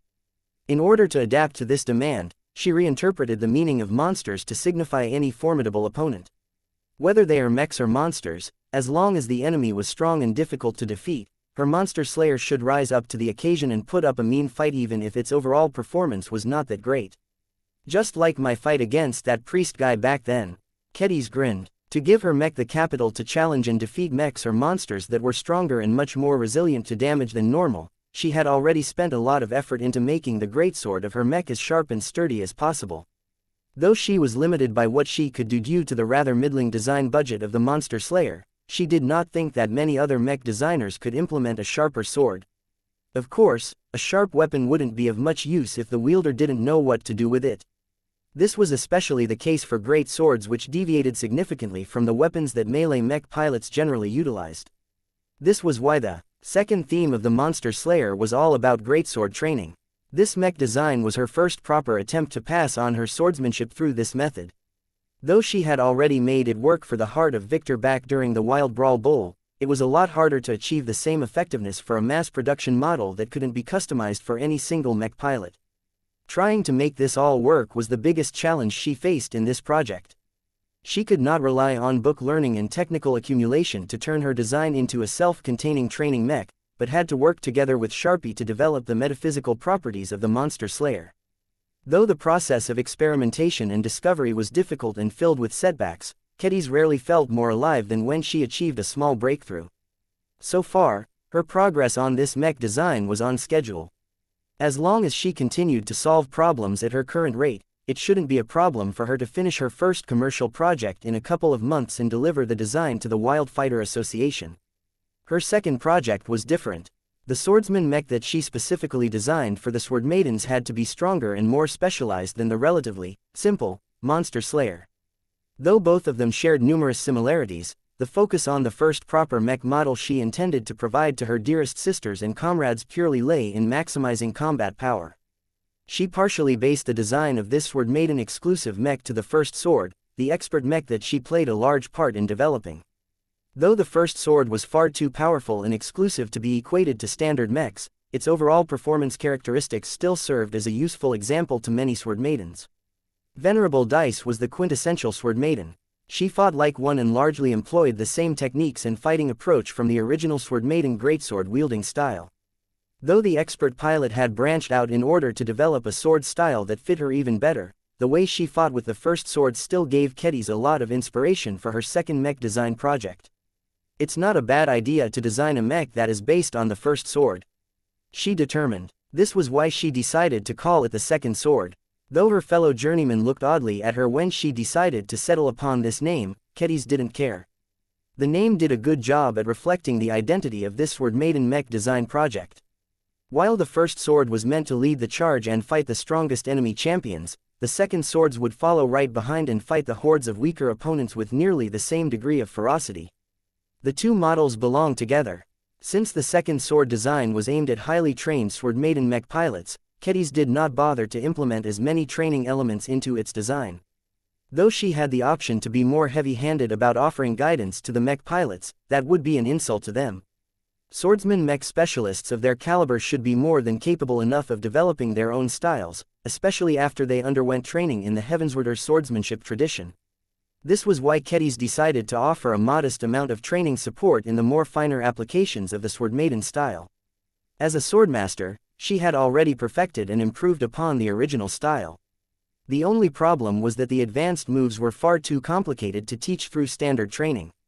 Some of them even had the potential to achieve extraordinary effects, but it took dedicated training and dedication for the sword maidens to pull them off. Piloting the second sword should make it easier for them to understand the gist of the new killer moves. What allowed the second sword to truly stand out from other swordsman mech designs was the unparalleled sharpness of its blade. This was her original passion.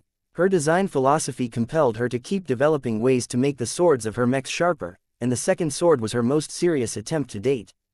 Unlike the Monster Slayer, the second sword's blades were supposed to be sharp enough to cut through the armor of a bright warrior with a single heavy attack. This was mainly because of the quality materials that Kedis put into the sword design. This not only made the greatsword sharper without doing anything else, but also turned it into a better vessel for her own design philosophy. It was a lot easier for her to make a sharp blade sharper than to turn a dull edge into a finer cutting element. This weapon will be so sharp that it can actually do a lot of harm on friendlies. The second swords needed to be handled carefully. Whether they were piloted or not, their great swords were so insanely sharp that they could easily cut through starship armor or friendly mechs. If not for the fact that the second swords were designed exclusively for the sword maidens, Kedis wouldn't be so generous in making the weapon so sharp. As for how to best allow the second sword to take advantage of its extremely sharp great swords, Kedis took inspiration from the past battles fought by the sword maidens. General Verl normally employed the sword maiden mechs as flankers and sweepers. They were not supposed to start a fight or collide against a powerful enemy formation head-on. The avatars performed this role a lot better than other mech legions. Instead, the sword maidens usually arrived after that. By maneuvering around the front and attacking a locked enemy formation from the sides or rear, the swordsman mechs never failed to chop the opposition into pieces through this method. Knowing that the sword maidens would continue to be employed in this capacity, Kedis had to make two changes. She could figure out a way to turn the second sword into even more effective flankers. The best way to accomplish this was to increase the mech design's speed and short-term burst power. The faster it was able to slice through tough opponents, the faster the sword maidens were able to free up several friendly units, allowing them to reinforce other Larkinson mech formations. The second approach that she could choose from was to maintain the second sword's current combat power but to extend its defense and endurance. By making the mech tougher and allowing it to keep up during battles of attrition, the second sword could become a lot more flexible and could even be used to launch frontal assaults. This isn't the best way to make use of the sword maidens. Kedis frowned. There were some situations where the sword maidens couldn't do anything better. If there were way too many enemy units, the second swords had to be able to confront enemy mech units head-on and not fall apart because they were too fragile to fight against enemies that could fully concentrate on eliminating the sword maiden mechs. In order to make up her mind, she consulted with Janice Pellier, who acted as a contributor to the second sword project. "I think you should double down," Janice said. "And I'm not saying that because doing so will allow me to impart even greater physical strength to the second sword design. The Larkinson army already possesses plenty of flexibility in the form of the Bright Warrior. The mech has decent staying power and can serve as the stable rock of our clan. What the Larkinson army is currently lacking is a sharp sword that can quickly and efficiently cut through enemy units. Though the second sword may be lacking in terms of defense, it's not supposed to be a defensive mech in the first place. Our clan is much better off if we can turn the second sword design into the best slaughtering machines of our lineup." Kedis didn't need much more convincing than that. She reaffirmed her determination to turn the second sword into the best offensive melee mech of the Larkinson clan. "You're right, the second sword's great swords are already sharp enough to cut through many pieces of armor, but it won't hurt to increase its mechanical strength by a large margin. Even tougher mechs that can easily resist bombardment from our transcendent punishers must fear the power of our sword maiden mechs. Sharper blades and greater physical might will also help with cutting through supermassive enemies." Janice added, "There's always a chance of meeting a giant astral beast or alien warship in space. We can't scale up our ranged weapons to compete fairly against these powerful opponents, so we need a mech like the second sword to make up for the lack of firepower." The swordmaster grew grave as she realized this point. "You're right, my second sword might turn into one of our effective solutions against these giant enemies. My work should be effective enough to carve through the biomass of the Titania." "That won't be easy, Janice. We can do it," the newer journeyman replied with confidence. "Alone, we won't be able to design a mech that can cut so deep. Together, the story is different. With your sharpness and my strength, we can turn this dream into a reality. After the pair of journeymen settled on this goal, they collaborated on their mech design project with renewed gusto. Chapter 3590 Guilty Joshua, Keddies. You look distracted. Are you thinking about your mech designs again? The woman blinked and turned to her boyfriend. Ah, you caught me. To be honest, I still want to go back to the design lab. My two projects are doing great. If I keep working on them, I can finish them sooner. The sooner I complete the Monster Slayer design, the earlier we can earn a profit again. The sooner I complete the second sword design, the faster our sword maidens can increase their battle effectiveness. I feel as if every day I put off designing mechs is another day that I can strengthen our clan sooner.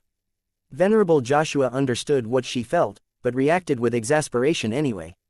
You're becoming a workaholic like all of those other mech designers. We can't help it, Joshua. Becoming an ordinary mech designer is not that hard. You just need to learn a lot of science and engineering. Becoming a good mech designer is a different matter. You can't just keep soaking up knowledge.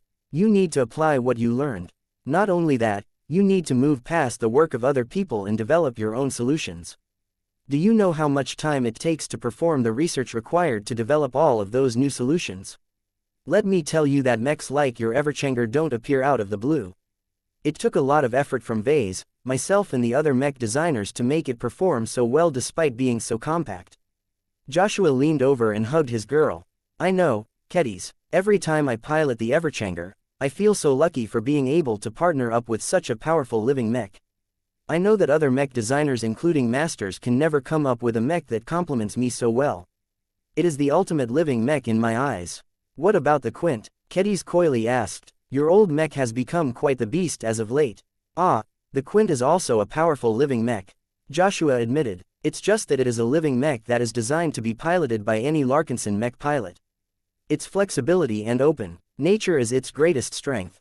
I heard that Isabel Coden got assigned to the Quint because our clan needs more expert pilots who specialize in ranged combat. Something like that can't be done if the Quint isn't so versatile. Your Everchanger is designed to be flexible and versatile as well, you know. Vase and Gloriana partially based the design of your expert mech on the work they have done on the Bright Warrior line. It's completely mine, though. The Everchanger is flexible in many ways, but it only really works when piloted by myself. That's something that I have dreamt about for many years. While I can and do enjoy piloting other living mechs designed by Vase such as the Valkyrie Redeemer and the Ferocious Piranha, none of them are truly reserved for me. The Everchanger is different. It's my home. I think I can even follow into Janzi's footsteps and stop piloting other mechs entirely. I don't need them anymore now that I have found and settled upon the perfect mech. Are you being serious? Keddies frowned. The Everchanger is a good mech, but it might not be able to last forever, you know. I know that it's harder to destroy than it looks, but what if it gets eaten by a phase whale or something? You can never rule out the possibility that your expert mech won't be able to survive the battlefield. Joshua looked pained as he imagined the possibility. I don't know what I will do if that happens. I really hope we won't fight against those powerful aliens. The more I learn about them, the more I understand how outclassed we are. Even their remnant forces are too much for our expeditionary fleet. Well, then you should give me more time to complete my own design projects so that our clan can grow stronger a little quicker. Not today. Come on, Keddies. It's not healthy for you to stay cooped up inside the fleet all the time. We've been spending less time together lately due to your habit of overworking. I know you care about the clan and your fellow sword maidens, but you need to take care of yourself as well. I've already witnessed Janzi becoming utterly consumed by her mission. I'm not about to let you do the same. Joshua never acted forcefully towards Keddies, but this time he made an exception. He literally dragged his work-obsessed girlfriend from the Spirit of Bentime and hauled her into a shuttle so that they could go down the surface of Pelisa 3 and enjoy a break together. At first, Keddies couldn't get into it. She repeatedly went into a daze as she thought back on her mech designs. It was only when Joshua repeatedly insisted that she should pay attention to the moment rather than her work that she gradually began to pull away from her obsession.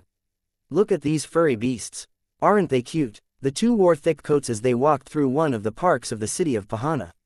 The local administration had erected a petting zoo of some sorts where visitors were allowed to approach one of the many cat-sized furry critters that were indigenous to Pelis 3.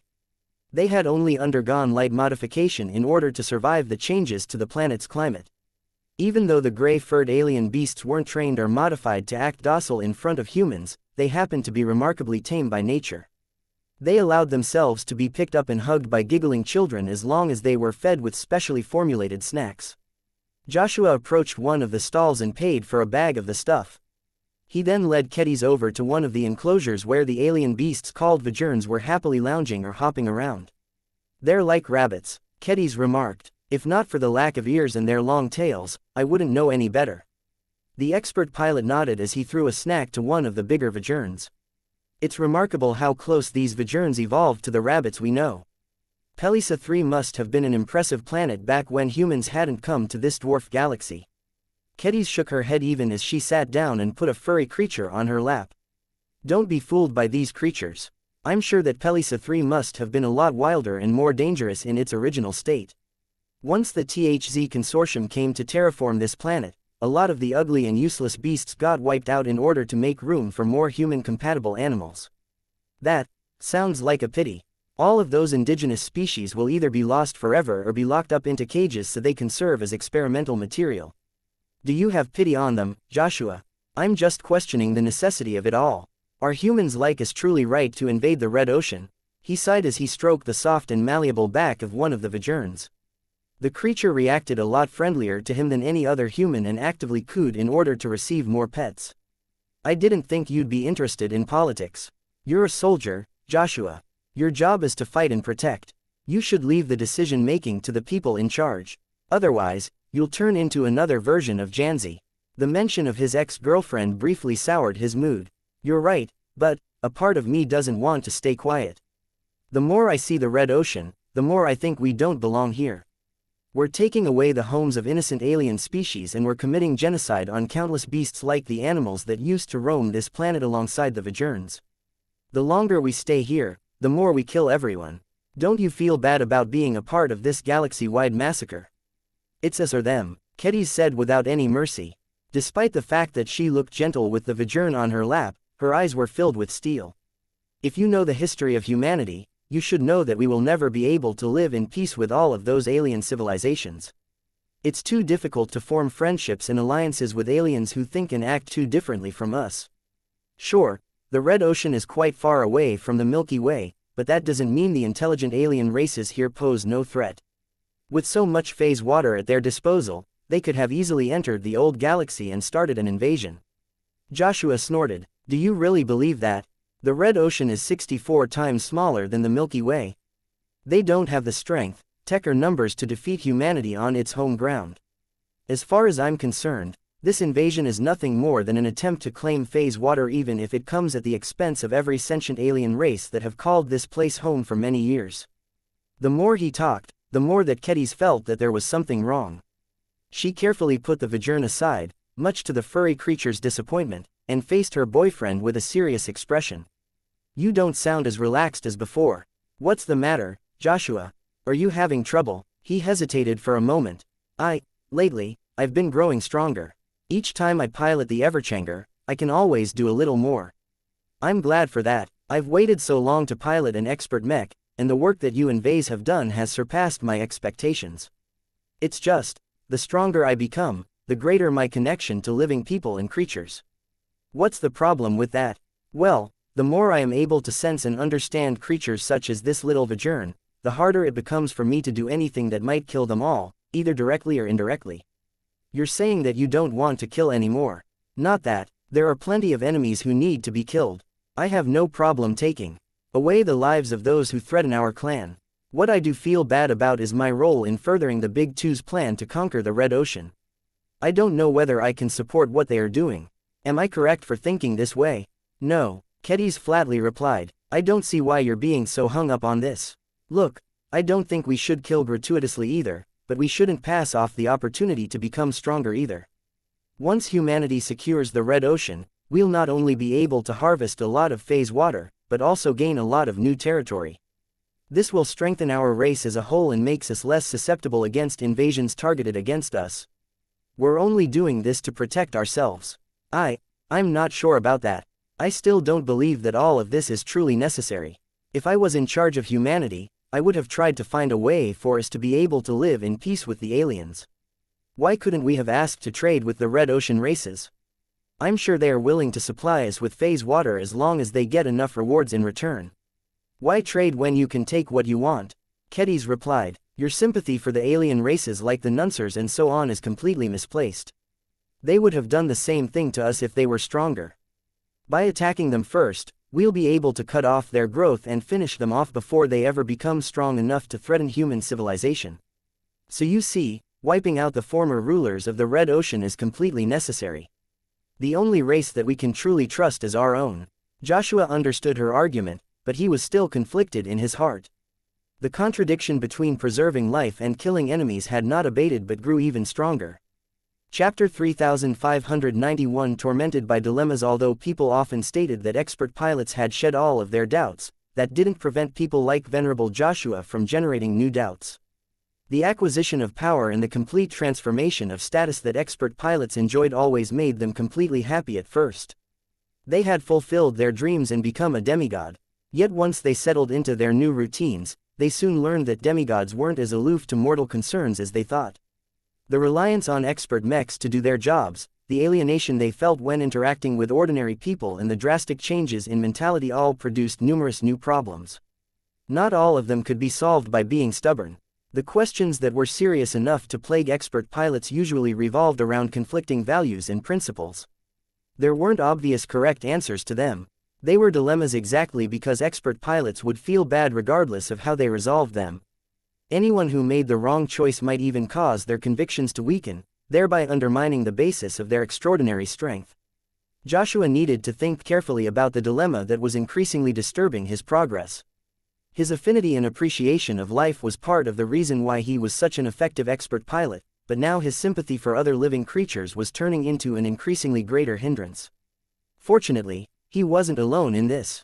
Nobody said that expert pilots were prohibited from gaining other people's help in resolving their doubts. The only issue was that the separation between expert pilots and other people made it difficult for advice to truly sink through.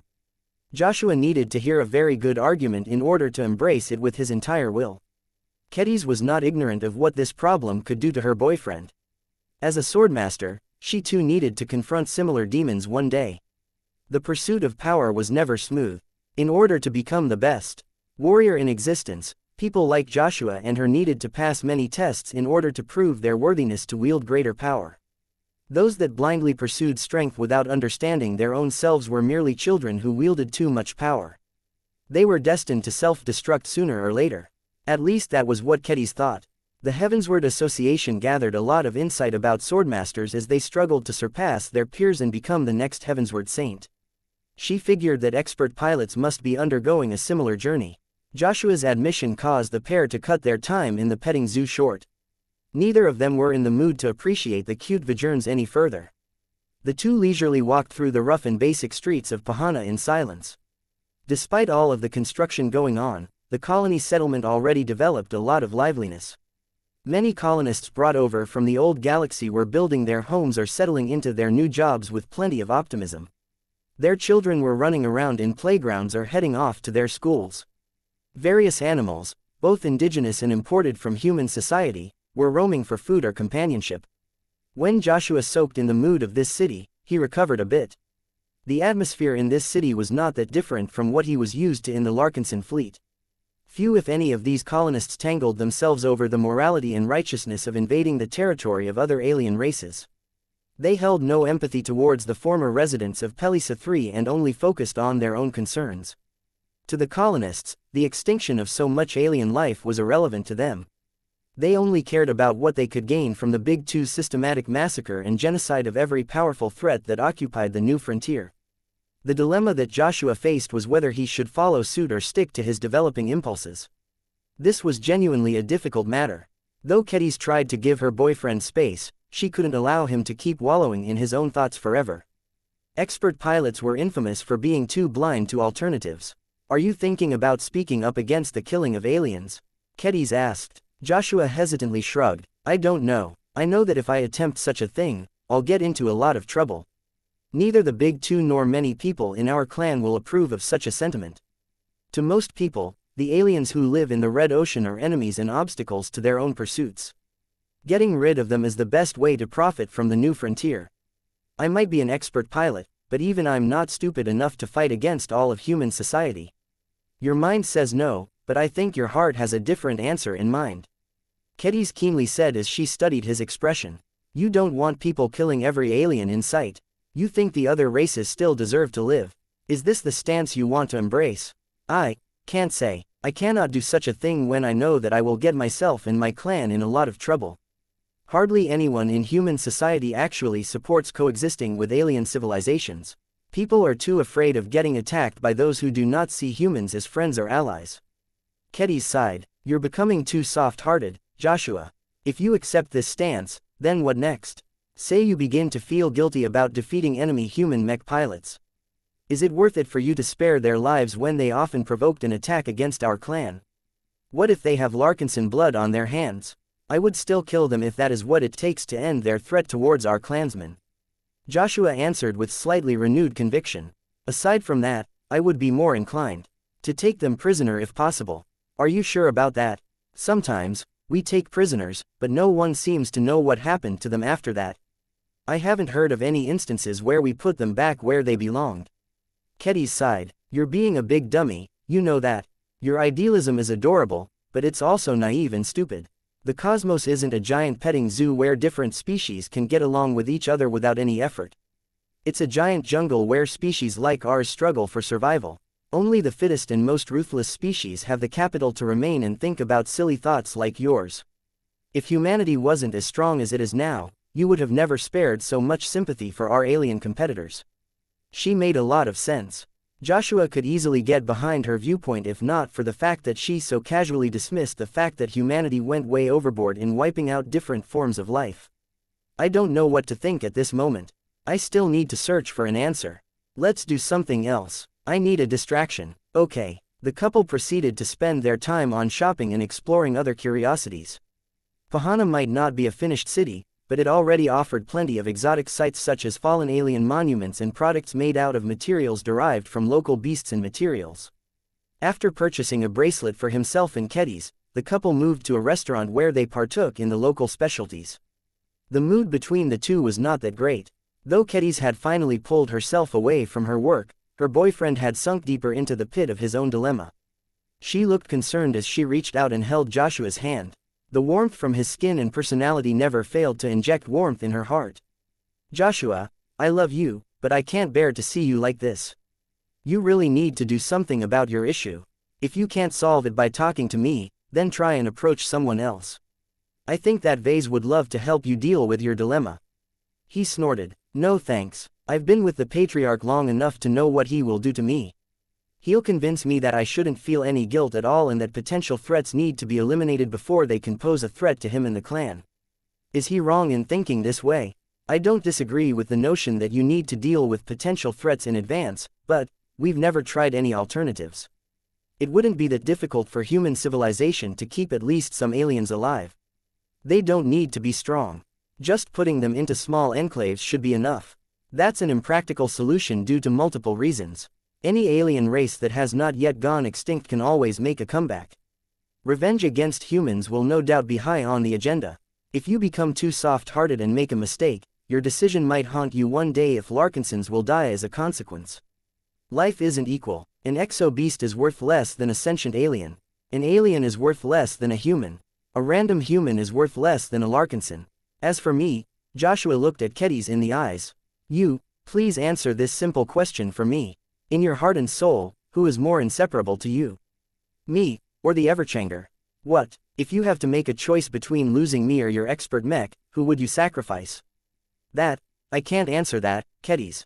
I love you, but I adore the Everchanger as well. Both of you are precious to me. I can't bear to think about giving up either of you. His lack of a decisive answer finally made Kedis upset. This is exactly your problem, Joshua. Your ride to expert pilot has been too smooth. Compared to the likes of Venerable Stark or Venerable Dice, you're way too indecisive. It doesn't matter if you're a demigod or not. You're not powerful enough to impose your ideals onto humanity. You need to accept the fact that you have to make hard choices, and that means being willing to give up some of the things you love or find important. I get what you're saying, but the dichotomy you forced upon me is too unfair. Joshua defended himself. There will never be a situation where I have to make a choice between you and the Everchanger. Any enemy that is strong enough to eliminate one of us is certainly strong enough to kill all of us. The dilemma you came up with is not grounded in realism. Kedis shook her head in disappointment. That's not the point. Even if the scenario is unrealistic, I still expect you to be decisive enough to make a choice. Do you want to know the truth, Joshua? I wouldn't have been upset with you if you said you would choose the Everchanger over me. At least you would have shown enough conviction to state the truth without fear. The reason why I wouldn't have been mad at you is because your answer today isn't necessarily the answer that you would give tomorrow. I still have plenty of chances to make you value my life over that of the Everchanger. Now, though, I screwed up, didn't I? Joshua looked glum. Kedis stood up from her chair and turned towards the exit. You need to figure out what you really want. You've grown stronger and I'm happy about that, but if you don't set your affairs straight, I don't think we can be around each other anymore. I have already said what I wanted to say. If you need more help, then I suggest you turn to someone else for advice. Better yet, try and figure it out on your own. This is your hurdle to pass, after all. Good evening, Joshua. With those words, the swordmaster and mech designer left the restaurant without giving the lonesome expert pilot another glance. Chapter 3592 Brotherly Talk. Joshua spent the next morning feeling depressed and lost. If anyone saw him, they would think he was shaming the profession of expert pilots. Almost everyone at their level were decisive soldiers and warriors who showed no doubt or hesitation about anything. Sure, a difficult conundrum might take them aback for a moment, but they usually applied their values and principles without any conflicting emotions and stayed true to their hearts. Yet Joshua found it difficult to pursue his own principles at the moment. Power wasn't always good. The greater his resonance strength, the greater his sensitivity towards life. It became easier for him to detect, understand and empathize with other life forms besides humans. As a pilot, this gave him a crucial advantage in understanding living mechs, which truly registered as alive and intelligent to his sensitive will. The so-called spirits that the patriarch had rarely spoken about but clearly made use of also became more tangible to Joshua. If he wanted, he could make contact and communicate with any spirit by touching the mechs they were associated with. He had established a good familiarity with Ilvain, the superior mother and Goldie because of piloting their respective mechs. Yet his sensitivity extended far beyond that. He understood all of the cats, dogs, birds and pets that the clansmen had adopted as of late. He also comprehended the simple feelings and emotions of most of the exo-beasts and designer beasts that the Larkinson Biotech Institute had stuffed in the Dragon's Den. All of these experiences slowly made him realize that living creatures were all similar despite their many differences. Emotions and desires were universal to all of them. It did not matter whether they were simple-minded insects or complex sentient aliens that were just as rational as humans. Each of them possessed an intrinsic quality that made them valuable and precious. Just thinking about snuffing them all out made him feel increasingly ill at ease. Why am I thinking like this? He wondered as he sat up in his bed. I'm a soldier. Killing is part of the job. It was simple on the battlefield. The opponents that shot at him and his fellow comrades all had to be neutralized. This was why he showed no remorse for the pirates, for Daemon and Vulcanites he slaughtered. Even the incredibly effective butchery he facilitated by leading the penitent sister battle formations did not bother him that much. The superior mother was responsible for most of it anyway, and the enemies were truly out to destroy the Larkinsons. Yet what about cases beyond that? Could he tolerate the killing of alien life forms that bore no guilt against the Larkinson clan and just wanted to live in peace? The more he understood how precious they were, the less he felt okay about what humanity was doing in the Red Ocean. What am I doing? He wondered as he let out a deep breath. Expert pilots are supposed to grow stronger over time, but I seem to be getting weaker. He already felt that his mental struggle was affecting his willpower. This in turn affected how much he could resonate with his mech. It didn't matter if the Everchanger was a strong and powerful mech if he no longer possessed the strength to harness it. A strong tool always required a firm hand in order to harness it properly. Joshua slowly extended his arm and looked at his hand. Although it looked firm and stable, he was afraid that the mind that was controlling it had become a lot shakier than before. I need to do something about this. I can't let this dilemma haunt me for too long. I need a way to get back to Kedis. He exited his bed and quickly freshened up for the day. After putting on a thick, warm coat, he stepped out of the hotel and used his comm to find one of his fellow expert pilots to seek for advice. While Joshua thought about trying to resolve his dilemma alone, he didn't think he could find an answer quick enough. With his relationship with Kedis becoming shaky all of a sudden, he wanted to resolve his problem as quickly as possible before it was too late. I can't let Kedis go. I can't squander this chance to be with such a wonderful woman. His relationship with Janzi may have crashed and burned, but Joshua didn't regret what had happened. The two had become different people and they disagreed with each other too much to make it viable for them to stay together. It was different for Kedis. Until recently, whenever they got together, they genuinely enjoyed each other's company. They clicked with each other and they didn't hold any political opinions that pitted their principles against each other. They were both strong and successful in their own careers but didn't need to hold their heads high when they were in each other's presence. As an expert pilot, Joshua fully realized that it was difficult for him to maintain an equal relationship with someone weaker and frailer. His extraordinary willpower might be gentle compared to other expert pilots, but he definitely had to be careful about imposing too much of himself on others. He held no such concerns towards Kedis. Her will was just as powerful if not more, so she could easily hold her ground in his presence. She was also cute and pretty in an athletic way. All in all, Joshua fully realized how lucky he was to be with her. Now that he was on the verge of losing her due to his own issues, he became desperate to rectify them as soon as possible. This was why he thought about knocking on Tusa's door. When he reached some kind of spa and natural hot spring resort, Joshua had little choice but to strip off his clothes, wear a towel and enter a hot and steamy sauna. Joshua. Tusa looked up as his smooth and bronzed body glistened with moisture.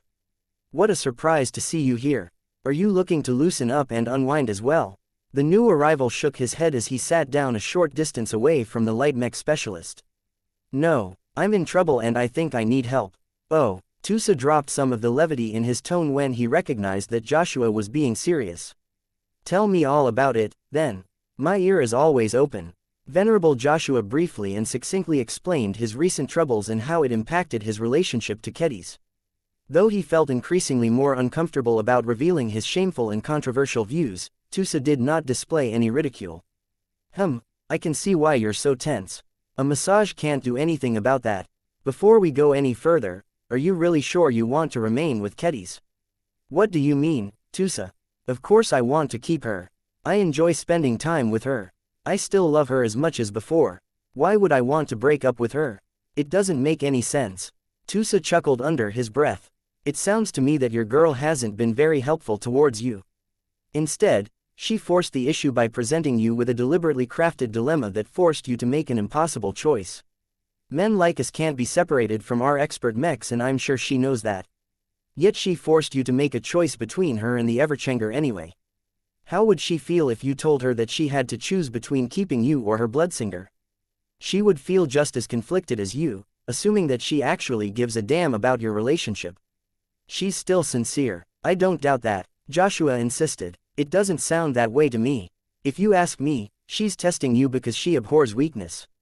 That's not to say that I think you're a bad expert pilot. When you get into the cockpit and follow General Verl's commands, you never fail people's expectations in your strength. The problem is that you've become so accustomed to the role of a follower that you don't know how to take charge. In every situation where you are free to think or make your own choices, you turn back into the boy you used to be. Man, if I was in Katiza's shoes, I would feel disgusted at you as well. Tusa, I came here because I thought you could help me. I did not seek you out so that you could hit me when I'm down. Tusa snorted at him. I am helping you. The first step to solving a problem is to recognize it. Did I say anything wrong?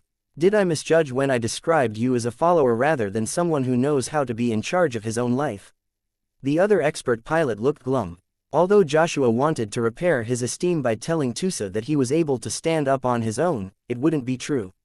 In his heart, he agreed with what his fellow expert pilot had said. I think you may have a point, Joshua admitted. For most of my life, I followed the arrangements and instructions of people who rank on top of me. My instructors at the Mech Academy, the clan patriarch, General Verl and even Kedis have made decisions on my behalf. I never really thought about it because I had no objections to their orders. Am I bad for not opposing some of their decisions? Venerable Tusa tutted at Joshua. There's a difference between opposing someone and standing up for yourself. You oppose someone when you disagree with their decisions or simply dislike him. In general, the people in charge of our clan are pretty smart and competent. Except Vase. His judgment can be very off sometimes. That is why you need to learn how to stand up for yourself. If you know who you are and what you want in your life, you won't struggle as much when you are faced with those awful dilemmas. This was good advice. The pilot of the Dark Zephyr made a lot sense to Joshua. Yet just hearing it was not enough.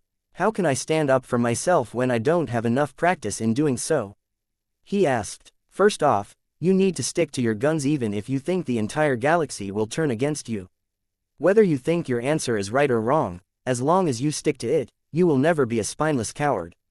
That is the opposite of what an expert pilot should be. Kedis was truly right when she accused you of having it too easy. I can't do that, Tusa. You heard what I said about my stance. I sympathize too much with the aliens in the Red Ocean. If I act like Janzi and try to impose my views on the clan, every Larkinson will soon turn against me.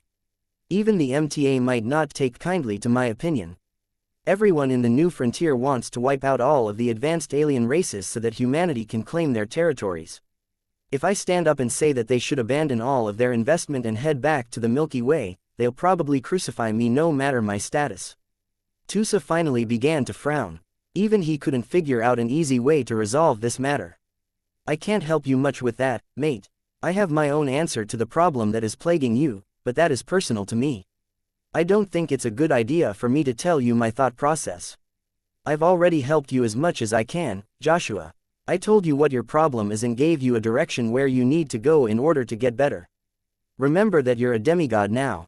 You don't need to accept whatever people throw at you anymore. Make people respect you. Show Kedis you're a man. If she can't handle that, then you should look for another girl. There's plenty of fish in the sea. Chapter 3593 Different Law. Though Joshua did not agree with everything that Tusa had said, he still left the spa with greater clarity than before. At the very least, he understood that he had been too passive in life up to this point. There were several opportunities where he could have been more selfish and demanding, but he always defaulted to the easier and less complicated options whenever possible. I've been a follower throughout all of my life, he whispered. Even becoming an expert pilot hasn't changed that about me. I still do as I am told even if my treatment has become a lot better. He thought back on his recent moments of pride. Receiving the Everchanger and acting as the standard bearer of the Larkinson clan always made him feel good about himself, but this time he began to question whether he was truly happy with his job. I'm glad I can pilot the Everchanger. I don't mind becoming an example for the Larkinsons. By following Vase in the Larkinson clan, I became stronger and more successful than I could have ever imagined back when I graduated from the Mech Academy. I would have remained stuck in the Bright Republic if I insisted on doing everything myself. Mech pilots generally needed to be good at following orders. The Mech Academies did not like to train people that expressed too much doubt or backtalk. While there were times when Mech pilots were allowed to express themselves, they first had to show that they could be obedient. The downside to this teaching approach was that once Mech pilots became more powerful or attained a higher rank, they did not always know how to handle their new authority. Joshua lacked training and instruction in this regard, so he never fully expressed himself like the other expert pilots. People like Tusa and Janzi were different because they grew up as original Larkinsons. The old family had instilled a lot of pride in its expert pilots and also granted them considerable authority.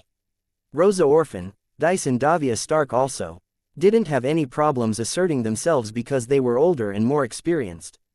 They had followed different leaders in combat but also took charge whenever needed. Joshua didn't have much in common with either group of expert pilots. He did not grow up in a family with a long tradition of raising expert pilots nor served in any proper military organization. The Larkinson army might come close, but everyone knew that it was more relaxed in many ways. All of this explains why I'm no good in this area, but how can I fix this? All I know is that I need to do something different in order to be able to stand up for myself. After a long period of thought, he couldn't come up with any compelling ideas. He decided to approach someone else for assistance. The question was who he should ask for help next. Outside of Tusa, Joshua wasn't sure whether the remaining Larkinson expert pilots would be able to understand his plight. Approaching Janzi was such a bad idea that he ruled it out immediately. That left the three older women, each of whom were so intense or self-absorbed that he had never gotten too close to them. The generational gap along with the differences in life experiences made it hard for them to hang out with each other. Still, Perhaps he shouldn't let that hinder him from approaching one of them. Older meant they were usually wiser. Surely one of them could be of assistance this time. He decided to approach Venerable Dice. She was relatively easy to get along with out of the three women and was also a sword maiden who knew Kedis the best. If there was anyone who could tell him how to stand up for himself, it was a woman who had been doing so for her entire professional career. Searching for her was more difficult than he thought. It turned out that Venerable Dice had brought a bunch of sword maidens, Heavenswarders and other enthusiastic Larkinsons on a hunt in the hinterland of the Pelisa 3. Joshua had to arrange for a shuttle to bring him hours away from Pahana and reach a remote tundra-like environment where the snow whipped into his face and the cold tried to seep through the protective layers of his heated clothing. In order to avoid disturbing the hunters, Joshua and a handful of guards had to proceed forward on foot. They slowed down their pace when they saw the Larkinson hunting party stalking a herd of indigenous exo-beasts. Joshua took a good look at the prey for today's hunt. The beasts were giant, white-furred mammals that were as tall as two-story houses and possessed a lot of mass. They moved slowly but their strength was prodigious. Currently, the animals were peacefully trying to fill their bellies by breaking open the ground with their powerful limbs and using their long necks and their tapered maws to gnaw at any alien plants that somehow managed to thrive under these conditions. Joshua already felt a little sick when he realized that his own clansmen were planning to slaughter these peaceful mammals. While the prospective hunters all brought rifles, they clearly didn't intend to rely on them. Instead, they held all sorts of great swords, spears and javelins. To them, the ritual of the hunt was only valid if they defeated the formidable exo-beasts with their own raw strength. Venerable Dice already held out her greatsword while she instructed the less experienced hunters in her group. "We need to separate the weaker beasts from the stronger ones. That should be easy for these herbivores. They are accustomed to getting preyed on by carnivores.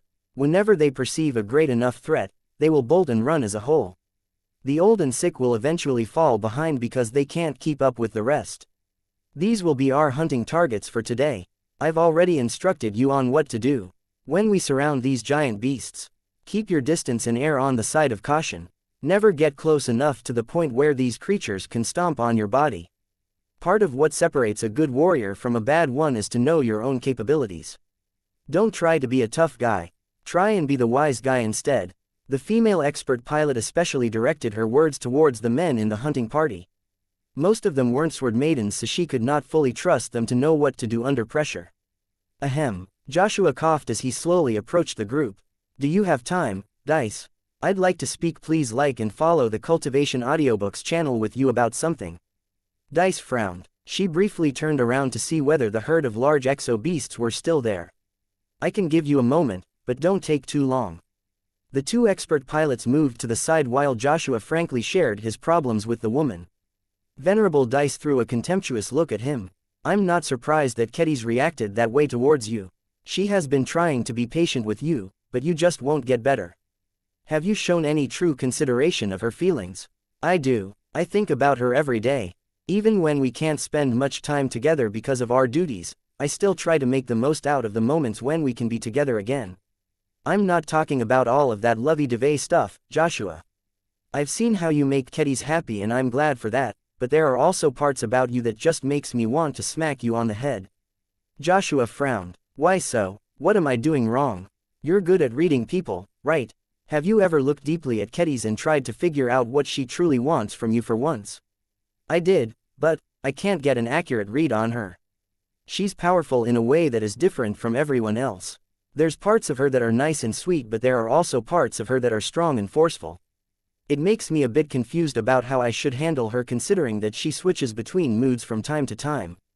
Venerable Dice huffed. She reached out and bonked Joshua on the head with her fist. "You're going about this the wrong way, Joshua. Did you think that Kedis hooked up with you because she wanted a butler? No, she sought your company because she thought you were nice as well as strong. The reason that she doesn't approve of you now is because you've changed, and not in a good way. Then how can I get back in her good graces? Getting rid of your indecisiveness is a good start. It's not complicated, Joshua. You need to make up your mind about your stupid dilemma. Once you get over this hurdle, it will be a lot easier for you to become a more suitable man for Kedis." Joshua fell silent for a moment as he tried to resolve his dilemma. "I can't, not in my current state. I care about life so much that it becomes harder for me to accept what humans are doing in the Red Ocean. Venerable Dice's force of will became more agitated. The woman closed the distance to Joshua and grabbed him by the collar. You idiot, what kind of nonsense are you thinking about? Treating every life as precious is completely stupid and counterproductive. Is an ant worth the same as a human to you? Will you insist on saving 10 random alien individuals at the cost of 1 human life? No. That's ridiculous. Then you should stop caring what people are doing to the aliens in this dwarf galaxy. It's truly none of your business. Reality operates according to the law of the jungle, not the law of a children's cartoon. Predators slaughter their prey to fill their bellies. Pirates raid underprotective trade vessels. Aliens plot against humans while our race fights against them more openly. It's not pretty, but it's part of life. Fighting isn't wrong. Killing isn't wrong. It depends on whether you and the people you care about gain anything out of it. Only senseless killing is wrong. Then what about your little hunt? Joshua snapped as he tried to wrench his collar away from Dice's grip. Why are you leading our fellow clansmen into killing those beasts? They're about to go extinct anyway. The woman replied, these species along with many others will no longer exist because the terraforming will warm the planet and ruin their habitats. The least I can do is commemorate their existence by hunting a couple of them down. I can give them a better death than slowly starving to death. Oh, besides, even if the species isn't on the verge of extinction, it's still useful to hunt them down. There is nothing like spilling blood at close range to toughen up our mech pilots. Our comrades over there might perform shakily if they are pitted against an enemy. I can guarantee you that will no longer be the case once they completed this hunt. The deaths of those exo-beasts won't be in vain. All of those alien empires that the big two are toppling won't be in vain either. Humanity will grow stronger, which means our clan will grow stronger as well. I'm not a big history buff, but even I know that our race was constantly getting bullied by more powerful and advanced alien groups. That no longer happens these days, because you know what? The human race has become far too powerful for any rival alien race to have the guts to attack us. Countless humans living in the old galaxy are able to live without fearing alien invasions because of what their predecessors have done. It's all well and good to have sympathy for other aliens and creatures, but don't show them any mercy. They can always turn the tables against us as long as they see an opportunity. You can't have it both ways, Joshua. You need to pick your side and cherish them above everyone else. The only way for you to implement your fancy ideas is if you become a god that is powerful enough for everyone to listen to you. Until then, accept and act according to the prevailing rules of the jungle. Dice finally let go of Joshua's collar and returned to her hunting. She raised her greatsword over her head. The time has come, let us hunt and eat our own dinner tonight. Chapter 3594 The Cycle of Life. Venerable Joshua didn't get as much out of his talk with Venerable Dice as he wished. Maybe it's for the best. After talking to 2 different expert pilots, he gained a lot more comprehension than before. He finally figured out a few matters that had eluded him for a long time. He no longer felt as lost as before. He was still a distance away from resolving his issues, though. Joshua needed to put a bit more effort into coming up with a resolution of his greatest problem. As he boarded his shuttle and left the remote hunting ground, he continued to peer through the window and gaze down at the changing landscape. Snow made way for frosty soil, much of which were already being worked upon in preparation for turning them into farms. All of the native alien biodiversity that used to reside in these regions had no choice but to die or make way. The bellies of hungry colonists needed to be filled, and it was a lot cheaper to depend on local produce. This time, Joshua didn't feel as conflicted about it than before. Commander Dice gave him a lot of perspective on the struggle for survival. Species go extinct all the time. Not every life is precious. If those aliens were all stronger, we would go right back to the difficult days of the Age of Stars where our race was constantly being suppressed. Did that make him feel good about the fact that humanity gratuitously slaughtered every sentient alien in the Red Ocean? Was he suddenly okay now with the fact that greedy colonists did not hesitate to wipe out countless indigenous life forms to make the conquered planets habitable for humans? Not really. He would never be able to bring himself to a point where he reveled in the slaughter. Yet as long as he was able to accept what was happening and be able to live with the current reality, that was enough. The principled part of him felt that he was admitting defeat. Yet when he thought about all of the dangers that the Larkinson clan was facing in the Red Ocean, it gradually dawned upon him that he was being silly for thinking about extending mercy to others when he still struggled to protect his fellow clansmen. Dice is right, he sighed. I'm just an expert pilot. That means I'm barely a step up from a space peasant in galactic terms. How can I possibly be arrogant enough to impose my entire will on human society? Only gods can do that. He already felt a bit of the fog in his mind beginning to clear. His emphasis on putting the interests of the clan above everyone else gave him a much simpler and more realistic goal. Though it was not a grand or ambitious goal, it was one that he could easily live with and dedicate his life towards. Of course, he still valued his personal desire to pilot the best living mechs and to support the mech designer who made them possible. He was still a small distance away from being able to face Kedis with confidence. Before he returned to her side, he sought out one last person to resolve his final doubts. Though he questioned the wisdom of approaching this person, Joshua eventually figured that no one understood him better than the clan patriarch. He must surely know what to do in this situation, right? Vase furrowed his brows as he looked up from his desk terminal. I can tell you that Dice has put you in the right direction. It really is too arrogant of you to care for the plight of worthless aliens when you are just a tiny fish in a really big ocean. If you truly understand life in all of its facets, then you should know that it is intricately tied to death. Weaker species die so that the stronger and more adaptable ones are able to thrive. It's not how we want to treat our fellow humans, but it costs far too much resources and sacrifice to realize your idyllic vision. I get that, sir, Joshua said as he sat in front of the desk like a proper schoolboy. What I am still struggling with is how to get back in Katiz's good graces. I thought that since you're married and all that you should have a better idea how to handle women. Do you have any helpful tips? An awkward silence ensued. Vase quickly turned to his gem cat. Do you have any ideas, Lucky? Meow. What he said. Quote. Guawa. Oh, my daughter has woken from her nap again. Please wait a moment. Vase reached to the side and carefully lifted Aurelia from her soft little bed. As Vase cradled his daughter in his arms, both of them radiated so much warmth, love and trust towards each other that Joshua became struck by the sight. Someone like him could see further than ordinary people. The expert pilot clearly sensed that the bond between Vase and Aurelia was far stronger than the ones between any other parent and child. While the effects of this powerful bond was uncertain, witnessing it evoked a strange desire in his heart. Gawawu. Minutes passed by as Vase gently played and cuddled with his lovely little girl without any regard for other considerations. To him, making Aurelia happy was the greatest priority in his life at the moment. Sir, can I hold her? Joshua requested. Vase turned and looked at him for a few seconds. He slowly nodded. Be careful with her, she's tougher than ordinary babies, but don't get too excited. I'll take great care of her. I promise. As Vase slowly handed Aurelia over, another cat warily walked right next to Joshua. Meow. Joshua understood that he couldn't hold Vase and Gloriana's child for long, so he tried his best to enjoy the moment. She's so small and delicate. She is. Vase nodded. It will take years for her to grow into a formidable human. I'll feel more at ease once she becomes strong and smart enough to take care of herself. Until then, I will dedicate much of my life to provide her with the best and most comfortable conditions to grow. I won't let any humans, phase whales, nunsers, Pwelmers or astral beasts jeopardize my daughter's well-being. Quote. Guwa. Aurelia tried to reach out to her familiar father. Vase took Aurelia back in his arms and returned to his seat behind the desk.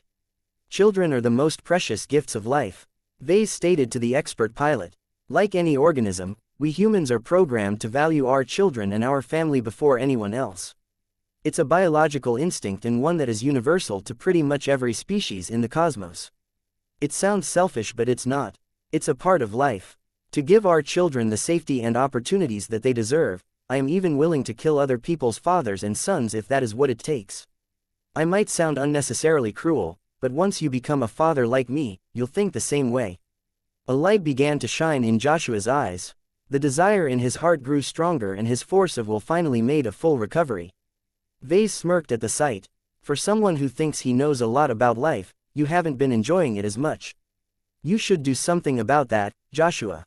In order to truly understand the force that gives you strength, it is vital for you to experience the cycle of life.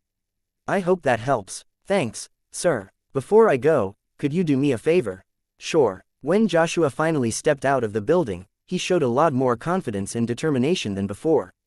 He accessed his comm in order to find out where his girlfriend was located and quickly hailed a shuttle in order to bring him to the site. The vehicle dropped him off at a large marketplace. Joshua continued to follow the trail until he saw his girlfriend evaluating the sample of metals that a visiting trader put on display. "Keddies, Joshua," she turned around and took a good look at him. "You look better than before. I did some soul searching after we last met. Can we go somewhere to talk in private? This place is way too busy." "Not now. I'm looking for suitable new materials to strengthen the weapon of one of my mech design projects further. I still need to go through half of the shops and stalls before I have swept through this entire marketplace. Can it wait until tomorrow?" Joshua initially shrank back, but then he recalled what he wanted to do. His eyes firmed up again as he moved alongside his girlfriend and hooked his arm across her muscled back. "Whatever you are doing can wait. I really want to talk to you and I can't wait any further." He dragged her away from the stall and guided her towards the exit. Though Keddies possessed considerably greater physical strength than Joshua, she allowed him to take her away. She grew intrigued at his new behavior. They eventually exited the busy marketplace and moved over to a more quiet park. "Joshua, Keddies," he said as he turned her body at a 90-degree angle so that he could stare in her eyes. "I was a coward and an idiot back then. I messed up and I know it. I thought long and hard about what you said. I also visited a few people to help me gain perspective. What I learned was that extending sympathy to people and humans outside our clan is an unattainable luxury and that sticking to it will only harm the people I care about the most." "Well, I'm glad you think this way, Joshua, but that doesn't address everything. I know. This was why I also took a deep look at myself. I'm not used to standing up for myself, but it's clear that I need to show my spine more often. I never had to do that much before in my life, but it's never too late to start." "Okay." Joshua leaned closer to her even as he continued to grip her arms. "After thinking back on the moments we shared with each other, I began to cherish them even more. Just thinking about putting an end is intolerable to me. I don't want the good times to end. I want them to become even better. I'm willing to do anything to ensure you won't turn away from me, so please forgive me for imposing myself upon you. I can't think of anything better." "What do you mean, Joshua? You're not making MMMPH. The expert pilot leaned in further to capture Katiz's lips in a passionate and hungry kiss. The mech designer fully experienced how much Joshua had missed her company. When they finally separated, the two softly gazed into each other's eyes. The tension that existed between them earlier had faded away. This was not the end, though. Joshua began to drop to his knees and pulled out a decorative little box from one of his coat pockets. He slowly brought it forward and opened it up to present a special glimmering ring to his girlfriend. "Keddies Larkinson, I love you. We might have our differences, but I cannot think of any other woman I would like to stay with for the rest of my life. That's not all I want. I think that both of our lives would become a lot more enjoyable if we started a family together. I want to become a father, Keddies, but I don't want to be one with any random Larkinson. It has to be you. I want you to become my woman. I won't accept any other outcomes and I'll beat any other man who thinks he can take you away from me. Now, will you marry me, please?" The swordmaster and journeyman blinked for a moment before she burst out into a giggle. "Yes, I do. I've been waiting to hear you say that. I thought you would never muster up the courage to propose to me. Now come here and kiss me, you idiot." The two affectionately kissed each other again. Chapter 3595 Long Growth. Venerable Joshua and Swordmaster Keddies are engaged. "What? It's about time. When's the wedding?" "The wedding will take place in a couple of months. Damn, I need to hurry up and propose to my own girl." The happy news quickly spread throughout the Larkinson clan. Two of the more prominent and powerful members of the Larkinson clan were finally getting engaged. Although many clansmen already expected them to tie the knot, many of them still reacted with pleasant surprise now that the two were finally hooking up in a more permanent fashion. A lot of aunties began to gossip among themselves while plenty of men were somehow spurred into moving their engagement forward. A romantic air had spread throughout the clan. Hundreds more couples soon began to plan their weddings as well. The fever that had descended upon the Larkinson clan was so pervasive that even single men and women began to seek each other out. No one wanted to be left behind. Although Vase was happy to see that his clansmen were becoming more serious about starting their own little families, he grew more and more suspicious when he noticed the extent the mania had spread. The pattern of behavior was too widespread for him to believe that Joshua and Katiz's engagement was responsible for everything. He grabbed the Larkinson mandate and shook the heavy tome for a moment. "Goldie, come out here." Nya, a resplendent spiritual cat emerged from the book. The golden cat cutely floated in front of Vase while twitching her pointy ears. "You did something to the Larkinson network, am I right? There is no way that all of those clansmen just decided to go up to their crushes and push their relationships forward. It just doesn't happen on such a large scale. The only way this can happen across the entire clan is if there's something wrong with the network." Goldie brazenly spun her body in a loop. "Nya nya nya, so you were responsible for what has happened. Do you have any idea what you've done? You had a job but you clearly moved beyond that. Look, I don't mind the effect this time, but the fact that you decided to do this on your own is clearly a problem. I'm the one in charge of this clan, not you. Bring it up to me next time." Nya, the golden cat didn't seem to take Vase so seriously. The cat had developed a more independent personality as of late and didn't show any deference towards the clan patriarch.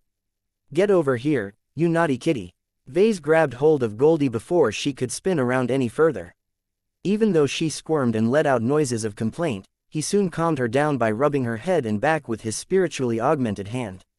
"Nya tilde nya tilde nya tilde, don't think your cute act will absolve you from responsibility. I can forgive you this time because what's happening is great for everyone, but next time check up on someone before you implement another grand scheme. You have great power at your disposal, but it needs to be checked. No single person or entity can be right all the time. As long as more people are involved in the decision-making, the chance that our clan goes way off track will be significantly lower." There was a real danger of this happening if Goldie kept deciding on her own. Vase did not want to wake up one day only to find out that the entire clan had dumped all of its mechs in order to embrace pacifism.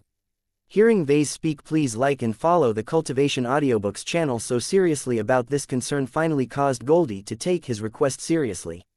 "Nya, that's good to hear. This will be another little agreement between us, okay? Let me be clear that I'm fine with initiatives like these. Just tell me first if you have any ideas that can potentially help our clan. We shouldn't mess with people too much. A clan where everything must be controlled has no future at all. People need sufficient freedom in order to live." Nya nya. Goldie showed enough comprehension that Vase felt that he had made his point. Goldie soon returned to the Larkinson mandate in order to rest and accumulate her strength. Though Goldie didn't seem much stronger this time, Vase had already noticed parts of her transforming and sublimating into a higher form of energy. The spiritual feedback provided by 6 expert pilots slowly helped her transition into a higher state of existence. It's going to be a slow process, though. The spiritual bonds between the expert pilots and Goldie were rather weak, so not a lot of feedback actually flowed through them. Although the essence was a lot higher in quality, the bonds simply couldn't handle a lot of potent energy at once. As a result, only a small percentage of Goldie's spiritual state had transformed so far. Though her growth allowed her to strengthen her own connections further, the process was still slow in the early stages. Vase estimated it might take a decade or two for her to complete the transition. He had no idea what kind of state she was working towards, but it definitely had to be powerful if it relied on the spiritual feedback of expert pilots. He looked down at the Larkinson mandate. He touched its surface and felt the power flowing through its physical structure. The book was one of the earliest artifacts he made. He explicitly created it, with the intention of having it grow due to constantly hosting the golden cat. The problem was that he didn't have a clear idea on how the book actually improved over time. Did it grow bigger or tougher? Not really. Could he use it as a spiritual weapon? Probably not. Had its material composition transformed into a new and precious exotic material? Not a chance. Although the Larkinson mandate had been saturated with the spiritual energy of the golden cat, Vase did not spot any obvious benefits aside from a few spiritual quirks. Maybe it needs more time. Once he completed his inspection, he gave the Larkinson mandate back to Nida for safekeeping. Interestingly enough, Nida's custom-built combat armor had also been affected by constant long-term exposure to Goldie's presence. The spot closest to where the artifact was usually mounted was significantly more spiritually charged than usual. Interesting. There was hardly any value to it, though. If Vase wanted to see any real gains from this effect, he would probably have to wait for decades if not centuries in order to observe a strong difference. This was the disadvantage of relying on growth. Everything took so much time to come to fruition. The true potential of his inventions might not even see the light of day before he reached a level of strength where he could easily design and build something that was more powerful straight away. Even so, Vase had no intentions of giving up on the potential of growth. The process of growth and evolution could produce miraculous effects in the right conditions. At the very least, a living mech that had grown alongside a mech pilot would fit the individual a lot better than something designed by a third party. Vase only had to look at the Shield of Samar, which had not only grown more powerful but developed an even deeper symbiotic relationship with Venerable Janzi. The two were practically inseparable at this point. Even if Janzi stepped outside the cockpit, Vase noticed that the bond between them was still intact. If there was any mech that would first be able to show him the full potential of growth, it was probably the Shield of Samar. Though the Everchanger grew quickly due to Venerable Joshua's highly synergistic presence, the expert Space Knight enjoyed too much of a head start. Not only that, but Venerable Janzi was an exceptionally focused and driven demigod. That alone honed her expert mech into a more powerful and suitable battle partner. Perhaps I don't need to wait too long for the Shield of Samar to complete its evolution. As Vase continued to think about his other growth products, an alert sounded in his office. He quickly straightened himself up and activated his comm. What is it, Benny? Boss, there is a local here who is insistent on meeting you in person. He says he has important business matters to discuss. Oh, if that's the case, why didn't he go through regular channels and arrange a meeting? The man claims he hasn't been able to get through our people. Vase began to frown. If our relations staff don't think it's worthwhile for this fellow to meet with me directly, then he's clearly not worth my time. Minister Sheddarin or one of his many people can handle the lower-level affairs. I don't want to be bothered by trivial issues. I think you should hear this man out, boss. He claims to have been affected by you in person. He quickly went over his activities in the last few days. He didn't interact with too many locals, but he did remember a certain incident. Mr. Svigo Moran Barak is still insisting on meeting you despite not being able to represent the House of Barak as a whole. Gavin said in an exasperating tone. It must be tiring for him to deal with a persistent guest. What do you wish to do? I can tell security to escort him out, but we should try to avoid unpleasantries lest we alienate the local business community. Many of the companies who have settled here are quite close to one another. I see. Well, there's nothing urgent in my schedule, so I might as well hear him out. Bring him in, please. Moments later, a curly-haired man that was only a bit older than Vase finally entered the office at the top floor of the hotel. Meow. Lucky casually glanced and sniffed at the visitor. The cat returned to his nap after he concluded that the new entrant posed no threat. Once the office door closed, Svigo nervously stepped forward. Even though they both belonged to the same generation, their status was too far apart. Vase was the patriarch of a rising clan, while Svigo was just a middle-level artisan in a small and traditional designer house. Vase was a journeyman mech designer who was capable of imbuing his work with real extraordinary properties, while Svigo was a journeyman tailor who mainly excelled at making great coats. Not everyone who bore the title of journeyman was the same, and both of them knew it. This was why Svigo unquestionably lowered his head. Mr. Barak. Vase sat down and gestured for the visitor to do likewise. I didn't expect to see you again, though in hindsight maybe I should. I must confess that I acted frivolously back when I passed by the storefront of your house. As a mech designer, I appreciate good craftsmanship, and I could tell that you were truly engaged in your work. How did it go, by the way? It was one of the best works of my career. Svigo blurted out. He activated his comm to show Vase a projection of the storefront. The master artisans of our house had to work extra hard to balance out my sculpture. They were quite impressed at the quality and creativity I displayed. The House of Barak's storefront looked a lot more magnificent than before. Part of it was because it was finally complete, yet what really stood out to Vase was the artistry of the stone blocks. The storefront looked as if it had turned into a portal that lured customers into entering a divine realm where they could obtain the most exquisite treasures that could be found on Pelisa 3. Vase genuinely looked impressed. Your house will surely be able to attract a lot of customers with a grand display. Congratulations, Mr. Svigo. The other man smiled but maintained a modest attitude. I could have never accomplished this much without your intervention, sir. I would like to talk to you about that today. This was going to be interesting. Chapter 3596 Yarman Republic in the Age of Mechs, the only craftsmen that enjoyed respect were mech designers. Every mech pilot owed more than they could ever imagine to all of the people who devoted their entire lives to push mechs to greater heights. Mechs could never have become so powerful so quickly if people like Vase or Gloriana did not put a massive amount of effort into their own innovations. Mech designers played such a pivotal role in enabling mech pilots that they enjoyed a lot of attention and admiration from the public. Other professions simply couldn't compare in terms of fame, prestige, desirability and importance. Even so, that didn't mean that everyone was eager to become a mech designer. The demands were fairly high and there was a massive surplus of people wanting to become the next star designer that could shake the mech industry. There were still plenty of individuals who went on to become doctors, spacers, chefs and so on. Their jobs might not be so special in this day and age, but they all had their own pride and ambitions. Sfigo Moran Barak was a man who held many dreams. From his youth, he listened to the stories and lessons of his many aunts and uncles. As they practiced their craft, he became engrossed by the stories of the House of Barak when it was at its peak. Over 200 years ago, the House of Barak used to be a lot larger and more prosperous than its current state. It ranked among the top of many other designer houses of the Yarman Republic, a first-rate state that was situated in the center of the Milky Way. The Yarman Republic did not come close to matching the size and power of the Terran Confederation and the Rubarth Empire, but it was still a genuine first-rate state that stood above most other states in human space. Yarman did not choose to compete against the Terrans and Rubarthans. The struggle would be pointless as the two superstates would never tolerate the rise of another equal rival. Instead, Yarman shifted its societal and cultural emphasis on more peaceful pursuits. The Yarman Republic found success when it began to encourage excellence in art and craft.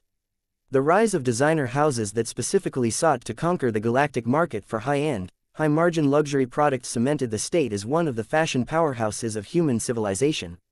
The House of Barak was part of the first wave of designer houses that facilitated the Yarman Republic's rise as an economic and cultural bulwark. Compared to the bolder and more extreme designer houses, the House of Barak's emphasis on timeless tradition and understated elegance caused its products to be a bit more boring than that of others. Yet by not going along with the latest trends, the House of Barak's classic designs rarely went out of style. Its craftsmen all developed a solid core of products that were guaranteed to sell no matter how much the market changed. That didn't mean they never sought to create anything new. No designer house was able to exist forever if it coasted on its own success. The Barak artisans still valued the ability to experiment and innovate in order to come up with the next best-selling designs that could prolong the enduring success of their house. It was a pity that the good times didn't last. The House of Barak experimented so infrequently that its ability to design successful new products couldn't keep up with the competition. Other, more daring designer houses took much more risks and employed more fashion-forward designers.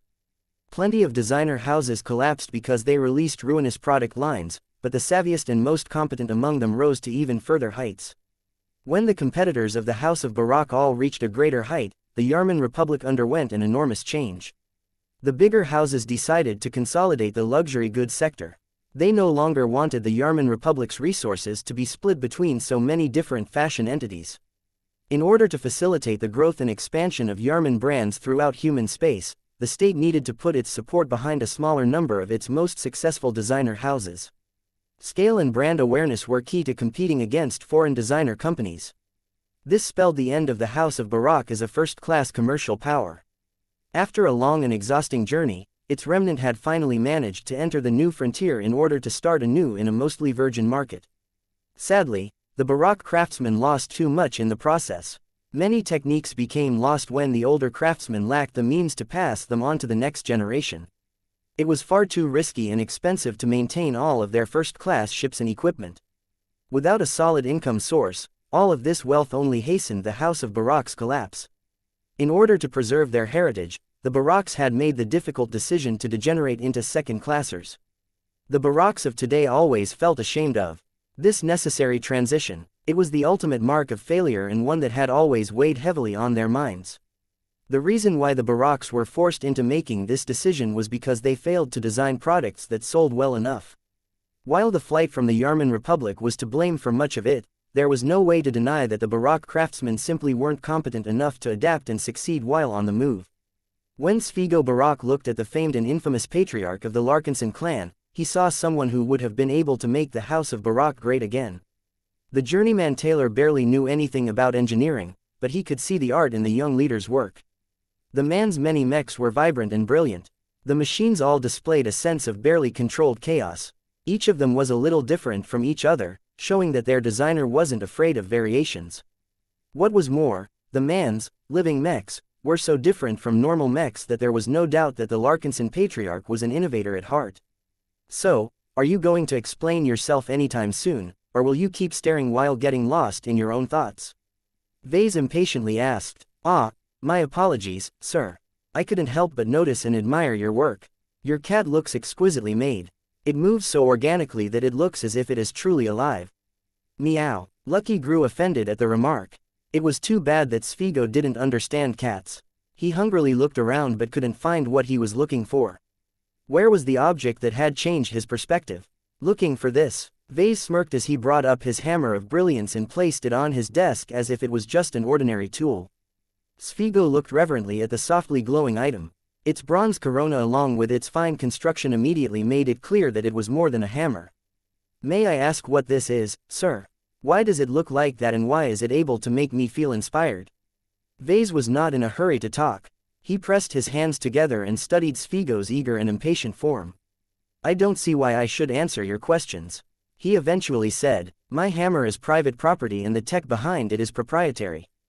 While I admit I acted out of turn by hitting you with it, my intent was to give you a gift at the time. I am thankful for that, sir, but, Svigo hesitated for a moment. I do not mean to sound ungrateful, but I would like to experience it again.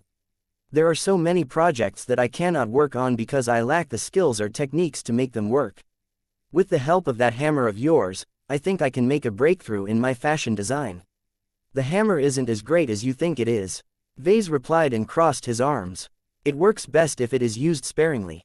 Repeated hits won't produce as many new insights. Also, it's rather dangerous for your career if you grow dependent on it. Artisans like you must rely on your own effort and creativity to progress further. If you need to get hit on your head with my hammer all the time, then it's my tool that's responsible for your success, not your own imagination. The craftsman finally calmed down a bit. Though he still looked at the hammer with desire in his eyes, he knew he needed to exert more self-control if he wanted to make it any further in his craft. Thank you for the reminder, sir. I will try my best to keep my urges in check. Still, even if it's not for me, there are many artisans in my house that could make huge leaps of improvement if they get hit just once. Can I borrow your hammer? Absolutely not. This is a precious relic that I have made with great effort in order to facilitate my needs. I would never part with such a vital and strategically important piece of equipment. As a craftsman, you should understand that what you just asked is no different from asking an expert pilot if you can borrow his expert mech. The rebuke made Svigo feel a lot of distress. He was so obsessed about the hammer that he did not do the House of Barak justice. Again, I apologize. I am not in my regular mood today. The effect produced by your hammer is too profound. I know many artisans who would literally kill entire states just to have it in their hands. Vase smirked. It's useless. The hammer works according to my intentions. If I don't want anyone else to enjoy its benefits, then it will become nothing but an ordinary hammer to everyone else. Try it out if you want. I can. Just pick it up and tap it against your head. Be sure to do it softly. I don't want you to leave this office with a concussion. It doesn't matter how hard you hit yourself. The effects will still be the same. Upon hearing that he could finally try out the hammer, Svigo tried his best to retain his decorum. He rose slowly and deliberately before taking a few steps forward. When he stopped in front of the desk, he extended his arm and smoothly grasped the handle. Then he attempted to lift it off the surface. It's heavy. What a dense alloy. I made it for myself, so I don't mind the weight. As for you, I think it's better to hold it with both your hands. You better not drop it or you're going to have a big problem. The hammer became a lot more manageable now that Svigo held it with both of his limbs. He carefully lifted it up. Instead of trying to swing it against his temple, he opted to lean his head forward so that he could avoid any unfortunate accidents. Tap. Nothing happened. Did I do this correctly? Tap. The tailor tapped himself with the hammer several times, but none of them produced the wonderful state of mind that had given Svigo so many benefits. His mood dropped once he realized that the patriarch was indeed right. The artisan slowly placed the hammer back on the deck. What do I need to do in order to convince you to receive its benefits once again? Svigo asked with a bit more focus than before. As a descendant of the House of Barak, Svigo wasn't completely ignorant about these situations. The Baraks sometimes needed to become businessmen as well, so the craftsman clearly understood that he needed to make it worthwhile for the Larkinson patriarch to agree to his requests. Vase grinned as he leaned back on his chair. We can finally hold a real conversation. Let's talk business. Chapter 3597, Commercializing a New Service. So let me get this straight. Vase said as he idly stroked Lucky's back. You want to obtain the right to borrow and use my hammer in exchange for receiving the House of Barak's exclusive services. This entails design and product development as well as personal styling advice, is that correct? Svigo earnestly nodded. I mean no offense to you, Patriarch, but not all of the aesthetics of your clan are as good as they can be. The design of your mechs all have their charm, but the same cannot be said about your uniforms, your symbols and other visual markers. The House of Barak can help you elevate the art and style of your clan to a higher level. Not necessary. Vase replied. I'm sure that our style could use some work in your perspective, but it all reflects who we are. If we employ your designers to give my clan a makeover, will it still be our clan? I'm not so sure about that. The way we look defines who we are. It's not worth it to compromise our identity just because we want to look better. I'm sorry, Mr. Barak, but I am not interested in your offer. That caused Svigo to look as if he hit a wall. We can still help you in other ways. We still have pieces of first-class tech that we can exchange for your hammer or an object like it. Although we have sold or scrapped much of the legacy possessions we brought out of the Yarman Republic, we can still offer an object of commensurate value. And what do you plan on giving me? A rusted shield generator, a horribly outdated starship. I don't believe you can give me anything that is truly worth the price of my hammer. Your house is in bad shape and its financial position must be nearing rock bottom after you have entered the Red Ocean, am I correct in my guess? Whatever junk you have left may be of sentimental value to your house, but I seriously question whether it holds any practical value. The difficult expression on Svigo's face showed that Vase was close to the truth. Then, we still retain a handful of legacy rights and properties. Our house may have fallen, but it used to enjoy a much greater status. That has granted us special privileges, some of which we have retained. What kind of privileges are we talking about here? Vase finally showed more interest in the negation. We can give you the right to refuel your starships for free at any MTA outpost or base, for example. How often? Once per 20 years. Useless. Vase roared. Either show some sincerity, or get out of my office. I'm not running a charity here. Do you have anything concrete and valuable to offer to our clan or are you just here to beg for handouts? The Barak craftsman looked increasingly more panicked. The hammer that Vase had placed on the desk kept attracting him, but he clearly recognized that he and his house didn't have the capital to negotiate with the Larkinsons. The House of Barak of 1 of 2 centuries ago was a lot more prosperous than the house in the current state. The Baraks of the past could have easily come up with a concession that was sure to interest the Larkinson patriarch. In fact, if Svigo had met the Larkinsons just a year ago, his house would have been able to pass on some if not all of the valuables that were originally purposed to pay for passage to the Red Ocean. Unfortunately, they had already drained most of their assets in order to settle in the Red Ocean. Aside from offering the services of his fellow Barak craftsmen, Svigo truly couldn't think of anything that might be enough to satisfy the other man's appetite. As Svigo continued to stew over his inability to get what he wanted, Vase finally gave him a lifeline. You know, you guys aren't completely worthless in my eyes, he said with an intriguing smile. Sure, your house is almost hollowed out, but it can still make a comeback in the Red Ocean. It might take time and your house might stumble along the way, but there is a non-zero probability that the House of Barak might return to its former glory one day, if not in the Yarman Republic, then here in the New Frontier. The tailor looked hopeful again.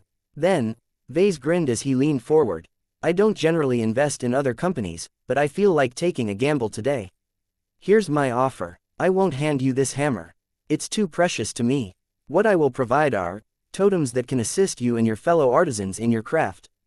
They're quite easy to use, though they will probably not give you any instant boosts like my hammer. You'll have to be earnest in your thoughts and create a truly good work of art in order to gain his approval. Whose approval? Svigo looked confused. I'm not finished yet. Vase waved his arm. The point is that I am the only person who can help your house regain its creative edge that it needs to grow as a successful brand. I'm not willing to do this for free, though. As I stated earlier, your house probably doesn't have anything of immediate value, but as long as we work together to get it back on its feet, that will change. I'm not asking for much. I just want a 49% ownership stake in the House of Barak. 49%. Svigo almost stood up in shock and outrage. We can't do that, sir. Our house has always remained in Barak hands.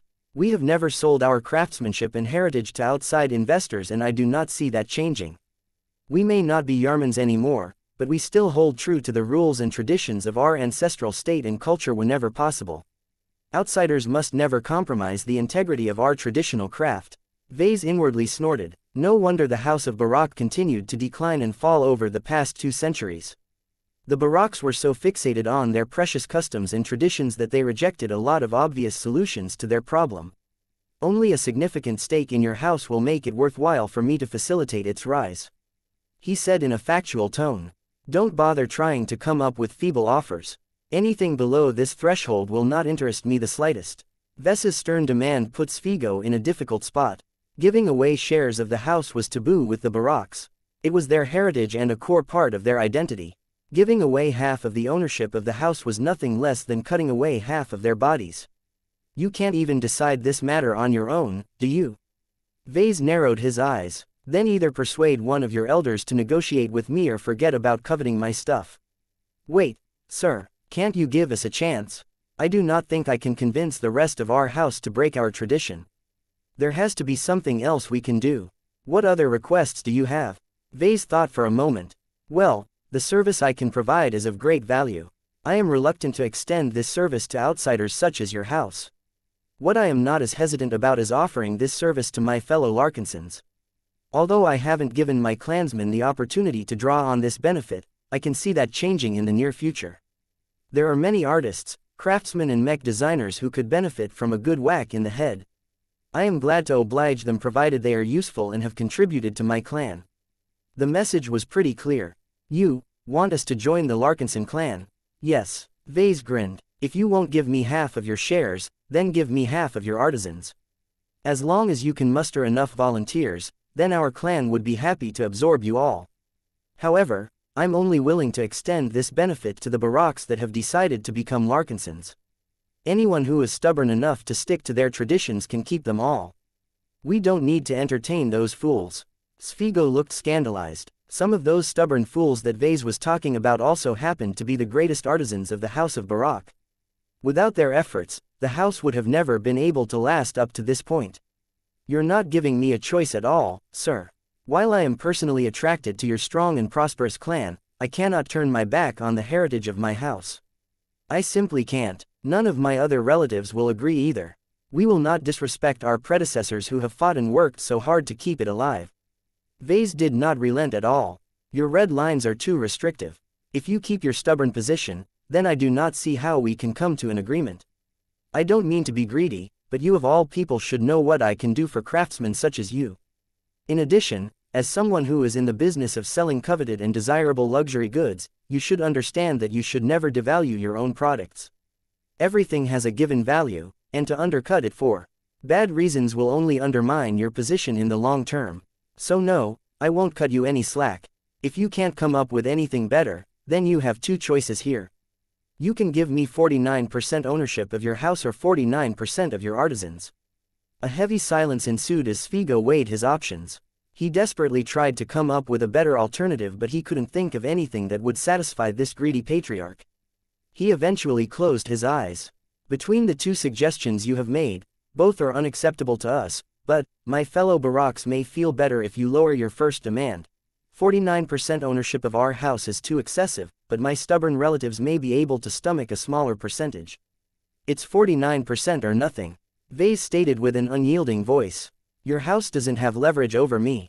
I hold all of the cards here. You either come to me and accept my terms or we will go our separate ways. I won't lose anything by rejecting an opportunity to cooperate, but your house might very well lose the only chance to rise to your old height. That's not true, sir. We can still achieve success by relying on our own efforts.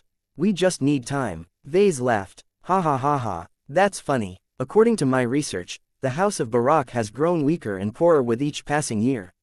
Sure, you may have found your footing in the Red Ocean, but do you really think the THZ consortium will just let you recover on their turf for free?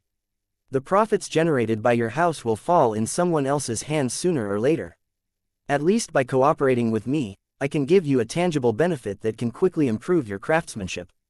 That is something that all of the other business partners in this dwarf galaxy can never provide. The meeting ended shortly after that. Svigo left the office in a heavy and dejected mood. Vase on the other hand looked like he was the cat who got the canary. This unexpected talk made him realize that he actually had another way to earn money and influence for his clan. He could commercialize Vulcan. By turning Vulcan's power into a product, Vase could attract the desires of every serious and passionate artisan. Svigo's clear need to get hit by the hammer showed how desperate people like him could be. The ability to obtain supreme inspiration through a more controlled method could be life-changing.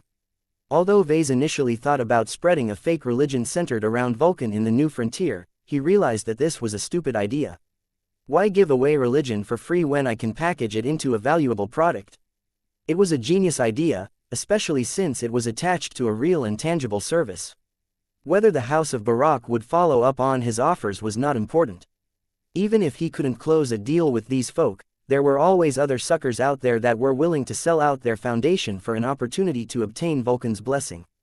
Hehehehe. Chapter 3598 Master Artisan Sever Khoriton Barak Vase thought there was a good chance that Svigo Moran Barak would never show up again. After all, which traditional company with a rich family heritage wanted to give up almost half of its ownership to an outside investor? While there were plenty of people who did not hesitate to sell out to investors for a quick and generous infusion of cash, there were also kinds of entrepreneurs who abhorred any foreign control over their own business empires. They usually thought that they could achieve success without outside assistance as long as they put enough time and effort into their jobs. Sometimes, they're right, but most of the time they would have been a lot better off if they just accepted the damn help. Vase leaned back in his chair as he read the report projected by his desk terminal. He wasn't satisfied with the potential business deal that Minister Sheddarin Pernis had negotiated with Zakran Bilitsa. While the Pelisa branch of the industrial manufacturing company showed interest in working together with the Larkinson clan, it refused to commit a lot of production capacity to Ves's products.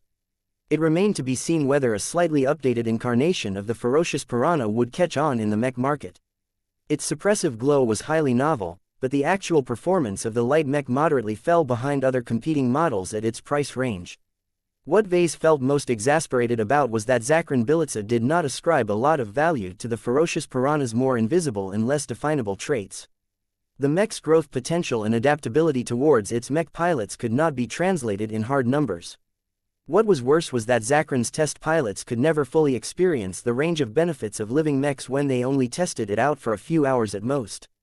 They needed to pilot the same mechs for months in order to appreciate how well their machines molded to their particular personalities and piloting style. Because of the inability of Zakran to appreciate the full range of features of the ferocious piranha model, its negotiators sought to lower the share of profits owed to the Living Mech Corporation as well as extract other concessions. Vase and Sheddarin were both suspicious at Zakran's conduct, especially after its people initially showed a lot more enthusiasm. These guys may be in a desperate situation at the moment, but they can't shed their nature as businessmen. There's no way they're going to let go of an opportunity to earn back some extra money. They were using the presumption that the ferocious piranha was not an excellent mech designed to drive a harder bargain. Due to Zakran's tougher stance, the negotiations slowed down. According to Sheddarin, both sides were spending a lot of time on theatrics such as shouting in each other's faces or pounding their fists against the table. To Vase, it was all a waste of time. The lawyers on both sides only needed a few hours to hammer out a contract for a relatively simple licensing deal. They could avoid a lot of time-consuming arguments if they just met each other halfway on every point. That is not what is happening, though. Vase frowned. Instead, for the sake of increasing income by 0.5% or something, Zakran didn't mind straining the negotiations until they were close to breaking point. It was difficult to decide whether the Larkinsons should give in or not. If the clan gave up ground too easily, then it would inadvertently show that its negotiating power wasn't strong. This would give Zakran more ammunition to ask for benefits. This was why Minister Sheddarin opted to his stance by remaining unyielding over time. The clan needed to be patient in order to prove its willingness to close a business deal, but not at the cost of too many concessions. Why must everything be so tedious? All of this dancing around was so inefficient and time-consuming that Vase thought it was better if the negotiators were replaced by bots. The two sides would likely be able to settle the terms of the contract within a single microsecond. Still, however long it took, once it became official, the Living Mech Corporation would finally be able to build up a presence in the Red Ocean mech market. As Vase thought about what kind of follow-up actions he should undertake in order to facilitate his mech company's expansion, he suddenly received another call.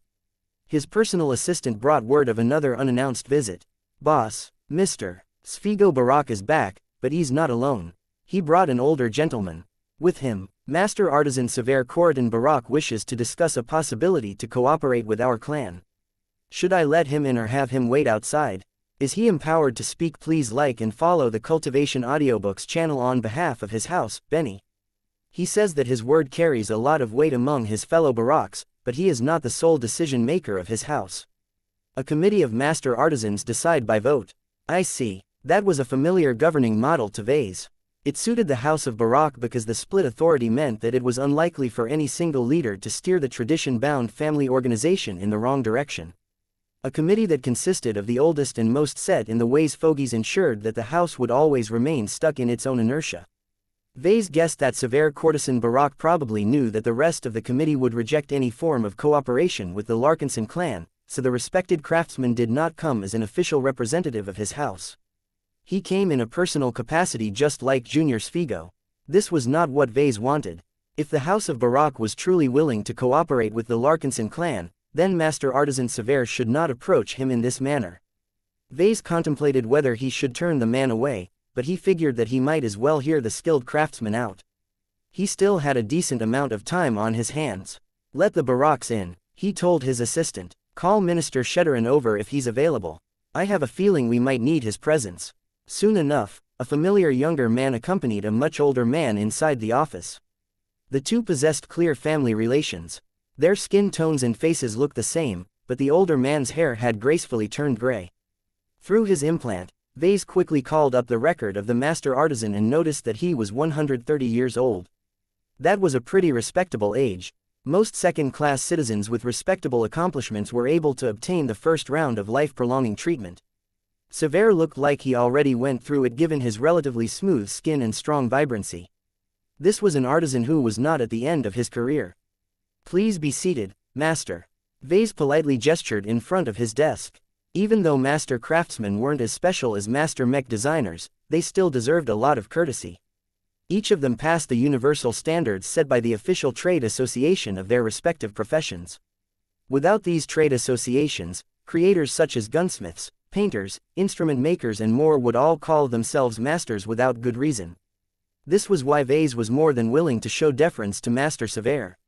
His rank was truly meaningful considering only a tiny fraction of tailors such as himself were able to become recognized as masters. The two Baraks stepped forward. The office had automatically raised two identical chairs from the floor.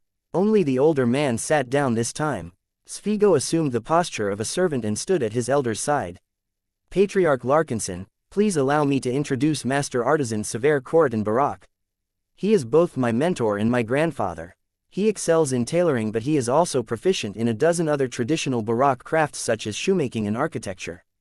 He is also a member of our master committee." Master Sever exuded a sense of grace, wisdom and elegance that reminded Vase of Minister Sheddarin. Unlike Sheddarin, Sever embodied the charm of a high-class individual as if he was in existence of a higher level.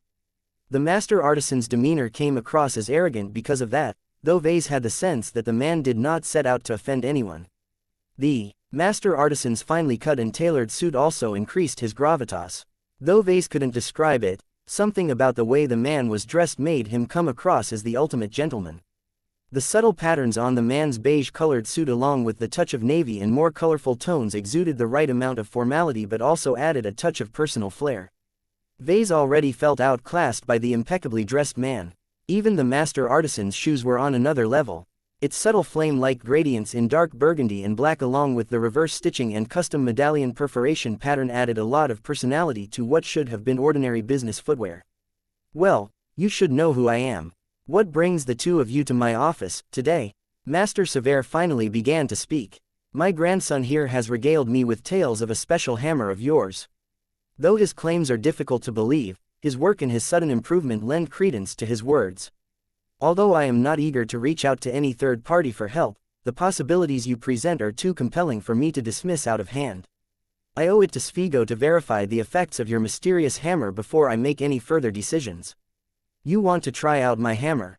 Yes, Master Severe plainly answered. I do not wish to imply that my grandson is wrong or that you have misrepresented your capabilities, but a single incident is not enough to form the basis of decisions that will have massive implications to the House of Barak and its members.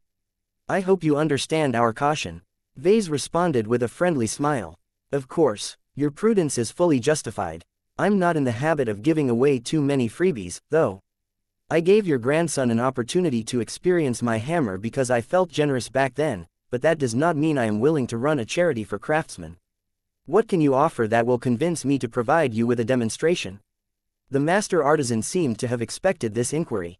He looked towards Svigo. Bring out the sketch. The younger man reached into his jacket and pulled out an old-fashioned paper drawing. Ves's opinion of the Baraks dropped even further. Who the hell worked with something as inefficient and imprecise as paper drawings in this day and age? The master artisan might as well use a stick to draw lines on mud if he wanted to respect ancient traditions. Svigo slowly stepped forward and placed the sheets of paper on the desk. Lucky sniffed it for a brief moment before declaring them to be safe. Meow. What's this? Vase asked as he picked up the top drawing. Is this a crown? Master Severe nodded. Indeed. According to my research, your clan is centered around your identity as a strong leader. While you have proven through your deeds that you are capable and worthy to lead your people, you do not make use of all of the available means to enhance your authority.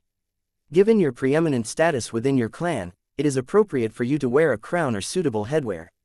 A crown not only completes your ceremonial ensemble, but also adds height and gravitas to your appearance. If you find that crowns are too ostentatious, then you can opt to wear a felt or fur hat. In other words, the master artisan thought that Vase needed to wear a crown or at least a hat. Interesting. Vase took a look at the designs that Master Severe had exquisitely sketched on the paper sheets. Each of them displayed several different forms of crowns and hats that all looked great and harmonious when put on his head. Under ordinary circumstances, he might be attracted to these designs. Unfortunately, the master artisan had made one big mistake. I don't need your help to make a crown. He said as dropped the papers on his desk. Chapter 3599 Vase the Unimpressed. Don't get me wrong, Master Severe. I appreciate and admire your designs. Vase clarified his stance. These crown and hat designs look incredibly fetching to me. While I don't see myself wearing crowns anytime soon, I quite like the hats that you have designed. They're quite stylish and elegant depending on the specific design. Vase didn't give the papers another look, though. He had already seen what Master Severe could offer and he was not too impressed. The Baraks did not expect such a reaction from the Larkinson Patriarch. Master Severe was highly confident in his skills. As a genuine master artisan, he recognized that the Larkinson clan did not employ someone who was even close to his caliber. Any item of clothing that he designed offhand was leagues better than the uniforms of the Larkinsons. Though Master Severe probably thought that he was being challenged, he maintained a cordial demeanor. I have carefully designed these headwear items based on your body and your recent ensembles. If you have different preferences, please provide me with your specifications and I shall draft a new article on the spot. It does not have to be a piece of headwear. I can design any type of wearable item including coats, rings, necklaces, shoes and combat armor. Vase directed a smile at the Barak master artisan. I have no particular desire to procure your services. No matter how good your designs can be, none of them will speak. Please like and follow the Cultivation Audiobooks channel to me because they don't possess the property I value the most. And that is, whether they are alive. Quote. Neither Svigo nor his grandfather Severe knew what to say to that. They had both done their research on the Larkinson clan, so they knew that Vase ascribed to the principle that mechs could be alive. They even knew that the Patriarch extended this principle to other products, but they didn't have a good idea what living products actually meant. It doesn't matter whether my designs are clearly inferior to yours. Vase continued. What matters is that I made them myself and that they are all alive because of that. That brings me more validation and satisfaction than wearing a tailored suit that is priced at 100 MTA credits or something. Master Severe took a good look at Vess's current outfit. I do not see any sign of that on your body. That's because I haven't bothered to design and make my own outfit yet. I have other priorities to attend to, you see. Once I have time, I'll be sure to treat myself by making one with special materials. In the meantime, let me give you an opportunity to study a few of my personal works. They're not masterworks, but they still reflect what I seek out of refined goods. Vase brought out his hammer of brilliance and placed it on his desk. He called for Nida to step forward and put the Larkinson mandate next to the hammer. He finally commanded his bodyguard to bring out the unending regalia and unfold it into a wearable state. The 3 pieces of equipment that Vase had designed and made from his own hands each reflected his personal style.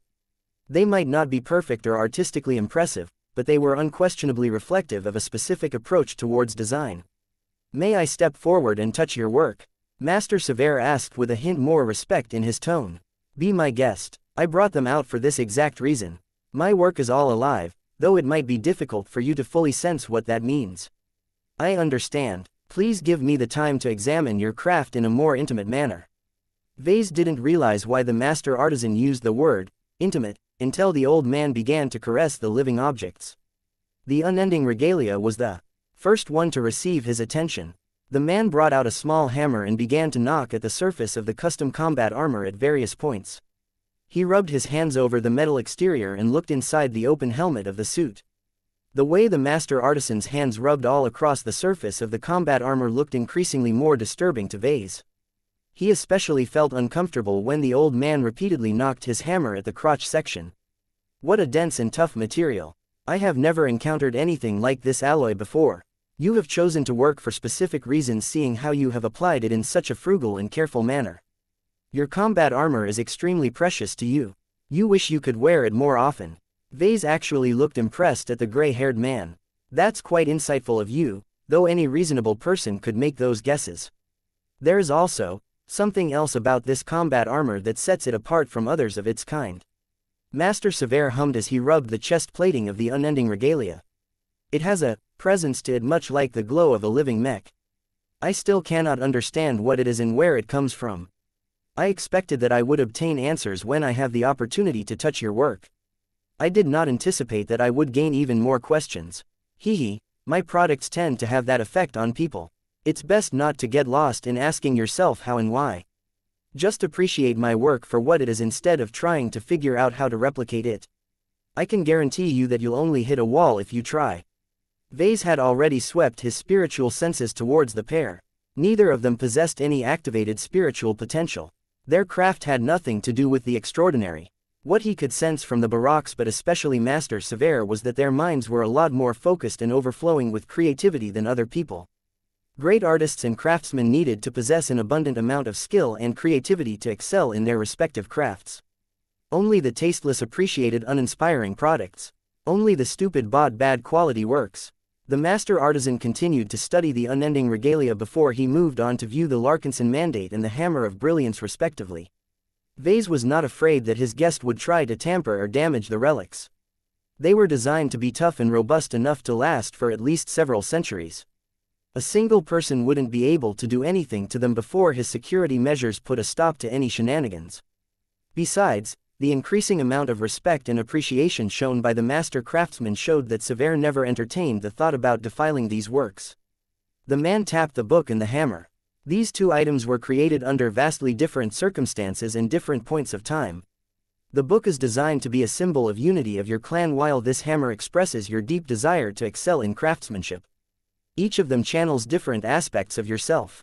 I can fully see now why you do not value my work as much. No amount of technique can overcome the value of emotional attachment. Aside from that, your creations are truly distinctive from a craftsmanship perspective. If you were not a mech designer, I would have offered you a place in our workshop. Svigo reacted with a lot of surprise when he heard that last remark. It was evidently a great honor and a fantastic opportunity to enter the workshop of a master artisan. Of course, Vase was a mech designer, so he did not exhibit a hint of interest towards Severe's spoken and unspoken words. Now that you understand what I can do, I believe you should understand your deficiencies further. I have nothing but respect for your skill and art, yet to my untrained eye, I do not see anything truly special in your work. Those designs you've just shown me look classic and elegant, but what makes them different from any hat or crown I can order off the galactic net?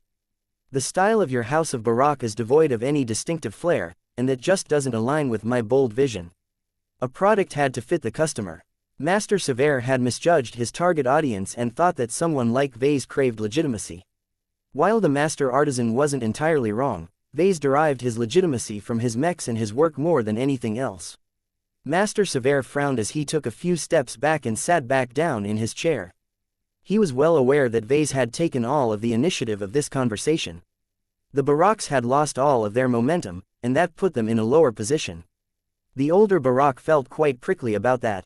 No matter their respective capabilities and accomplishments, Sever Khoriton Barak was almost 4 times older than the Larkinson Patriarch. He should be leading this conversation, but Vase was too wily to fall for that.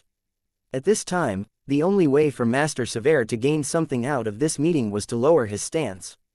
Patriarch Larkinson, is there anything we can offer to you that will allow me a chance to experience the power of your hammer?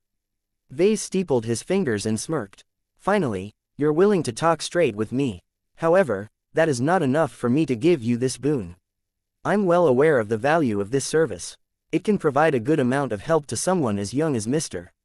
Svigo here, but it can make an even greater difference to someone as skilled and experienced as yourself.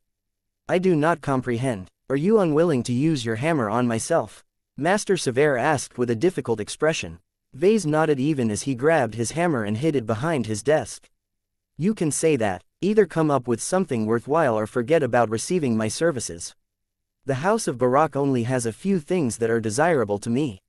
You can offer me your shares or your craftsmen. I'm not interested in anything else you can give me. Now, are you willing to talk any further, or are we done for the day? I believe we have made our stances clear, Master Sever slowly said as he rose from his seat. I will have to confer with my fellow master artisans before I can proceed to talk any further. While I am willing to believe that your hammer can bring all of our craftsmanship a step further, it will be hard to convince my fellow Baraks when only Svigo here can prove its effects. Vase dismissively waved his hand. As I said, I don't give any freebies. You aren't offering anything that sounds compelling to me, so why should I go out of my way to expend a precious resource? Granting people epiphanies is not cheap. Of course, Vase was exaggerating a bit. The only major downside to the hammer was that it only worked once every couple of days. As Sever and Svigo said goodbye to the Larkinson Patriarch and made their way out, Vase called out to them one last time. Oh, I forgot, before you go, I just remembered that I prepared a sample of what I can provide to you all. Let me look in my drawer. He quickly pulled a small alloy statue that looked a lot like himself. The miniature depiction of himself was wearing more ceremonial garments and raised his tiny hammer high over his head. This is a totem that I've created in the likeness of Vulcan, the dwarven god of the Vulcan Empire. Svigo asked as he recalled what he read about Vase and his clan. Why would you utilize a religious icon of your enemy? Because Vulcan is not an enemy. Vase corrected the other man.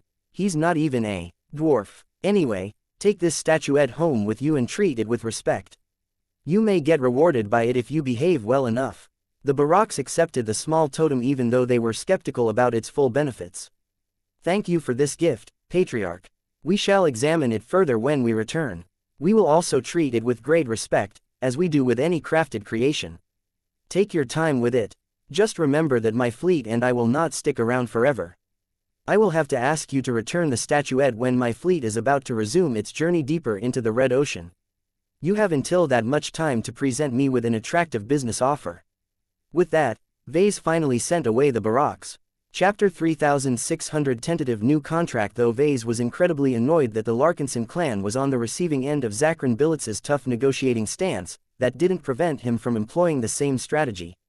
The House of Barak was clearly in a worse negotiating position than the Larkinson clan. Vase owed nothing to the designer house.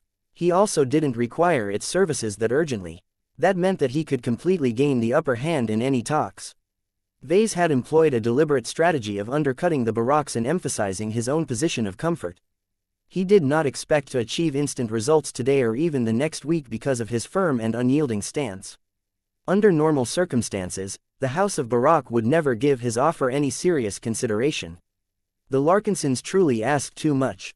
Sacrificing half of the designer house's valuable and highly trained craftsmen was completely out of the question. Granting the clan shares in the House of Barak was an even greater taboo. Is it really unacceptable, though? Vase wondered. He accessed his desk terminal and called up an intelligence report. After his first meeting with Svigo, he instructed the Black Cats to delve into the history and the current state of the designer house. If Calabast is right, then the House of Barak is not in a good state. It was not on its last legs. No matter what, an organization that harbored 7 different master artisans and over 100 other trained and certified craftsmen meant that the Baraks would always have a place in Pelisa III's economy. The real challenge was to achieve success beyond the planet. In order to make the House of Barak rise again, its artisans had to export its products to other planets and markets. The market for luxury goods was largely inaccessible to ordinary people. Each colony and each settlement could only support a given amount of wealthy individuals who had money to spend. If the House of Barak solely relied on the local market for growth, then it would find out that it could only cater to a ridiculously tiny amount of customers. Their biggest problem is that they're not the only players in the market. Far from it, there are many competitors in this lucrative sector. The market for overpriced designer handbags, shoes, clothes and other apparel was ridiculously competitive. Vase didn't blame all of the players. A popular and fashionable design could turn a cheap product made out of substandard materials into a premium product that sold more than real quality goods. The key here was that the brand made up most of the difference. If Honbach decided to release a new bag model, at least billions of women would be flocking to the stores the next day. If the House of Barak did the same thing, then hardly anyone in the Pelisa system would notice anything different. The Baraks have already lost all their glory. They just don't want to acknowledge the truth. Vase contemptuously sneered. A company in decline first needed to recognize its own shortcomings in order to start its road to recovery. A failure to acknowledge the harsh truth meant that the Baraks would never be able to muster enough willingness to reform its outdated policies.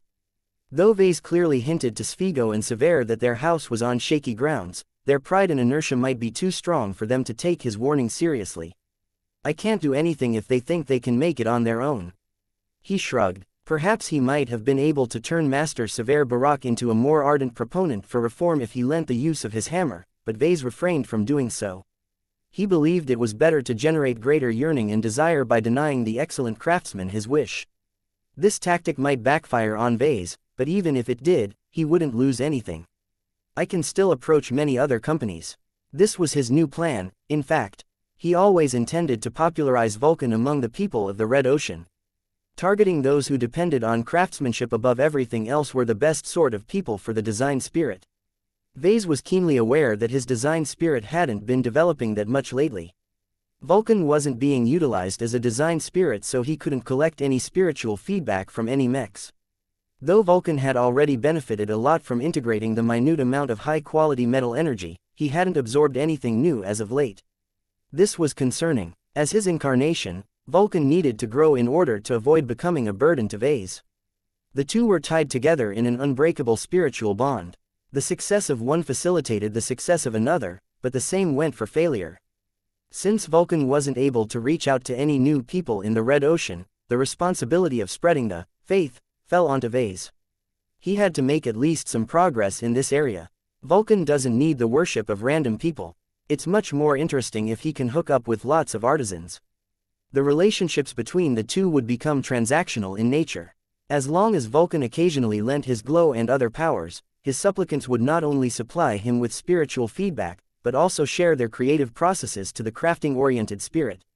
This was what Vulcan truly needed in order to become a better craftsman in his own right.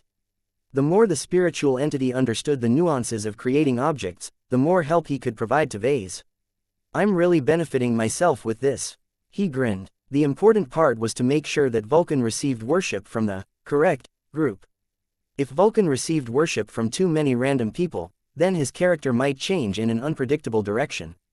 Vase would rather limit the number of worshippers than let a lot of bastards pollute Vulcan with their chaotic thoughts. I don't want to see a second iteration of the Vulcan Empire. He had witnessed the dangers of unregulated growth firsthand.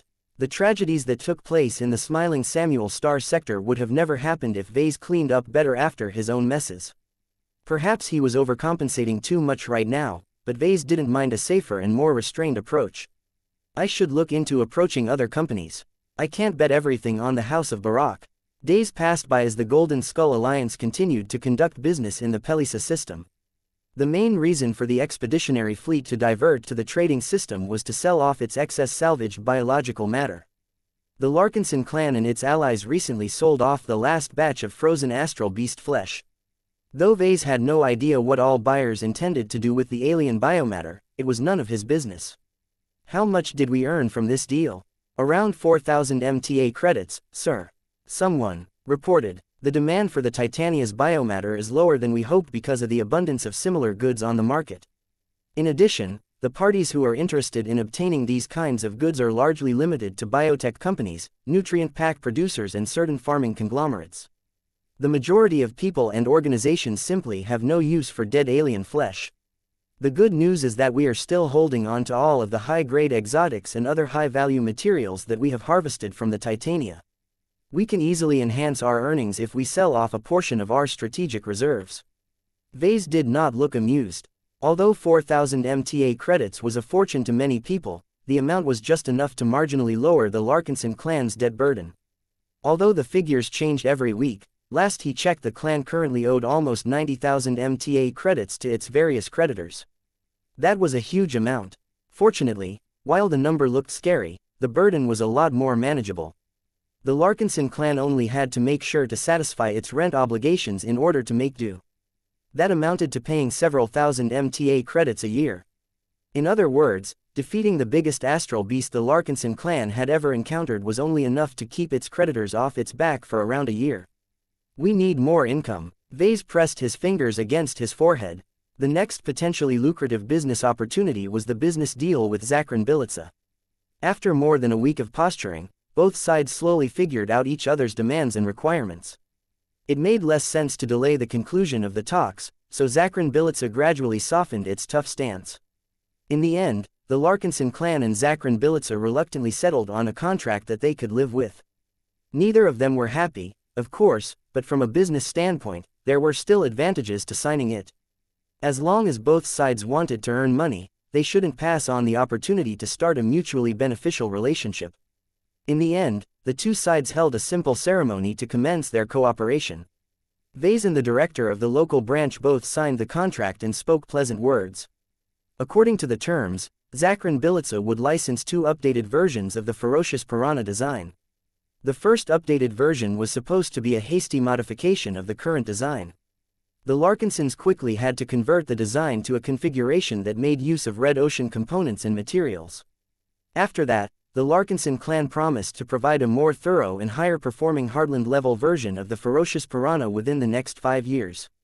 The Ferocious Piranha Mark II version B needed to be a comprehensive evolution of the version that the Flagrant Vandals currently fielded. It had to be faster, tougher, stronger and more resistant against environmental hazards in order to capture a significant market share. This would hopefully turn into a true cash cow to both sides. A ferocious piranha that possessed the same debilitating glow but was much more capable of keeping up with the competition was a much more compelling product. In exchange for giving Zakrin Bilica the right to produce, distribute and sell the ferocious piranhas, the Living Mech Corporation received 8% of sales. Though 8% was higher than Vase initially expected, it still fell short to his ideal range. He would have felt a lot more comfortable if the royalties amounted to 15% or 20%. It's too unrealistic. Zakrin Bilica had to undertake all of the burden of sourcing raw materials, producing the damn mechs and shipping them safely to various marketplaces, promoting the new model and making sure the copies got sold within the Pelisa system and beyond. A lot could go wrong, and it took a lot of manpower, resources and funding to earn a steady income from selling the ferocious piranhas. In contrast, the Larkinsons did not have to do anything aside from providing the updated designs. Another important point was that the penalties of prematurely ending the contract were fairly light to both sides. If neither the Larkinson clan nor Zakrin Bilica wanted to cooperate any further, they just had to pay a nominal sum to put their cooperation at an end. This prevented both sides from getting locked into an unfavorable business arrangement. What was interesting to Vase was that instead of paying an additional lump sum to the Larkinson clan, Zakrin Bilica agreed to produce 400 copies of the Enlightened Warrior model and hand them over without any additional cost. It was a nice solution to the Larkinson clan's inability to produce the variant that Vase had recently designed. It was not good for the Larkinsons to outsource the production of all of their mechs to external manufacturers, but Vase had little choice. The Larkinson clan still hadn't been able to forge a deal with a large and reliable raw materials supplier. "I may have an idea, sir," Minister Shedderin told Vase as both of them boarded their shuttle. "The issue is that we will have to approach the potential supplier instead of waiting for it to come to us. Any deal we can negotiate with the other party will not be generous towards us. Be prepared." Chapter 3601. Before we leave, the Golden Skull Alliance slowly concluded its business in the Pelisa system. After several weeks of conducting trades and concluding numerous new business deals, the partners of the alliance were finally ready to resume their journey to the interior of the Red Ocean. Vase was rather happy with what he and his clan accomplished in the trading system. The tentative new deal the Larkinson clan managed to forge with Zakrin Bilitsa might not be as big as he liked, but it had the potential to become a lot more lucrative if the initial signs were good. Naturally, the Living Mech Corporation wasn't quite ready to enter the local scene as of yet. The Enlightened Warrior and Ferocious Piranha designs both suffered from inadequacies that made it difficult for them to compete against the most prevalent mech models in the market. If the Larkinsons wanted to remedy this, then the design department needed to invest a lot of time and effort into designing mechs that were truly adapted to the Red Ocean. For now, only the Monster Slayer had the potential to be a new cash cow, but it would still take a couple of months before Kedis finalized this project. "At least our clan is on its way to profitability now," he whispered. The income from the Yena Star Cluster still provided the clan with a stable financial foundation, but expenditures had skyrocketed because of the inflated prices of every good and service in the Red Ocean. Vase and his people no longer raised their eyebrows if they were forced to pay thrice as much for reactor fuel and 5 times as much for medical supplies. Even though everything was more expensive, the tech and quality of most of these goods were usually a lot better as well. Aside from stocking up on goods, the Larkinsons also collected a lot of intelligence about the frontier zones up ahead. The Black Cats went out in full force and hung out in a lot of bars and other places in order to collect snippets of useful information that were not as well known. Calabast and her analysts collected all of this information and developed a more detailed and up-to-date overview of what was taking place in the surrounding regions. They knew the locations of several hazardous regions. They tracked the possible trajectories of dangerous alien fleets. They located the most valuable frontier planets that were actively being fought over by numerous pioneering organizations. They also heard about pioneers getting their hands on phase water. Many of them proceeded to sell them to the Big Two for big payouts. While not all of the information was reliable, the Black Cats nonetheless provided the Golden Skull Alliance with a much more thorough impression of what lay ahead. After a quick discussion between Vase and the other leaders, they decided to head to the Davut system that was located in the Krakatoa Middle Zone. Krakatoa used to be in alien hands until relatively recently. The MTA and CFA warfleets had swept through all of the major planets and neutralized all of the obvious major threats. Nonetheless, a lot of fish still managed to slip through the net. It was up to the pioneers to finish the cleanup jobs and prepare all of the new locales for exploitation. The Davut system started off as a base camp but evolved into a central meeting place just like the Pelisa system. It was a lot smaller and less developed, though. Security was a much greater concern as rivals and enemies regularly generated a lot of friction when they came together. Nonetheless, the Davut system was also the site of a so-called MTA colonization bureau. This was where local MTA personnel handed out missions that rewarded pioneers with a lot of MTA merits as long as they performed specific jobs. Considering how few MTA merits Vase had left, he figured that it would be a great idea if he went on a couple of missions and built up a healthy reserve. Although credits were still vital to funding the daily operations of the Larkinson clan, Vase had never dismissed the value of merits. They were the high-level currency of the Mech Trade Association and could provide him with a lot of convenience that was normally inaccessible. His lack of MTA merits made him feel quite constrained. If he had more of it, he would be able to gain more exemptions and get his hands on more exclusive goods. Those mechers don't do anything for free. With their new destination set, the people on the ground prepared for departure. Shuttles and transports bearing passengers and personnel constantly flew back and forth between Pahana and the fleet in orbit. Before Vase departed Pelisa 3 himself, he decided to make an additional visit to Zakrin Bilitsa's manufacturing complex located in the outskirts of the capital city.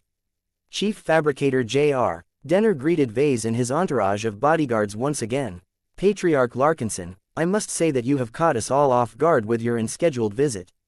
If you announced your intention to stop by our complex in advance, we would have been able to prepare a much more formal greeting party for you. As it is, our personnel are all working on a tight schedule at the moment. We have just activated our first production lines and we still need to monitor the operations to see whether they are being performed correctly. Vase did not look bothered. I understand, Denner. I am not here to judge your people. I just want to take a look at how my first enlightened warriors are being produced. My living mechs need to be produced with a specific approach in order to maximize their potential. We are aware of your instructions. We have all studied the instruction manuals you have provided to us. While I cannot overhaul every process in the production halls, I have tried my best to tweak the operations to fall more in line with your recommendations. The chief fabricator led Vase into the first production hall, which served as a model for the other production halls. The production lines here were already being put to use. Numerous bots, materials and personnel were moving back and forth so that they could quickly and efficiently produce the enlightened warriors that Zakrin Bilitsa had promised to make and sell in the short term. Vase saw that each production line was in charge of producing a single complete mech, which fell in line with his recommendations. He was afraid that the local plant would adopt a different production approach where different production lines all produced the same parts. This was not as conducive to producing living mechs because too many random people without a considerable amount of emotional attachment became involved in the production of a single machine. I see that your production teams are rotating from the production line with every shift change. Vase remarked. While this is an efficient way to handle production, it won't do my living mechs much good. The smaller the group of people working on any single mech, the greater their cohesion and investment in their work. Chief Fabricator Denner responded with an awkward smile. We cannot do that, sir. Our production lines must stay as active as often as possible, and since our crew wear out faster than our machines, that means we have little choice but to assign several shifts to every production line. The most I can promise to you is that I will ensure that the same shift teams will remain attached to the same production lines. They will still possess a degree of ownership and responsibility towards the same mechs. Vase reluctantly nodded. It was not his business to tell Zakrin Bilitsa how to run its operations. The industrial company already possessed a lot more know-how and experience on running a production plant than the Larkinson clan. Nonetheless, living mechs were substantially different from regular mechs and Vase really didn't want Zakrin to screw them up. He made sure to express his opinions to Denner in the hopes that this plant might still implement a few more operational changes. To be honest, Vase didn't think that Zakrin Bilitsa would go out of its way to implement any further changes.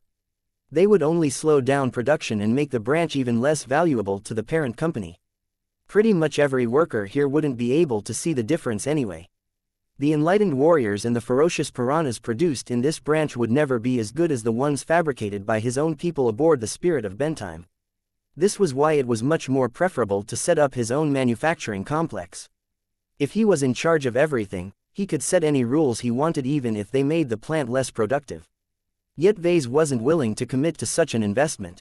Outsourcing production to third parties who didn't really understand living mechs was far from ideal, but it was a decent start compared to the alternatives. Overall, Zakrin Bilitsa's production processes weren't all that bad. Denner and his subordinates knew what they were doing and they all worked without cutting too many corners. The question was whether it would stay this way. Vase could not rule out the possibility that Denner or a higher-up might feel pressured to speed up production, which would inevitably compromise the quality of the output. Though Vase couldn't do anything about that, he did have something in mind that might keep the plant workers on the right track. At the end of the tour, Vase and Denner stepped back outside. Before I go, I'd like to pass on a gift to your complex. Vase stated as he headed over to his shuttle. Oh, what do you intend to provide to us? I hope it is nothing too valuable. Company policies prohibit me from accepting any gifts above a certain value. It's nothing like that, let me introduce you to it first. Once they stopped in front of the shuttle, he activated his comm and transmitted a brief command. A few seconds later, a pair of floating bots carried a statue out of the vehicle. The man-sized statue instantly made an impression on Denner for several reasons. First, the statue was a handmade totem that Vase had crafted earlier this week. Second, the statue bore a high degree of likeness to Vase. Third, the statue possessed a fairly weak but noticeable glow. Denner grew confused when he studied this gift. What? Is this? This is a totem, a medium totem in fact. Vase answered. Though the statue looks like me, it is actually based on Vulcan, an existence that might help you and your craftsmen increase the quality of their output. You see, Vulcan here is highly supportive of craftsmanship. I won't explain the mechanics behind this totem, but I recommend that you place it inside one of your production halls so that its glow can affect the workers around it. If you track the performance of your workers, you should see that they will work slightly better than before.